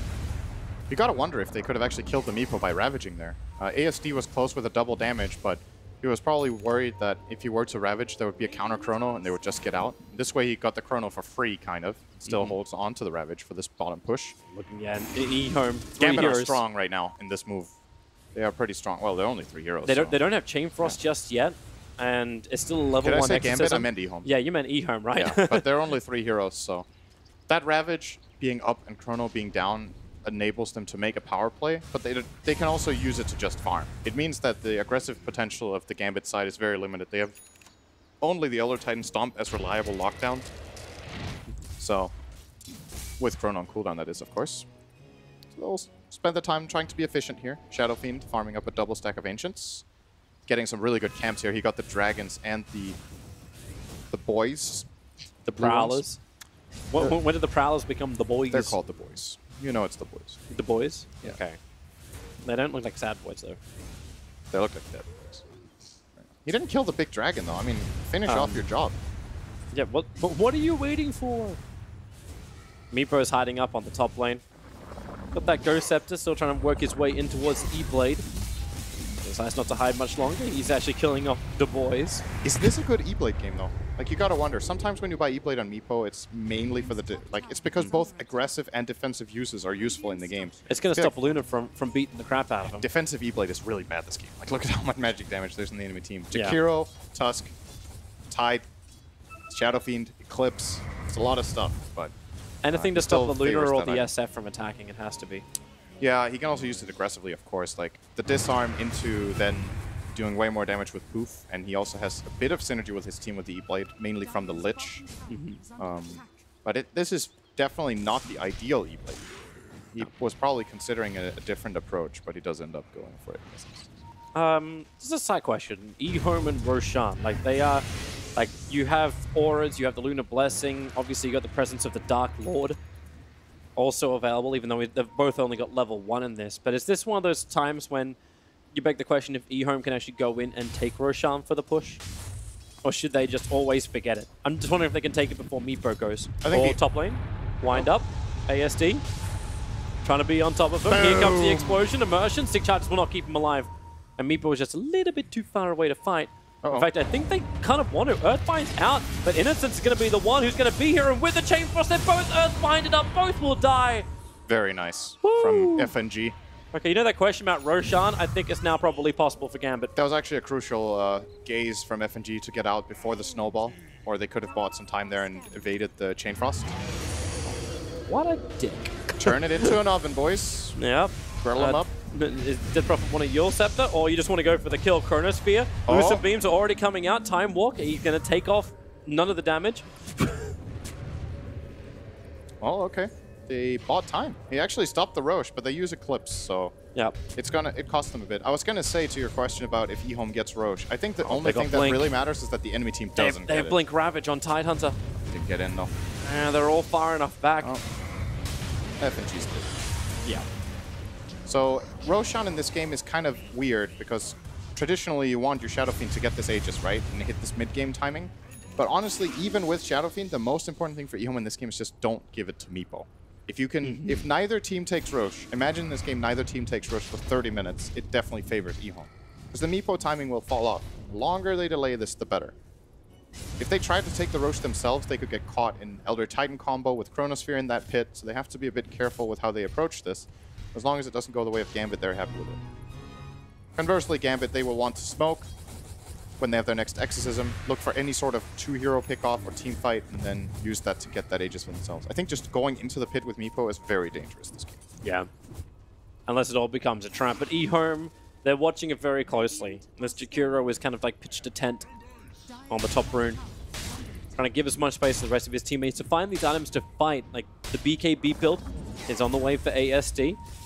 You have the BKB also queued up for Ego, so both of these heroes want to be able to have that immunity, but there is still a fair chunk of physical damage that can come their way, but the magical is the scariest thing at the moment. Remember, once again, right? You chrono someone and you're like, just put out all that physical damage. The only physical damage output in the chrono is the Exorcism. Meepo doesn't deal any. So when they're BKB'd, they're very strong. The smoke came in from Gambit. They're going into the pit. But you know who's going to be there. Jakira is already looking towards the mid lane. Death Prophet actually had to break her own smoke, so revealed it. Here comes the shards, so they know. eHome definitely know. FNG on his own D-Ward mission. Potentially attack. The Ice Path will be able to catch him. Snowball forward. No Chain Frost will be a huge thing for eHome if this fight can happen. Roshan's still down to 2.2k. They're trying to get closer. Ravage blows out, but really only hit the ET. And now Faceless Boy jumps in. A 3-man chrono. Luna walks back into it. The Hawk will still finish up Roshan while keeping Tuskar controlled in the Earthbind. The ET splitter is perfect, and even a jump out from Faceless Void. All the damage that eHome did basically negated. The Chain Frost made it difficult for eHome to move forward, and now even Faith Beyond on the run away from the Frost Shield, and he will go down. The full Eclipse, it won't do enough. The Yule Scepter up, but SF will do it. BKB, Requiem of Souls comes out, and Dahak, the proof completed. He still has the Aegis the Immortal, so Death Prophet dies, but the Aegis Immortal is in the hands of the Meatbow. The momentum is with Gambit. Man, that was a bad Ravage. That was not what he was looking for, Faith Beyond. I think he might not have been aware that his Blink Dagger was 1 second on cooldown, but they did not combine their spells at all the way they wanted in that fight. Gambit forced their hand, put them under pressure, and eHome just weren't ready fast enough. They started panicking a bit. They throw in those shards. They're like, oh, Roshan's half health. And the heroes are a bit away. You're going to see it here. We have the replay. So they catch off FNG. They commit a lot on this, on trying to kill him, but they don't bring him down just yet. Frost Shield comes out. And now look at this Ravage on the side. Right beyond, walk, walk. Oops! His dagger is ready in 1 second. He will Ravage 4 heroes, including the Meepo in the pit. Now instead, this chrono is wonderful. That it could not have been placed any better out of there from Afterlife. Super good placement. And they do win that fight, not by a lot, but they got the Aegis, and that's what's important here. Well, it's the fact that Meepo really wasn't involved in the fight at all. Like, he was having his own little solo battle with Tuskar, but he was doing it from inside the pit, not from outside. He knew what he had to do at the end of the day. But eHome never, like, you do respect the combination that eHome is able to pump out. If you can get that Blink Ravage off, then maybe ASD can do something more than just a BKB Requiem a minute after the fight started. Like, it's just not them initiating it. Because you went for this BKB drums build on the SF. There's no Shadow Blade to come in closer. Afro is going to burn the level 2 Exorcism. Trying to push down this tier 1 tower. So I can scan all they want. I can tell you they're there. Yeah, that tower's gone. They're not going to defend this. They're going to instead put some pressure top. Okay, ambitious TP here from Immersion. Defensive one. Always going to get caught by shards. Yeah, he actually TP'd in. You'd expect an Observer Ward or something up on the hillside. They weren't set up. But eHome have no vision around there, and eHome, remember, they don't want to fight into the Aegis the Immortal. They might actually want to when they have Ravage and there's no Exis. When they want to battle for the runes, Afro, what a time for the Exis to come back in. The Hug, he can't get close enough. Oh, wait, he can. One Earthbind. He needs more Meepos. They're coming over. Another Earthbind. A little bit too shallow. Faith Beyond. Hey, at least the upside is he's got Ravage, and you got the Hawk sitting right on top of him. Is there a silence? It just came off cooldown for Afro. They rolling boulder in. It's a great Ravage combining with the Eclipse. The Hawk will go down, but what's the trade-off? The ET splitter looking to catch the SF. They'll pull him back in. He's BKB, but the Chrono Spear! That is a huge one! They're going to hold the SF in position. Don't let the Requiem come off. It still goes off. The Hawk's going to go down for this one. 52 seconds on the sideline. The Chain Frost did nowhere near enough damage. Same with the presence of Immersion. eHome, so damn strong. Immersion's even locked inside the shards. Innocence is low on life. He wants to turn around to kill off Afro. He'll flip him. Now Faceless Void also returning into the fight. Has to time walk himself away from the Chikiro. Somehow Immersion's managed to survive because eHome just can't lock down the remaining Gambit members. They will kill off Afro. No way for the Death Prophet to survive this. Chrono looked amazing. Everything looked pretty damn good, but damn, that Ravage from Faith Beyond created space. Now you just imagine this fight happening again with an Exorcism, and then you know what would have happened. But they made the choice. Gambit chose to fight without one of their key ultimates, feeling strong with their Aegis on the Meepo. He jumped in on the enemy shrine. Arguably one of the worst places on the map they could fight. Enemy jungle, they have the shrine to TP in on and be defensive with. They have their BKB on Shadow Fiend, and you don't have your key ulti. Even with that Meepo Aegis, you can lose. And this is a big deal. Like, sure, you lose this fight, and you could be like, it's just 1k or 2k gold swing, whatever. It's the first Aegis of Meepo. It counts twice. It's so important. You see this here. The TP from Jakiro cancelled. He's going to run in instead because he didn't want to get into the middle of the team. Very good Ravage. Gets 3 heroes. Awesome Stomp, too. If it weren't for this Stomp from Immersion, I think they would have been flat out just run over. And now this Requiem. Awesome Chrono. But Meepo synergy with Void. Hallelujah. He's caught the Chrono, too. So nobody's dealing damage, and he will get the Requiem and Death Requiem off to kill off the Hawk there and then follow through on extra kills. So Faceless Void is being chased on bottom lane as we come back line. Snowball forward, bring in the Tidehunter. Flip him again, but another quick jump away. You do have TP scroll available and the Blink Dagger from the Faceless Void. So very maneuverable, but in the middle lane, Dahak, he went in, he got the kill on Jakiro, but the cost is very, very high. That's way too high. That's a 1-for-1 trade-off, and yeah, eHome, they know it. Yeah. Even if you pop the BKB on Luna, I think using a BKB charge for every Meepo kill is worth it. Trading a support for that, they should feel happy about. He's running out of steam quickly when he makes these moves. Has to be They're hunting a again. bit more cautious. Faceless Void has Chronosphere in 2 seconds time. They want to have a fight. It's with the ET as well as the Lich, so it's a combination in itself. At the same time, SF begins his TP out. They will not stop him. He's going Aghanim's, by the way. That's a very... On the SF? There's some vintage builds in this game. Shadow Fiend is going drums, BKB, They found the Luna. Oh. Tusker cannot save her. The ET Stomp and Splitter both being committed. Now the Chain Frost will not bounce. Ego, he's actually living a long time through this. The Snowball will not save him in time. And as she takes away the saving grace of Innocence, but Tidehunter moving in. There's your Ravage, trying to cancel any kind of TPs out. And Immersion, well, he'll be stuck here. Faceless Void has a large amount of maneuverability.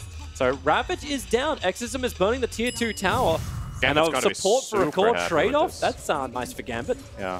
Faith Beyond with that Ravage really wanted to catch multiple heroes, but the Lich TP'd out before the last spike connected on him. After they may actually still get that multiple heroes. He's TPing, and then Faith Beyond finds him. Snowball, way!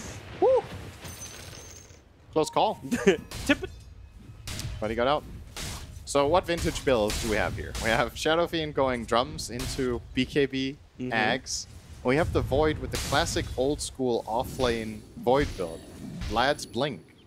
A couple of value wraithbands in there because it's 2019. But yeah, apart from that, it's we've got some old stuff resurfacing here in this game as far as item builds are concerned. Ego, or sorry, ASD, the Chinese BKB. It works. It does. It does work, man. Don't worry. He's got. Next time it'll work too, just a little bit less. Hey, I always think it's like meant to be like reducing the cooldown time, but that doesn't even exist anymore, so it doesn't help. He'll get some good space up on top lane to at least farm while pressure is added on bottom. But one hero that kind of just moves off the map is Dahak. He's already finished up one Skadi and he's looking to build into his second. Look, it's a casual Earthbind to check the trees. Yep. This was the build we saw him go on the other Meepo. He's the only player who played Meepo this tournament, I think. Sorry, the bottom lane, Jakiro just walked up to the... I don't know if we can get a replay of that because we jumped in the very last mode of that, but I think brains were off from both sides for that moment. I don't know what happened. I came down there and Void was Yuled and he died, so that's... Yeah, Void was basically standing on one spot. He must not have been looking at his hero, but Jakiro did the same thing. They just walked, like, Jakiro walked past the stationary Faceless Void. It's like, oh, okay. That's a hero. Maybe we should kill it. Yep. That they did. Looks like we see a small change up in the build from Dahak. He's going for a Scythe now, instead of going for the secondary Skadi. I don't know how happy or how big a fan I am of Axe and Shadow Fiend. I feel like I haven't seen this for like a year almost in any competitive game. Maybe even pubs. I don't remember seeing this build for a long time, so don't really have the feel of how strong it is. You get the extra 10 Necromastery, which affects both the number of souls coming out of your ulti, but also your flat-out damage. So it gives 20 damage plus the Axe effects. So it's 30 damage in total, and then the better ulti. Yeah, is it to just survive the Meepo? If Meepo jumps you and then you get the heal as well from the Aghanims. The heal is the big deal here. He wants to use the BKB and then Requiem as he is losing health to heal back up and survive the Chrono and the Exorcism. It's like the ultimate satanic. Literally those two words. It's kind of, yeah, that's kind of what it is actually. But it's obviously under the condition that you get to cast it. If you don't get the full channel off on your ult, this item sucks. It's really bad compared to other items Shadow Fiend can buy, so he has to be feeling confident that he doesn't die in the Chrono. It's the only true hard lockdown that Gambit have that pierces his BKB. And if he survives that and gets it off, then we'll see how it works out. Luna's adding pressure in the meantime on the top lane, and the tower does go the way of Ego. And we got to do that a lot easier with the Manta style being completed. And he's going to change his mind again. Did he? What's he going for now? It's back to Skadi. Like, well, I'm not getting any initiation off in this. His last Meepo game in this tournament, which was the only other Meepo game, I do believe, he went E-Blade 3 Scotties, and then they ended the game. Okay. We'll see if he goes for that build I think that's again. a little harder in this game. I would agree. This is a way less good Meepo game than the last one he played. The last one he played was very, very straightforward for him. This one, there's a lot of threats. Okay, Roshan is up. Dire have checked it with Ice Path. Do you actually like... Oh, he went for... sorry, the SF went for the 150 Shadow Rays, as opposed to the +2 damage per soul. I thought with the Aghanim Scepter, he may actually go for the damage. He's going into caster build because smoke's breaking. There's your jump forward. SF, he just blinks in, doesn't burn the BKB yet, looking for immersion. Ravage will pop, only catches on 2, but it's a death prophet as well. Shield BKB up, Chronosphere will be able to come down because of the Yule Scepter, and now kill him off with the Requiem of Souls. It's a double buyback, however. Now Gambit, they want to have their own fight. Exorcism is up, but Faceless Void, he needs to get out there, and soon he's got to blink forward. He can catch out 2 heroes with the Chronosphere, but they don't want him. Faith Beyond, he's left himself behind in order to save the rest of eHome. But Ravage is down. Exorcism has got the end of it. Can they just take Roshan and make this worth it? Oh, Dahak! He can't die. He needs to be involved in this, but the Meepo proof out. It's barely in time. Are you kidding me? Oh, he didn't save his Lucent Beam?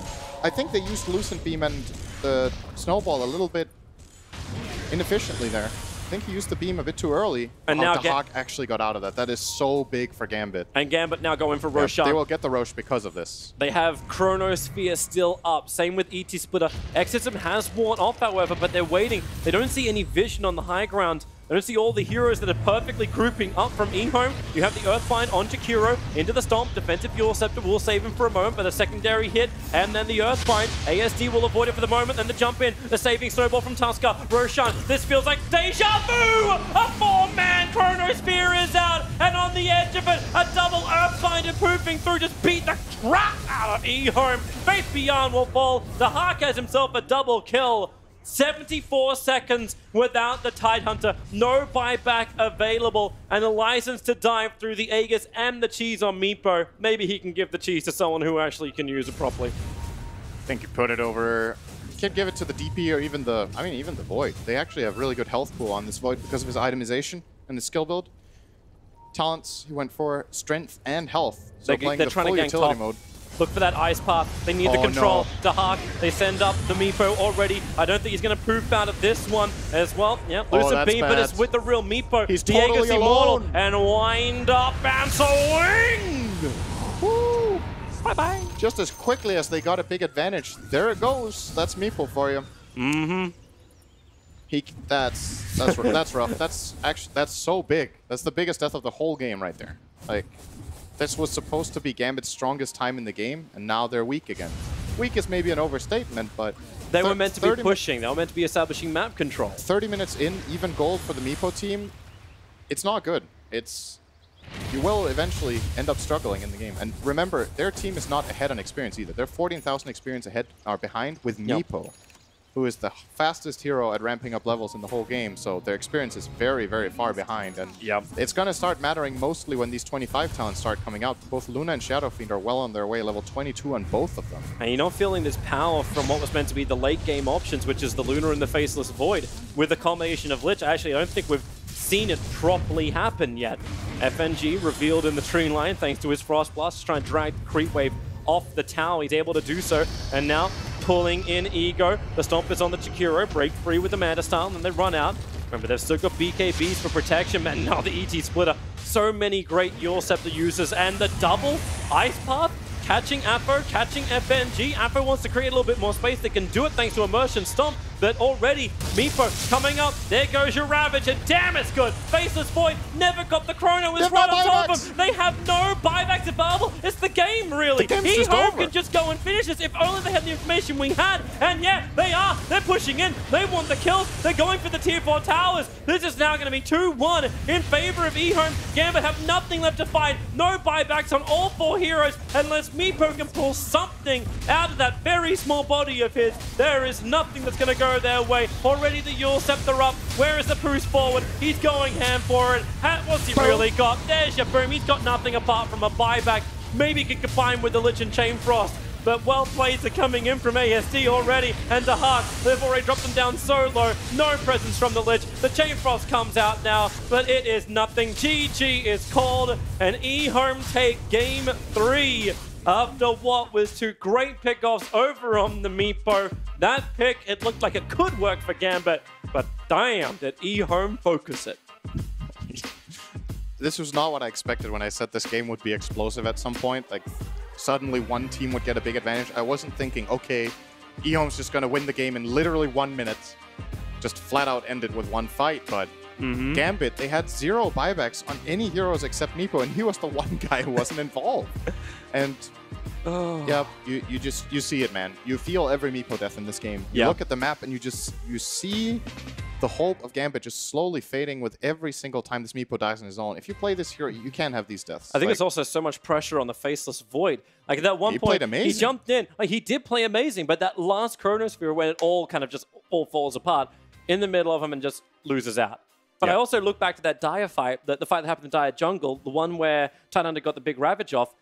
Death Prophet had silence off cooldown. They could have actually killed off the Tidehunter before that happened, but it seems like even with the Meepo, there was no focus from Gambit just to get this instant pick. The fight in the Dire Jungle was also the one without Exorcism, right? And that was the one without Exorcism. It was honestly, a couple of mistakes. There's a couple of mistakes for Gambit in this game, but from a team perspective, I think that's the biggest one. That they choose to invade the enemy jungle, try to fight without the absolutely most key ultimate of their whole lineup, the DP ulti. I would say it's more important than the Chrono, because when you have the Meepo, you can make space in the fight, and suddenly the slowly over time DP kills heroes, but they didn't have enough in the tank in that fight. That means they effectively wasted away the first Aegis on that fight. Then they wasted away the second Aegis on Meepo just being stranded alone in the middle of nowhere, getting killed off, and there you go. Meepo death, Meepo death. Yeah. Meepo end. I feel like we should talk a lot longer so we can take more of the talking points of Kyle away. But we'll be nice, guys, and panel, please discuss the game. Mute Kyle. Thank you. Thank you very much. Yes, we all wish we could beat Kyle sometimes, but not this time because he needs to be able to break down a third game. A third game won by eHome. They moved to just 1 game away now from claiming the first title of 2019, and it's a big one because it would also mean they head off to the major as well. Kyle, Admiral, Bulldog, and Black all here to break things down from game number 3. Kyle, we'll start with you. It was, yeah. Kyle? It's a Meepo game.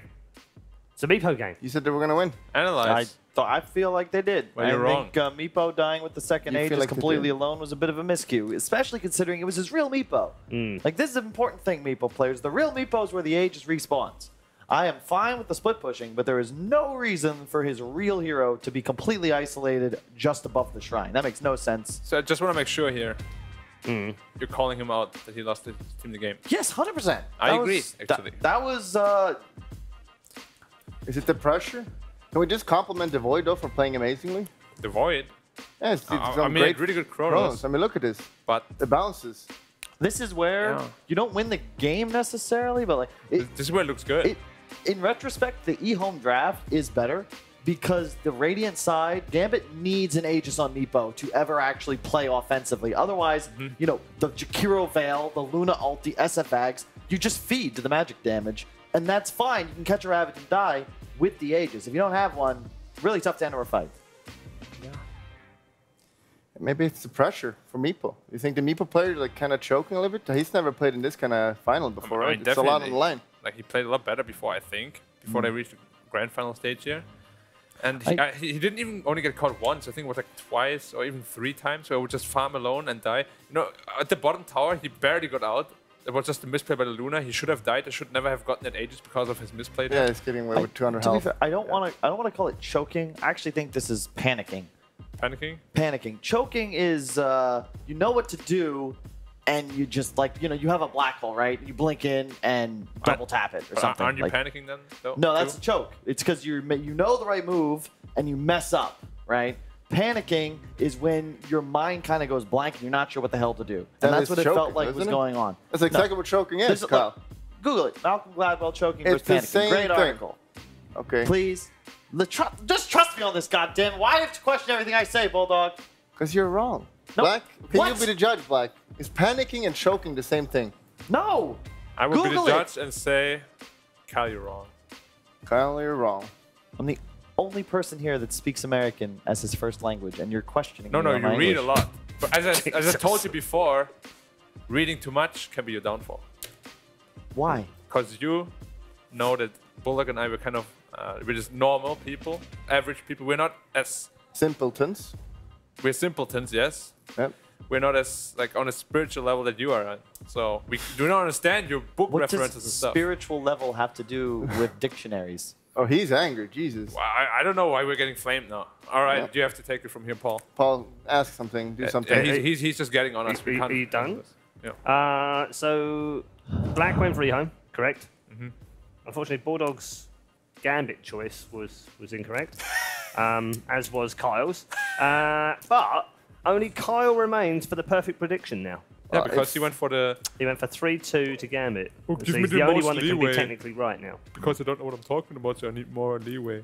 I don't know if Gambit can win 2 games based on what I've been seeing. It's going to be tough, isn't it? Yeah. Yeah. It's gonna be tough. Shadow Fiend in this one stands out on the scoreboard. 12-2-7 from ASD. Was pretty good. Is he one game away from being the MVP of this tournament? For me, it was Faith Bien until I saw that Magnus that looked Yeah, it was a bit rough. quite Game shaky. 2, wasn't it? Game 2 So was probably was- Ego or ASD. Yeah.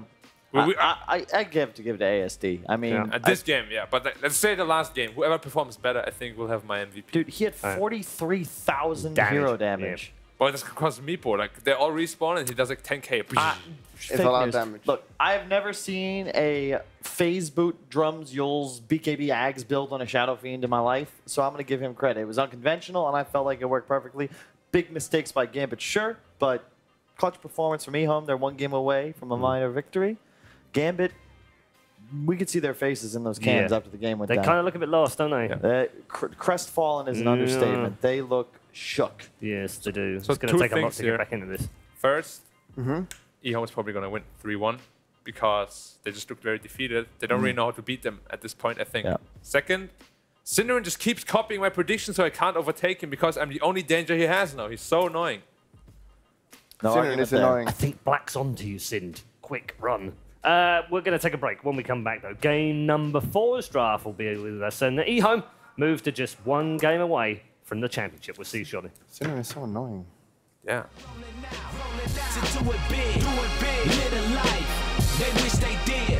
Gotta go for yours, no hesitations. Make the haters say congratulations, congratulations.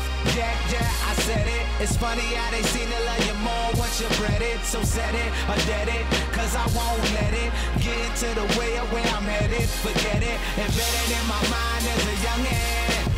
I'ma grow up to be something big. I know, you heard it all before.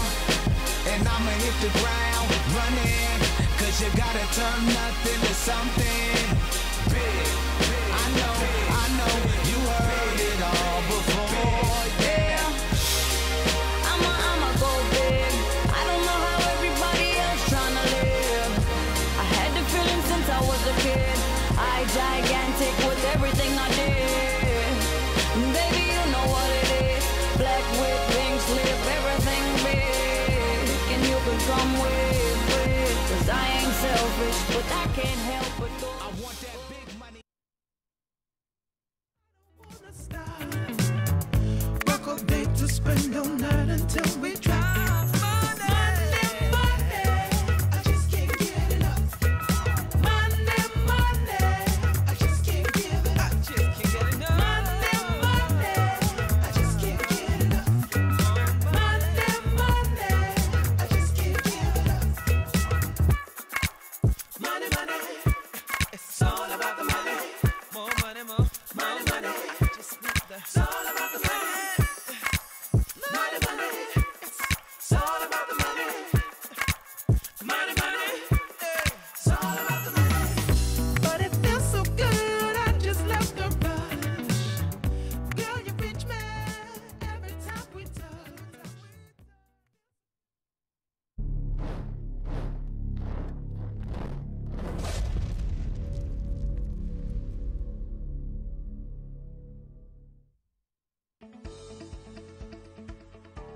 GVM Pay is designed for gamers to unlock various benefits from most mainstream games to your local services. Recharge made easy just within your fingertips. Recharge easily in 3 steps. Earn rebates for every recharge. Download GVM Pay now at pay.gameview.io. GVM Pay is everywhere.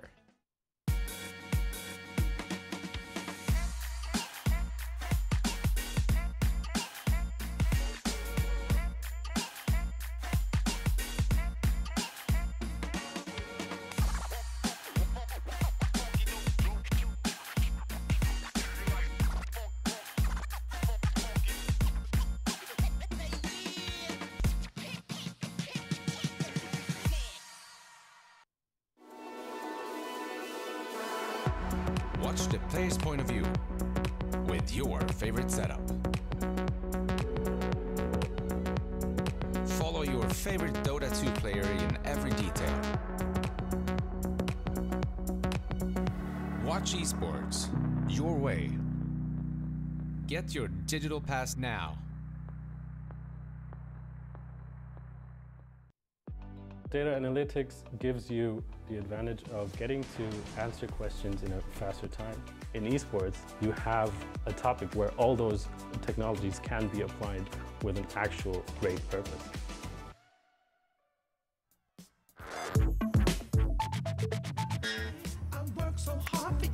A very warm welcome back to Championship Sunday. It is the Bucharest Minor. We're getting very close to crowning a champion. And of course, a reminder for you, the champion will disappear next week off to the major, the second major of the season. So a big prize ahead for the winners. Now, Gambit are 2 away. eHome, on the other hand, are just 1 game away. Are they going to convert it? That's the big question. Gents, got a feeling that this is all done and dusted based on what we've seen so far? Is it over? I think, now I can finally bring this out, eHome is going home. As winners or losers? Well, the majors in China, so they're going to China, they're going home. They have to go live in home. Shanghai, not China, though. They're definitely going home They're at going the end home of this regardless. event. Yeah. Oh wow, I can't take anything. Thank you for that very good analysis, Black, especially Thank from you. you, someone with intimate knowledge of the Chinese scene. I'm glad you're using your knowledge and abilities for our benefit. If there's Thank anything you. else, please Why are you even email me. invited? Why am I invited? Yeah. So I can make fun of They Kyle couldn't- with they you. couldn't find Yeah, we anyone make a else. good team. Yeah, we do. Wait, are you both going to the major? Yeah, of course. No, you're not. Wait. wait. No, you're, really? With his record of visa applications? That's true. They have a backup, I hope. Do you already have a visa? Yeah. Black? Yeah. good. We have a visa together and 1 passport, actually. Interesting. Well, this is the game that shows Gambit's mettle. You just lost a game in a real rude fashion. Like, that one hurts. That one tilts, and that one can You say really rude or rattle a crude? team. Huh? Yeah. Crude, right? Or did you say rude? Rude. I couldn't think of a better word. Sorry. Crude. Rude. Terrible. Now they're going back to the roots. They're going for that group up at 20 minutes, get auras, and destroy them. Wow. No, Chen. Oh my god. eHome always wants to lose. Why? Why did you pick Chen? I don't know. They're going for the OG. Yeah, where but it you makes pick- no sense. We already saw it makes no sense. Against Beastmaster? Is it good? I think the problem is it worked so well the first time. I think teams assume that it's repeatable. But now that, Beastmasters that are good, they're just going to save the boar spawn. They might put in earlier point and axes. You still lane well, and then eventually you just have 2, and Chen can't really play against you. Okay, so the first time I give it to you, what about the second, third, and fourth Chen's- time? Chen's Didn't lost. work. Yeah. Exactly. Also, the first time I think it wasn't even Chen. It was was Enchantress. Enchantress. Yeah. And she's way better, right? Way 'Cause better. You don't want to... She's way better harassed. Yeah, Like, she she's throws hot. spears. What do you mean she's hot? She's hot. Compared to Chen, I mean. Depends what you like. I think Shen is kind of hot. Yeah. I think they're both attractive in their own ways. We're not talking about own ways. We're talking about just hot. What's that supposed to mean?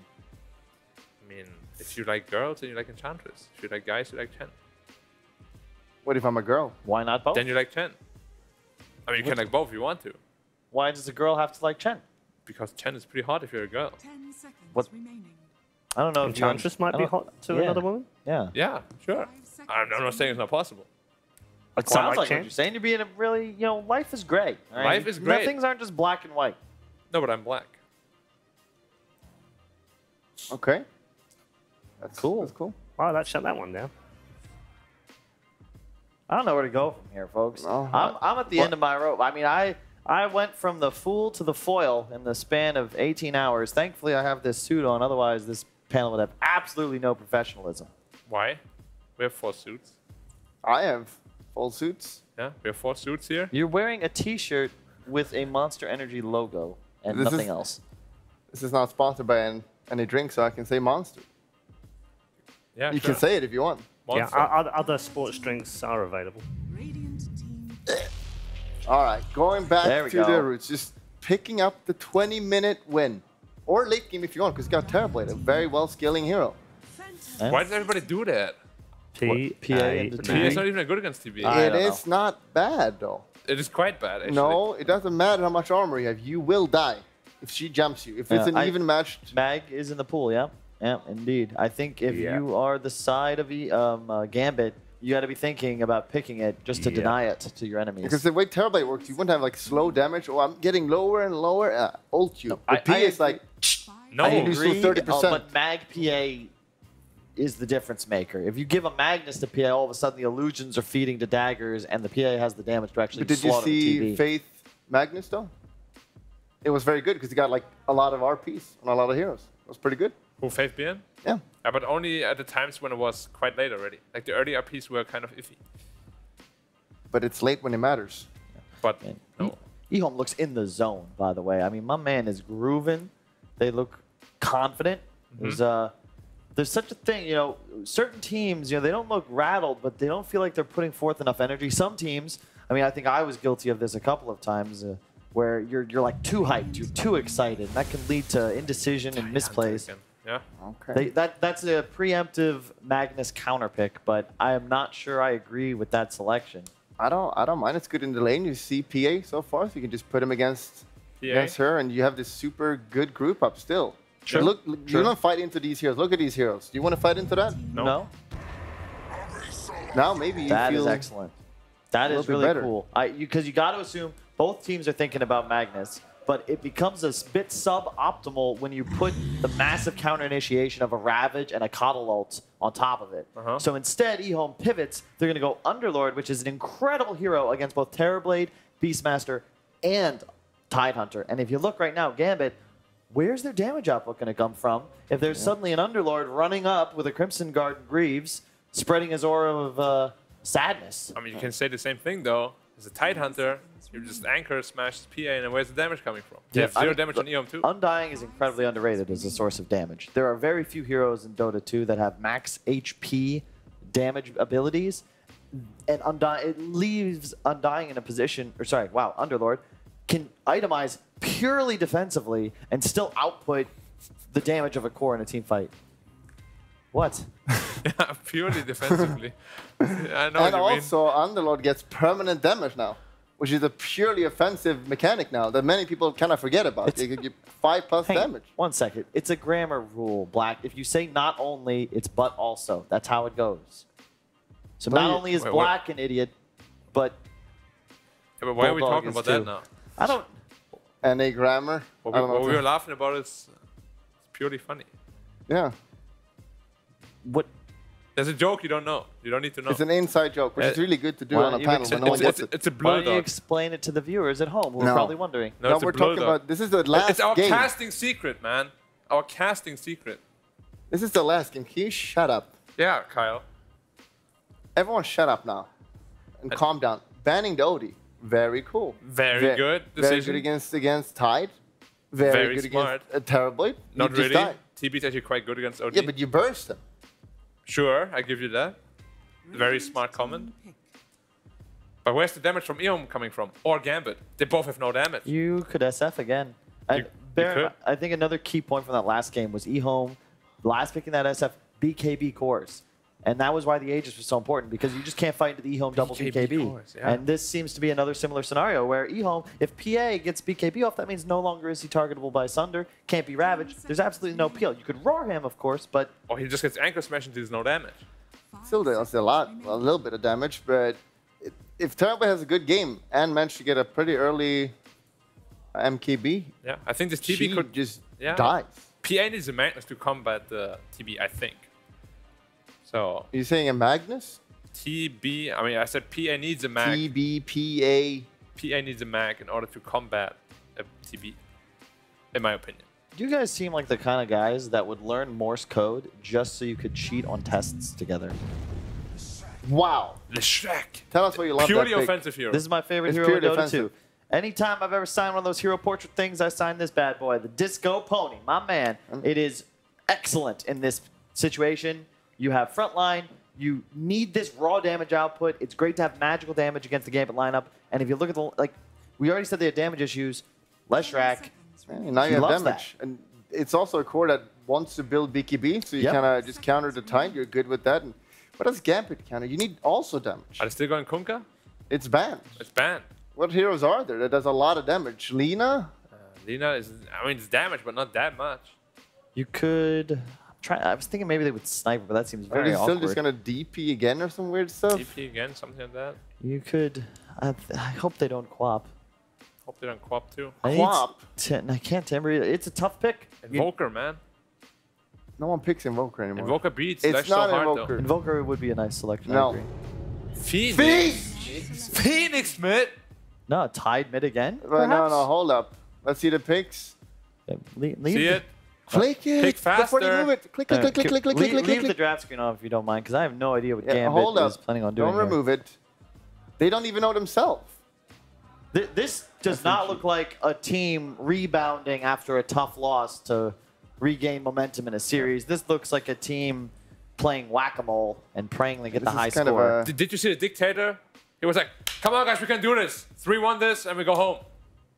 Go home as winners. Yeah. As winners. Go home as losers. It doesn't feel good. Yeah. So you preferably want to win. I think that's their goal. Immersion is going Immersion Phoenix. Phoenix. Yep. So it's a mid-tide. Mid-tide. Jesus. Right, gents, quickly. We need to go through our predictions. Kyle. eHome. I hope I'm wrong. I want a game 5, but Okay, eHome. wow. Bulldog. If I'm eHome and this guy is Gambit, I think something like this will happen. I'm eHome. Right. And I smash him. And then he loses. Right, so you're eHome. Right. If I'm eHome, that guy's Gambit, something like that. Smash him. It's possible. Look, the BKB times are everything. They don't have much for egg. Immersion can win this game if he goes off. All right, head over to our... it's uncontrollable. It's literally out of control. I'm basically going to give Shiva a call in a minute and ask her for some tips on how to handle these guys. Well, gents, eHome? I think both of us like the director's draft, Black. The director. Director. Yes, the director. There's a slight I didn't difference wanna, between director and dictator. Yes, a little bit. Dictator? Little bit. Semantics. I'm sorry. I'm sorry. Are you both eHome? Yeah. Yeah. Yeah. Okay, I think all we right. are. Yeah. Take us in the game, gents. All right. Thanks, Fred. It feels very much like an odd draft. You fifth pick the Phoenix. They had to be thinking of something when they did it, apart from we can just throw the Tide mid and this will work. Like, how do they play against Leshrac?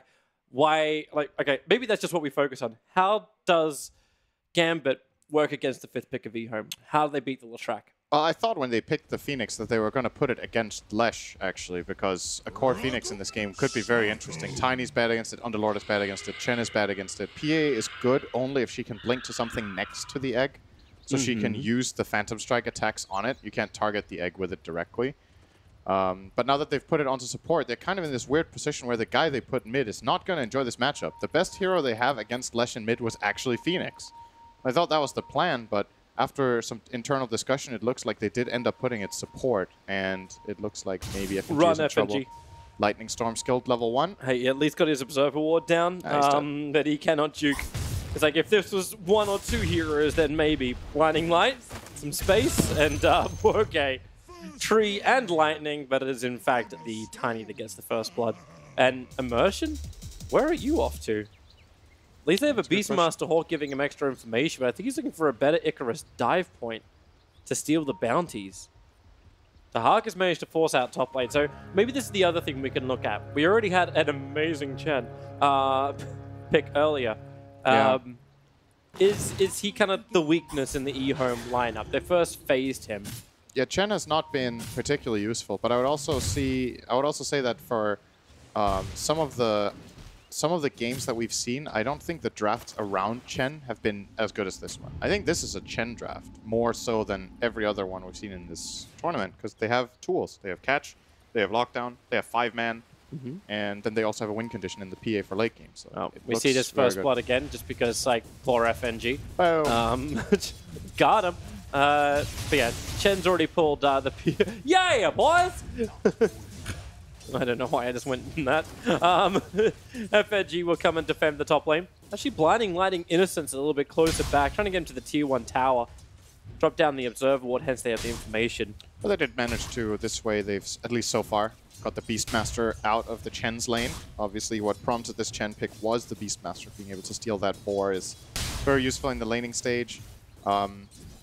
This is not a great lane for Beastmaster either, though. He's playing against Underlord, who's one of the better melee heroes against Beastmaster, just having so much raw damage coming from the Atrophy Aura when the CS happen around him. So he can contest him on CS, and the Tiny, who can kind of match him in just fist fights when these guys are laning together. It's pretty strong. So Immersion, he's resorted to pulling the wave all the way back to outside his tier 3 tower, as Innocence will be getting away here. He'll be fine. A little bit scary. Stole or took over a ghost.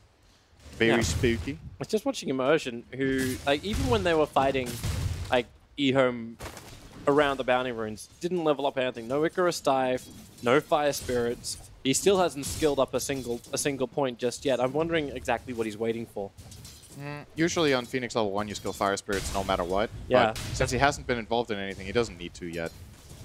That's But pretty much it. He was an off-lane, like, counter-harasser, though, right? Yeah, but they're not looking to fight. So this is the better play for him overall. I think this is a good decision, because their lane is too weak. Beastmaster Phoenix is... It's pretty good in some matchups, but I don't think this is one of the best ones. Now that Tiny has left, they definitely have aggressive play potential by harassing this Underlord. But of course, Gambit should for now be unaware that this is happening, unless he TP'd under this aggressive ward of FNGs placed before the game, or before the first blood even took place. How's this mid matchup going? I'm actually curious about this. I feel like this should be... It's pretty even in CS, but as far as consumables go, ASD is definitely winning on that front. He's level 18 on Lesh, by the way. This might be his favorite hero, but we haven't seen him play it all tournament. This is not really a very common pick right now, but he should feel very comfortable on it. He must have so many games on this hero. Yeah. You actually see the difference as well between them. With the money that's spent up, at least there's a Bracer that now flies out for Afo. But with the stick charge, ASD's regeneration is just so damn good, and he's already about 300, 400 net worth in front of Afo. Even though the CS is like 3 the difference. Yeah. I don't think this lane goes this poorly if it's Phoenix, but I could be wrong. The Gambit had to look at like the big picture. Maybe they could have got a better lane here, but then you would have a position 4 Tide, or a position 4 Beastmaster, and then an offlane Tide. Either way, they were a bit cornered in terms of laning presence. Their laning in this game is just weak. Like, they don't have a single strong lane to pressure this eHome lineup, and we've seen when eHome get an advantage, they tend to win the games. So, Immersion's going to be forced Icarus dive away in a second, taking a little bit too much damage as that Ghost that was pulled off the top lane that's just keeping the slow going. He is confident to hold that dive and get back to the tier 1 tower. It's a very long cooldown, 36 seconds, so he would have had to use his flask anyway, and of course casting these Phoenix spells does cost health. Anyway, top lane, Tahak is having his worst laning stage of the tournament so far, I think minute 4. It's being shut down very well here, only 13 CS, and has to buy extra regen because of the harassment of this Tiny. It's going to push that net worth down. He's sitting at 1,400 compared to the almost 1,800 of Ego. And that's that same lane. And Faith Beyond's adding pressure onto the bottom tower.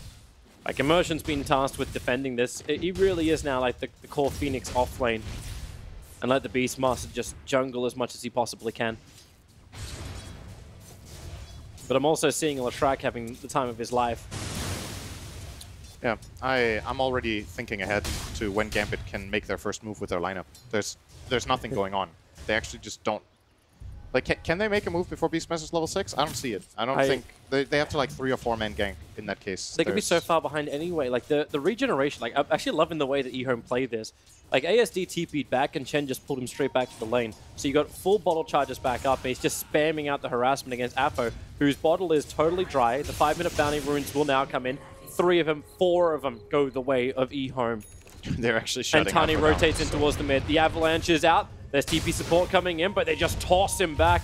And now Apo is in the middle of the Pulse Nova. You can say hello to Immersion. You can also say goodbye to Immersion. He's going to sit back at the Tier 1 tower. My god, they're even sending the Mind Stealer to just drain Tide's mana. Like, can you hate on one guy more than this? You send back his opponent, so he gets a bottle refill, and he TPs back, and then you also put the Mana Burner against Tide, which is horrible to face. This creep drains 100 mana every 18 seconds, and Afo's mana pool is pretty bad, so he's just going to keep spamming out. I like how he waited as well, saw the bottle charges going, and then turns it back around to get the mana burn. Yeah. What's the maximum amount out of this? Efficiency. But ASD, like they want him to win the lane too, right? Like a Leshrac playing from behind is never a fun situation. All right, that'll help. Bottles up an Arcane Rune. Trouble on bottom lane, as Ego is already rotated down to work with Faith Beyond. They'll go underneath the tower to kill off this Beastmaster, even with the boar slow. Sifling Dagger will slow him up just as much, and Beastmaster tries to turn towards the south, but the Firestorm is way too much damage, but Ego wants to ensure it with the Stifling. Quick little fortification, that's goes top lane, the Hawk. Oh boy, they're falling apart. A level 4 Terrorblade versus a level 7.5 Leshrac. You may as well make it 8 and a bit. And they're TPing around everywhere. Apo is trying to kill off this Mind Stealer. That's not going to work. Faith Beyond will come to defend the lane. I'm like the permanent damage aura. He's got 3. Yeah. Huge. That's up. Yeah. But looking good for eHome. Now Ego's able to have a lot more space in the bottom lane. It's when Immersion and FNG trying to get a little bit more aggressive against him. Got some Fire Spirits left to hit with the Illuminate, but that's a big creep wave for him to grab, but it's Chen. In the back lines, working with the Leshrac. They just rotated him over. FNG will die. This pairing is actually so sick right now because Gambit can't really fight, and eHome have this absolutely godlike hero at this time for skirmishing. Leshrac is amazing for 2v2, 3v2, 3v3, you name it, at this point in the game when the enemy team doesn't have hard burst and lockdown. Chen is literally just a teleport scroll. Yep. But, or well, Boots of Travel level 2 rather. He just sends, he's like, yo buddy, where do you want to go next? Sure, let's go kill that guy, and Immersion will die here. They got 4 seconds to the Icarus dive. He needs to actually connect on the stun with the pulse, and there's the Icarus dive down. TPR, damage output, it's enough with the lightning. It's a good try. A triumphant.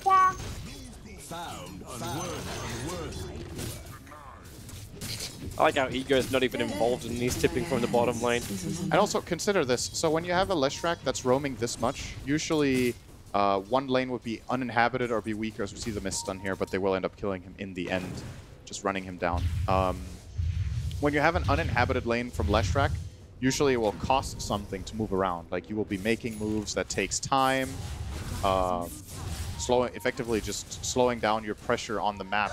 But there's no there's no downtime because once again, when Gambit can't make aggressive moves, eHome can kind of park whatever hero they want in every lane. So if they're like, okay, Faith Beyond, you take care of mid.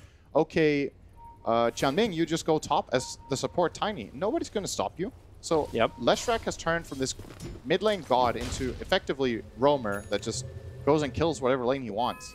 And there's just no response, man. There isn't that much deep analysis to be made right now for a Gambit situation, apart from the fact that they've picked team fight and nothing else, and their lanes are bad. Yeah, by the time the team fight comes up, there's just nothing you can do with it. When you watch Terrorblade use Metamorphosis, not to assault the tower. The lane that Terrorblade was in, the tower has taken 19 points of damage.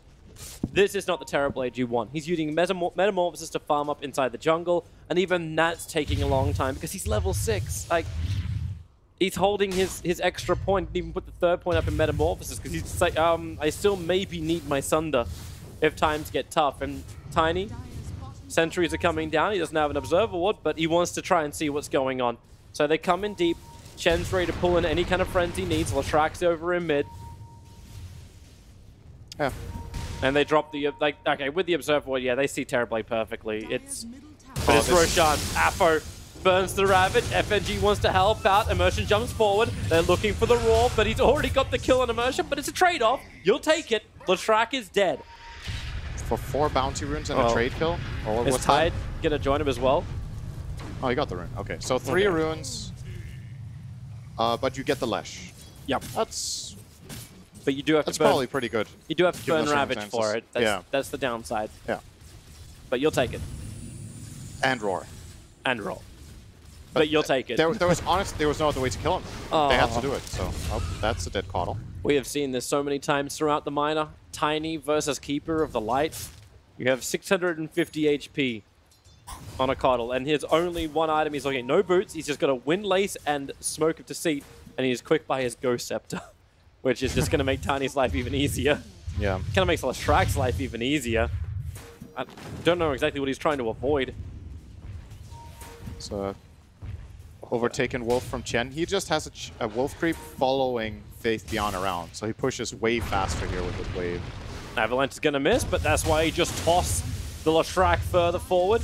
Support's coming over from Dahak, but I don't think he really wants to be involved in this. The Penitence, okay, he's going to give life to Afro, but the tree toss up to Dahak. They're looking for a secondary slow, or they just toss him, but they toss ASD over towards the Terrorblade. He's already used the Sunder, and the Pulse Nova's hitting both Avo as well as Dahak.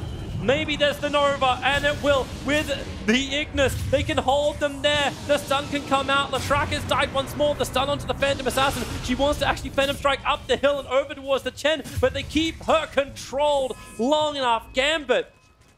They are killing off an overconfident eHome. What the hell are they doing? As weird as this might sound, that was a draw. And this is with a team 7k ahead minute 12, but remember, Faith Beyond was never involved. He was just flat out pushing top the whole time, so the little bit of extra gold that Gambit got, he kind of got something similar. I guess there's a bit of an XP swing in this, but it's largely irrelevant in the big picture. They have to find a bigger win than this. They can't, like, but I don't know if they can, right? That's the problem. You have to kind of settle for just keeping the graph afloat, basically. If you look at the gold graph, it really tells the story, right? That's the first good moment of the game. It doesn't really go up for once. Yeah. So that's a victory in itself, I suppose, but there's no like real progress being made for Gambit. Yep.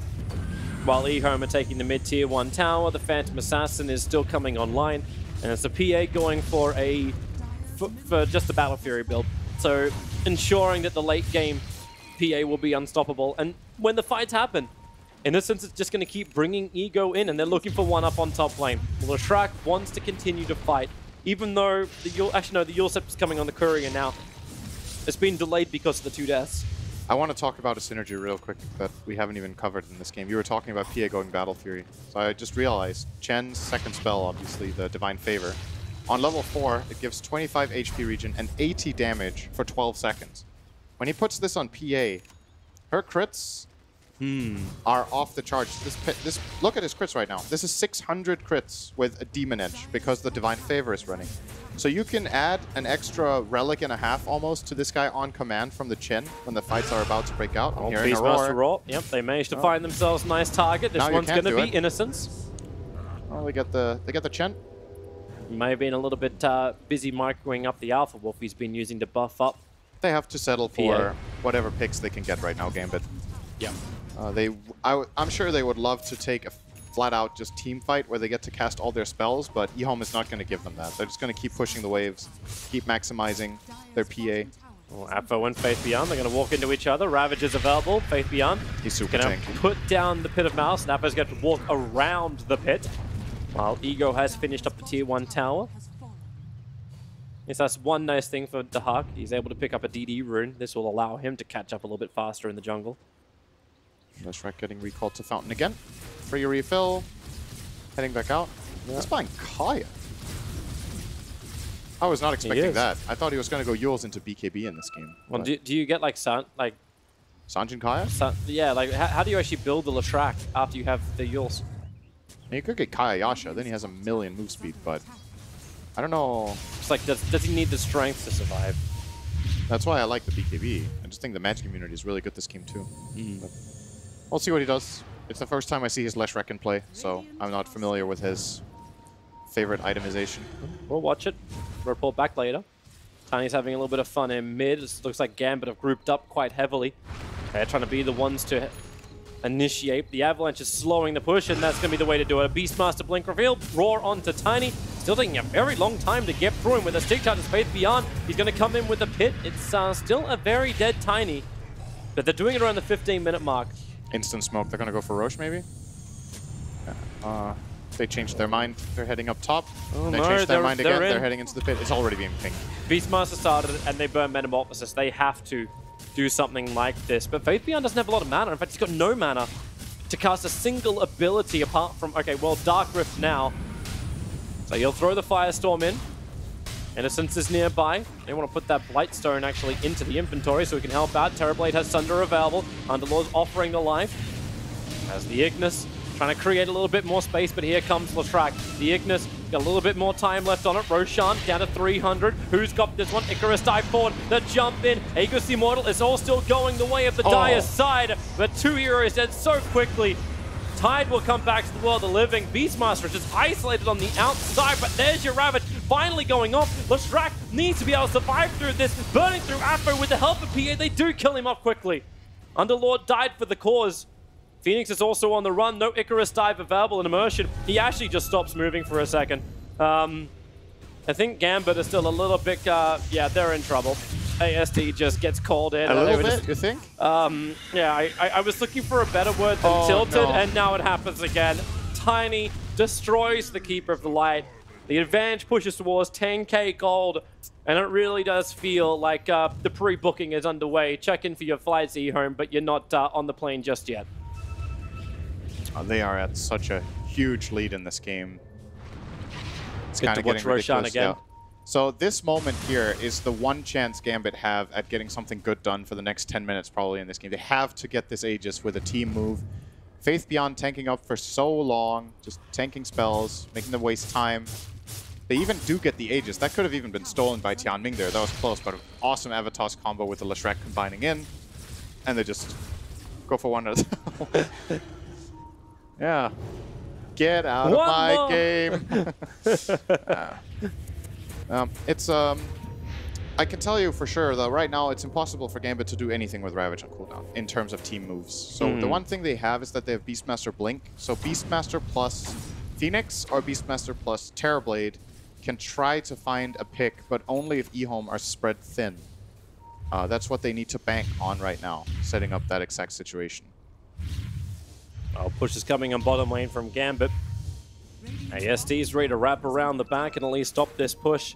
At the same time, it's a smoke maneuver from eHome. You have Tiny and Chen looking for an opportunity. And they're going to find one. There's going to be Immersion right in front of him. Hit him up, throw him down while bottom lane. ASD gets initiated on. The roar is out. Have they got enough damage to get through him? Hand of God gives ASD a little bit more life. He will not be able to find the kill onto the Beastmaster. He runs away. The Ignis underneath the tower. Faith Beyond. Yep, got it. He didn't get it. It expired. The tower. It expired. It was the okay. It actually expired. Oh, Beastmaster, he's going to find his way out. Looks Avalanche. like it. Yep. Too late. Guessed it right, but did it too late. Chanming. Oh, nice play. They at least find the Leshrac. This is the kind of moves they need to make. Beastmaster plus Terrorblade. In that instance, it's going to cost them Metamorphosis every time, but they killed the most valuable hero on the map at the time. Now the highest value hero has changed. Yep. Unfortunately for them, it's another guy on the enemy team. And that guy also has a Desolator. So Deso to go with the Battle Fury. And to go with the Chen buff. I really want to see what his crits are right now when he gets this Deso flying into him. I hope he doesn't crit yet. Wait for it. Thanks, Gabe. 1069. Yeah, that was before he got the Deso. The Deso was on the courier. So with the Deso, I don't know what it is. It's getting 962 without the buff. Yeah. So you can add another 80, and then he crits for 300% of that. So it's like 1,300, 1,400-ish, I guess. All right. Not yeah, bad. that's not bad. No, this is when you're like, hey, Chen's actually a really great hero.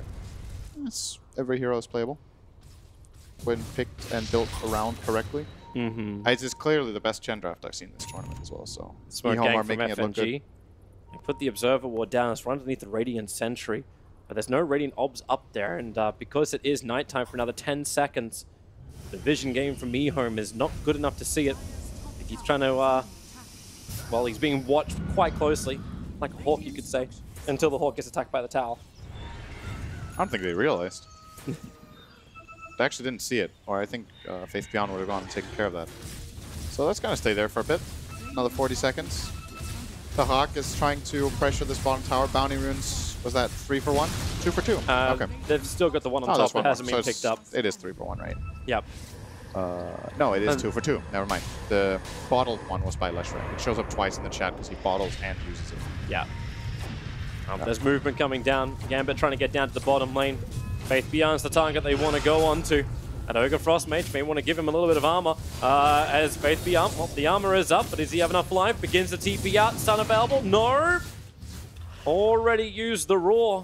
That's kind of just sad. Because he goes to base and then Chen just pulls him into the mid lanes and they start their attack. Roar's down. They used Roar in meta as well. So this fight is almost it's almost impossible for Gambit to take this. We're going to see the replay here. So I guess the Crimson Guard off. I think he wants to... Oh, he doesn't have Dark Rift, so he just wants to stick TP out, and he does pull it off here. And no Ravage. There's no secondary stun. Ignis is on cool. Actually, Ignis is ready. I wonder if he could have reached that. That's... I should not be alive. He's having a great time. Well, of course.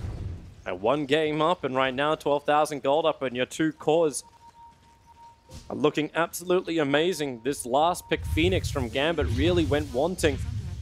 Even if Tidehunter did get some early farm, it's still not enough.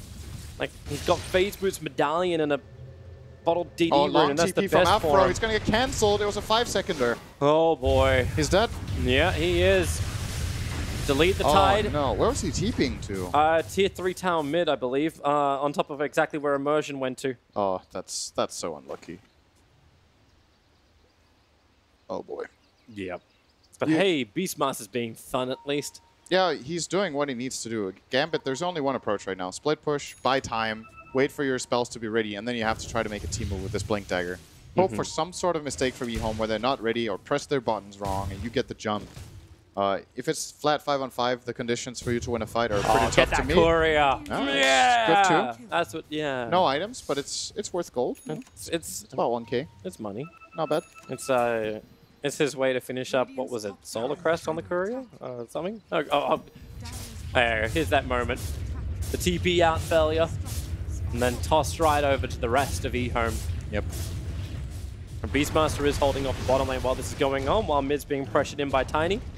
So Gambit, pushing in the bottom and just causing some problems for eHome. They don't have the big creep wave that they want to have. Oh, look at Innocence. Look at him being sneaky. He got down behind the Beastmaster and recalled the Tiny. There's no way he's going to see this coming. Oh, well, if you miss... He's deeper. He's deeper. The blink out right underneath it, the tree toss off target, and they have no stun to reach him. Oh, God. That was such a great play from Innocence, and then it just YOLO avalanche into the trees. He was probably expecting that there was a Hawk there and just wanted to try, I guess. But didn't work out. He got out. If the Hawk was there, you knew the Beastmaster was probably TPing out. So, yeah, have a guess. I think at this point, though, eHome still feel very, very comfortable as Eco is getting so huge. Working his way into the Abyssal Blade. They smoke up on the side of eHome. At the same time, Gambit have done exactly the same type of thing. Avalanche toss combo. Goodbye to the Keeper of the Light. The rest of Gambit, they were kind of looking for a fight because it's their blink reveal. Stifling Dagger flies forward, a blink away from Beastmaster. Will be able to dodge it. If he hits a Dagger crit on Phoenix, he loses 80 or 90% of his health. There's the jump. No crit. Still takes out a 5th. And now Dark Rift. Everyone's come. Alright. It answers our question, Toby. That was 1400. All right. There you go. Well, let's see that again. Tier 3 tower melts. The other big part of Leshrac, you turn on Diabolic Edict and no building is able to survive. They can take so much of the base.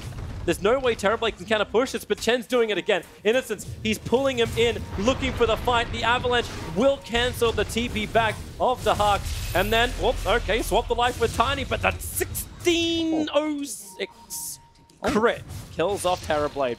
Maybe he didn't have the Chen buff before then. He must have had that. Now maybe not. I don't know. And now triple Stifling Dagger. Beastmaster got rooted. And he's on the run into the lane. Blinker TP into the trees. Anyone got a stun? Not in time. It was the right position, but a little too late. But you know where they're going. It's top, because Innocence just TP'd there. So bring some friends. Time for a gank.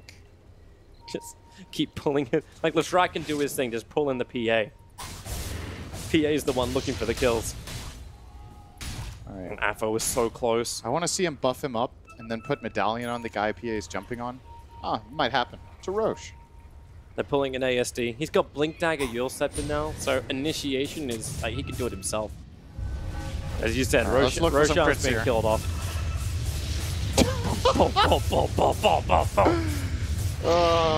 By the time Gambit arrived, Roshan is dead. That was before the Basher even reached the Phantom Assassin. It came in at the end of the death of Roshan. That's some of that frog shit. there. We take what we're given. Holy mother of Lord, that damage. Okay, Gambit, what's the play? Live. One hit crits the entire wave, and the Stifling Dagger will take the other wave out. This is the poor man's power. All right, they have to ravage. They have to ravage. Terrorblade has to have a big time. He's got BKB ready to go. Fresh Solar Crest and Afo. Focus somebody down, but is it going to be the Aegis Immortal target? Is jumping in Ego. There's your Stifling Dagger hit out. Afo did take the crit and live through it, so that's one upside. But Ego is the only target that's currently presenting. ASD's perfectly on the side, waiting for his own jump into the back lines in the back of his own Yule Scepter. And Ego, he'll just take this. He knows they can't kill him. Illuminate spam can hold him back. Now the Edict from ASD is going to get involved too. Beastmaster Roar, that's the target they want. And Tiny, toss him around. The Ravage, it'll fly out, combining with the Aegis, the Blinding Light, forcing eHome in way too deep. A lot deeper than they wanted to. With Leshrac dead, they've got a chance. And now, even with the Nova, they cannot reach it. They cannot kill it off. Will the Stun Tommy be right on the edge of the Aegis Immortal? It's a fraction of a second too early. And Phoenix deleted from the game. PA will look for a little bit more, jumping out of the pit, over towards Afro, under the tier 4 towers. He's cracking melons with hammers, and maybe with the Sunder, the Hawks. No, the chance isn't going to be there. Another crit, another bash. They bring down Ego. Still a triple kill for him. Buy him back, and Chen is dragging him back to the engagement. The root is down, and Gambit are on the run. Back to the fountain, back to safety, back to triple Stifling Dagger, just ripping apart all of your life. 2 lanes of racks in favor of eHome, and they're looking for the third. Yeah, Gambit used everything. So how are you going to deal with this guy now? This 3-on-3 or even 4-on-3 as it's going to be in a second when they pull up the Tiny after TPing home again. eHome are halfway there. Gambit, they're living on a prayer. And he keeps healing. He just keeps healing this PA up with the Divine Favor. So all this harassment doesn't really do anything. They're waiting a little bit longer. Again, as you said, Ravage on cooldown. Tiny jumps in. Avalanche toss, throwing back the Beastmaster, trying to keep him alive. Tiny jumps forward, looking towards Innocence. They're going to get rid of the BTs level 2. Chen is down for the count for the moment. He'll buy back into the game. Remember, the PA still alive, but sitting in the back without the buff. But Stifling Dagger, FNG just got blown up. And now PA jumps in with the cleave. That's the game. Everyone's dead for Gambit. GG, well played. eHome will 3-1 the grand final of the Bucharest Minor and advance themselves all the way to China. They're going home to play in the major next week. Just fully deserved. I think it's pretty clear after this final and the whole lead up to it that eHome just were the best team here. They dropped a single game, which was in this finals. And it was kind of the common consensus among us and the panel that that was the hardest game they had to win in terms of draft. So every time they had an even game or they were favored, they just never lost. And sure, they had their moments in the games that weren't clean and that didn't look too easy, but they always grabbed the win, and that's what matters in the end in these tournaments. Still give really good props to Gambit. They still made it to the grand final. There were some really good teams here. OG and NIP didn't make it here, but Gambit did. Hopefully they stick together. But really, your champions are eHome. They are the winners of the Bucharest PGL Minor. They claim the major spot, and damn, they did it in style.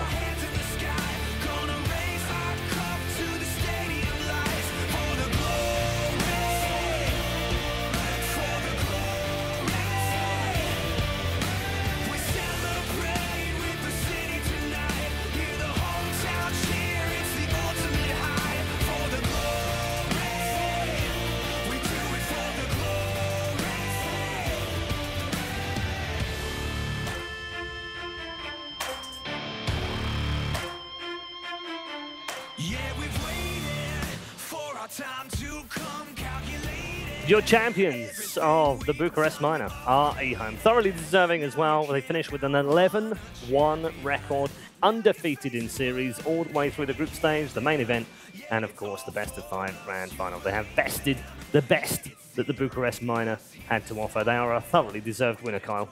Oh, for sure. Admirable performance. As I think Sin said, they were the best team here. They deserve to win. And I actually think they can be a team that competes at the major. Yeah. Seems to be that every year the Chinese teams, with the exception of LGD, are about even. So eHome could finish. You know, they could be last, they could be third. I wouldn't be surprised. Yeah, that's the key thing about it, isn't it? We were interested to see how they finish now in the major because it does give us a yardstick as to where the rest of these teams at the minor are. Yeah, definitely. You know, very well said by Kyle. I have to say, we saw the last minor, Tigers. They got first. They go to the major. They get kind of stomped. I don't think that's going to happen with eHome. No. I think they're going to easily get top 8 at least. Henrik, they were one game away from having a perfect record here, and you could argue they kind of beat themselves in that game. Yeah, they were, I wouldn't say fooling around, but they kind of felt so confident they could got just excited. Yeah, and even seeing the later games, like they're smiling and being happy during the game, like TP out with like 200 health and just smiling and laughing, and you're like, okay, I feel like they got this in the bag. There was one of the rare occasions I saw some comment that I thought was accurate, which was that it was a Wings draft, but they only had 2 out of 5 Wings players. So it wasn't, they didn't quite have all the pieces to make that work, but you could see that spark. You know, there was something there, just not quite complete. Yes, there was a little bit of innocence and faith being in that draft for sure. Whilst we watched through some of the highlights as well, Black, do you want to put forward your MVP for the tournament? Yeah, I probably. Ego? I mean, for me, it was between Ego ASD, between this.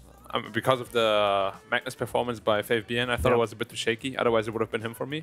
Right. But that game was basically entirely on him, and he couldn't perform. So, by no means am I saying he played bad or whatever. Sure. He played very well, but for me, it's probably ASD. Okay. He's those, been put on so many three, heroes. Ego, ASD, and Faith BN have been consistently talked about throughout the whole tournament as the best 3 players here. We've not even talked about anyone else from any other team other than FNG a little bit, just because his drafts in the earlier part of this tournament were very good. It's ASD for me. He played too many heroes, too well, with too much thought into everything. Like he created the staple Razor build, the first guy I've seen build drums on this patch. He just played a Leshrac with Sanj and Kaya and this cool Yule style. Like he played Shadow Fiend going green. Like he was the player that I think really separated himself from his competition individually. And how can he do at the major? Are people going to figure him out? He's got to stop losing lanes. He plays a little too aggressively, and I think these top-tier mids will punish him. Yeah. But what is he, like 19? Yeah. First, how long has he been playing Dota? Like, this kid needs some time. A couple of years. Yeah. You can just see the hunger in him as well. Yeah. This is why you want your mid player to be that young, hungry player, because they just try so much more, and you can see it in this series and this entire tournament. Very well played. A few words for Gambit, because they have played well throughout this tournament. They came into this on a bit of a hot rush of form, obviously beating OG 3-0 in the final we played last weekend as well. So they knew that they were playing well. They knew they had a good grasp of the meta, but it wasn't quite enough. I mean, they've fallen at the very last hurdle. That's got to feel really rough. Indeed. It's experience, though. I hope this team doesn't do anything drastic. It's a long time until their next event. Yeah. I think this team has a lot of potential. They can go places. You know, take a couple weeks, come back to the drawing board, you know, get back to work. Because this one can break a team if they let it. But, I mean, Immersion has been... I'm sure Navi's tried to poach him at least 7 times by this point. This kid is good. Yeah. I think the rest of the team is a lot... They're just good. They just got beat by the better team. It happens. Yeah, you've seen them at the end too. They weren't upset, or I mean, they're probably kind of upset. resigned to the fact that they lost. I think they were said smiling, you made the point talking. after the end of Game 3 that they looked a bit broken, didn't they? And therefore they probably thought this was the end of the road. I mean, anyway. they knew kind of that they lost already, I think, and you could kind of tell by the way they played in the last game. But after the series was over, they were still happy, smiling, talking to each other, probably, accepting the loss. So that's a good sign for the future. Yep. Last scoreboard of the Bucharest minor, just to wrap up things. Ego 11, 2 and 5 for the last game of the day. So fantastic performance from him. ASD 7, 4 and 5, and FaceBN 3, 1 and 11. Rough side for Gambit, obviously, with a couple of zeros on there for Afro Ninja and FNG. Kind of rounds it out, really. I guess that scoreboard tells us a lot in many ways, but the story of the tournament for these two teams. That game looked pretty easy for eHome, honestly. When you put a tied against Leshrac, I don't know how this kind of things happen. And overall, they were just felt like they were playing around with the enemy, and they kind of accepted Gambit that they lost pretty early, I feel. But they just want to keep trying, obviously. They got drafted in the corner hard. Like if you have to put you tight mid, and they wanted to do it in 2 games. Yeah. Something went wrong. Yep. Sure. I just want to give a shout out to Zhao 8, who specifically The requested. dictator? Oh yes, he. Sorry, that was a little joke earlier that don't know if you missed that one, but Black did call him the dictator, the director. Well, he has a much smaller ego than most directors. He specifically requested not to do interviews, not to be part of their content pieces. He wanted all of the focus from the fans and the viewers to be on his team. And now you ruined that. Now you're ruining it. They certainly proved themselves worthy of our attention, is my point. And kudos to the team. I think eHome.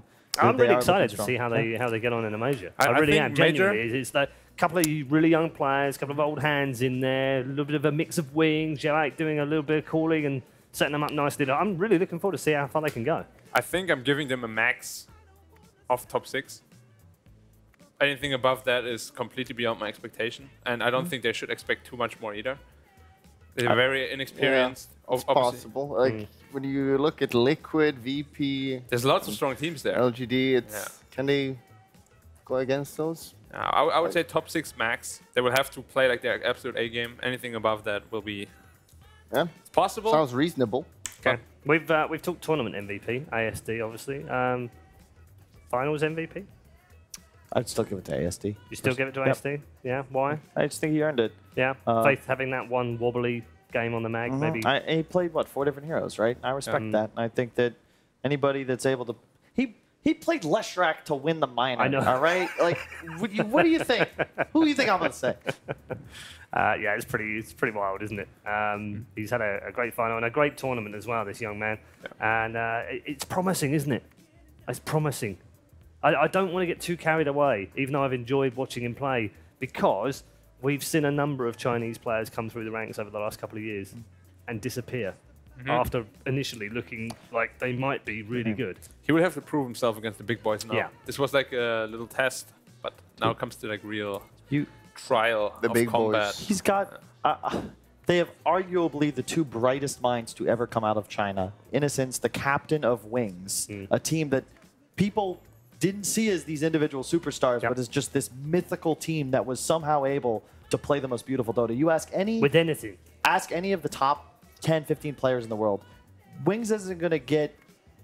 They weren't the greatest team of all time. They're not the GOAT. But if you ask who played the most beautiful Dota, what's the best performance by a team in a tournament, it's always going to be Wings you at don't have to say that to me. TI6. For the 3 months that they were in form, that led up to TI and included TI, best team on the planet. And to watch, amazing. I mean, they just did crazy stuff that shouldn't have worked. It wasn't Chen, Fury, and Wisp. Sure. You know, like, we'll pick one every time. Maybe a Lone Druid, when we really try and branch out. Were they the only team to pick techies at TI as well? Yes. I think they were, It was weren't on they? one game they lost. Yeah. No, but at least they wanted to play it. Hey, it was the same year, right? We should... Also, they lost game 1, actually. They didn't lose game 2 in the finals. But, yeah, anyway. We should check in with our predictions competition. If you've been following us since day one, you'll know that we've been doing predictions. And we've been monitoring them. And because we've been monitoring them, we have a winner, a champion. We also have a loser, which we won't dwell on too long. But Pyrian is 48%. Twitter, 55%. Twitter, 55%. You've done very poorly, Twitter. Admiral Bulldog, 59%. Finishes third from last, but ahead of Twitter. There's an admirable kind of finish here from Toby One, who's recovered to 61% to finish fourth bottom. 63% on Lacoste, 64% on Kyle, who finishes in fourth. In third, it's Black with 68%. In second, Killer Pigeon's been very consistent all week with 71%. And Cinderin, with 72% correct predictions, is the champion. Cinderin wins the Orikyle Ball. Get him in here. Sin, let's go. Ball. The true Orikyle. The seen him true play Oracle, though? Not on the pretty is side. the one and only Cinderin. Impressive performance. Coming off the bench, you know, he's been playing. If he See, were that's able to win. that's what I told you to do.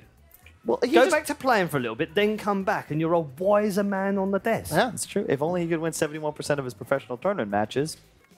Well, then we well, wouldn't have him here to give his input. Get in there, Sin. Wow, Cinderin, well done. Congratulations. You are the winner. You are No, the leave it, champion. Now you can Get go. in the center. No, get in the center and like really show Please, off. please take the stage. Go! Please, Sin, please it's take the fine. stage. Have the stage. The stage is yours. Please celebrate. Yay! Yeah, perfect. But amazing. The true Orikyle. The true Orikyle. Who knew that you That's could it. go Now back get to playing out of football here now. What are you doing? or something? Oh, jeez. I thought this was a balloon. And you come back and you're the best predictor in the world. No. Are you good? This is mine. It's my Cinderin. award, Cinderin. Get the hell out of here. Go away now. Go scrim. Go away. We're trying to close the show. Bugger Go. off. Yeah. Get out of here. He's Go. so annoying. Stop copying Leave. my predictions. Leave. Jeez. Be gone with you. All right. That's it, ladies and gentlemen. Thank you very much for tuning in. I've had a blast. These guys have had a blast. Everyone's had a blast, in fact, except for a few of the teams who, obviously, let's not go there. Let's finish on a positive. eHome were absolutely amazing in this tournament. They've gone 11-1. They've claimed the championship, $125,000 and 120 points as well. But they don't care about that because they're going to the major. The major. Well done, goes everyone. home. For real. And you know,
Data analytics gives you the advantage of getting to answer questions in a faster time.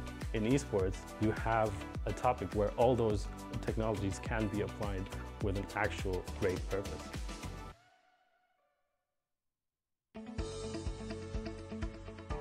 GVM Pay is designed for gamers to unlock various benefits from most mainstream games to your local services.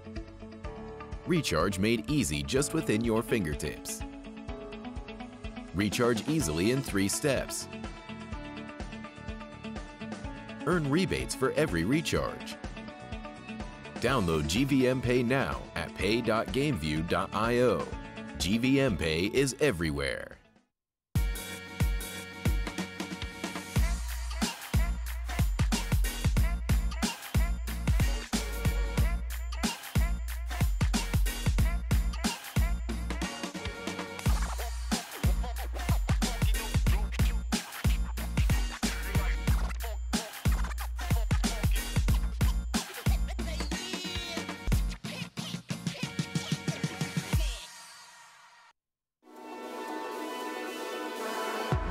Watch the player's point of view with your favorite setup. Follow your favorite Dota 2 player in every detail.